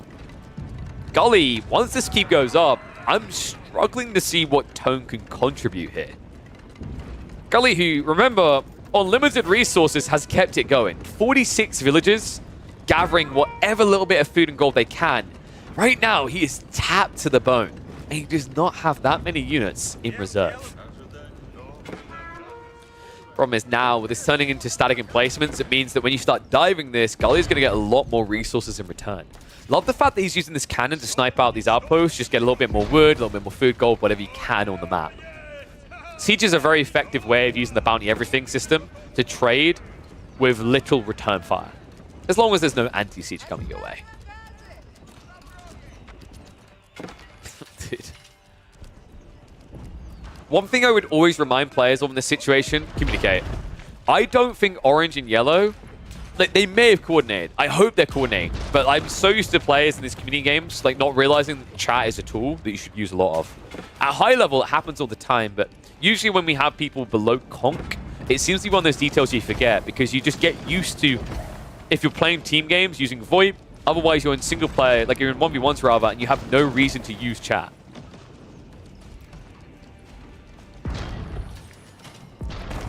Gully. Another castle sits behind this. Bombard's just not being addressed yet, which is interesting considering he does have the extra range on Springles, but the issue here is up against the Mongols. If they go for the improved shot triggers, they have extra range over you. Funnily enough, in this game, FaZe didn't though. Horse archers are going to march forward. Forcing the clash. Gully Deckle, look at the reserves he's built up though. I mean, this isn't going to drain him again, it's just feeding him. The Mangoes, they're not attacking the backline quick enough here. He finally moves up. Horse archers. Nice split. Gully Deckle just trying to minimize the losses to make sure that he's the one getting more resources out of the meat grinder. Springle's on the way, and this is going to give him the trade out in his favor. Remember, he has actually got the same range as the Mongols here. It's going to be a retreat. Starts to expose the siege a little bit, but now you are diving the castle. Heavy losses for Gully.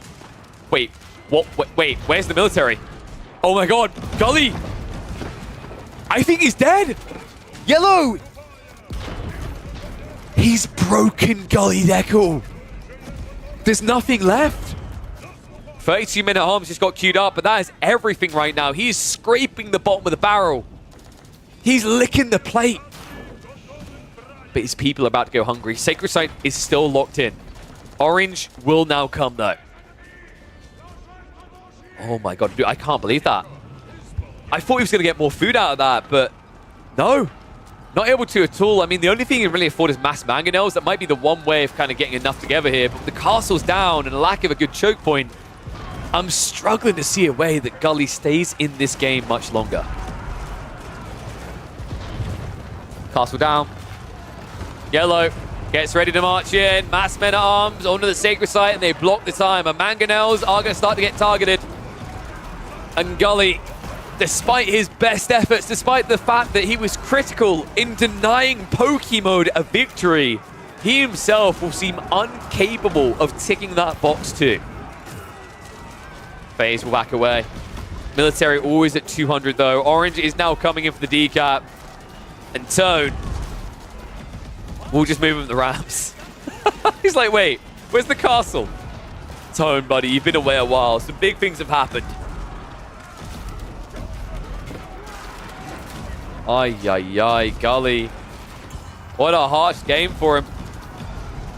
So close, yet so far. Last stand now coming through. With Tone stabbing into the backside like this, I think this is just the end of the road. He's up to 90 military again. I just don't see him actually being able to stabilize. Sacred Site cannot be held. He has to fall back. Heavy hits from the Mangoes in the retreat here. And a decap likely to follow.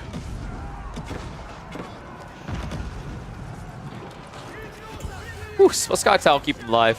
So yeah, that's why we didn't see Banded Arms on the Springles, by the way. He actually went for a Sky Tower in this game. Kind of a surprising choice. Considering he didn't need stone walls, I'm not... Well, I mean, he built stone walls, but I'm not sure how essential this was versus Hosin. Maybe it stopped him getting in. But it does mean now you just can't win the Siege Warfare against the Mongols. I mean, the fact that it was this close is simply because FaZe neglected his improved techs with all of his stone. If he had them, these shot triggers would just win this so easily.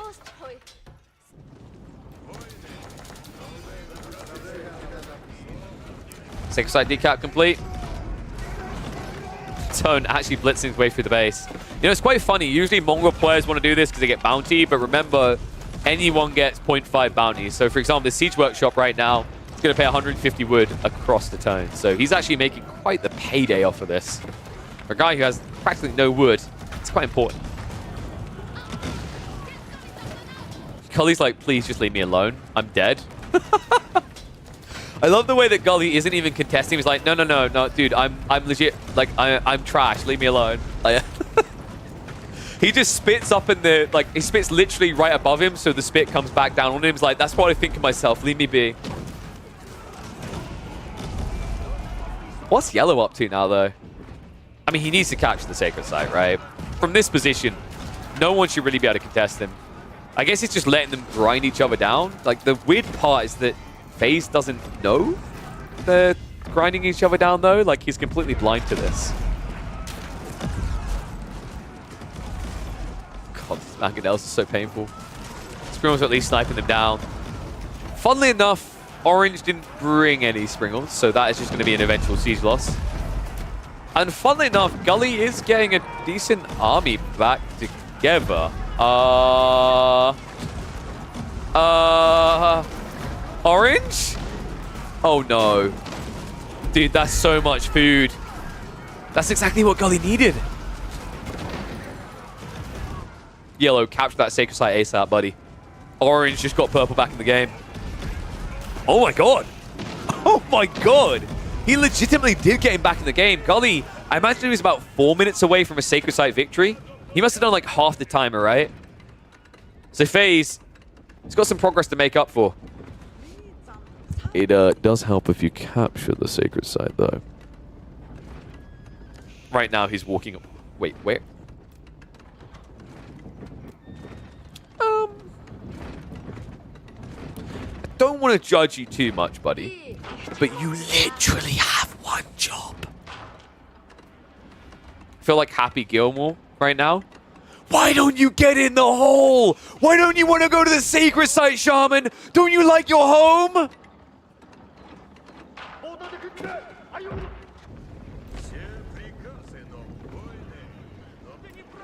What is... Why? Like, why won't you end the game? I get this feeling that Orange has literally said, if you capture the Sacred Site, I'm not attacking purple anymore. Some crap like that, right? I mean, who cares? Dude, it's always going to turn into a 2v1. When you go for the Sacred Site, it has to turn into a 2v1. Like, there's no way you don't capture the Sacred Site. It would be so silly not to. I mean, I kind of get waiting for the cannon emplacements. That I don't mind the idea of. But if they legitimately just do not capture this Sacred Site, they do not like winning free-for-alls.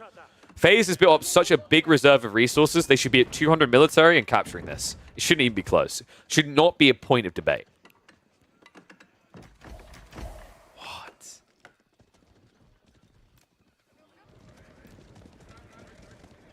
I swear to God, if Gully somehow diplomacy wormed his way back into this game, I'm gonna shave my head. No, I'm not gonna. He won't get rid of my hair that easily. Dude, like, I just don't understand. Yeah, you just take it. There we go. Thank God. But there's no way that you're scared of any of this.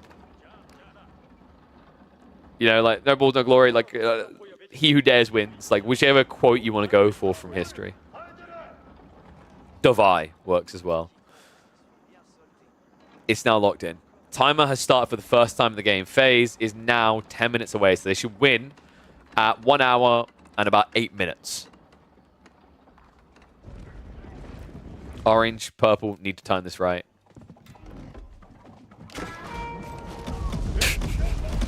Very ambitious men at arms here. Who wins this?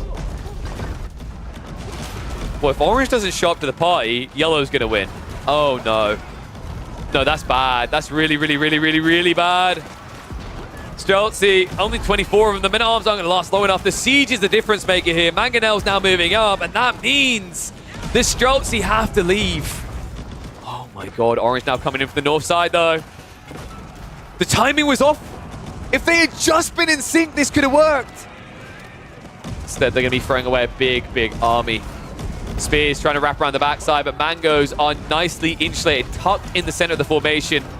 Tone tries to go in for the dive, but the cannon placement's coming through. The Mangoes as well. It means that this entire army is going to get cleared up. A recommitment comes from the left side though. Gully Deckle. 10 Mangonels. 10 in a dream. Here we go. Moving in. Gallop activated. What a wonderful ability that doesn't even work. Mangoes smash into the center. And the damage! FaZe, army's gone. Can he do this? Can Gully break through? New wave coming from FaZe, but production far off here. Not quickly re-escalating army on the front side. What a hit! 9 mangonels to make his opponent scream 9. As Gully screams bloody murder. Outpost being sieged down. Streltsy now moving in for the decap. No extra time gained here for FaZe. In fact, the Mangoes onto the outposts, even smashing the men at arms that they run past. Siege starting to be sniped down a little bit, but it's still plenty of Mangoes left in the chamber here. FaZe, plenty in reserve, but Gully, just enough to keep getting him through. 7 Mangoes into a choke point is the story of this game. A critical fight, one that Gully absolutely needed to win. And Tone, the perfect red carpet for this star to walk in on. Outpost all going down. That means no more cannon emplacements on the front side. I think he's got like 1 cannon left after this tower goes down. The rest are dupes. They are fakes. They don't really exist. Mangoes now starting to be accessed. A little bit of a mistake there. I think Gully overextended. Too many men-at-arms get pulled. So it looks like Siege is going to get sniped down. Gully losing most of his anti-clump. And the Springals are now going to clean up what's left. So it looks like we finally got improved shot triggers out of FaZe. Took them a while, actually. I'm a little bit surprised. In fact, I'm wondering why it took them so long in this game.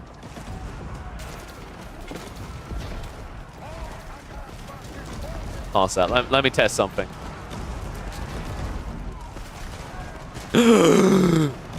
Nah, I'm kidding. He's probably not here. Dude, can you imagine? Imagine if we'd just been coaching FaZe all along.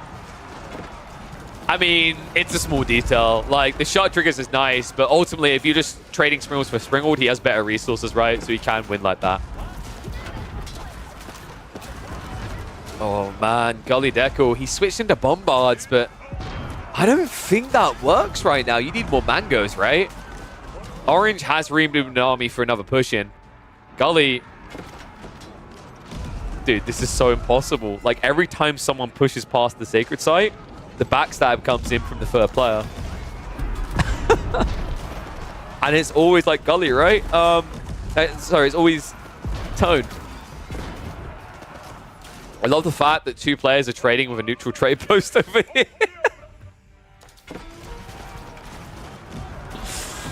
Oh, man. Gully's just like, I'm trying to win this game. Why are you two just trying to survive it? Sacred Site is not going to get locked in. This game is never going to end. Dude, someone was like, oh, I hope I can get in the next game. How long is this one going to be? I was like, probably like, 30 minutes. Usually these type of games, 30 to 40 minutes. People are quite aggressive. They kill each other fast. I'm sure it won't take too long. They're like, oh, okay, I'll join the next one. 12 years later.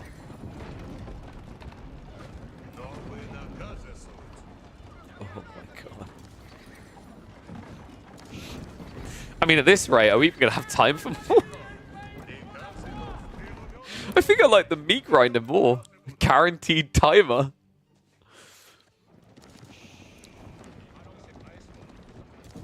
Gully, Gully, Gully. How does he win this? Because he's the closest to a win condition, right? I mean, you'd have to cut FaZe's eco, but I wonder if it's too late for that. Like, FaZe has gone down to 44 eco. He's gradually getting rid of more of this. Looks like Gully has actually got Horsemen riding around, but I think that's just a moot detail now unless you start sniping buildings. And oh my god, fight comes in. That's an absolute massacre! Stone, like, it's only spears! Oh my god! Well, that's one way to guarantee you're not going to interrupt for another 2 minutes on the Sacred Site. And now Gully comes in a little bit too late here. Mangoes.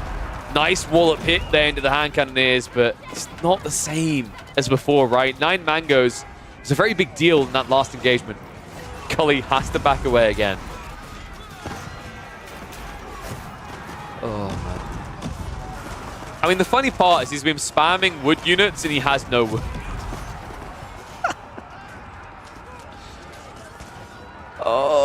I can't believe the Mongol player got to trade.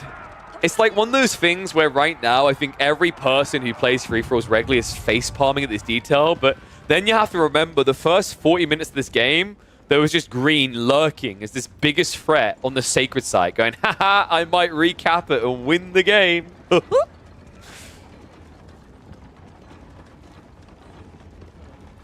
dear. How far away are we now for FaZe? They must have locked in like an accumulative, I want to say 4 minutes, maybe? We'll get a timer. It rings the bell when you're 3 minutes away, so we'll know when we're close. We won't miss it. Dude, Gully's going for a landmark snipe. I thought this was about shutting down some production. This is not. Gully, he's snaking a landmark snipe. Yo. Gully, Dekel, who could not win this with a direct fight. Like, it's impossible right now. He's just out-ecoed. The one way he can is if he finds every single landmark. Easier said than done with the Mongols usually, but there is a way. And here it comes. Rohirrim. 63 horsemen. One mission. FaZe, he has got Yam, but he's also got slow-moving troops. He may not be able to get here quick enough. Imagine the comms right now. Gully's like, yeah, keep pushing, man. I'm there with you. And FaZe is like, you're a lying piece of crap. What are you doing? FaZe doesn't know, by the way. Look at his vision. Oh my god, he just saw it. There's no way. There's no... Dude, that's a fatal error. He pushed in range. 63. More horsemen coming. Gully. There's a window of opportunity here. He's got, what, maybe 5 minutes left to do this. FaZe doesn't realize, though. Dude, you can't send an army this small. This is not big enough. There's so many horsemen. Oh my god. Gully. It's revealed. Body blocks and the choke points, though. The hand cannons are kind of winning out, at least temporarily, but not for long. However, the horseman count may not be big enough anymore. Oh my god. He runs past. Wow. I can't believe this. He's going to hold back Orange and Gully at the same time. Marches into the main base. He's looking for it. He knows where the TC is. 7k HP to burn, but the Spearmen are already here. Gully, I don't think this is going to work. Oh, that is so tragic. Decap in the center, though. Gully, he may not get the landmark snipe, but what he will get is access to the sacred site once more. Gully is going to target down that TC. The problem is this village is still alive, right? So this is easily repairable. And in fact, after this sneaky play, this attempt to build something up on the border, Gully will not even strike down one landmark for his troubles. Sacred Site is at least being decapped. I can't help but feel that's temporary, though. Like, I don't see a way in which you're able to now stop Yellow. Like, Gully does not have much left here, folks. That has been true for a while, but I think, you know, the lack of quality is the problem here. If it was Mass Streltsy, maybe break through this, but it's never Mass Streltsy. Yam. The chase down is just so quick.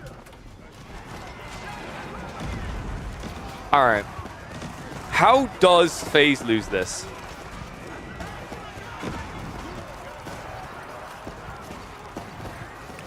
I don't think he does. I think that actually might be it. I mean, it's just horseman spam. It's a full meat grinder. Like, you're counted here. Like, every unit dying, it's... I mean, FaZe...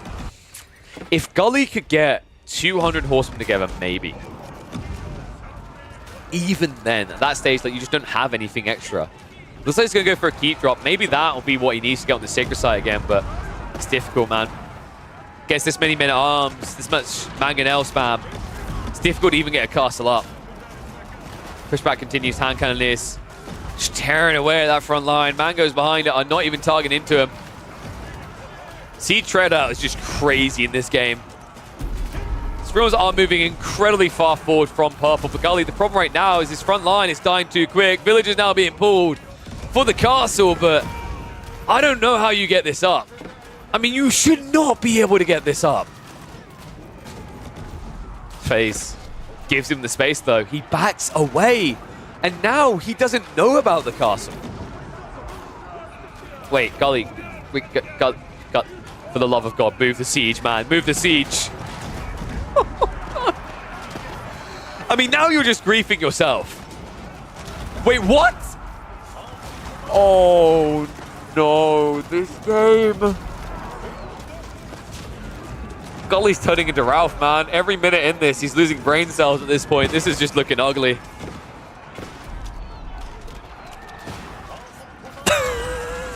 No, the siege. How the hell did this go wrong so quickly? I mean, it's looked hard for a long time, but now it looks impossible. Gully, a lot of eco being sacrificed to get this castle up, but I just don't feel like it's going to do much. I mean, the Sacred Site has at least still not been locked in. Dude, I wanted to do more than one game tonight. Like, what are you freak doing to me? Oh, how long? Just someone win.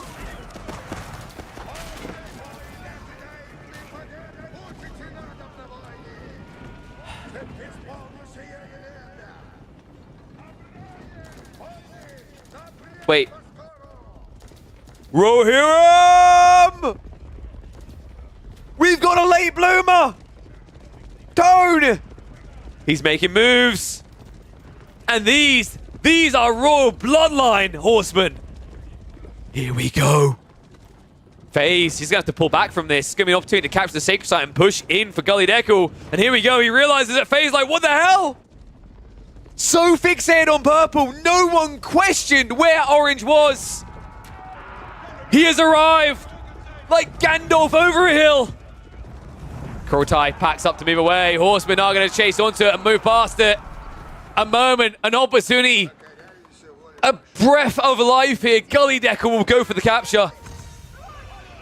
And Turn will go for the kill. One landmark down. He runs past, he's looking for more. He knows they're packed up, they're moved away. The TC's going to be left behind on half HP. No repair coming out from FaZe there. He needs to repair this. The horsemen are too fast. Oh my God. Purple, where are you? You need to assist him right now, Orange. Another landmark down. Silver Tree next on the chopping block. He just needs to run past this. Just go right past them afterwards. Go for the TC. This is it. This could be the moment. Tone. He may not be capable of winning this, but he's damn well capable of stopping Yellow. Just needs to get out, go around, circle back, and go for the TC. That's all he needs to do right now. FaZe in a panic, trying to repair the primary. But here comes the communication. Purple. He's known about it. He's been told. Tone. He tips him off, and Gully is on his way. Oh my God. This is happening right now. They've had enough. They've both accepted they've got a better chance of winning between themselves than with FaZe still in contention. TC now being blitzed. FaZe. Well, let's just say the value in him, stocks in FaZe are plummeting at the same rate as the eSport team appropriately here. Town center, down to half HP. Hand cannons are going to clear this up. FaZe will stay alive, but behind this Sacred Site is now being locked in. Oh my God, and more horsemen are being spammed right now. So this is awkward. FaZe, if he tries to contest the Sacred Site, he could lose the TC. Right now, he's not repairing the Kurultai. He's not replaced the Karnet. He's not replaced the Silver Tree. He is on one landmark. And guess who's getting ready to go again? Tone's like, I've done my part. You do the rest.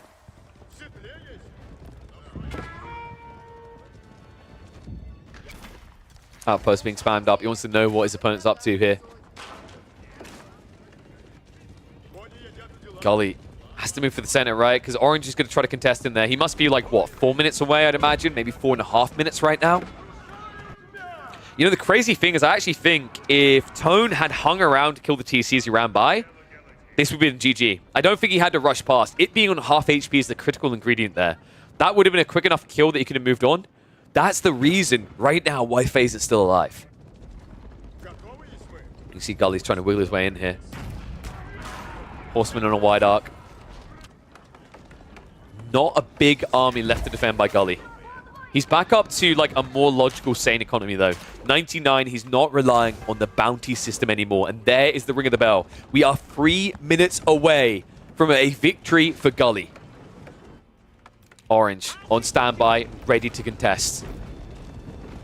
He looks to move. Wide arc coming in from Gully. Repair crew is working on the Kurultai right now, so back up and operational here. It's going to be 2 landmarks, not 1. And the Spearmen see this coming, courtesy of the outpost, so this is not going to connect. Meanwhile, Knights are going to ride in on the flank. Tone trying to go in deep, and nice body blocks in the choke point. Streltsy trying to stand their ground. The longer they do, the better it gets. Static deployment should kick in soon. But in the meantime, it's going to be a keep cancel, an absolute mosh pit in the center. Villager is stuck in the middle of this, just trying to body block for the troopers. Gully making his last stand, it feels like. Eco is struggling behind this. Decap is on the way.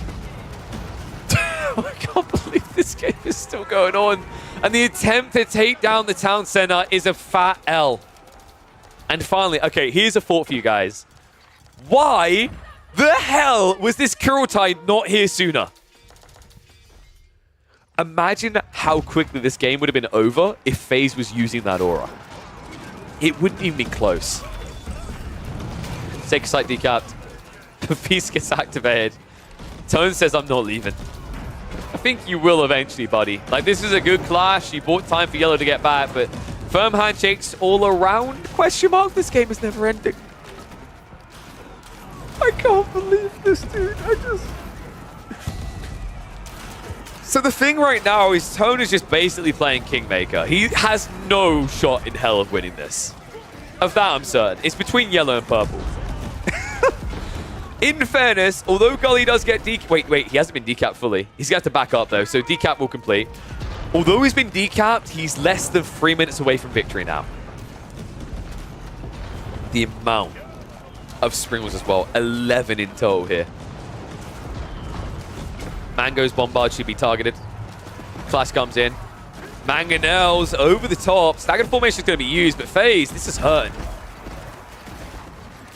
I mean, sure, he's got plenty of reserves, right? But the reality of this is you're feeding extra resources into Gully, and then production takes time to get here. And all he needs to do is creep onto the site uncontested for a few seconds. Just get that capture in.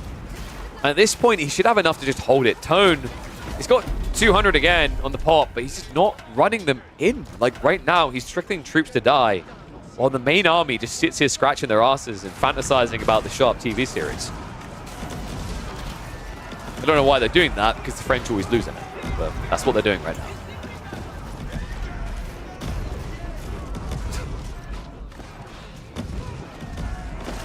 Are we going to get another game tonight? I'm starting to doubt it. This game has now been going on for an hour and 20 minutes. I just can't believe this. No one can afford to look away from this sacred site. If it turns into a one-on-one, that's the problem, right? I think from this position, with the way that FaZe has now played this, I favor Gully's position. I think he's just trading better. So Orange, once again, as I said, is the Kingmaker. He gets to choose. Who does he want to win? It's like he's turned up in a Robin costume to like a proper street brawl. He's like, I'm ready to fight. And he's got like the muscle mass of the chicken I put in the oven this morning. Just nothing. There's nothing there. He's not going to win, but he wants to be part of the party. Sacred Site now being locked in. Here we go. This is going to start the timer again. Mangonel count is up to 7. He's going to retreat away from this. Please no, please just capture it. Okay, here we go. No, wait, no. Dude, that con is so annoying. The funny part is the Kurultai is now here, so like this can be very strong with the Mangoes, especially. The +2 damage is quite a lot when it's ×3 in an AoE. Spirals also, pretty cool thing here is they're able to hit, as you're seeing. Like the Spirals hit so damn hard. Remember, that Kurultai buffs bonus damage, so you can see these things hit for an insane 112 damage on a 168 health unit. Even off the range reduction, remember that the bonus damage coming through, it makes it not even close. Horsemen get a freebie though. Nice little pincher there, Gully. Able to push this back. We're now 2 minutes away, folks. Here we go. Keep on the north side. Orange. What? Oh my god. Finally he realizes he's going to move in. Streltsy in retreat. He just needs to hold this. Tone coming through. It's going to be a keep cancel. Gully, did he? Yeah, he did cancel. So he still has enough for another castle. He retreats back. Still, it's progress made. This is not pretty, but this is what he needs. And funnily enough, Yellow's like, all yours, buddy. Enjoy the fight. I'll be watching from the sideline. Gully has got 40 Streltsy. Oh man, dude, imagine if the Mangonels came in. This would have been so good. I think they misplayed this. I think Yellow had to go first, and then afterwards Orange goes. You can see Yellow's trying to wrap now with the Mangoes. This backstab could be big, but the problem is the Springolds, they're going to get the trade out. They see him. They read him and weep. Mango's going down. Streltsy are going to be fine. 22 remain. And now the villager pull. Mango's in retreat. Dude, I think he's won this. I actually think he's done it. That was a sick idea. I actually love that FaZe tried that. I just think it came way too late. If those Mangoes had been there 15 seconds earlier, 2025. What a difference it would have made. But now Tone throwing away that much military force. Look at the rebuild here. It's gonna take ages. And it might not seem like ages as you watch that number tick up, but we are a minute out from a victory for Gully Deckle. That's a lifetime. Charge in, Mango's unguarded. Oh my god, he split the fight! So many horsemen dead, but he gets what he needs. Mangonel's falling, only what, 3 remaining here? Sprills trading out, backstab now coming in, Tone moving in, but the Streltsy, they've got the static deployment! Let them rip, boys!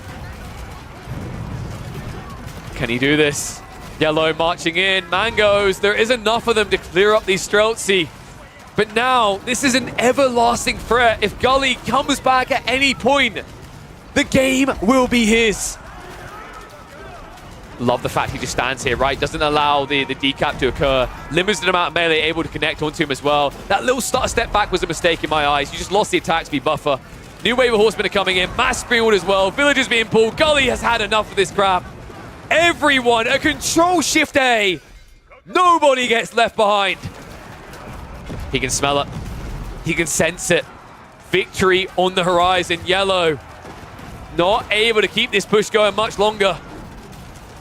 Springolds can easily snipe out the Mangoes, but he needs to target them right now. Gully overkilling. I think he just needs to get a little bit more micro-intensive here, and that is now happening. Mangoes taken out, but I think he's lost too much. Oh my god, I think it's too late. If he'd only done it sooner. This is ugly though. Watch what happens as a follow-up. It looks like a GG, but what you have to remember is that right now, Orange is clearing Yellow up. He's resetting the field. He's giving a moment of reprieve. However, Gully behind this has not got much. He used all the villages. Everything went into that. Mango's going to come out. He has one more strike at this. Castle goes down. Sacred Site has now been decapped for the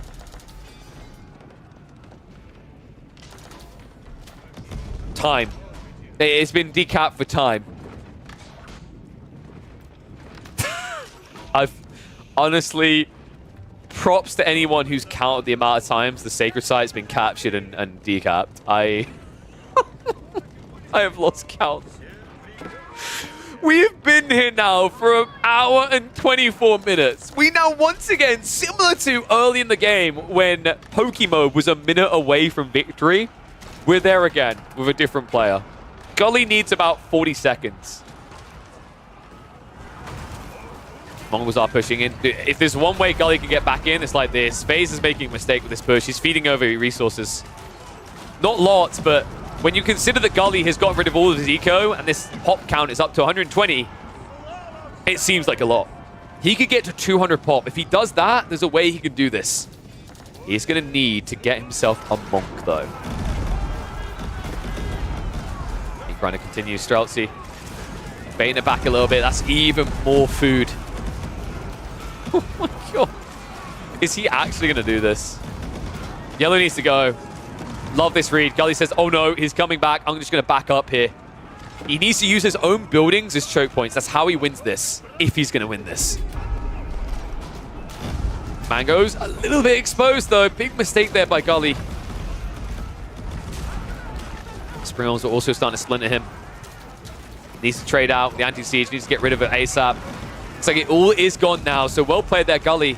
Is getting a little bit more gold, a little bit more wood. And now, with the Mangoes free to attack, a lot more food. The weird part, yeah, Sacred Site is only now being locked in, and if I'm not mistaken, that's Tone starting the Sacred Site timer from 10 minutes. Oh, I hate you all so much.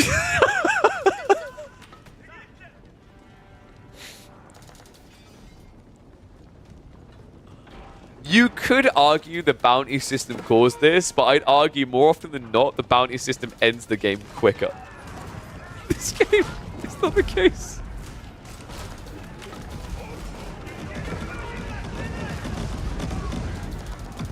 Oh. Mangonel spam on both sides, dude. This is just a meat farmer right now. Mangonel count on the Sacred Site is decent. It's got 6 to hold. Neri says, I think resumable SS is not a good idea. Thank you for your input. No. Resumable Sacred Site timer is a great idea. It's exactly what this game is missing to stop grinds. The only reason why this one is grinding out is because it's a freeway, not a 1v1. That is the problem we have here. Is if this was just a one-on-one, you'd have a winner. It's the fact that there's 3 of them. Where this gets awkwardly delicate is now with Tone for the first time starting to escalate that timer. Once he gets close to the win timer, that's when everything is going to hit the fan. Nobody will be anybody's ally anymore. Up to this point, Tone has been like the balancer. He's been the Kingslayer, or the king, or you know, the Kingmaker. If he gets this timer down to like 3 minutes, all of a sudden, he could be king of the kingdom.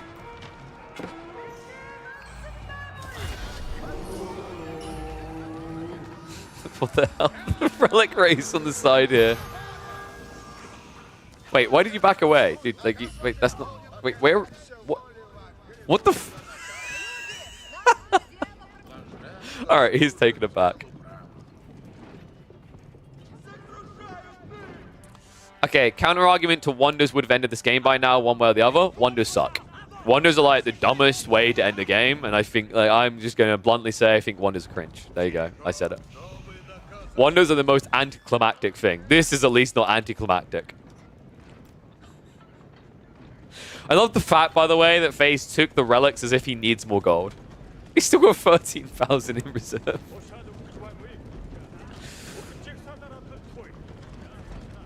Oh, man. Like I said, the reason why this game has gone on so long is solely because it is a freeway in which the balance hasn't been, like, delicately maintained as it usually would be. But you expect that when you get a skewing of ranks for players in the game.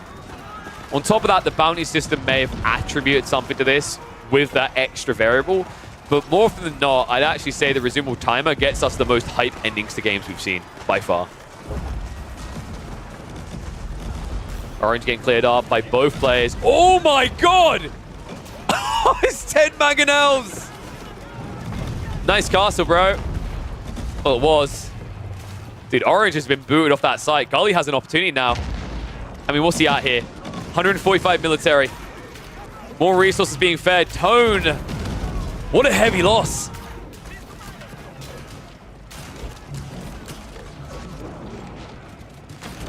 All right, so we need to see a Warrior Monk. This is going to happen. He's got 3 of them.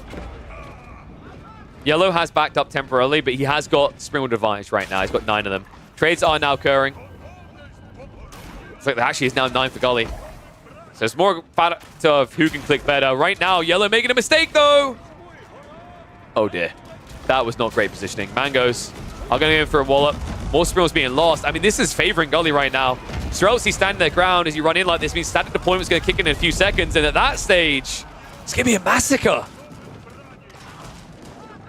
Has he done it? Has he finally ticked that box? Sacred Site decap coming in. And Warrior Monk's here for the capture afterwards. Mangonel smashing this fight to bits. And those Springles right now, FaZe, if he walks in, he dies. Mangoes are going to guarantee that much. Springles trading out what the Mongol has. Orange on the north side getting ready for a ride through. Knights are going to move around the backside, and here we go. He passes the trap. Mangoes completely exposed. Streltsy are going to be able to take advantage of this, though. Look at what's happening. He's killing all the siege, but the Streltsy do remain. Arbitrator need to move in. The one mistake Gully made here is the fact that he didn't attack the mass Arbitrator. He finally realizes it, turns away. Oh. Is that it? 76 military. Gully. Dude, this is so scraping the barrel right now. Yellow trying to get more troops out, but fading. Funnily enough, he's not been keeping up with production. Tone has another wave coming. Looks like it's going to be a successful blocker on the cap. Gully resets again. Eco back up to 68, though. Dude, this guy's tried to throw his way his entire economy twice. He's come back twice.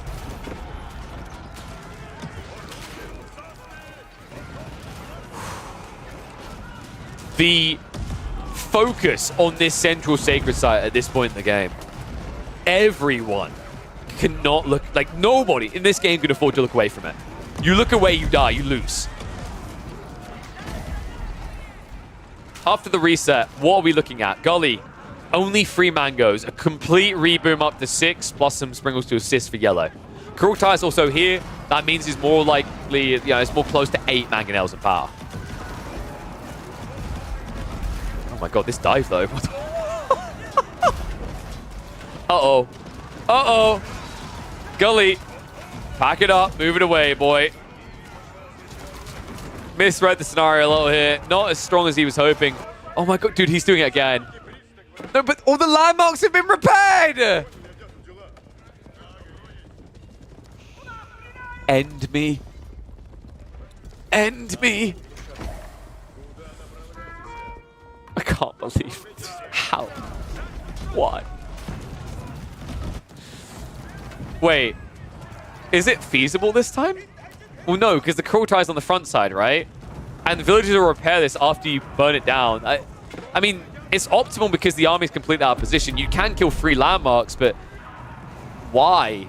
Right? Because you can't kill the fort unless Orange agrees to snipe it. That's the only way this works, right? Like, unless he's going to try to rush it with horsemen on the flank as well. Okay, wait, is this Big Brain? Dude, this might be Big Brain. Think about this. If he can kill the other 2 landmarks, if he has enough horsemen here, forces the army back and goes with the Kurultai, but he doesn't have enough horsemen is the issue. It's only 24 left over. And John goes in for the capture. I love the fact that Aegis Springald is just not doing that much to her. Just the amount of knights here. Oh my god. Well, Tone is back with a Fury. Gully is going to suffer for it. This Horseman raid, I don't know, man. I think this was kind of a nice idea. The timings just didn't align. I think if Tone wasn't there, maybe I could see a world in which this works, but this game is just getting weird.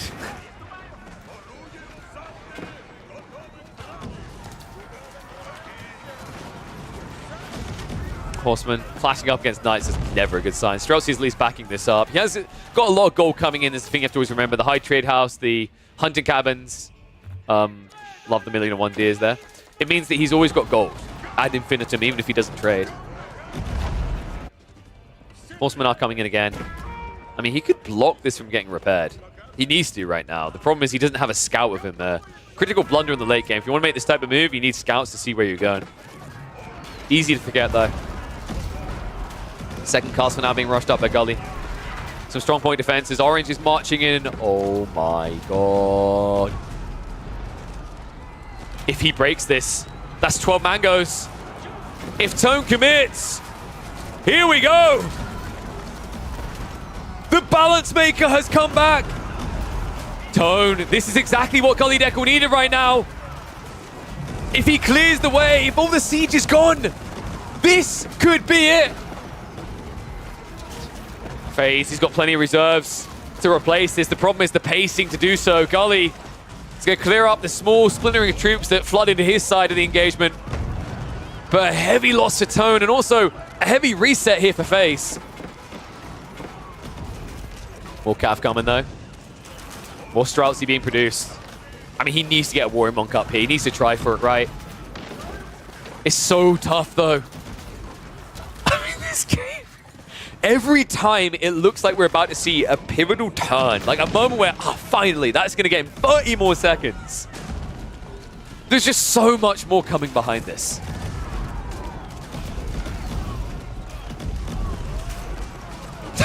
I love the ambitious attempt by Tone to get a capture in. That was actually adorable. Please tell me he's not going to do the exact same timing. He actually might. If he goes in again, he's once again going to backstab Yellow, and this is never going to end.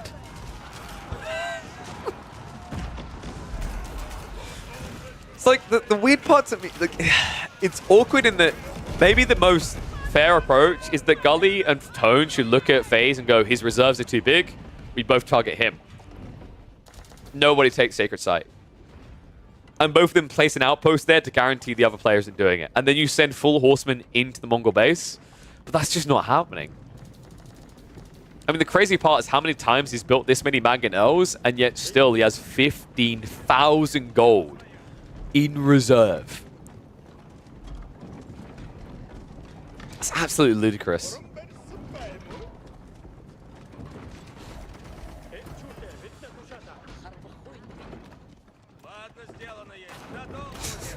Once again, we've reset. Nobody wants to move first. You can see Gully's just kind of like sneaking on the site a little bit here, but he's not going to like dive in hard, right? Siege is going to be a little bit exposed. Starts to have sand on the ground. Nice pack up and move away. I love the fact that he's just tanking horse archers. Horsemen do a lot of damage to them, but it doesn't matter. It allows the Streltsy to stand here long enough that static deployment activates, and here we go. That's going to be a massacre. Great play there by Gully. 27 Streltsy remain, and that's going to be one army down. Tone is going to lose it all here. That was actually a really good trade. Gully didn't actually lose that much for it. And he can't afford to, right? Like, you know, he's trying to rescale his eco each time. And yes, Orange has walled off the trade post. Then again, FaZe doesn't really care. He only has 38 eco in total. Trade hasn't really been a pivotal part of it for a long time for him. This is big though. That reset, that cooldown on Orange getting the army back together is a moment where you can try to capture the Sacred Site, but you need to be fast. Mango's moving up. Where's the Warrior Monk? He's got him in there somewhere. He's just not on the site. Yeah, so Gallop, it does apparently give the extra tower range. It never feels like it does.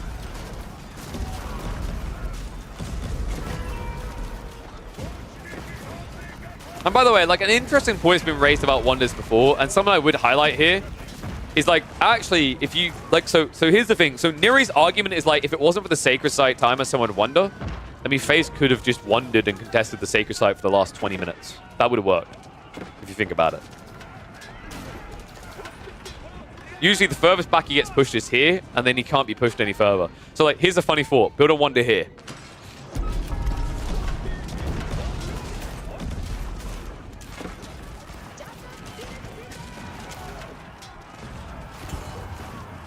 Oh, man. What a crazy one. Sacred Site attempt is made. It's going to fail once more. Orange come around the backside. Tone. He's like, oh, wait, oh, sorry, you're not capturing. I'll leave you be. I just love the fact that Tone is always here like, don't you think about touching that Sacred Site? Gully's like, please. I've got to get up for school tomorrow. He's like, bro, who needs school? Just e-gamer it. Oh, man, no.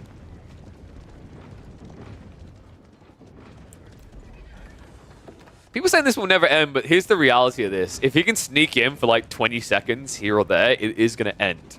That's the thing about the Sacred Site resumable timer. Actually, if you do just find a small window that captures a Sacred Site, holds it for 10 seconds at a piece, you're actually going to win. Ooh, yeah, this is difficult now. Remember, FaZe, he has that 13 tire range. So Springles is always a difficult subject now for the Roos. I think I liked Gully's chances most when he's been Horseman masked with Streltsy. I'd love to see him go back for it, but right now he just seems to be quite fixated on Horse Archers, which is dangerous against this many Mangonels. 8 Mangoes, 12 Springles. We are truly in CGQE's wet dreams right now. Moving in, Gallop gets activated here. Looks like the Horsemen are going to break through as well. Siege being targeted down. Interesting choice by FaZe to stand his ground. It's costing him dearly, though. Decent number of Siege going down. Half the Springles already removed. Mangonels will just about stay alive, though, and the Sacred Side timer. He locked it in. Okay, every second matters here. Every second is critical. Decap is on the way. Funnily enough, this now forces Orange and Yellow to fight. And what's the rebuild looking like? Gully getting a new wave together. It's got 61 military. No, don't pull the eco. This is not an all-inner. Are we legitimately 2 seconds away? Oh my... Really? Dude. Huisin, who got eliminated earlier, he has eyes on this. No, you're lying to me? All right, ban. I was about to say, like, I can't believe I mistimed it that much. No, I think it's about 25 seconds away. Reminder, the timer pauses when someone steps on the site, any enemy. Even if you still have units on there, the way it works nowadays is it pauses the timer. So Gully, he basically punted there. He sent everything in just to try and buy it. Just try and buy a few seconds at a time. Horseman. Nice opening here. Gets on the Mangoes. It's critical that he keeps the Mango numbers low so he can win with Streltsy. That's the way that he can do this. But Gully right now, man, he's draining himself to the bone. 20 military left. I think the only way this now works is if you calm it for like 2 minutes and Orange and Yellow just start clashing. I think this game, it's taken an hour and 42 minutes, but the fatigue has to be setting in.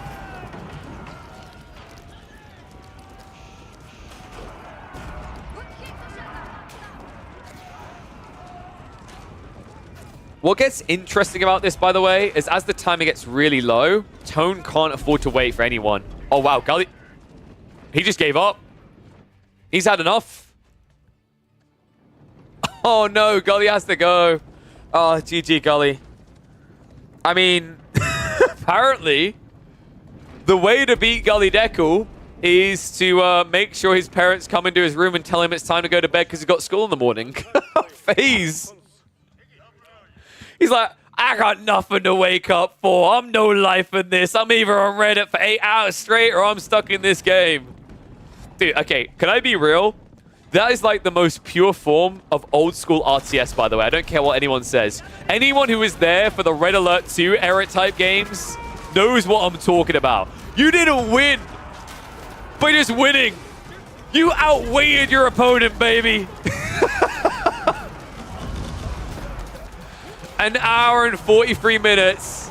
It's about to come to a close here. In a one-on-one, FaZe cannot possibly lose. Mango Smash coming in. Tone really feeling it for the first time. I mean, this is it. Like, there's no way now. In a one-on-one, this is what I was talking about. The resumable timer, this is where it works as intended. When you don't have a weird freeway. Mango's smashing it up. And this should be it. I mean, I'd be surprised if Tone hangs around when he sees the push coming in. And interesting, apparently this timer kept resetting to 1 minute. Really? Okay, I guess that must have been updated. It used to actually resume the timer where it was before. Interesting change there. But this is now definitely over. The thing that was keeping this alive was Gully. I think Tone's now realizing it like an oh no moment. He was always doomed to this fate. I mean, this is interesting because in a way, like, you know, they weren't necessarily playing free-for-alls the way it's intended. When you get down to the final three, for those who don't know, strategically the way that free-for-alls work, you'd think it would be that third and second place attack first place. That should be the case in a game like this because there's nothing on the line. In tournament play with money, third place always helps first place eliminate second. But instead, this just turned into a Slumdog Millionaire story for Tone, where he's like, I can do it. I can be. No longer is that the case, my friend.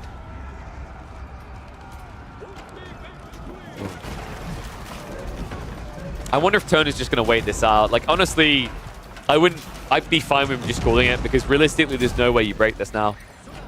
Like, your unit comp doesn't work here.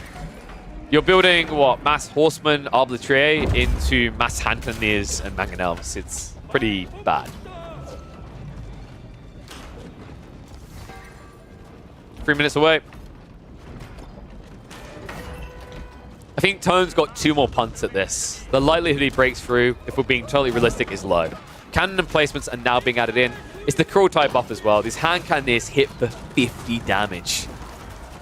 Mangoes, what are you doing? Wait, they're not even firing right now. Wait, what? So many questions. The reporter. Adorable. Still, it shouldn't matter. As long as FaZe just queues up enough troops behind this, he's never going to get broken off that side. And Tone, I mean, he's basically being picked to the bone, right? Food and gold, pretty much out. He can build Rams if you want this game to never end, but that's kind of it. Uh oh, he's going to lose the troops before they rebuild. What a wild game. Almost 2 hours long, but it looks like we are going to have the Mongol Trader be our victor in the end. Golly, it looks so close a few times there. You know, it's crazy as well, because if both of them had synced up on the Horseman pull timing, I think they would have killed him. If both of them had gone row here, if they just like been prepping for it and all caps through here at the same time, this would have been over. But FaZe, always able to keep at least one landmark alive here. He gets the dub. Last flurry out from Tone. The crossbows and hand cannoneers, just enough for him to mop this up. Second wave is coming in behind this, and with extra mangoes alongside it, there's no breakthrough anymore. Oh my goodness. What a crazy game. Mango smash onto the backside. Means that the Arbitraire never going to actually be good enough here. Ah, dude. Crazy game. Reminder actually that FaZe, if I remember correctly, he was a plat level player, right? Okay, he's a lot, dude. You filthy lie. He's only played 10 games. I looked at that wrong. I just checked his previous seasons. He was actually Conqueror in Season 5 and Season 3. So the guy who's called Rank Anxiety on Twitch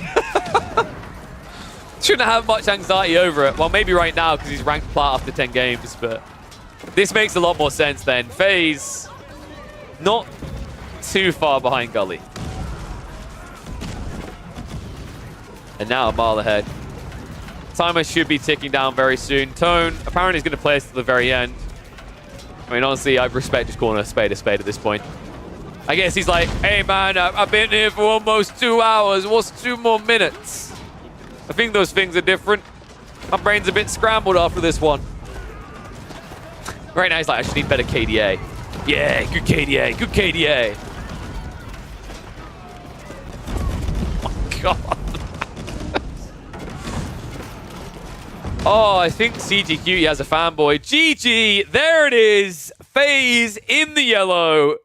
Mr. Rank Anxiety. It took almost 2 hours for this meat grinder to end, but finally, we have our victor. I'm dead. I'm so mentally dead. I'm so incredibly, unbelievably mentally dead. Yo, congrats, Rank Anxiety. Rank, did you random your stuff, by the way? Or did you select? I'm curious. Because I said plat or below, and technically you were plat. All right, you ran. Well played, well played. I was wondering if you were like, technically, I'm allowed to. Well played, sir. You don't play Mongols? I mean, dude, you had the gist of it. Get trade, win game, right? Oh my god. Do I do another one? KP wanted to take a long lunch. Pulls up this one. I mean, we've been going 9 hours. I might just say we do more community games tomorrow because that game was that game was long. The problem is like the last 30 minutes of it felt redundant. Wait, no, the last 50 minutes of it felt redundant. The best part of that game was genuinely Green for the first 45 minutes trying to win. Oh, man. Maybe we can slot... Yeah, Green... Dude, I was actually cheering for Green for so long, man. I was like, you can do it! Rip his head off!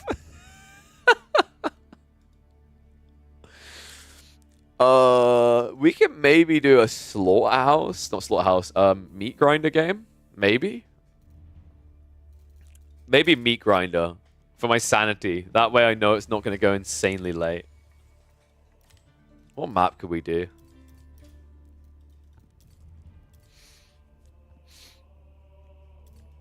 Or do you guys want meat grinder or do you want a micro map with like, I don't know, New Ways or something?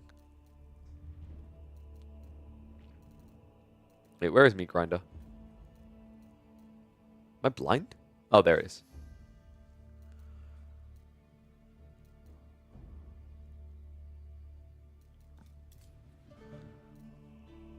Alright, people have no opinions one way or the other, I guess.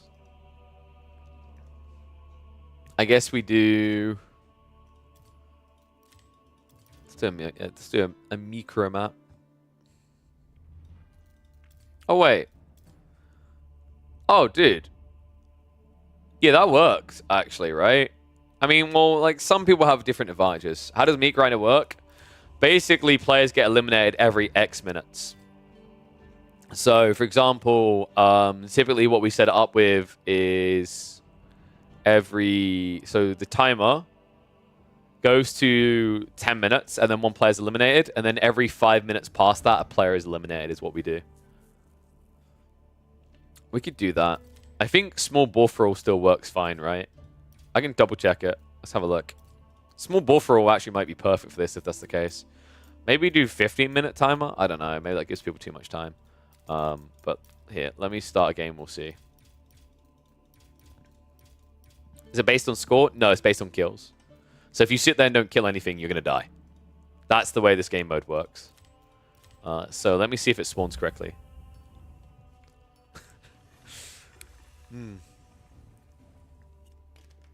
What a crazy game. Oh, dude. That was one of those rare scenarios where, yeah, like, I mean, sometimes those games are going to happen. It's kind of unfortunate, but like that game felt like that was an hour way too long. But like, that's fundamentally an issue with the amount of resources that exist in Age of Empires 4, right? Like, the things we're implementing are trying to help with that. Obviously, you could argue bounty is kind of counterproductive, but I don't think it's insanely counterproductive. Yeah, we could do this. Looks like it does spawn fine. Alright. We will do this. I'll tell people when they can hit !join to enter. So, don't do it before. Otherwise, when I refresh, you're not going to show up. Alright. One more game. Let's get ready for it. We'll do the meat grinder. Do you guys want 15 minutes for the first elimination, then every 4 minutes, or 10 minutes for the first elim and every 5 minutes? And no, this is not a team game. This is a free-for-all.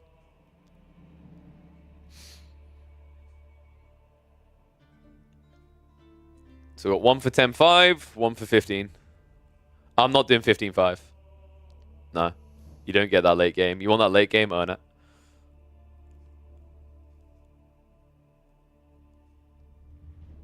I think bounty's what caused that to go on forever. They didn't need a functioning eco to remass military. I think just maybe like not the best choices on what to target also. Like, actually, I'd argue to a certain degree that was literally the classic case if you let a Mongol guy trade for like 40 minutes, right? I think the bounty, like, it's a 0.5 modifier, so it's not that bad. 520? Good God. You can't even go that far.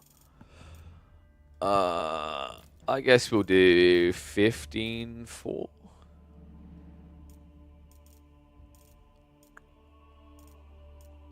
So what does that make it? So it'd be 15, 19, 23, 27, 31, 35, 39. I don't know. Does 15 give people too many opportunities to just boom? Do you want 10-4? Dude, 10-4 is vicious. I kind of like 10 because it just, like... I feel like people who are asking for 15-4 literally just want to play HRE and go fast imp. You know what I mean? I don't know, man. Don't want to give you that choice for free. Alright, let's do this. Oh, I just realized I left the tile as every 5 minutes someone dies, and it wasn't every 5 minutes someone dies. Well, it is now every 5 minutes someone dies. Alright. You can kill people quicker, technically. No, you can basically leave them for dead. So, on my mark, when I say, make sure you're putting ! join space, your username. And it needs to be exactly what it is in game. If it's not, you will not appear in my commands. So, when I say... Alright, go. ! join space, your username to get in on these games. Go, go, go, go, go. Alright, let's get ramen. Holy crap, there's a lot of ramens. Is that you? I assume that's you. You're in. We've got a Neri in. We've got GT Cowbell. Also, if you're enjoying the content, by the way, don't forget to sub. Drop those Prime subs. It's your #1 place for getting the commie games. So you know it's worth it.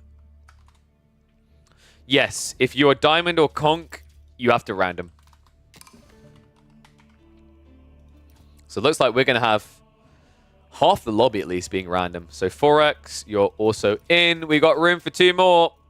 Ding, ding, ding, ding, ding. If you want in, get in quick. Final game of the night. We're playing the meat grinder, aka the one where if you do not kill, you die. So every X minutes, whoever has the lowest number of kills, which you guys will be able to see the kills that people have got, the person with the lowest number of kills will be eliminated. So you're going to want to find a way of warring quite fast.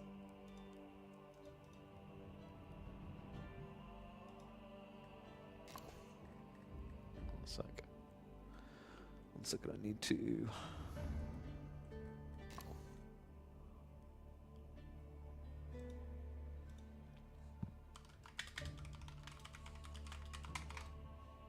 Oh, yeah, I need to get people downloaded. We're missing 2, guys. We need 2 for it. Don't be shy. We literally have gold level players in this lobby. There you go. Brag me account. Let's get you in. Welcome, welcome.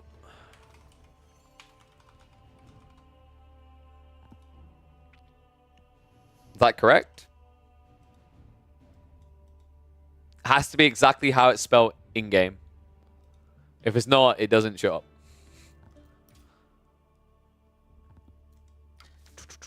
So have another punt at it soon. We'll get you in. Do I just invite Salami to this, aka Corvinus? Ruin everyone's day? There you go, buddy. That's better. Yeah, the way my system works, it literally finds you. Finds your stats in game. What's up, Cerberus? Thank you very much for the sub, my friend. Welcome to Swarm. You have made a wise decision to join the elite coup. Happy to have you. All right, so we have got room for 1 more. Wait, who left? Hostin left? Oh, you got DC'd? All right, we'll get you back in a sec. Let's get people downloading the mods first. All right, let's get you back in. I thought I had you added. Do I not? Okay. Or is your game closed? Okay, you're all here. There we go. Boop. Get your ass in. That was a fun game. Bloody exhausting one, though. I don't... But here's the thing. I can easily cast a 3-hour game. I'm pretty cozy with that. It's just admittedly that last 45 minutes was just like... Nothing was moving. Oh dear. All right, there we go. So, we need one more. We got one more person. Don't be shy. Like I said, I'm looking at the ranks right now. We have got people who are like diamond level. We've got goldies. No reason to worry. There we go. We've got the return of Pokemode. Actually, it's Poke Mode. I just keep calling you Poke Mode. Oh, whoops, sorry. Ignore that. Don't join the group. When I leave, someone invite Poke Mode. So let me make sure observing's on. No delay as well. Fantastic. Everything looks fandappy-dozy. All right, I'm going to leave. Someone invite Poke Mode. Whoa. Oh, let's put some music on while we're in the lobby. Bloody hell.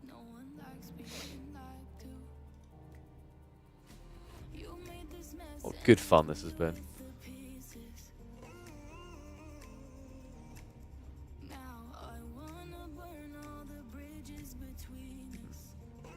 I wonder how long we're going to do the stream tomorrow. I'll have to figure that out.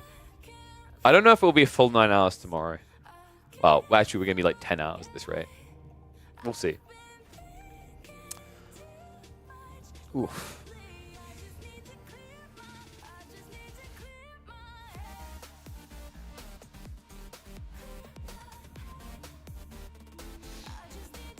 Looking forward to casting some more Stormgate either on Sunday or like Monday, Tuesday though. Been itching to do some more. It's quite fun. Anyone tried the co-op recently, by the way? Been hopping back into the co-op. It's quite nice. Looking forward to seeing what they can do with that. I really do wish that AoE Forward had some proper co-op. That would have been pretty cool. Right. Wait, do I have anyone added from the lobby? I don't think I do, right? No, I've got Neri. We're good. Let me know when everyone's in, when we start.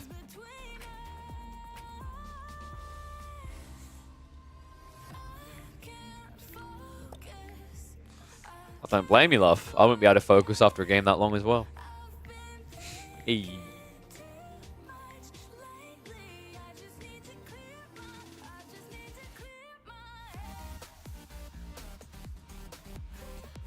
You on yet, Poke Mode? Someone sent you an invite? Should just be one Poke Mode, guys. Get that booty on.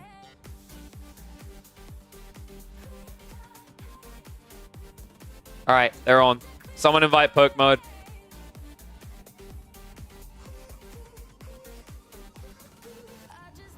Good lordy.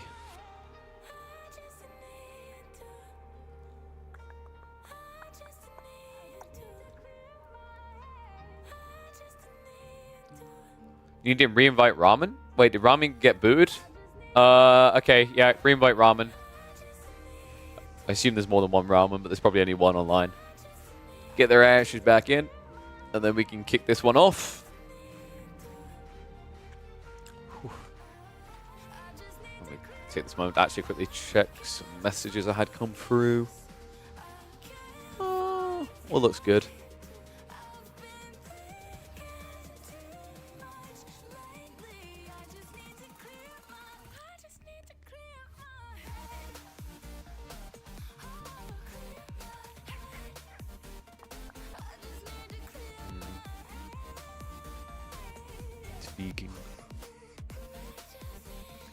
I'm trying to keep an eye out for some like upcoming strategy games. I'd love to actually just like show off some other strat games on the channel. When is Frostpunk coming out actually? Dude, what is this Myth of Empires game also? MMO. Looks pretty dope. Dude, actually Myth of Empires looks really good, but I've got a feeling it's one of those games where the graphics look good and there's nothing else to it. Looks too good. You know what I mean? Where it's like looks too good to be true. Huh, there's like a Robin Hood Builders of Sherwood game. Yeah, it's an RPG though. I do like Robin Hood. Have they got a date on Frostpunk? Need to re-invite. Someone send an invite to GT_cowbell, please. Let's try to get this moving in the next few minutes, otherwise it's going to take too long.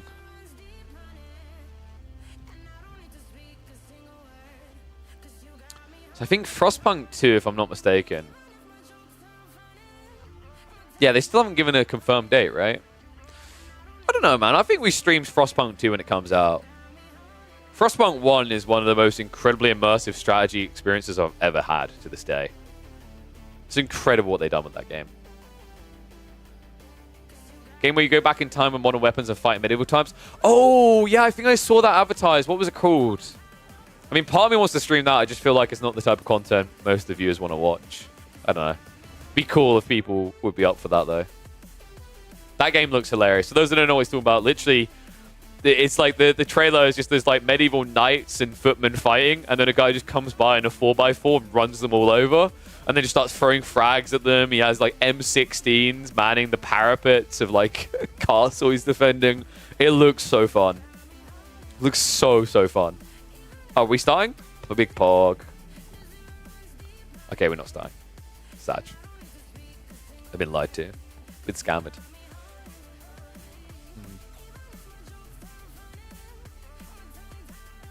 Thank you, Camian. It's bugged. Had to restart. What? The lobby's just not working? Oh, okay, got you. Hopefully it works now. I don't know if it's gonna... Maybe it's an issue with Thingy's map. I hope not. Okay, it's just cowbell. Got you. But yeah, no,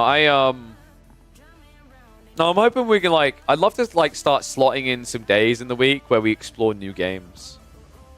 You know, got a lot of love for AoE 4, but admittedly, I cast, like, on average, especially when a tournament's going on, I cast well over 40 hours of AoE 4 a week. The problem which is, like, the meta doesn't necessarily evolve quick enough for that. And like I was saying earlier, it's really nice when we're able to catch some scrims or tournament games, because, of course, the ranked ladder pool is, like, 7 maps right now, which is a bit unfortunate.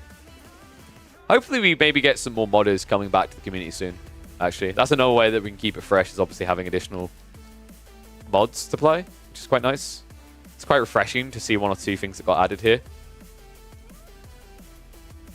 Good old meat grinder. It's fast economy. Yeah, classic.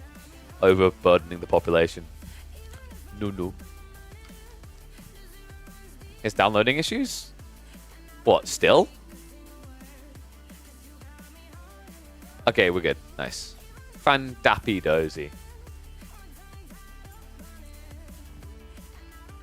Whoop, whoop. Alright, joke's on them. I'm now going offline now, kid. Oh dear, dear. Any second now. Wait, did you guys remake the lobby? You did put spectate on, right?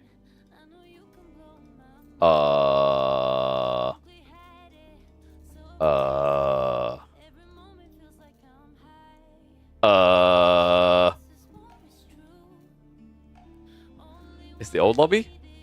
Okay. Did spectating get turned off? I'm almost certain I turned spectating on, but I can't. Oh. Wait, why is it signing teams? You were all set to, you all like turned off. You set to free for all, right? Just checking. Maybe the map's bugged? Dude, I don't know why maps do this. Like, how was I able to load it with 8 bots, with 7 bots, but like, then this? That's so weird. It might be bugged.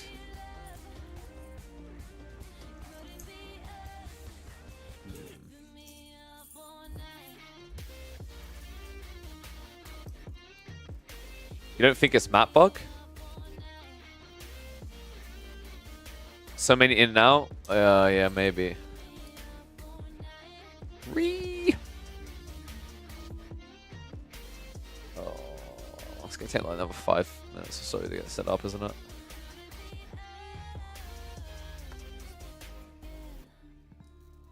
Do we need a remake? Is it a remake?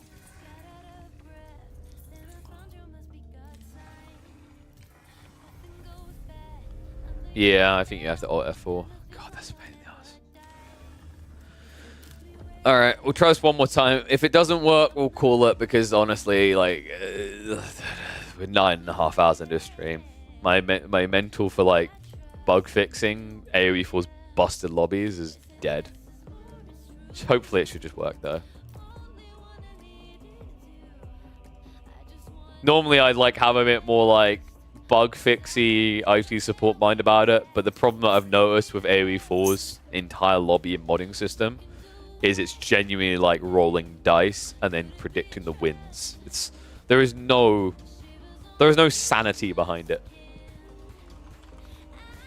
All right, let's get Poke Mode in. I just keep calling you Poke Mode in this Poke Mode. I don't know why.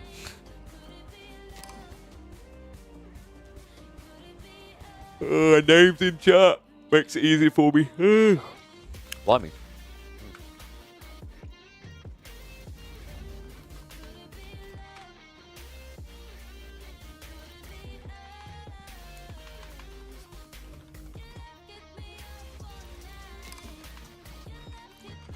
Alright, let's see.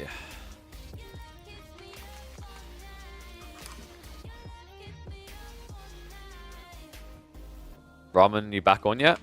You're not showing us online. Okay.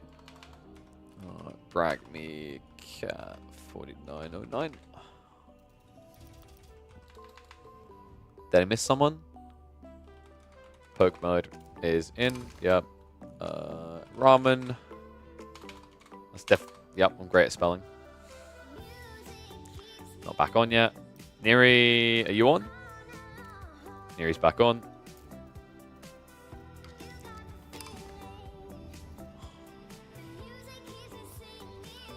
Alright. Defend the green player. Good luck. Everything was, yeah, 10-5. That was pretty much what we had out, I'm pretty sure. Yep. Alright, we need to get Neri in. Attack the purple player. Spam the crap out of him. Spam. There we go. Okay, Neri, and then the final one's Ramen. Wait, where's Neri? Oh, he got baited by the extra invites. This is not working? What? Alright, I'm gonna invite Ramen. I'm gonna leave and someone else can try inviting Neri. Ramen, you're not online. What are you on about? Is this you? I don't know which one's you.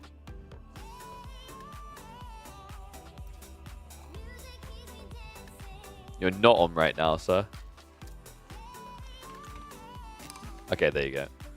Alright, someone invite Neri. He's your problem now. Get him in. The selected match doesn't exist. You don't exist. I think you maybe got baited and like tried to join on the join. Maybe something happened. I don't know. Some weird crap went down. That's all I got.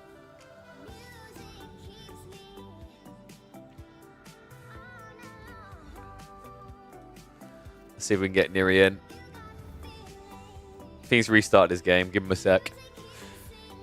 This should be the one. This is the moment. Please. Please.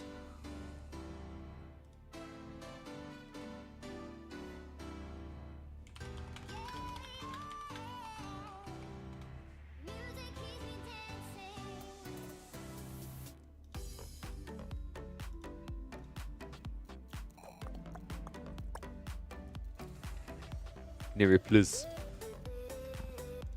Gift game.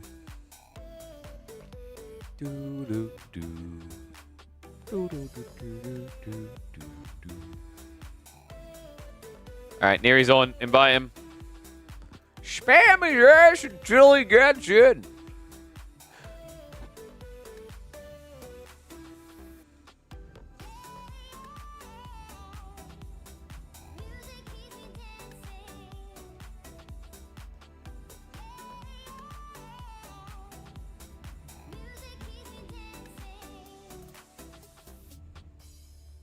Oh my god, I just looked at my Discord general and someone just typed, I play AO4 on my MacBook.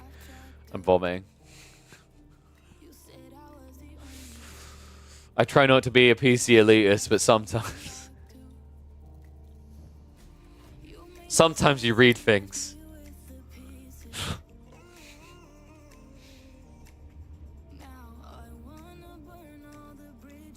Alright, we good? We ready to launch, or are we about successful at launching as a Korean test site?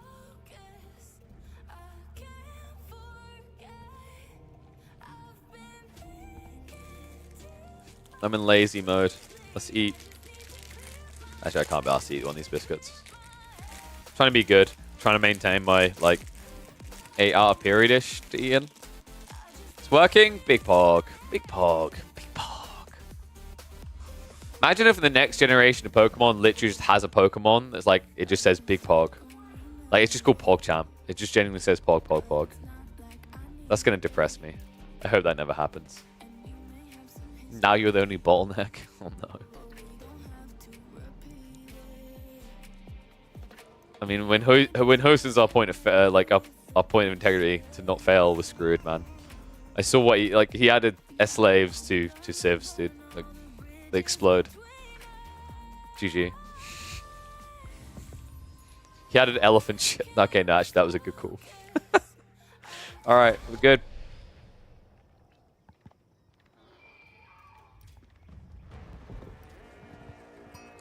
What was this called again? I always forget. Meat something? Meat grinder, right? Yeah. All right, I hope you are ready because it is time for more Meat Grinder! God, that is annoying. I just heard how annoying I am to listen to. Welcome, one and all, back to the community games. We have got Do or Die.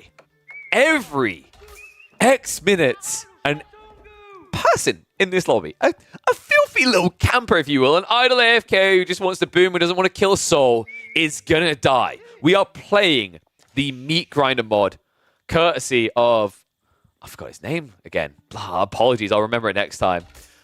They have created a mod where every 5 minutes in this situation, from 10 minutes and on, a player will die. That means at 10, 15, 20, so on, we're going to lose a member of this lobby. How, you might ask?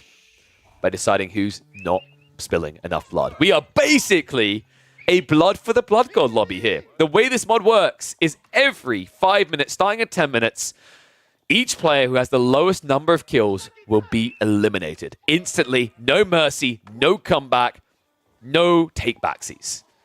If there are more than one player who is drawn for joint last on kills, they will all be eliminated. If there are 4 players in this lobby that have 0 kills, for example, when we reach 10 minutes, 4 players will die. This mode is merciless.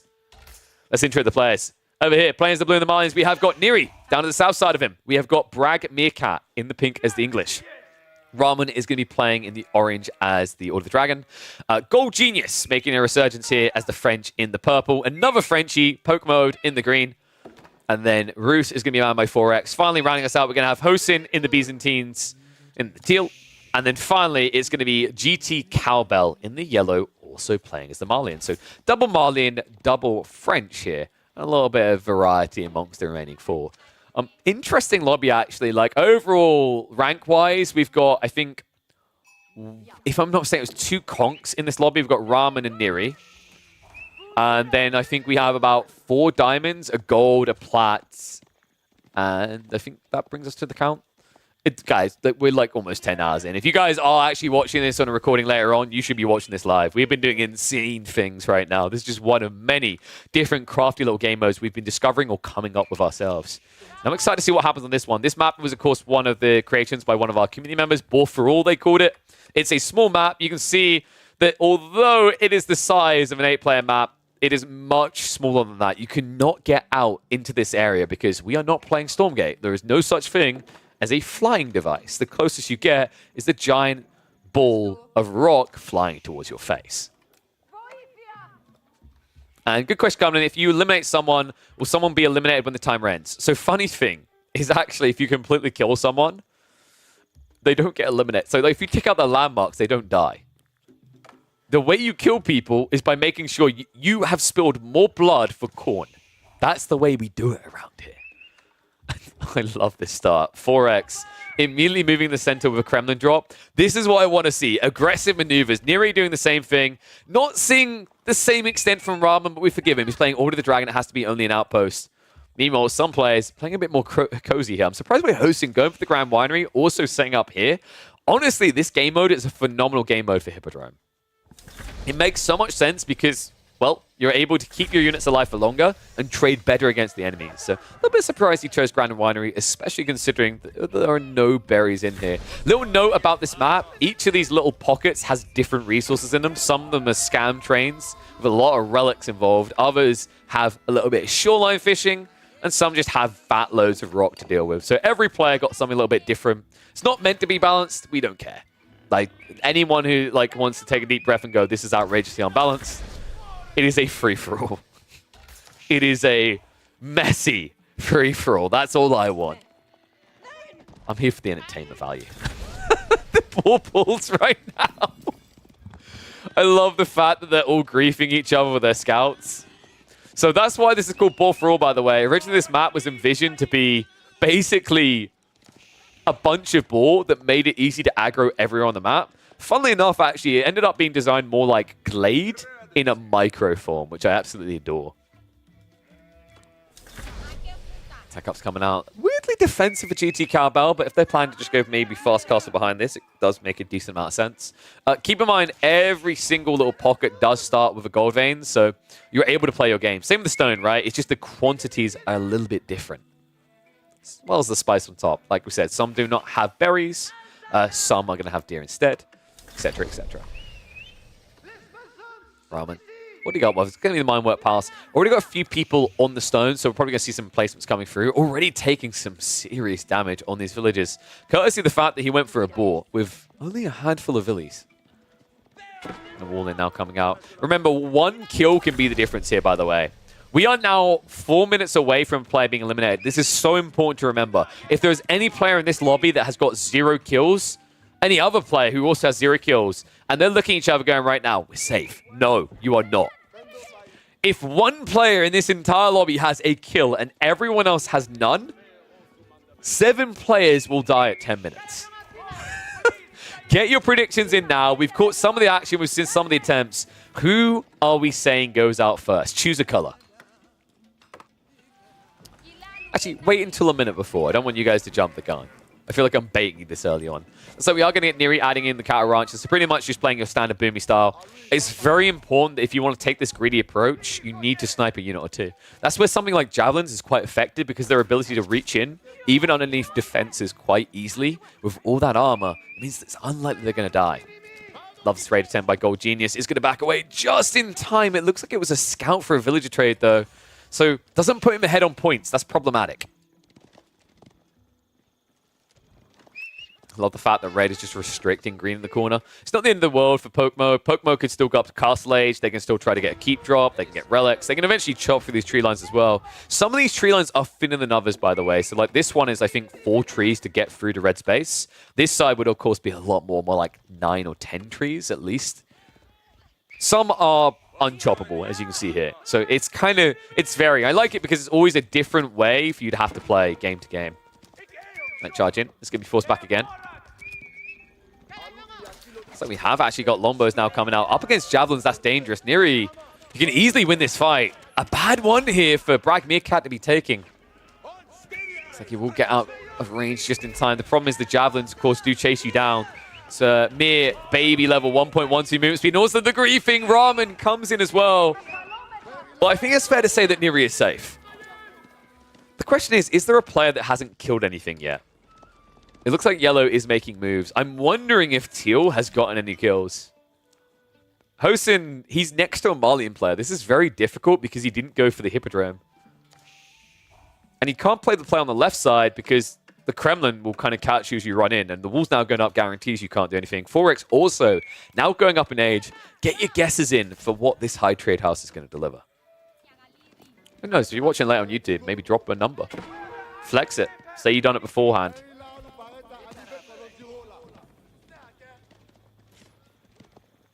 Oof. Horseman trading out here. Well played up against the Javs. Doesn't want to die the defenses though, right? Sahara Trade Network can be a little bit sticky. I think Gold Genius has done just enough with the training back and forth between him and Ram to survive this. Forex, I believe, got a kill or 2. That's the one I'm not entirely convinced of. Like, that is actually the one that could die, I think.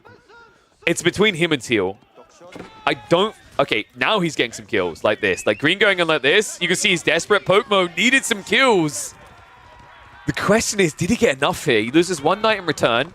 He killed what? I think 3 villagers maybe? I've only been 2. Oh man, we'll know if he rushes out again. I think he's not safe. Green charges in once more.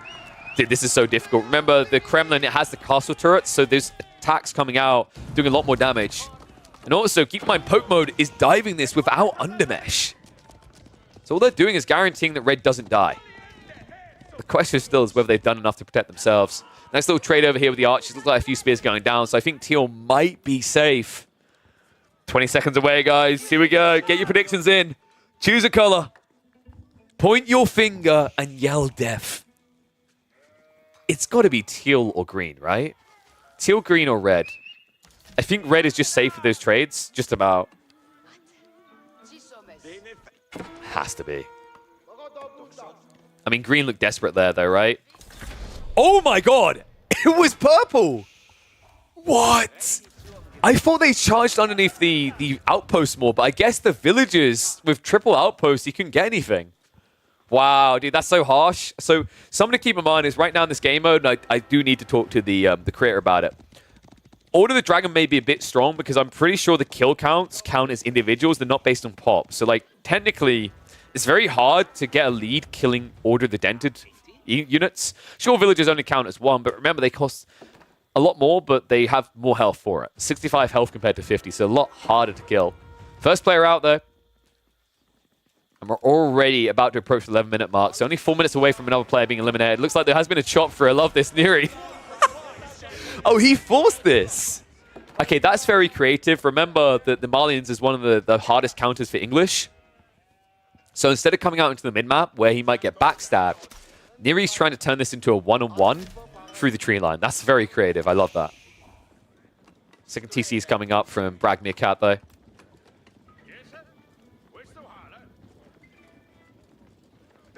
There's a counter and military drop down on top right? What do you mean? What are you on about? There isn't for us. Top left, there's not. That's all we got. No. I thought you knew someone I didn't, Whitechapel. We've already checked this stuff. No, the UI needs to be reworked for that. Hopefully the dev works for that. I think if people are playing the game mode, you'll probably do it. Just to know, for clarity, we have to kind of punt guess who's going to be eliminated each 5 minutes. The players know who's going to be eliminated. They can see each other's kill count. So what it allows you to do is, as the player who's in last place, you know you have to make a desperate move, right?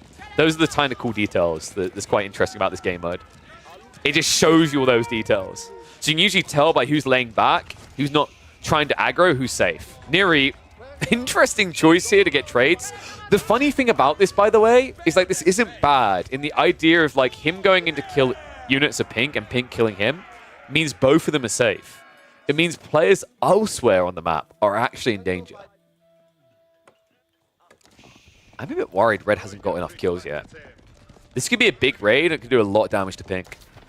Green still is worrying me. I think we might be looking at poke mode going out next. They haven't really done much.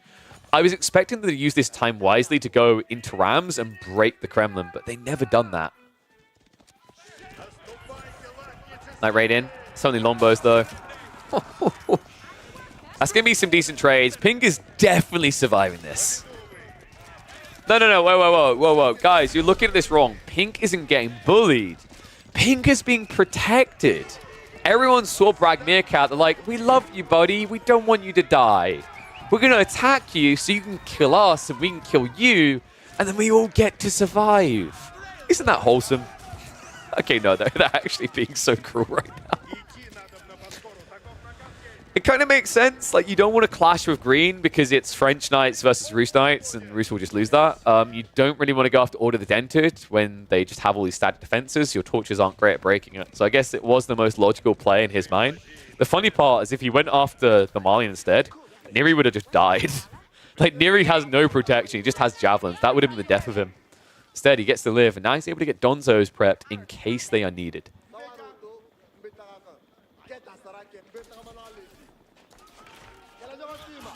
Neri's like, I need more kills. I don't want to be going out before 20. I'm one of the highest ranked players in this lobby. It's such a bad look for me. Give me them kills. What rank was Bragg Meerkat again? Bragg Meerkat. So they're actually unranked, but they're usually like plat diamond-ish. I say like an average more towards a plat level. Poor guy. He's not even the lowest ranked player in this lobby yet. He seems to be the target for 2 players. One on the opposite side of the map. I can only imagine that this game began and Bragg Meerkat bragged. He was like, I'm going to kick all your asses. I'm also going to seduce your mothers. I'm going to be your new daddy. And they were like, what? Hello? Nope. Doesn't work, Ramen. Oh, I love watching people try and do this now. This is so comedial to me. The one lows do not work anymore. He does still get the relic, though. So it's not a big thumbs down. I wonder, does Ramen... Oh, wow. So this is kind of awkward. In this game mode, there's no option to reveal whole map. So unless you played it before, you don't know. Oh, no! It was Ramen! I lost track of the time.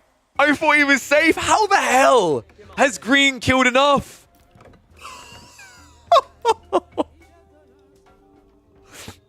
You know what makes it even worse? He was that close to banking the relic. I mean, it would have saved him, but there's something just like painful about that. Dude, I thought he was safe. Wait, Ramen, you can see your score. You should know. Oh no. Poke mode. Okay, this is actually a really good fight. The Night Clash. I mean, the numbers. It's French Knights, right? You get the damage buff. Oh my god. Yeah, you should see your score in the top left. Oh no. Ramen gone. We are down to just 6. So remember, this game cannot go longer than 35 minutes. It's statistically impossible.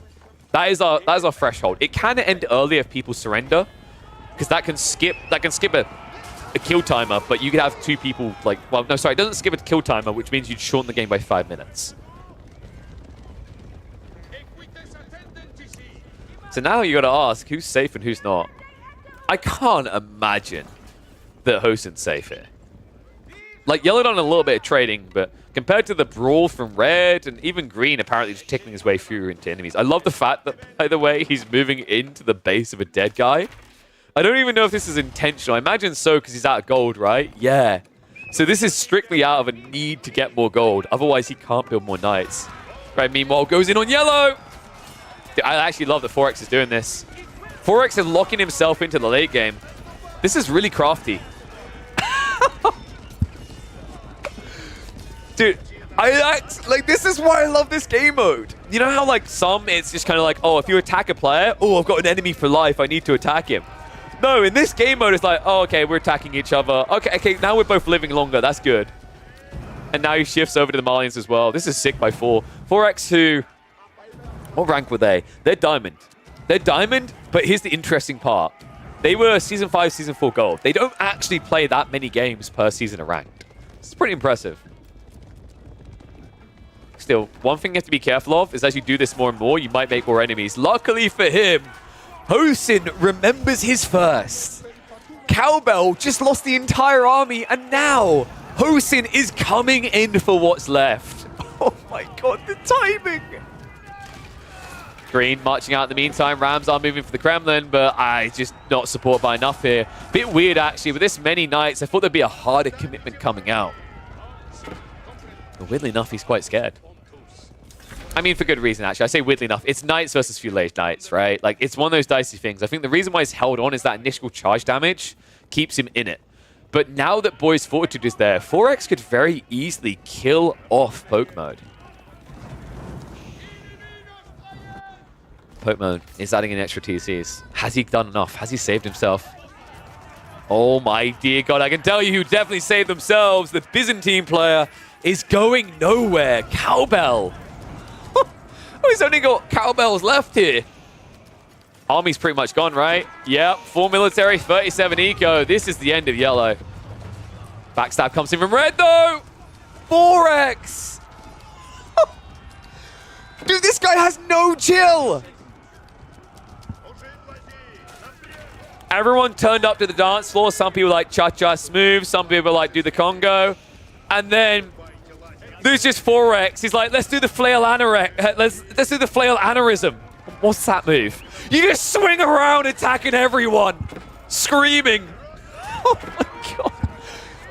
The dude is only building knights, and yet it's working against everyone in this game. Oh my... Dude, knights are winning this entire game. Neri's going to lose the army again. Pink is the only player who doesn't have knights that I might believe in. Everyone else is just dead to Cav. I can't believe this. I just love the desperation where it's like, must survive, must survive, must survive. It kind of makes sense if you think about it. Because knights cost more. But that means you're more pop efficient in that, like, it's harder to kill each independent population. I was saying before that it might make sense for, like, the kill counter to be attached to population. But I think the thing that makes more sense is that it should be attached to resource. So if you kill buildings as well, you get rewarded. I'm going to talk to the dev about that. Like I think I said before, I like the idea of population, but I actually think I like the options. Either have it based on population, have it based on raw kills, or have an alternative mode where it can be based on resources. And yes, Neri is the next to go out. I'm not surprised by this. He was trading really badly with Pink. Like, think about what happened here. Yellow lost a lot, but he killed a lot. Hosin murdered a hell load. Red is definitely not going out. Green just done that trade. And Pink, every time Neri dived his base, funnily enough, Pink farmed the javelins. So I do think that Pink is next up for elimination, but Neri's not too much of a surprise here. But yeah, I 100% think that this game mode would work best, probably, if it was based on resource cost of losses. That way, if someone masses knights like this, and they're killing, say, villagers or spearmen, it doesn't just win them the game. Speaking of which, she's trying to kill the villagers, but...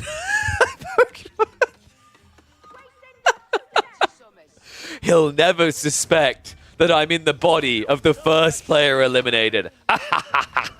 He just twirls his mustache. And no, the kill count does not currently reset after each eliminated player. I think that was another suggestion I had for him. I'm going to have to make a list and get in contact with them because I love this game mode idea. We asked for this a few weeks ago. I don't know if they were one of the people that watches me and then they created this. They did. I love them for it. But there's a few things that need to be in there as variable options to give a level of agency to test this. I love the idea of this game mode. I think this game mode is incredible. It's just missing certain elements to make it complete. Green screwed you? I mean, in fairness, green circled the bot side of the map, red was circling the top. He was so about to kill pink. Maybe. If some bots were cooking nuts, my friends.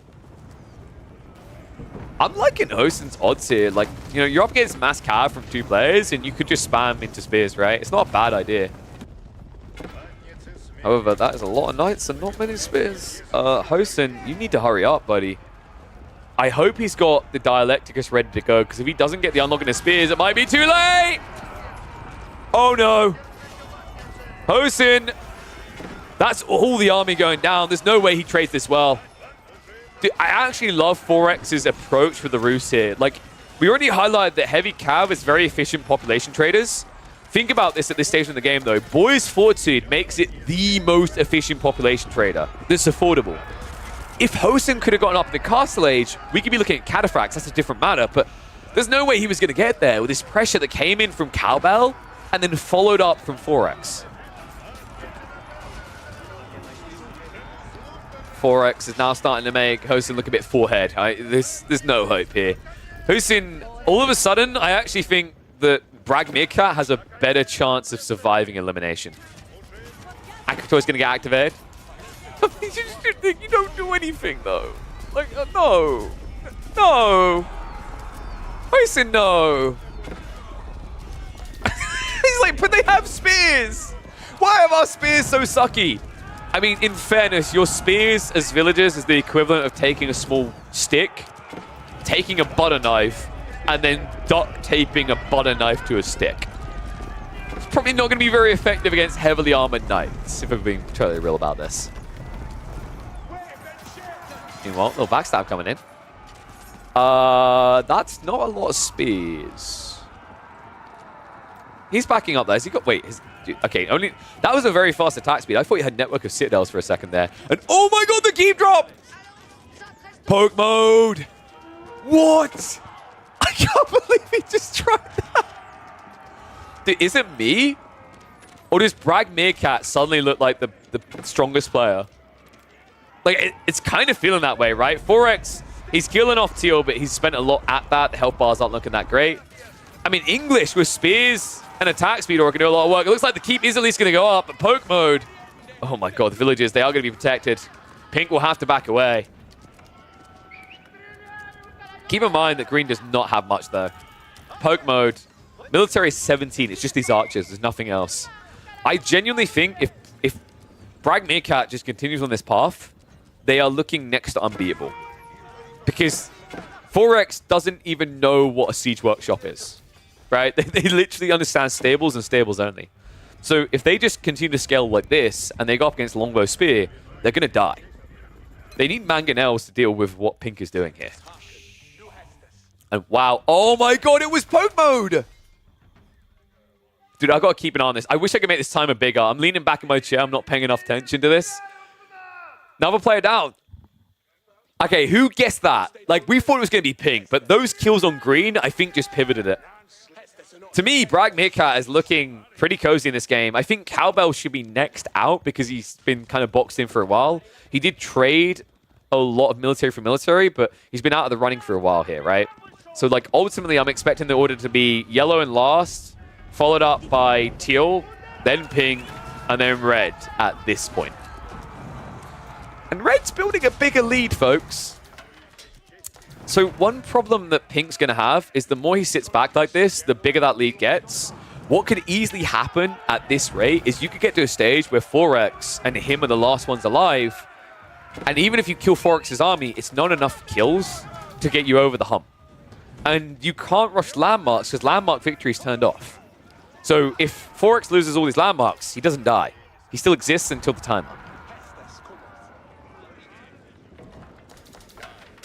Grab's now coming. I think Meerkat actually has the timing locked in here. He needs to get some gold, though. That's the one thing I don't like right now. Move out into the gold because look at what's happening here. He's got way too much food. If he wants, he could go Imperial Age. It's the only thing missing. And keep in mind that he'd be the only player in this game to go Imp. Right now, 4X is locked into the Knight's only challenge, and that's quite expensive on the food and gold.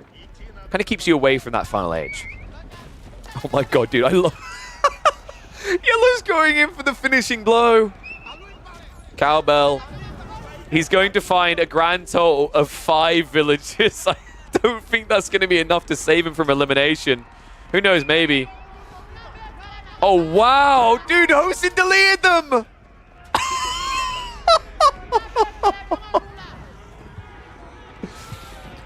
The spite delete. Remember, if Hosin deletes them, Cowbell can't kill him. And now the backstab comes in. Red and yellow fighting. I mean, that's going to be a wipe of the army again. Behind this pink, he's got the Rams. He's ready to go. Dude, I think he's misread the game mode. That's not the way this works. I can't believe this. If he legitimately just went on gold, this would already be secured. Okay, he's making the move now. Here we go. 18 villages out here. This has to be Imperial Age. Berkshire in the center is all he needs. Rams moving in. Funnily enough, yellow's actually still no no chill, just full aggro. 24 militia being pulled. Oh my god. Can he hold this area correctly? He can actually use Paul's own buildings against him to stop the Knights getting around. Spearman on the chase. Longbows need to be careful about this. I would clown car and get out. These Longbows are in trouble. Wraparound comes in. Spearman pull him back. But there's just not enough of them here. There's just so many cav. 4X still with 46 Knights. Wave 1 will be cleared, but all that matters is Brag Meerkat is getting enough kills to survive longer. More should be coming behind this. We should be looking at Imperial Age in the next minute. And that will be what will break this game wide open for Pink. All right. We are a minute away. Get your bets in. Who's leaving? Hosin is technically still alive. This doesn't feel it. He literally has no landmarks. He has no villages.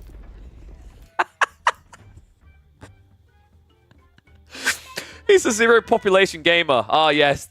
Very. I would like to praise Hosen for having the most efficient strategy in this game. People can't farm you for kills to stay alive if you have nothing to kill. Genius level strategy coming out from the teal player. Here we go, Bark ship. Whoa, that's ambitious. That's too far. Spears. I mean, the health on these knights is not good. Like, if he actually just gets more spears out, they all die. Instead, what the oh, no. I mean, he's got white tower, right? This should hold.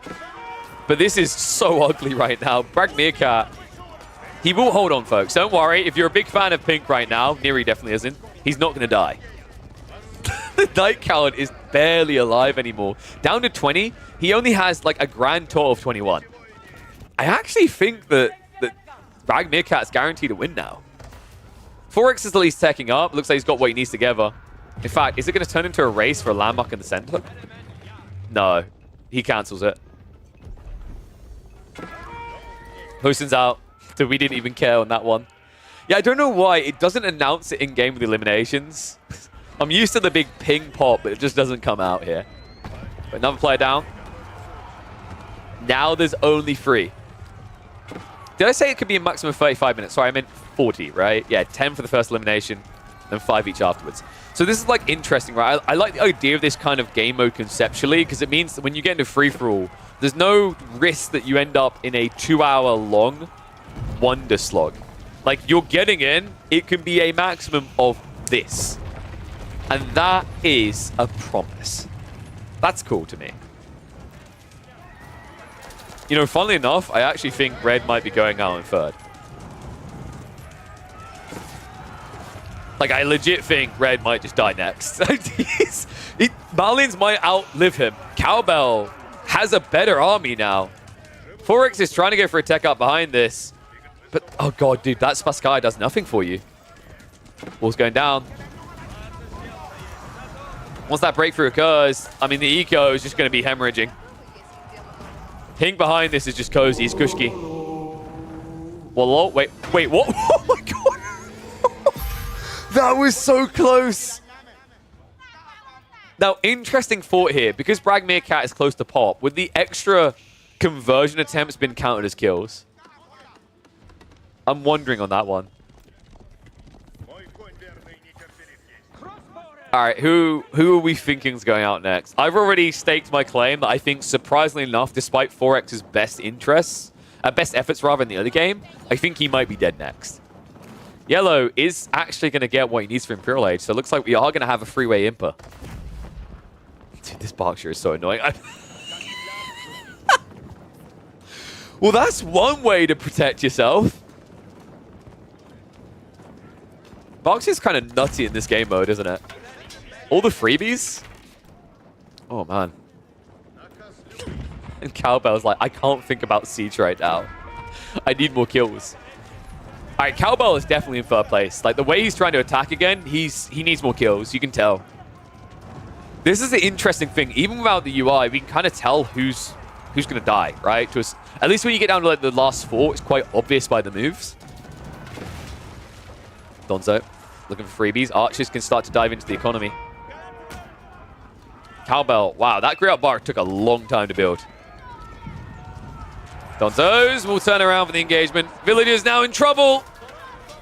That's heavy losses. Is that going to be enough, though? Is that going to be enough to keep Cowbell alive?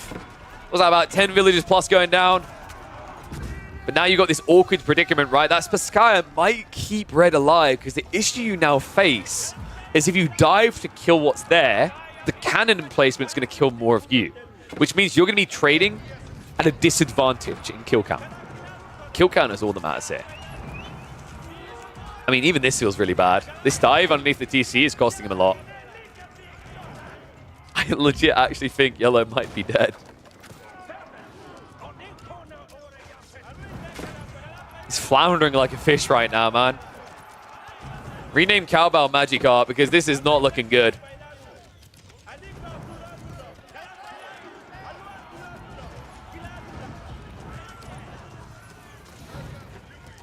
1 minute away. Cowbell's like, let me kill buildings. That doesn't work in this iteration. I'm hoping that gets fixed. I really do want this to turn into value being the king, so that Knights can't just get the easiest domination in the early game. I mean, then again, you know, it's French. Late game don't feel good, right? But like, I think the best form of this is going to be when it's based on value, not population, not kill count. I think that might be the best form. Then it feels like anything can have some sort of value. But Cowbell, oh my god. Wait, what?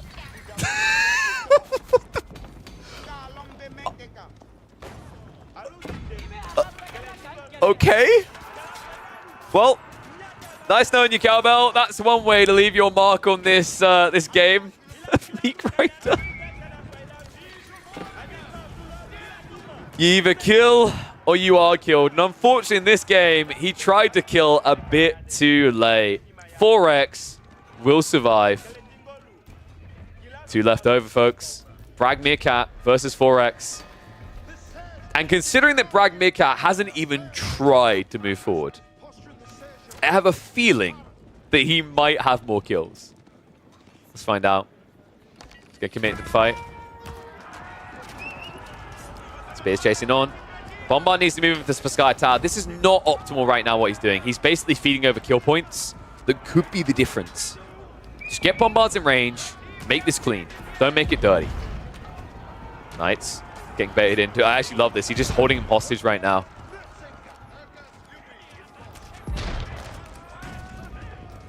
The Berkshire makes it so difficult, man. Like, it's just no wraparound opportunity.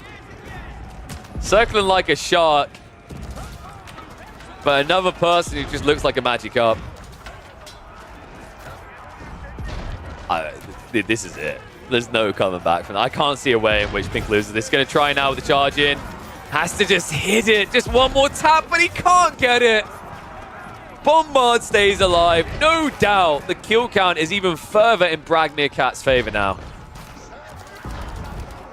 Oh, my lord. Spuskite out. Below 3k HP. This is it. Double Bombard. There's no going back now. The moment this goes down, it's going to be like a floodgate opening. Brag Meerkat is just going to dive into what little remains of 4X's base. It's crazy. Imagine if he killed enough earlier on to the point that he couldn't be killed now. Unfortunately, that is not going to be the case here. He's trying to hide. So here's the thing, folks. Funnily enough, okay, I don't want to give this away because it's kind of dumb. Funnily enough, if 4X had the kill lead right now, if he just Control-Shift-Aid and deleted, he couldn't lose.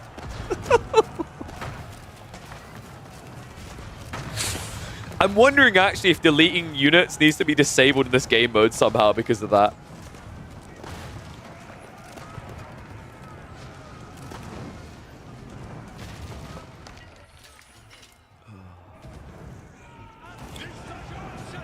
That's crazy. What rank did we see Brag Meerkat was? They were Platinum rank. That's impressive, man. Like, I don't think anyone thought Brag Meerkat was getting past, like, 5th place, right? A lot of people saw that he spawned next to a Malian player, that Malian player being Neri, who is Conk rank.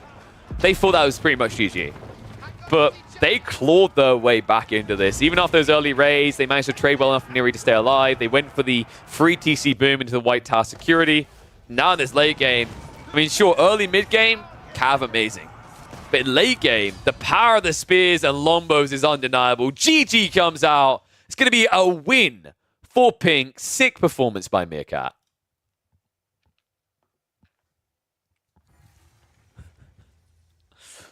I wonder if you could wall neutral units with PopCap and have it count as kills. No, because we said that like neutral units weren't being wall-lolled. Roos had 460 kills? Wait, what? Oh, wait.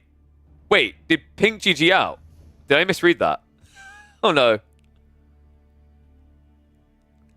Roos won? Did Roos win? All right, correction. Technically, Roos should have won that. But he GG'd. Wait, what? Oh, my God.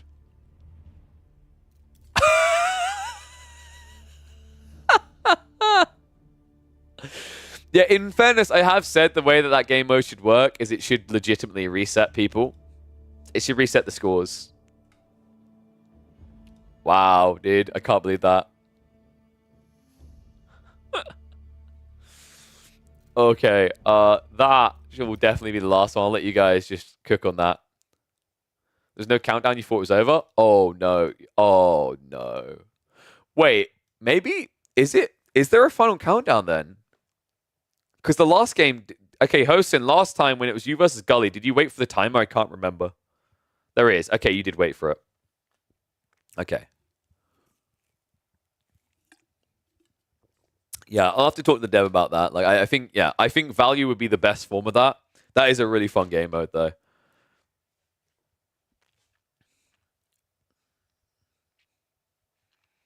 Yeah, that's what I mean why I like the idea of a reset, because of what Saris just said. The whole idea is like there should be this kind of trade-off of like, oh, I've got enough, I'm safe now. But the whole idea is like it gets people to engage.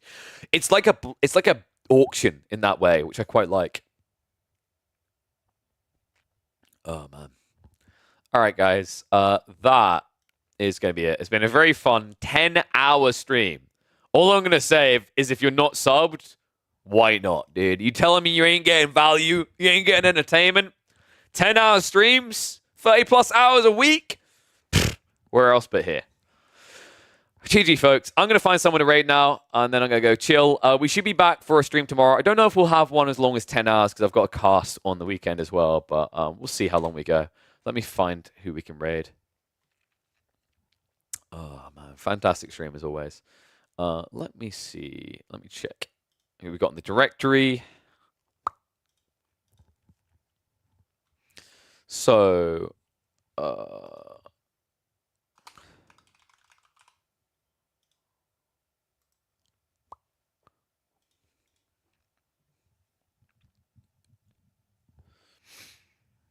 thank you for tuning in, everyone. Words today. Ooh, maybe Credo? Credo's on.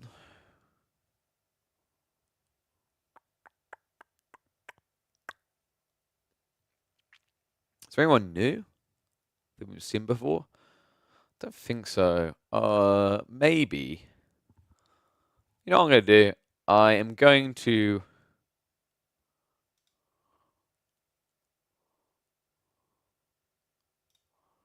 Ooh. Free-for-alls or team games, chat? Free-for-all or team games? Not going to tell you who we're rating. I've just divided it down to two possibilities. Free-for-alls or team?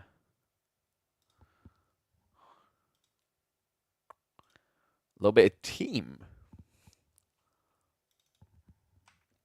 All right. Here's the deal, folks. I'm going to raid through to Jones88. That is me done for today. 10 hours in the books. Hopefully you had a good time. Hopefully you enjoyed it. And hopefully you'll join me again tomorrow when the action continues. Fun, hopefully alongside it. But that's going to be it for now. Much love. Appreciate all the support. Hopefully I'll see you all tomorrow. If not, hopefully you'll be tuning in on the weekend. I'll be casting on Saturday on EGC's channel. So see you then or see you soon. But either way, thanks for tuning in. And I'll catch you all on the flippity flip side. Go through to Jones. Make sure if you've got the K-Big hypes, you spam them in chat. Hype it up. Tell them to run ads as well. Go for it. Let them get that bang. But that's going to be it for now. More streams soon.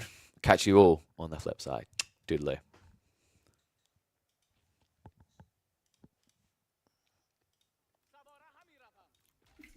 I'm getting an early wheelbarrow.